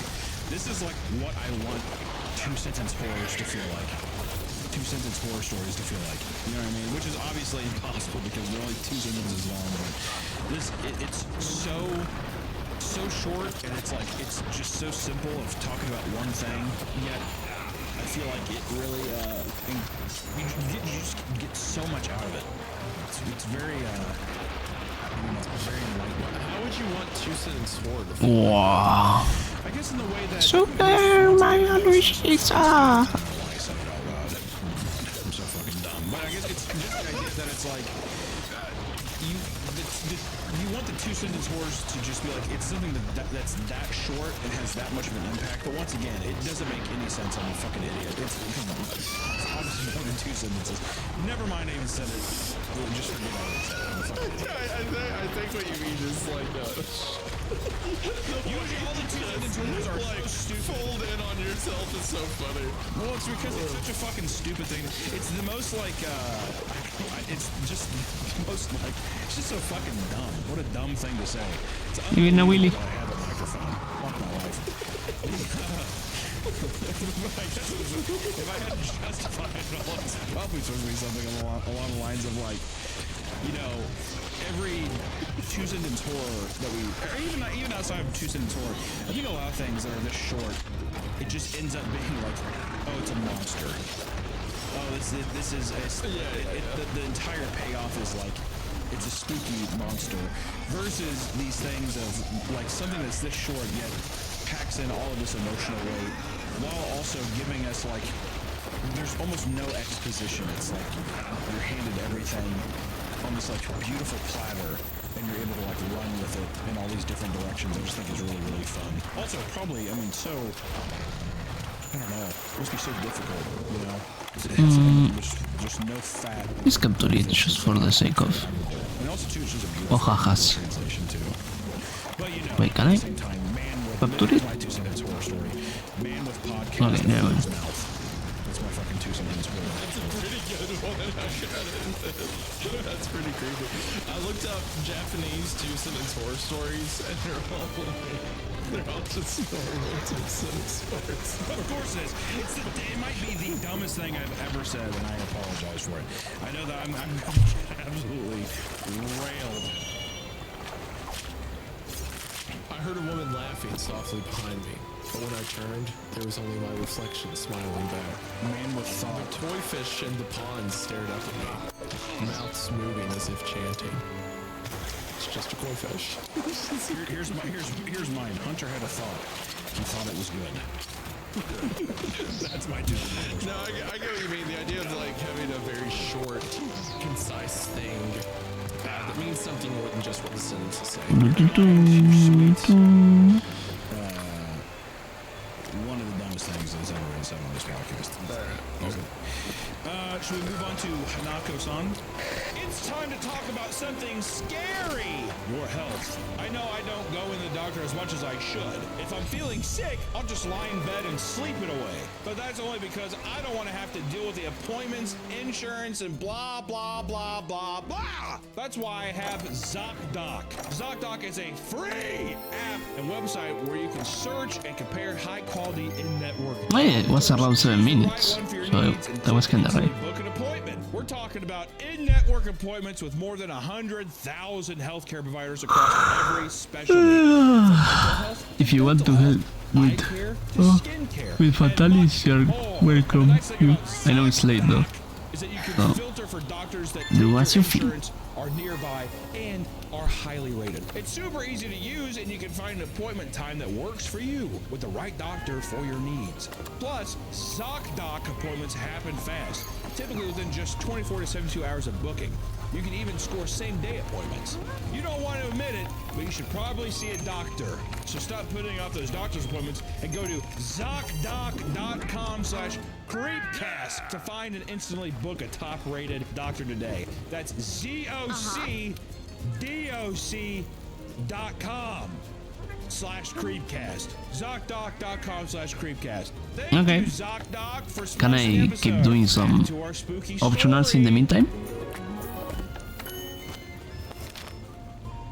This episode is sponsored by our partners I'm at just Factor. like Short season is almost up, marking but it's everything the best time to log incomplete. in to make sure you're on top of your eating routine. Factor makes healthy eating easy with fully prepared meals designed by dietitians and crafted chefs. It can be hard to stay on top of your eating habits. Thankfully, Factor has got you covered. Factor powers your day sun up to sundown with nutritious breakfast, on-the-go lunches, and premium dinners.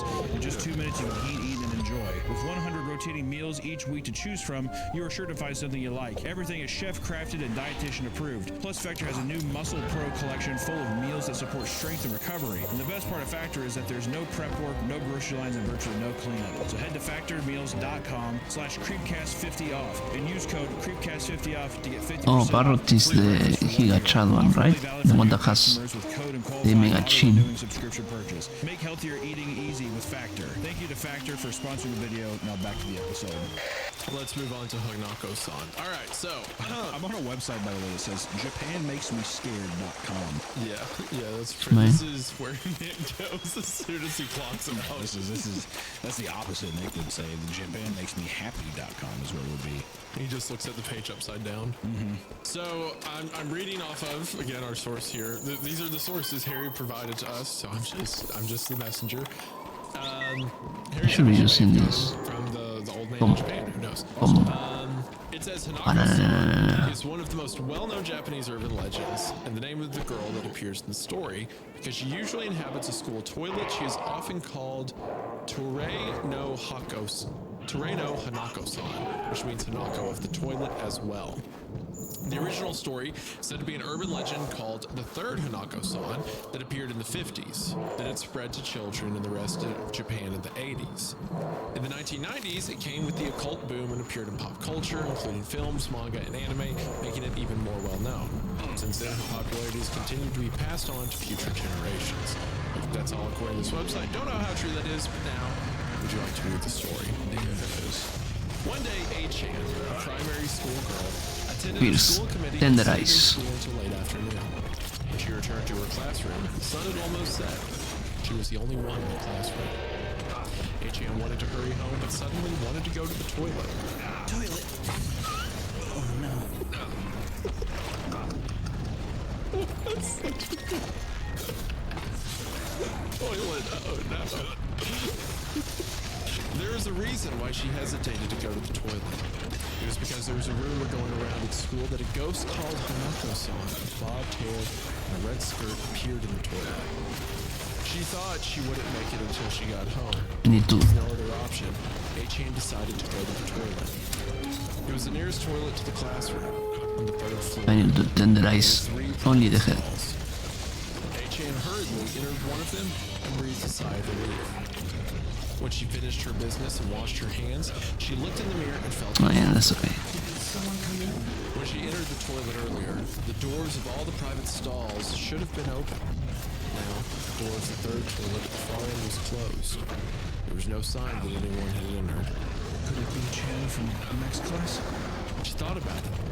B-chan also attended a committee with A-chan. She wanted to make sure, so she knocked on the door. A reply came back. Apparently, someone was there. Relieved, A-chan called out to her inside. B-chan, isn't it? Let's go home together. No reply. Wasn't it B-chan? Feeling awkward, A-chan put her hand on the outside door to leave the toilet. It should open easily by pulling, but the door wouldn't open, even if she pushed her cold. The sudden change reminded her of the rumor about Hanako-san in the toilet. Don't tell me it's Hanako-san in that stall. With a bit of hope like that, she asked fearfully. Is Hanako-san in there? Then, the door was banged on from the inside with a tremendous force. A-chan, terrified and panicking, tried to get out of the toilet while screaming, but the door didn't budge. HM broke down crying in front of the door. Then the banging on the door suddenly stopped at the door of the private stall, which had been locked, open. Sometimes I don't know where the game aims. Was floating. I love that. Yeah, that seems like a classic, like middle school horror story. Like, oh, there's a ghost floating in the bathroom. The cartoon which is just like being afraid to take a shit in public is like the most universally. I mean, like it's every culture. No one wants to take a shit in public. It's like the haunting idea that someone is listening to you do this like thing that you're like fucking embarrassed by. No one wants to hear your pooping, your farting sounds or anything like that. This idea of this bathroom etiquette or this like bathroom invasion is I love this idea too that it's from this. They said that as early as the 50s is when this was. Yeah. Even that's when the legends started to make the reference. Yeah. I bet you even the fucking Romans that had the aqueducts were just like, hey, hold on, don't come in, that kind of thing. I mean, it's forever, you know. I mean, it's so universal. But no, I mean that kind of just fun urban legend though is really fun. There's this great anime I saw. The cinematic of, I think so. It flowed like this. It wasn't like a toilet spirit, but it's just this idea of like, did you hear? I mean, I had the introduction and everything. That sucks. And they immediately go there and are immediately haunted. Telling me how is the end and Fatalis is not the name, it's the meat. Blah blah blah blah blah blah blah blah blah. Shackles Mackles. And it's like, yep. But in this style, it just works. I don't know. Like the one that I was referring to, I cannot remember. The first hidden. The first hidden of Fatas. I think I only have the first one. Yeah. Was inspired by, but it's just. I see the guy that did the classroom one. That Yep. There we go. Okay. The melting classroom. On my way. I think. Okay. Did that one, or at least he did a rendition of it. The drifting classroom, I think, is what you're referring to. Olay. But that's anyways, those animes or those like kind of like horror. Japanese storytelling. It's just I don't know why. There's something really sad. Wow, New Cancer is playing Monster Hunter War. Monster Hunter War of Warcraft. I was telling, was it Pengu? Okay, I don't remember. It was when it's going to be World of Warcraft crossover. When do we hit to fight Deadwing? Is normally associated with number 3. So most stories she'll either be the third stall or one of the incarnates. Or she'll respond to the third knock. I love this. Details like that are fun. This ideal I love is she is the third thing that happens in the bathroom. You to either take a number 1 or number 2, or she is the number 3. She's the number 3. That's awesome. what the number 3 is. Yeah, and that has to be in reference somehow. Piece of shit, or you getting killed by a ghost. That's the number 3. Wow, you have shown me so lines. I would hope it would just be called like number 3, or would just number be called 3. Yeah. It says in most renditions of the story, when she replies, she opens the stall door and drags in the person who knocked. It says there's different, depending on who you ask, there's different origins to her story. One is that she was a girl who was in the bathroom at school. When class started, she did not return. They go look for her, and she was found dead in the toilet. She had been murdered. Another one is that she was a victim of a family suicide. Suicide's a recurring topic with a lot of like Japanese let me show my well, depending on what time period. My voice chat channel por la minoría.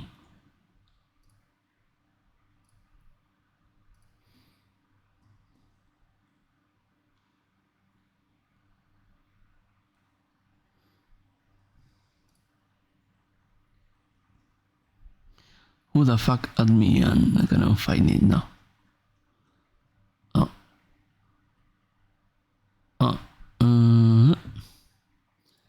Okay.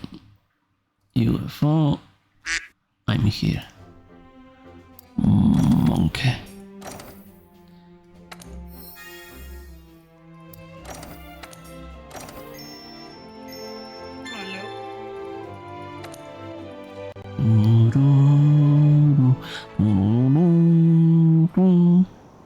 Okay, I need to see what weapon did I do this?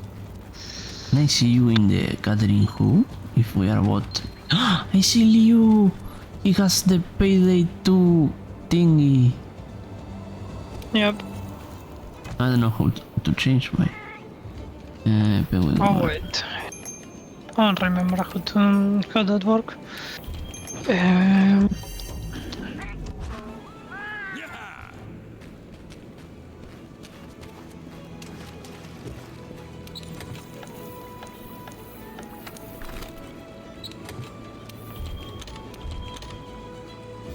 pasa, loca?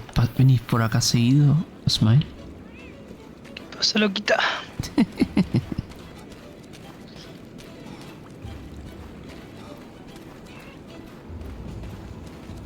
Okay.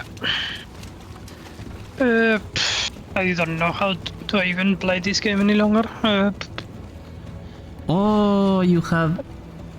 I think so? Yes, you have Kiki's favorite monster armor. No, Namiel. Lamiel, yes, Lamiel. You have Lamiel's armor. It's also my favorite. Wow. I absolutely love Namiel. It's the best monster in the game. RGB monster. Hell yeah. Hi, Kiki. You know what? Time to be silly. Why not? Smile? Yep. Wow, you're going to be fucking shocked. Yep.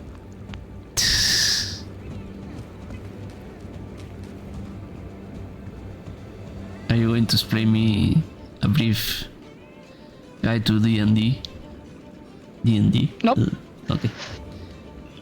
Wait, are you going Sword and Shield? No, I'm going to light bowgun. Oh, okay. I've been waiting for you. Let me put post new quest. Special assignments. The Buraguragun. 2 players only? Yeah. Okay. I suppose. Oh, yeah. I usually no. call SOS for help, but if you say you can do it... You're gonna join this quest until the leader has to watch all cutscenes. Wait and try again. You have not seen all the cutscenes. What the fuck? What the hell? Okay. I suppose I'm going to watch it again. The thing is that you need to reach the first how it is called, damage check. Can you try now? Smile? No, I don't think so. Let me check.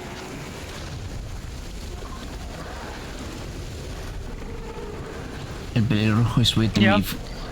Yeah. Yeah, you still need to. Okay. You need to reach the first cover behind the wall, and then I can join you. We need to hold out until the main group gets here. It's still a monster, so its head must be a weak point. What? The cannons up above should be able to hit its head. They're fully loaded. Ningeru da yo.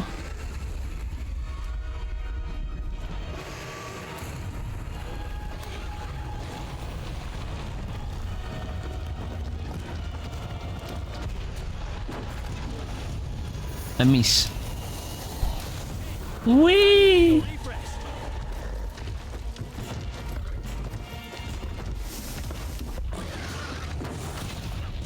I find this so hard. Every day I wake up. Don't worry, I'll hold it off. Make sure you're ready to fight. Can I might be able to wait 1 second. Wait, no, never mind. Fuck off. Here I go.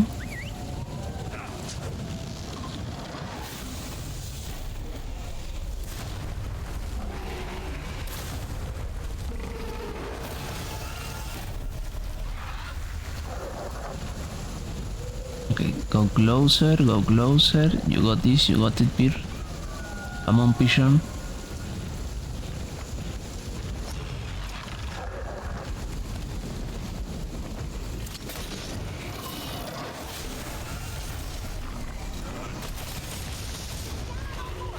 Aim for the head while you can.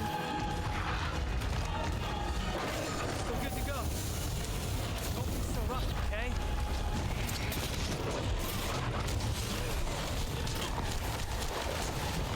It deals so much damage.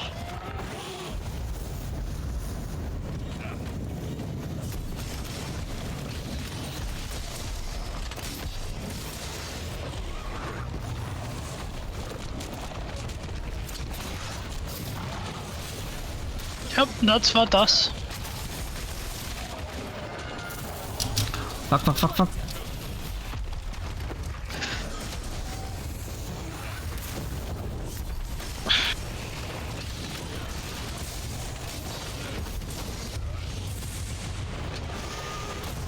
I remember last time I played this, I farmed a shit ton of the guiding lads.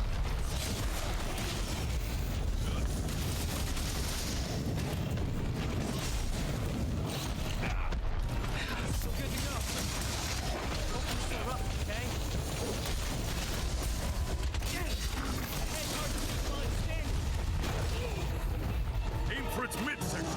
Try to make it click so it'll lower its head. We have one binder.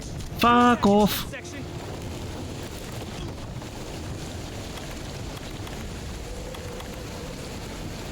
Don't worry, I'll hold it off. Make sure you're ready to fight.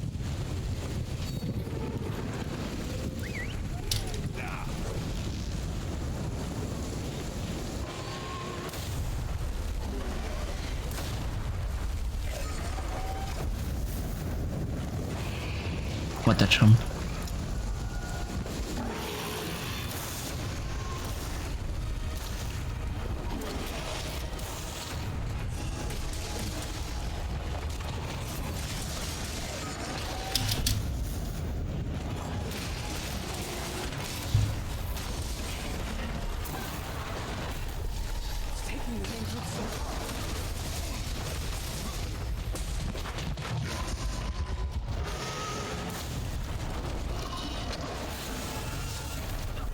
Fuck off!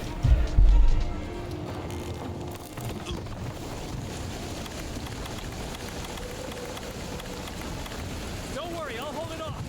Make sure you're ready to fight.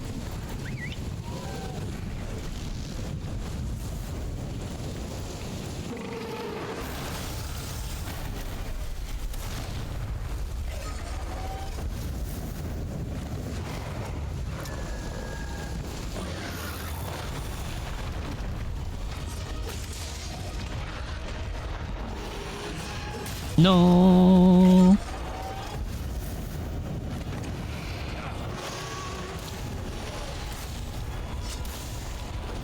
It's down on all fours. Aim for the head while you can. Still good to go. Don't be so rough, okay? Hey, time to give you a refresh.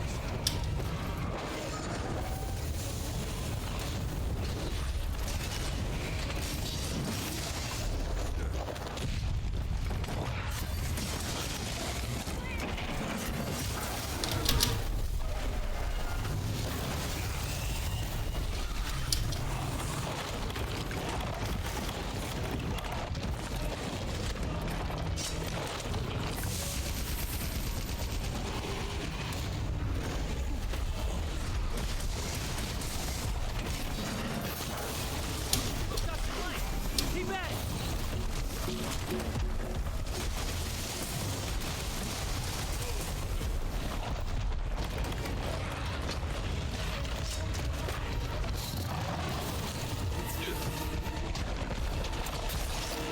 Look, Larlik, that is something that I need to tell you. Wait, what? If you get this asshole dead, you can flex upon Teki and upon Kietz. I cannot flex That on you- no one. And say, I have beat fat ass, and you haven't. Because Kids Norteki had finished Fatas. I cannot flex on no one. I have no right. I don't have the right. I don't have the right.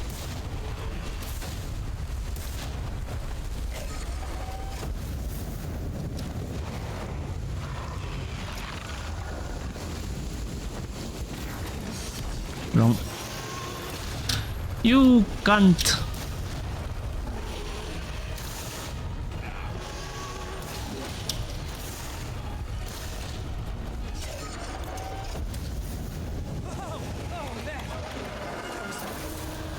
Fuck.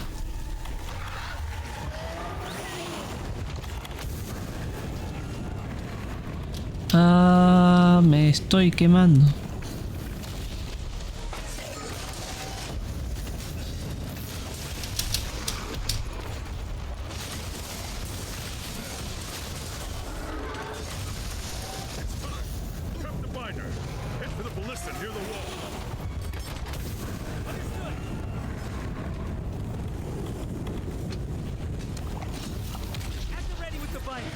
Make that thing flinch so I can get an open shot.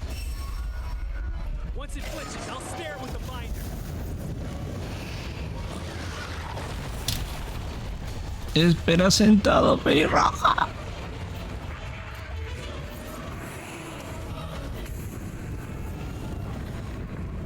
Okay. Lovely.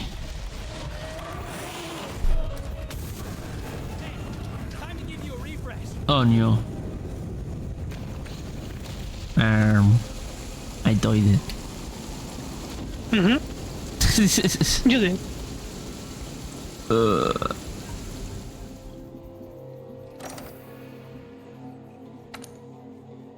Let me change el aras. Thing is, so I have the extra healing. So you call your cat Michi. There is. What is the cat station here? Elar, I need you to heal pretty. Let me give me a reminder of how to play this game. Okay.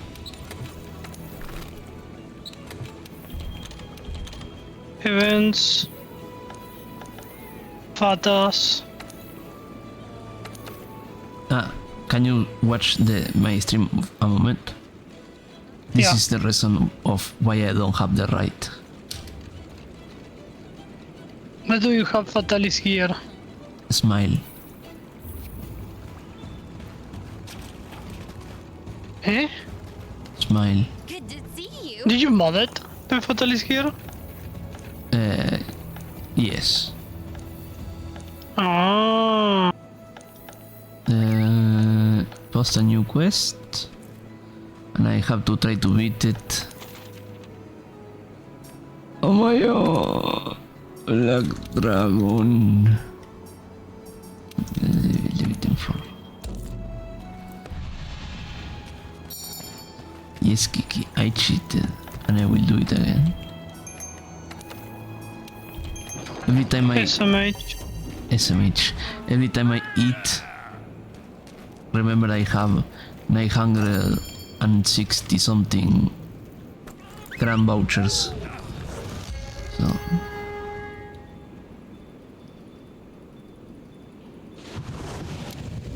Okay, let me prepare mentally, physically.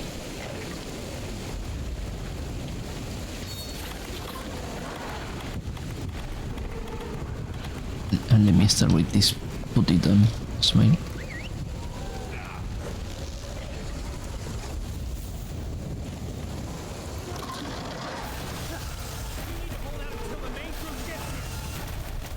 It's still a monster, so its head must be a weak point.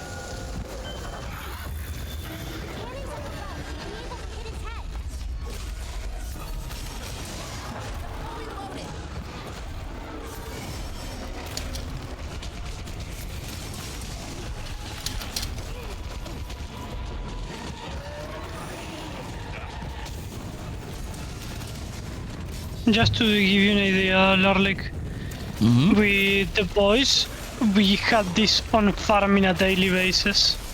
Oh my god. You are fucking nuts. All of you.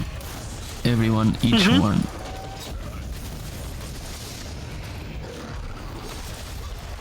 Oh. We had Prog Knights with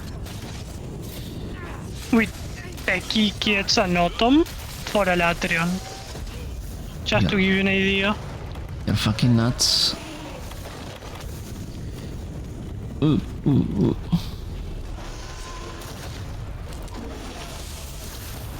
Oh, lovely. It's down on all fours. Aim for the head while you can. Open fire.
Wow, hi Jose, what are you doing? Are you taking a rest from suffering? Jose cute.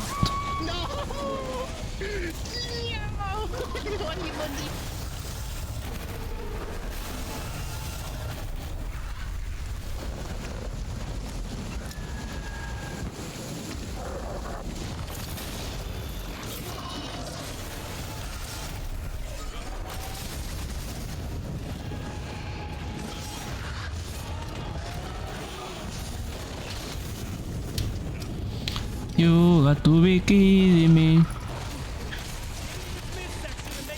I want to be ninja.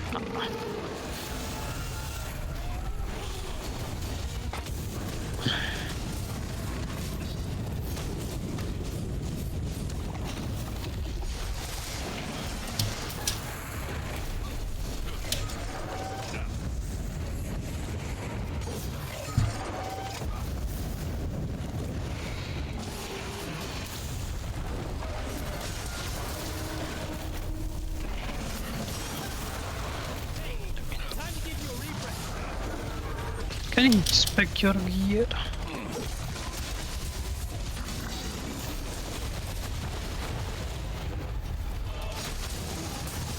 Yes, I can.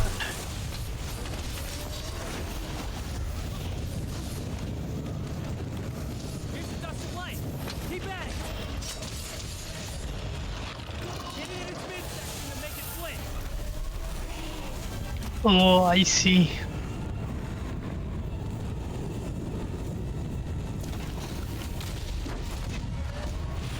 Open fire.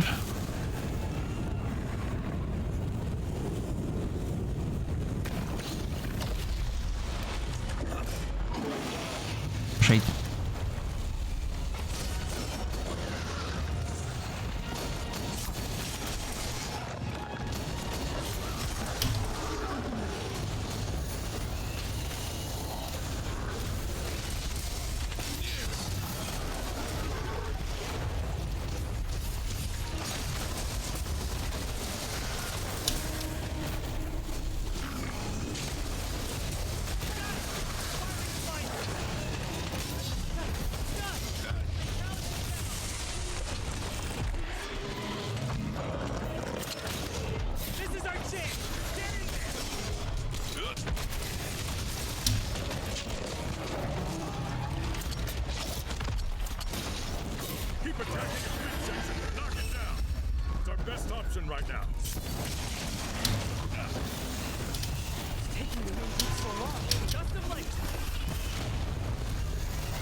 Whee!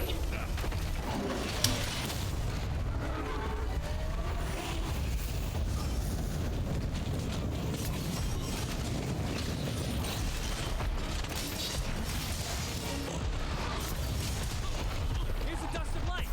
Keep at it.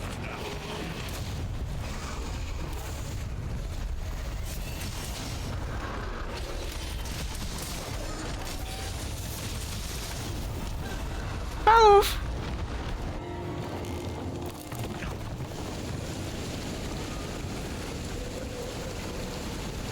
Don't worry, I'll hold it off. Make sure you're ready to fight. I love how everyone else here is like pepper chilling.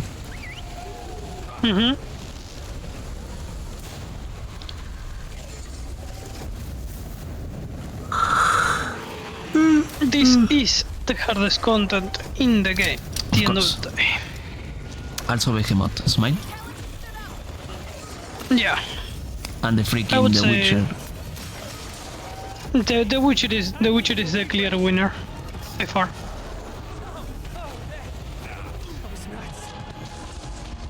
Fuck off! Yep, that's tail swipe. Remember that you have a shield. You can use it. Do you see a shield in me, Smile? Yes, I see. Yeah, Kiki, my main weapon is light bowgun. It has been since... Not since the beginning, it's since I made a change in Rise, because I am how it's called this? I'm originally a sword and shield player.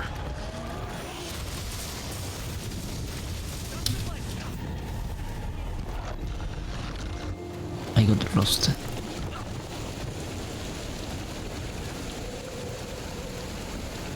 Don't worry, I'll hold it off.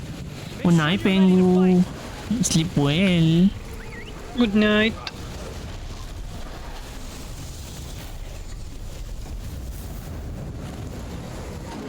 Just to give you an idea, Kiki, on the character that I have currently, I have over 1,000 hands. And this is my second character in the game.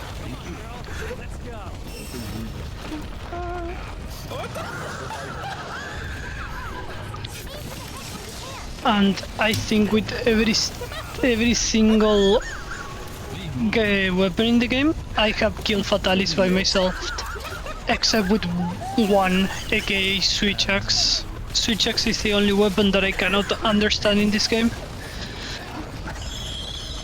Everything else, it was fair game. You're a fucking man, lad. I fucking listen, Mika laughed in Pengu's clip. Fuck off! Kiki, I have almost 1,000 hours in this game. I have 600 on Steam and 300 hours while I was not able to pay to buy the game. So I played 300 hours on this game in the pirated version. Smile. It's... Did you say you okay, Shell? It's by far my most played Monster Hunter game by a mile. I love how you put a Mika clip and Josia Pierce. You put a Pengu clip and Mika Pierce. It's like Mika's everywhere. no, it's like the freaking roller coaster. Analyzation, no, post a new quest. Fatas. Everyday awake. Just to give you another idea, with Cloud, Vix and Autumn in Rise, reached to a point of optimization that we were fighting how were they called? Like, how the fuck were they called? These monsters in Rise? The recent fucking monsters in less than 3 minutes. Fuck off. We were madness.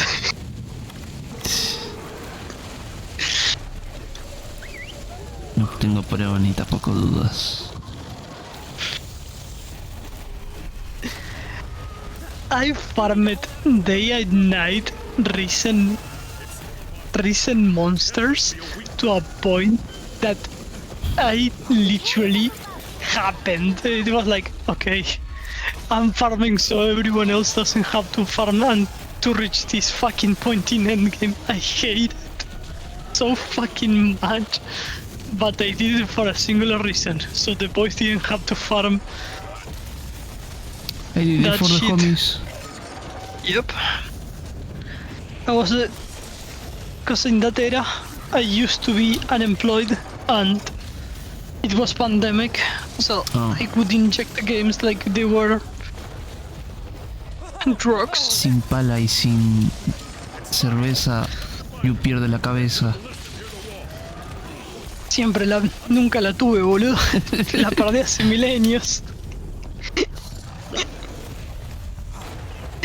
Te piensa que tengo todavía que me queda cordura.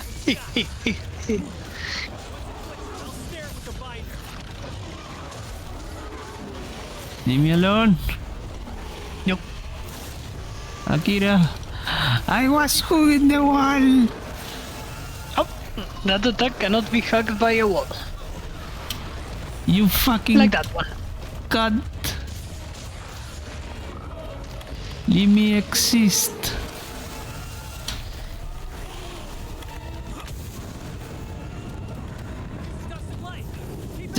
You're dead. No. El pelirrojo me salvó.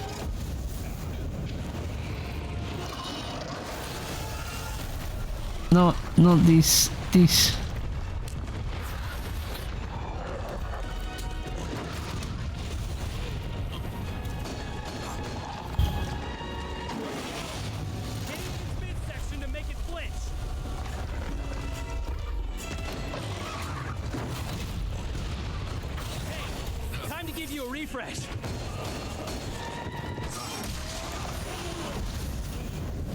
Can I stop burning for a fucking moment?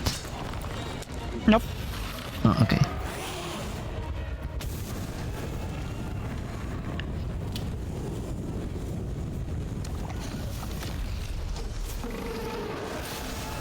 The fucking back of Deadwing is easier than this shit. Get good, Lark. It's true.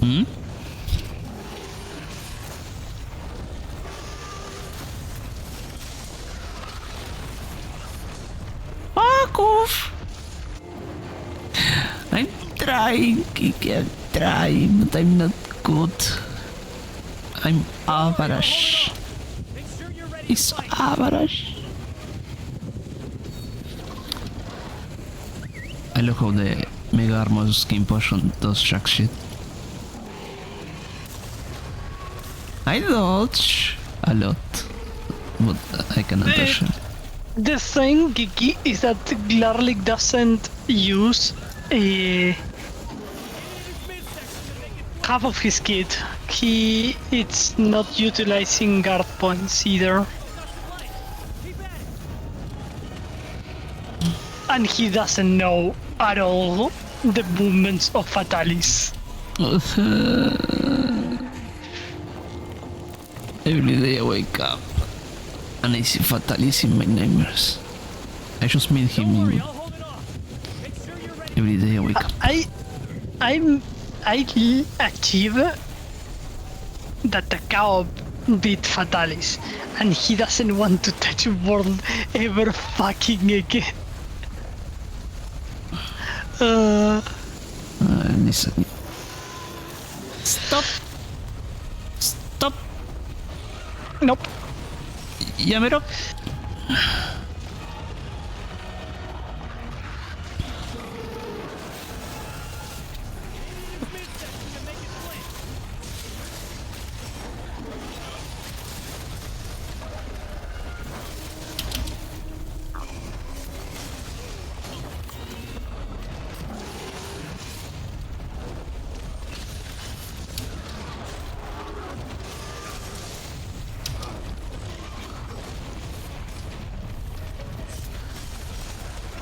See, I block there. I can block. Yep, block that.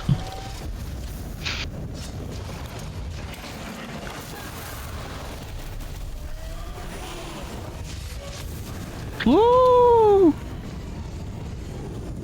You can probably block that. I don't think you need guard up in... Oh, there's only guard up. Yeah, you have a shield. You sure I can block the fucking fire breath? I think you can without guard up. Or in this game it was only... I have guard 1. Yeah, you should be able, I think.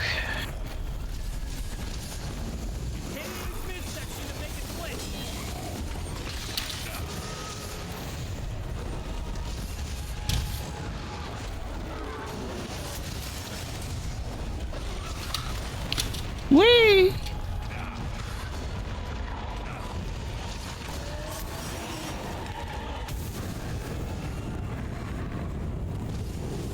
Just in case. Yep, you lost an entire phase of free damage. When he does that, you have a free way into his forehead.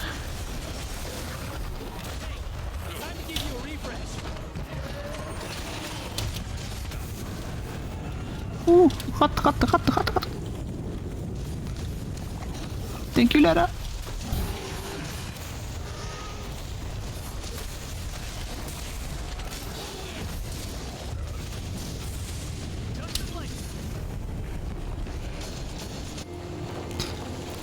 Yep. Deep cock. That attack has such a weird hitbox that I remember with Cloud at Biggs. We were like sitting there, like, okay, you need to be to this specific distance so you don't get clipped by that and you can attack it. It's mine.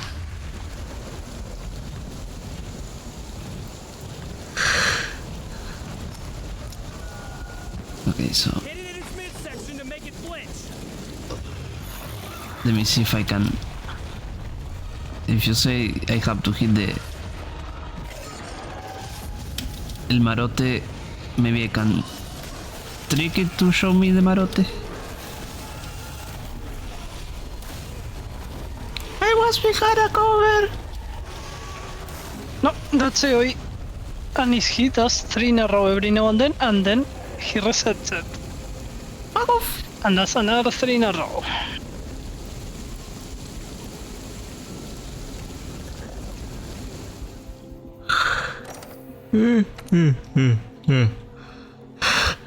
Ay, manito, son las 2:30 de la mañana.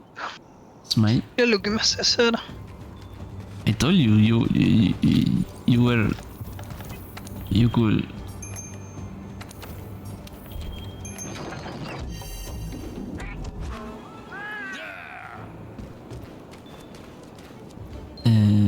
I eat. Okay, another thing for next time. Don't go for the chef choice. You're always going for chef choice of your food. Oh yeah, you probably don't have.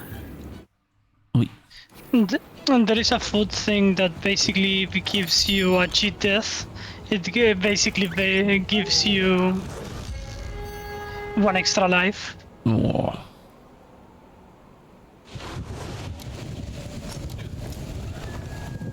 But I don't... It was here baseline, or you needed to make the plate?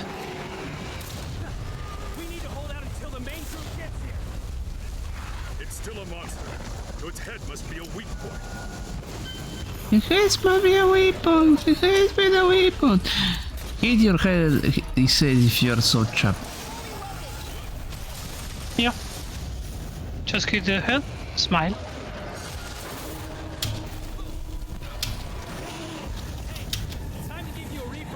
Smile.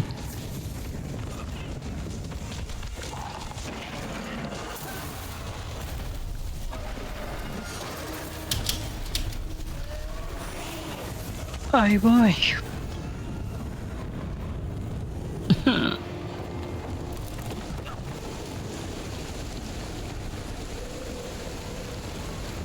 Don't worry, I'll hold it off. Make sure you're ready to fight.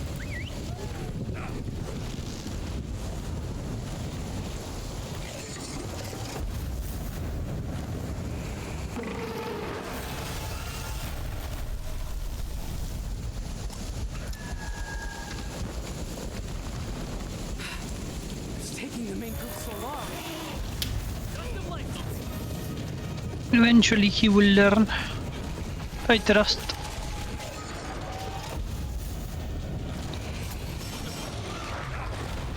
Whee!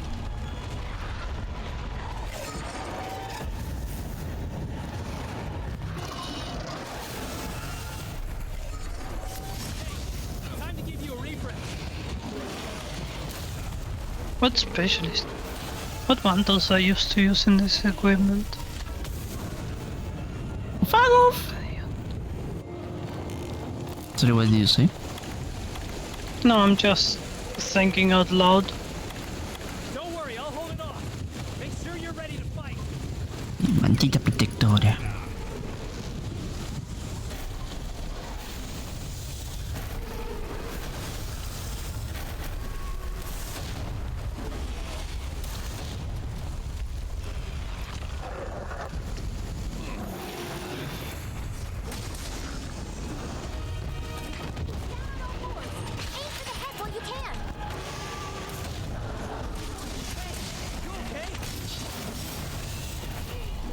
No, I'm not.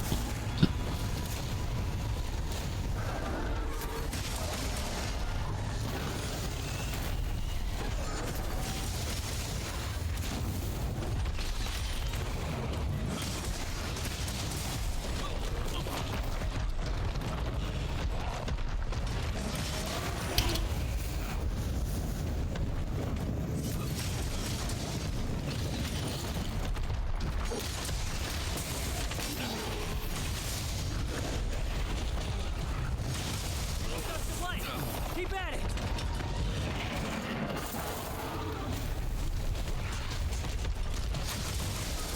Where am I?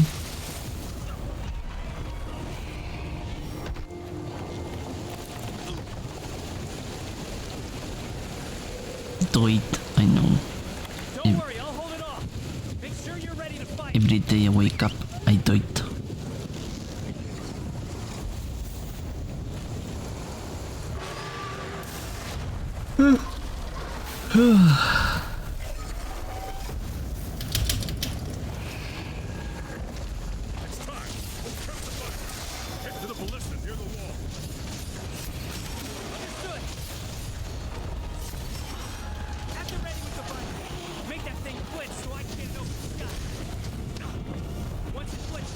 Smile.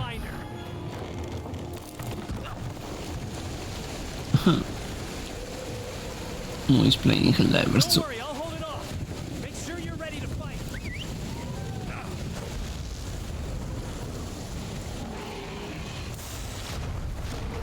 And this is the version that you get. Good night, Kiki. Thank you for being here. Good night, Kiki. And this is the version that you get 5 feints. In the normal fight, you don't get 5 feints.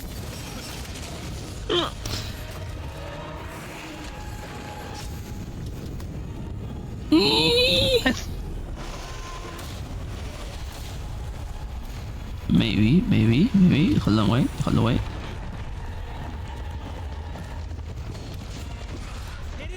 section to make it split.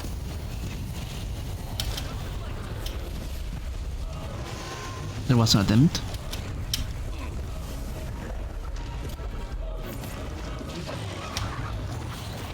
Vale. Boop, boop.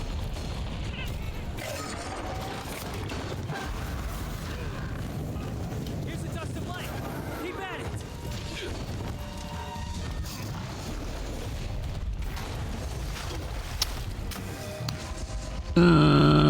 Every day I wake up. Okay, let me see the food.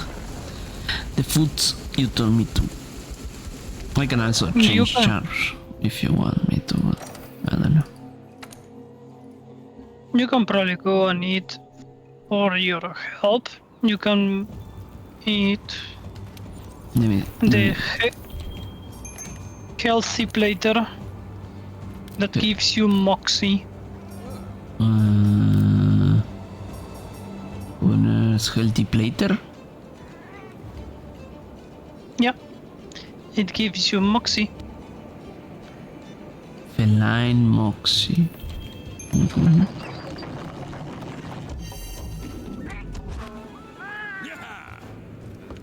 Okay. One more. Post a new quest. It's called. Oh wait, it's called safeguard here. Every day I wake up.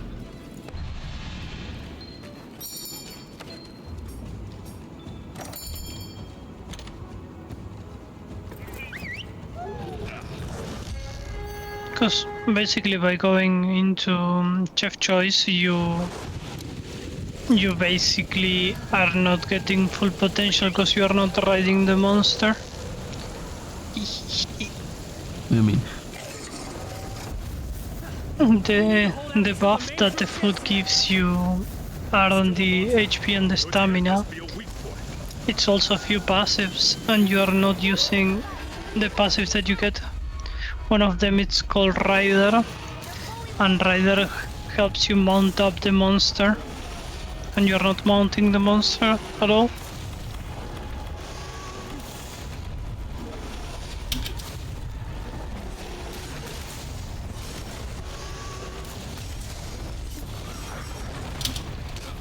Ow!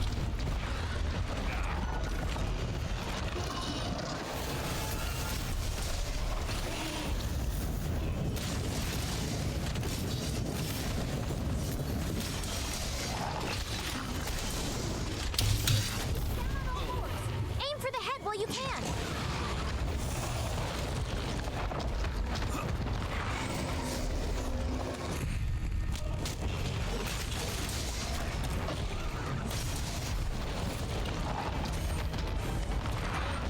Still good to go. Don't be so rough, okay?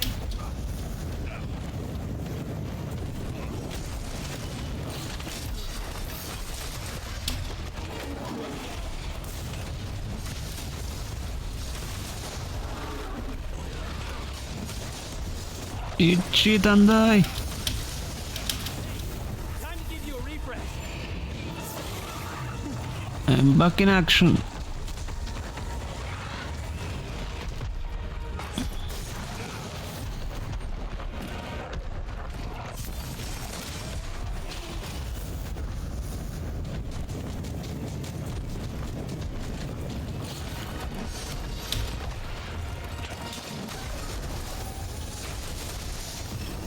Whee! The head's hard to reach while it's standing. I think the moxie activity would also I died then. Smite. Don't worry, I'll hold it off. Make sure you're ready to fight.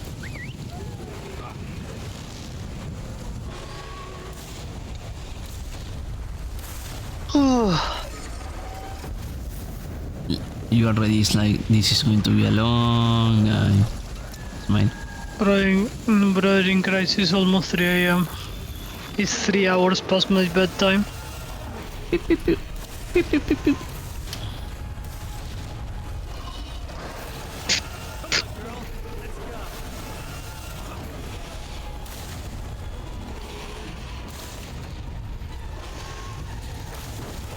Pew, pew.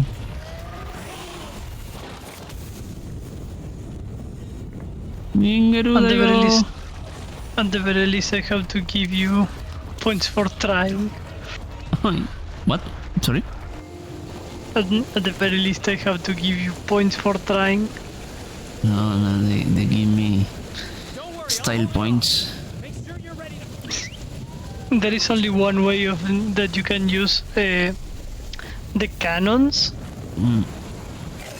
And it's by using the ghillie suit before the fight even starts, and then for the ballistas, there are special munitions lying around that basically stuns fatalists for 5 to 10 seconds. Hot.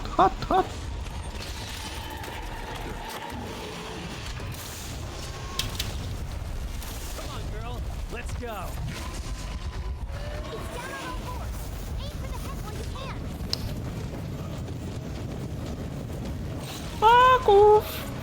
Here's the dust of light. Keep at it.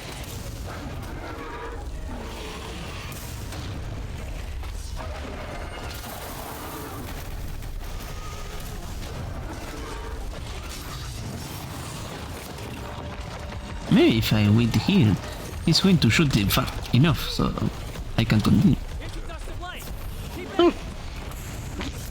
Copy.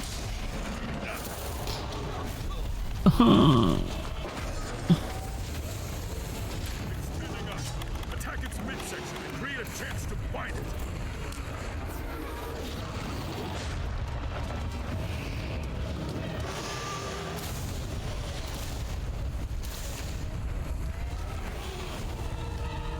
Just to give you an idea, Larlik, you need to annihilate 70% of his HP.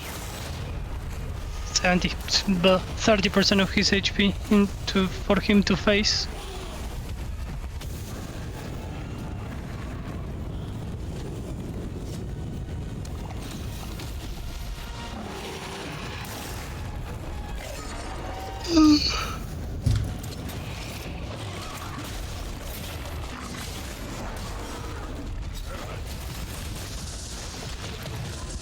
At least I weaken its head. Style sweep.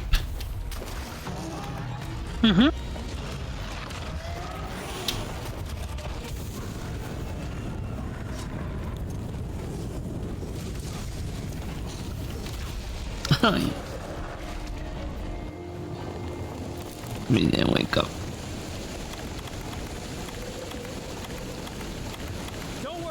I'm going to drink a cool drink. That's going to help. If I feel cooler, I become visculistas with the... You cancel has left the line session. Oh no. Yeah, man, it's almost 3. I'm falling asleep in my chair. It's okay. Thank you though. Whatever. Let me know if you reach P1. I can help you there, like. What? Sorry. Happy birthday. Let me know. Yeah. Eh? I understand happy birthday. That was the only thing I heard from you. Let me know when you reach P2. Okay. And I can help you kill this fucker. Do you want to help me with the other one? Alatrion? Yeah. No, that one requires much. DPS check. I forgot. Never mind. That one requires much more preparation. Like I can probably kill it with the light bowgun, but it's okay. It's okay. No worries. Go eat. Too much pain. Me Tail bitch. sweep. Tail sweep. Good Tail night. sweep. Tailor sweep. Bye bye. Bye bye.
go.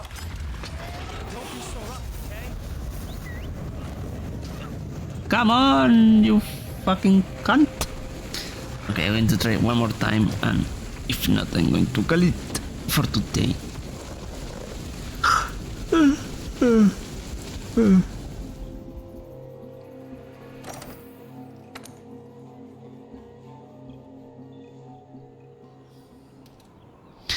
One more time. Let me see.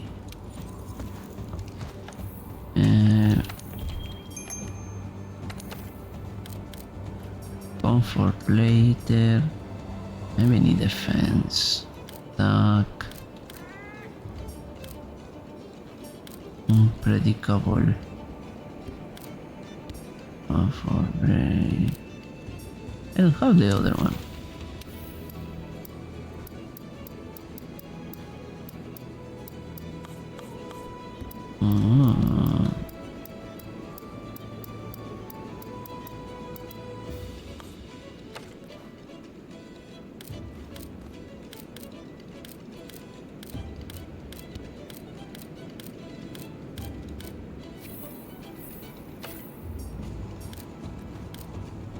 Wait, yes. Unpredictable. Healthy platter. Oh. Now comes with a defense. Maybe this is the one. This is the one. Yeah, this is the one. Okay.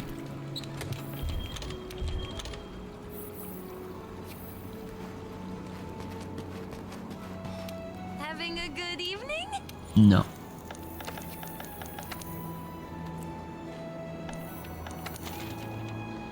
One more.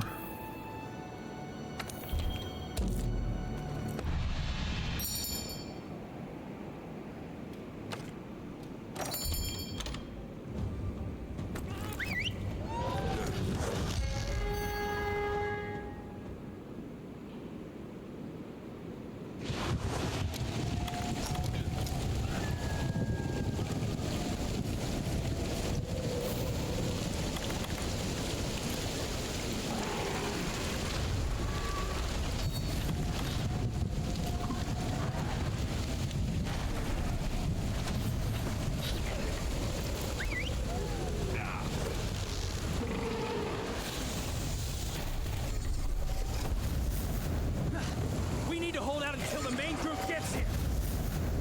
It's still a monster, so its head must be a weak point. The cannons up above should be able to hit its head. They're fully loaded.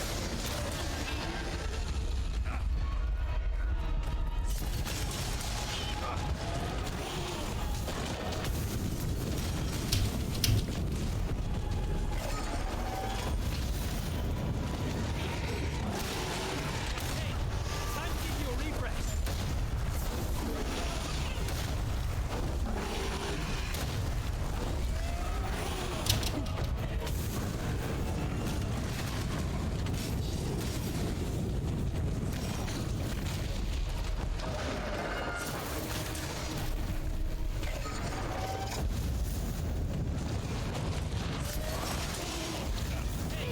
Time to give you a refresh. Still good to go. Don't be so rough, okay? It's down on all fours. Aim for the head while you can.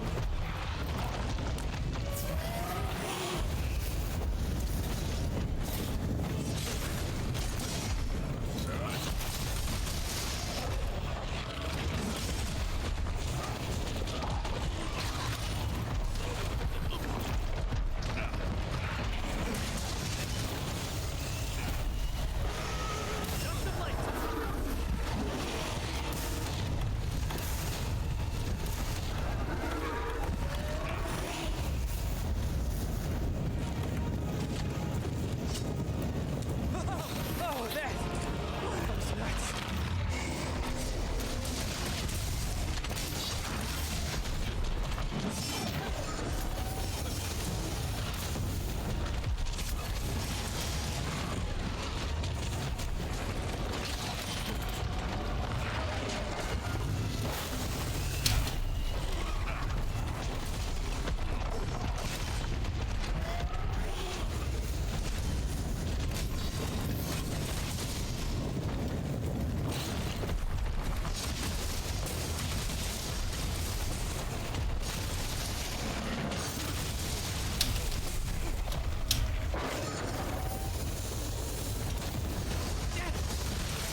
Don't worry, I'll hold it off. Make sure you're ready to fight.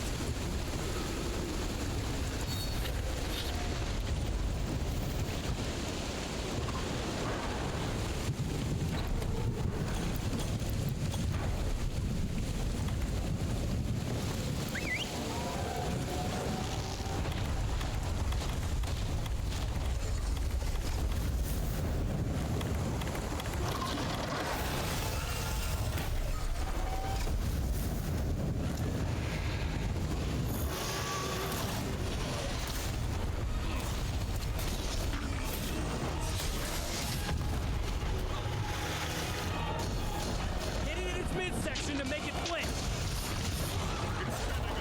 Attack its midsection. Real chance to wind it. Got it! Firing the binder. Done. Fatality found.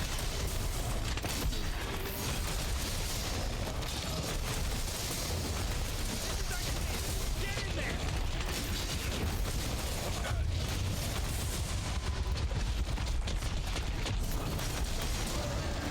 Attacking its midsection to knock it down. It's our best option right now.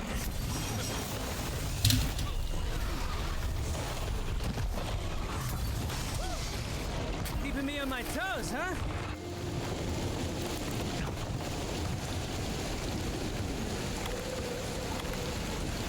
Don't worry, I'll hold it off. Make sure you're ready to fight.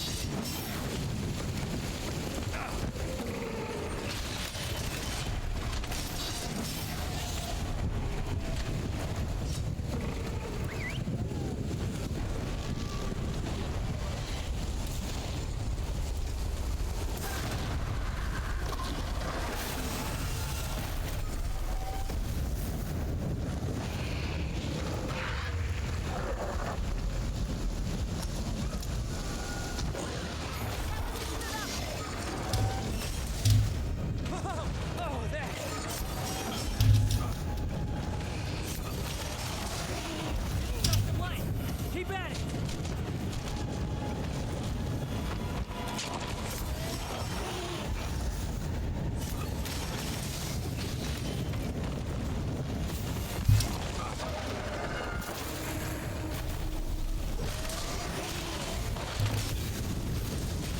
Hey, time to give you a refresh.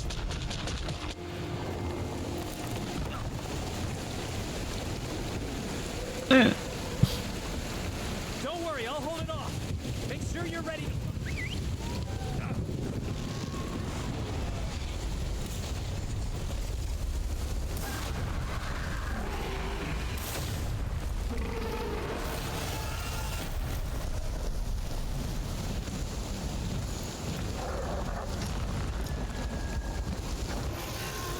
It's taking the main group so long.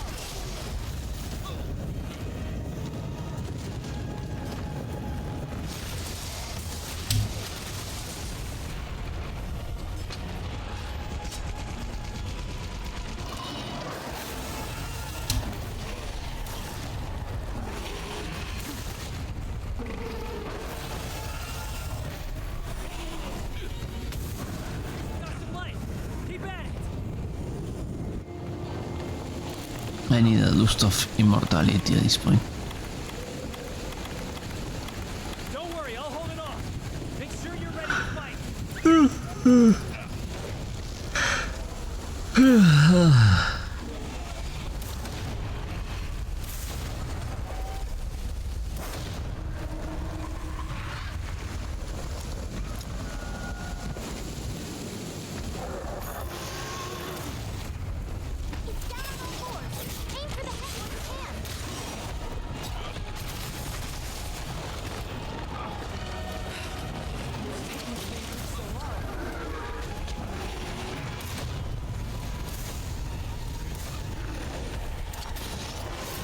Hey, time to give you a refresh.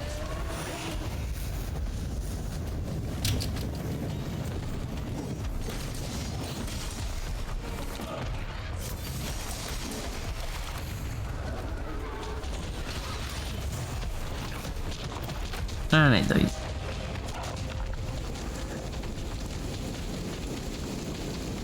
I want to try one more.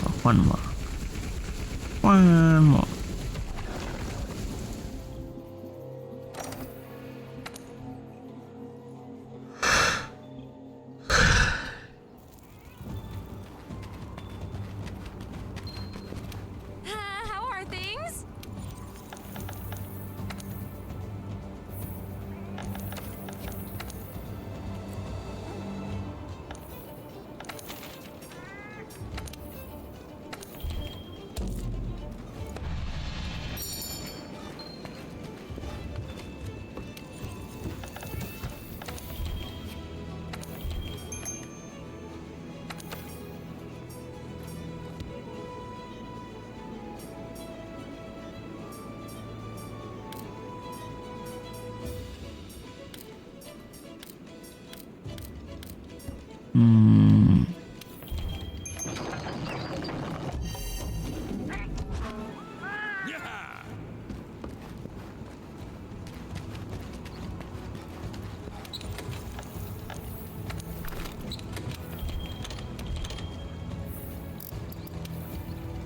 Do I have anything that could help me?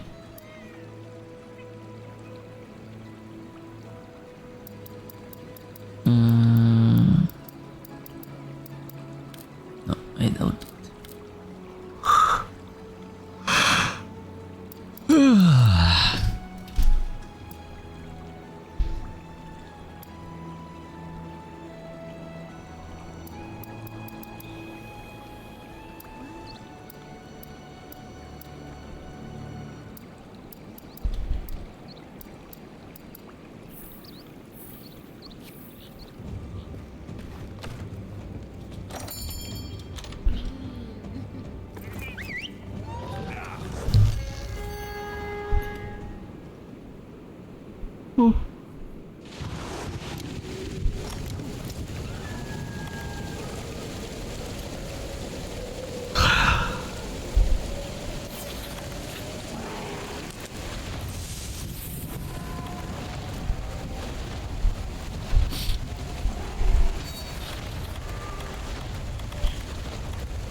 while it's standing. Aim for its midsection. Try to make it click so it'll lower its head. We have one binder. You attack its midsection, and I'll bind it when the time is right. Grab the binder. Head to the ballista near the wall. Understood. Make that thing glitch so I can get an open shot. Once it glitches, I'll snare it with the binder.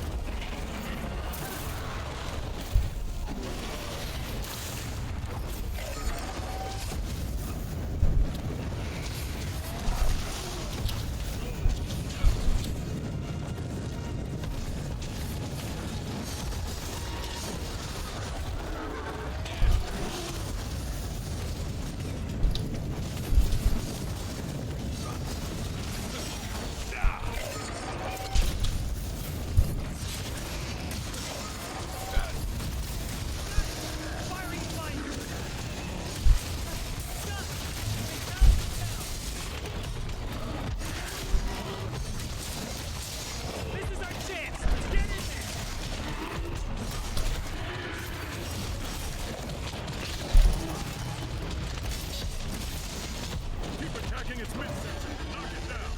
It's our best option right now. Come on, girl. Let's go. Just the blade.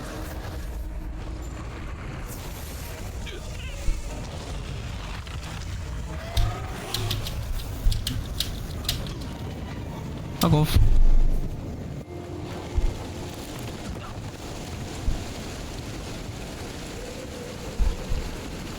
Don't worry, I'll hold it off. Make sure you're ready to fight.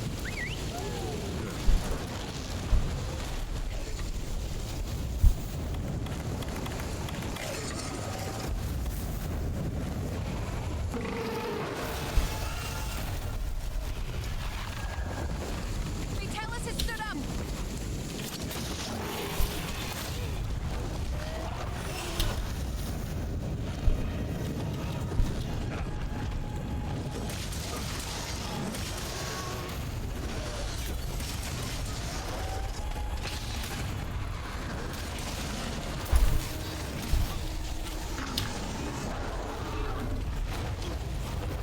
Fuck off.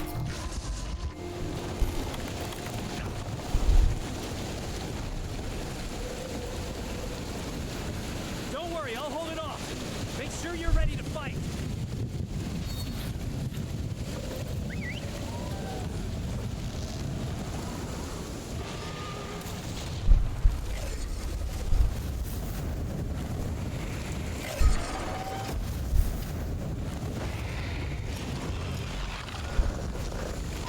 Still good to go. Don't be so rough, okay?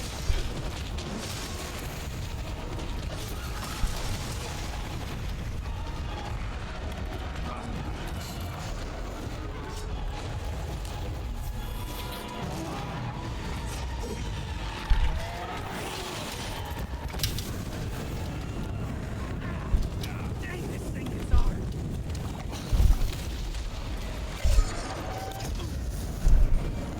You fucker.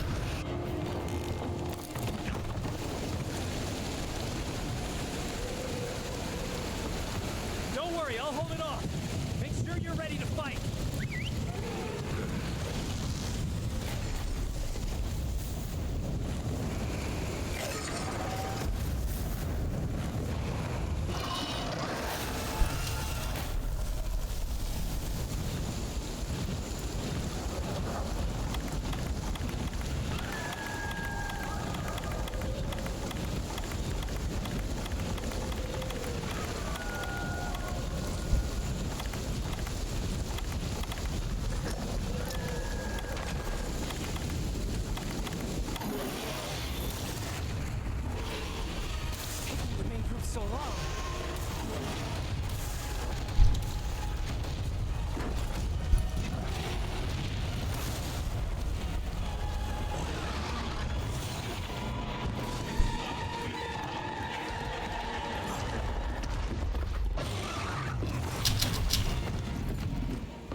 I did it! Yippee! Is it retreating?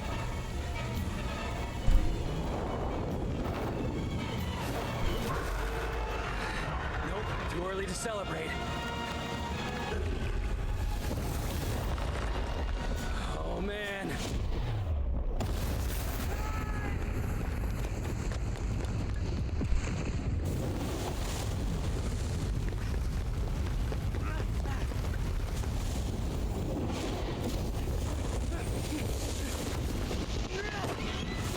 No! Anakin!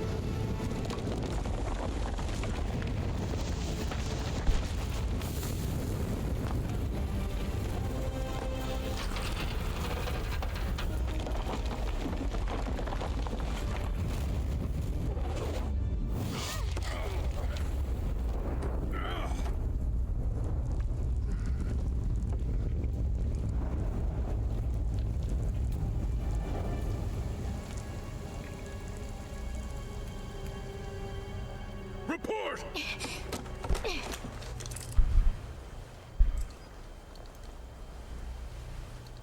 We have one down. The wall's been destroyed. What about the Dragonator? I'll confirm now. We'll signal when ready.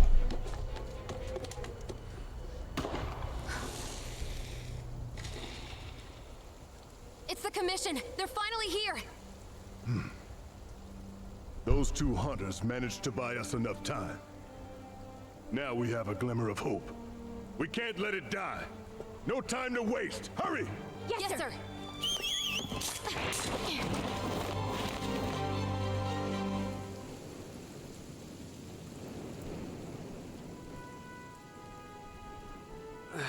Damn.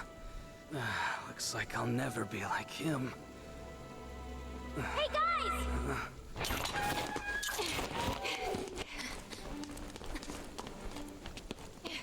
Two things.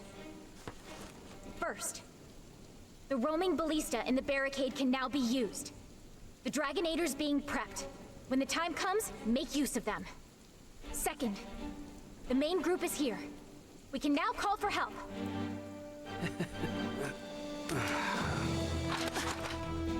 Go! I'll take care of him.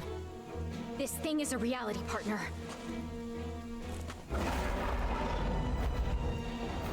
That just means I know you can kill it.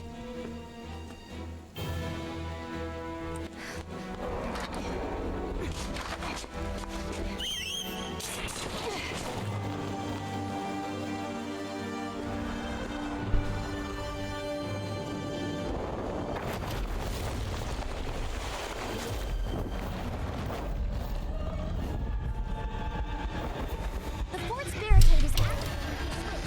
Use that to take cover from its attacks. Make use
Buh.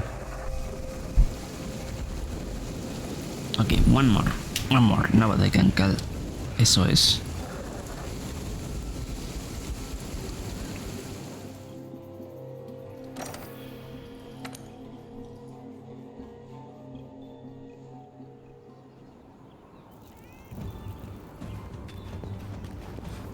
Oh, missed you.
I know you've been working hard out there.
It's still a monster, so its head must be a weak point.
weapons around the fort and knock down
Hmm?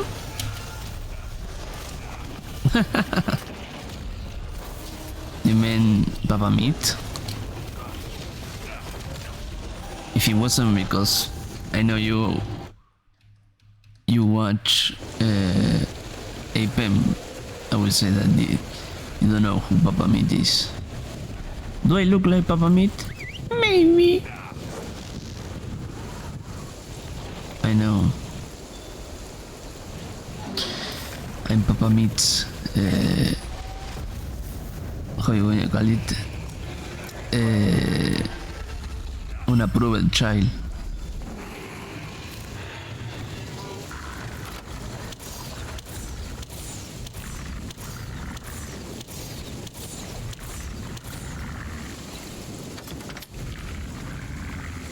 Oh, they send it to sleep with a paralysis one?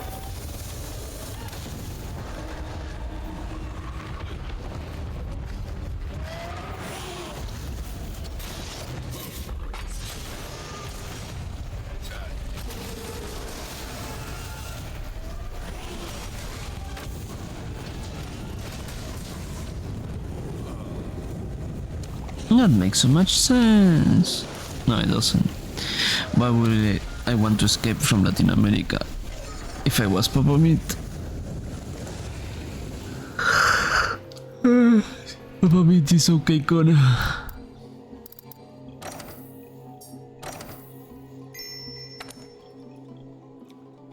By the way, sorry, Swag, a tiny side quest. This? No, this is Fatalis. This is the last boss. Oh. But I will wait for tomorrow, maybe, to ask help from you. Today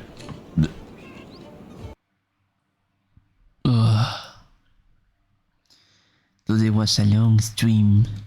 Is Moo still alive?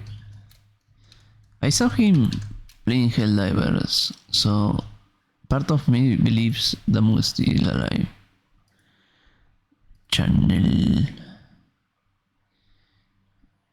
No. There is no one to raid that I know.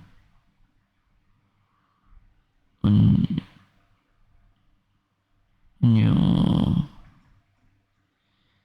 Did he stream? No. Did he stream that alone? I don't know. I saw him after he's streaming for Firezone. Oh, I mean, he started early, so I don't know. I think I was just going to finish. Sorry, Swagger, that I appear when I leave in when you appear, but it's really late. I've been trying this boss for a while. An hour. Also, by the way, since you're here.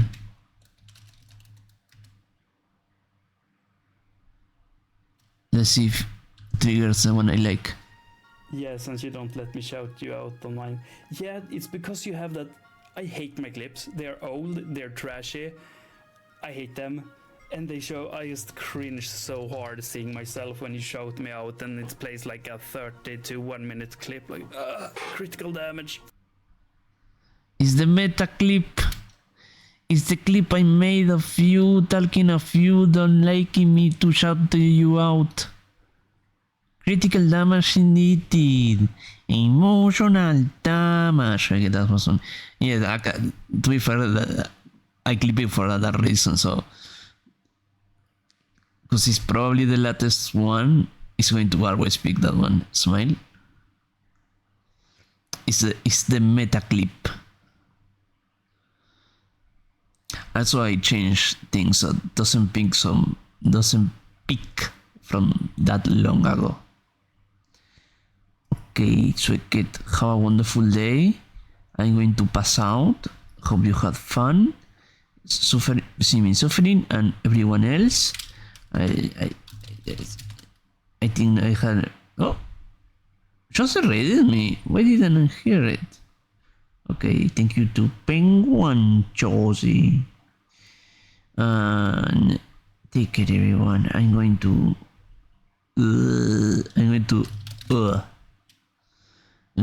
Oh. So yeah, take care. Maybe tomorrow I finish Fatalis.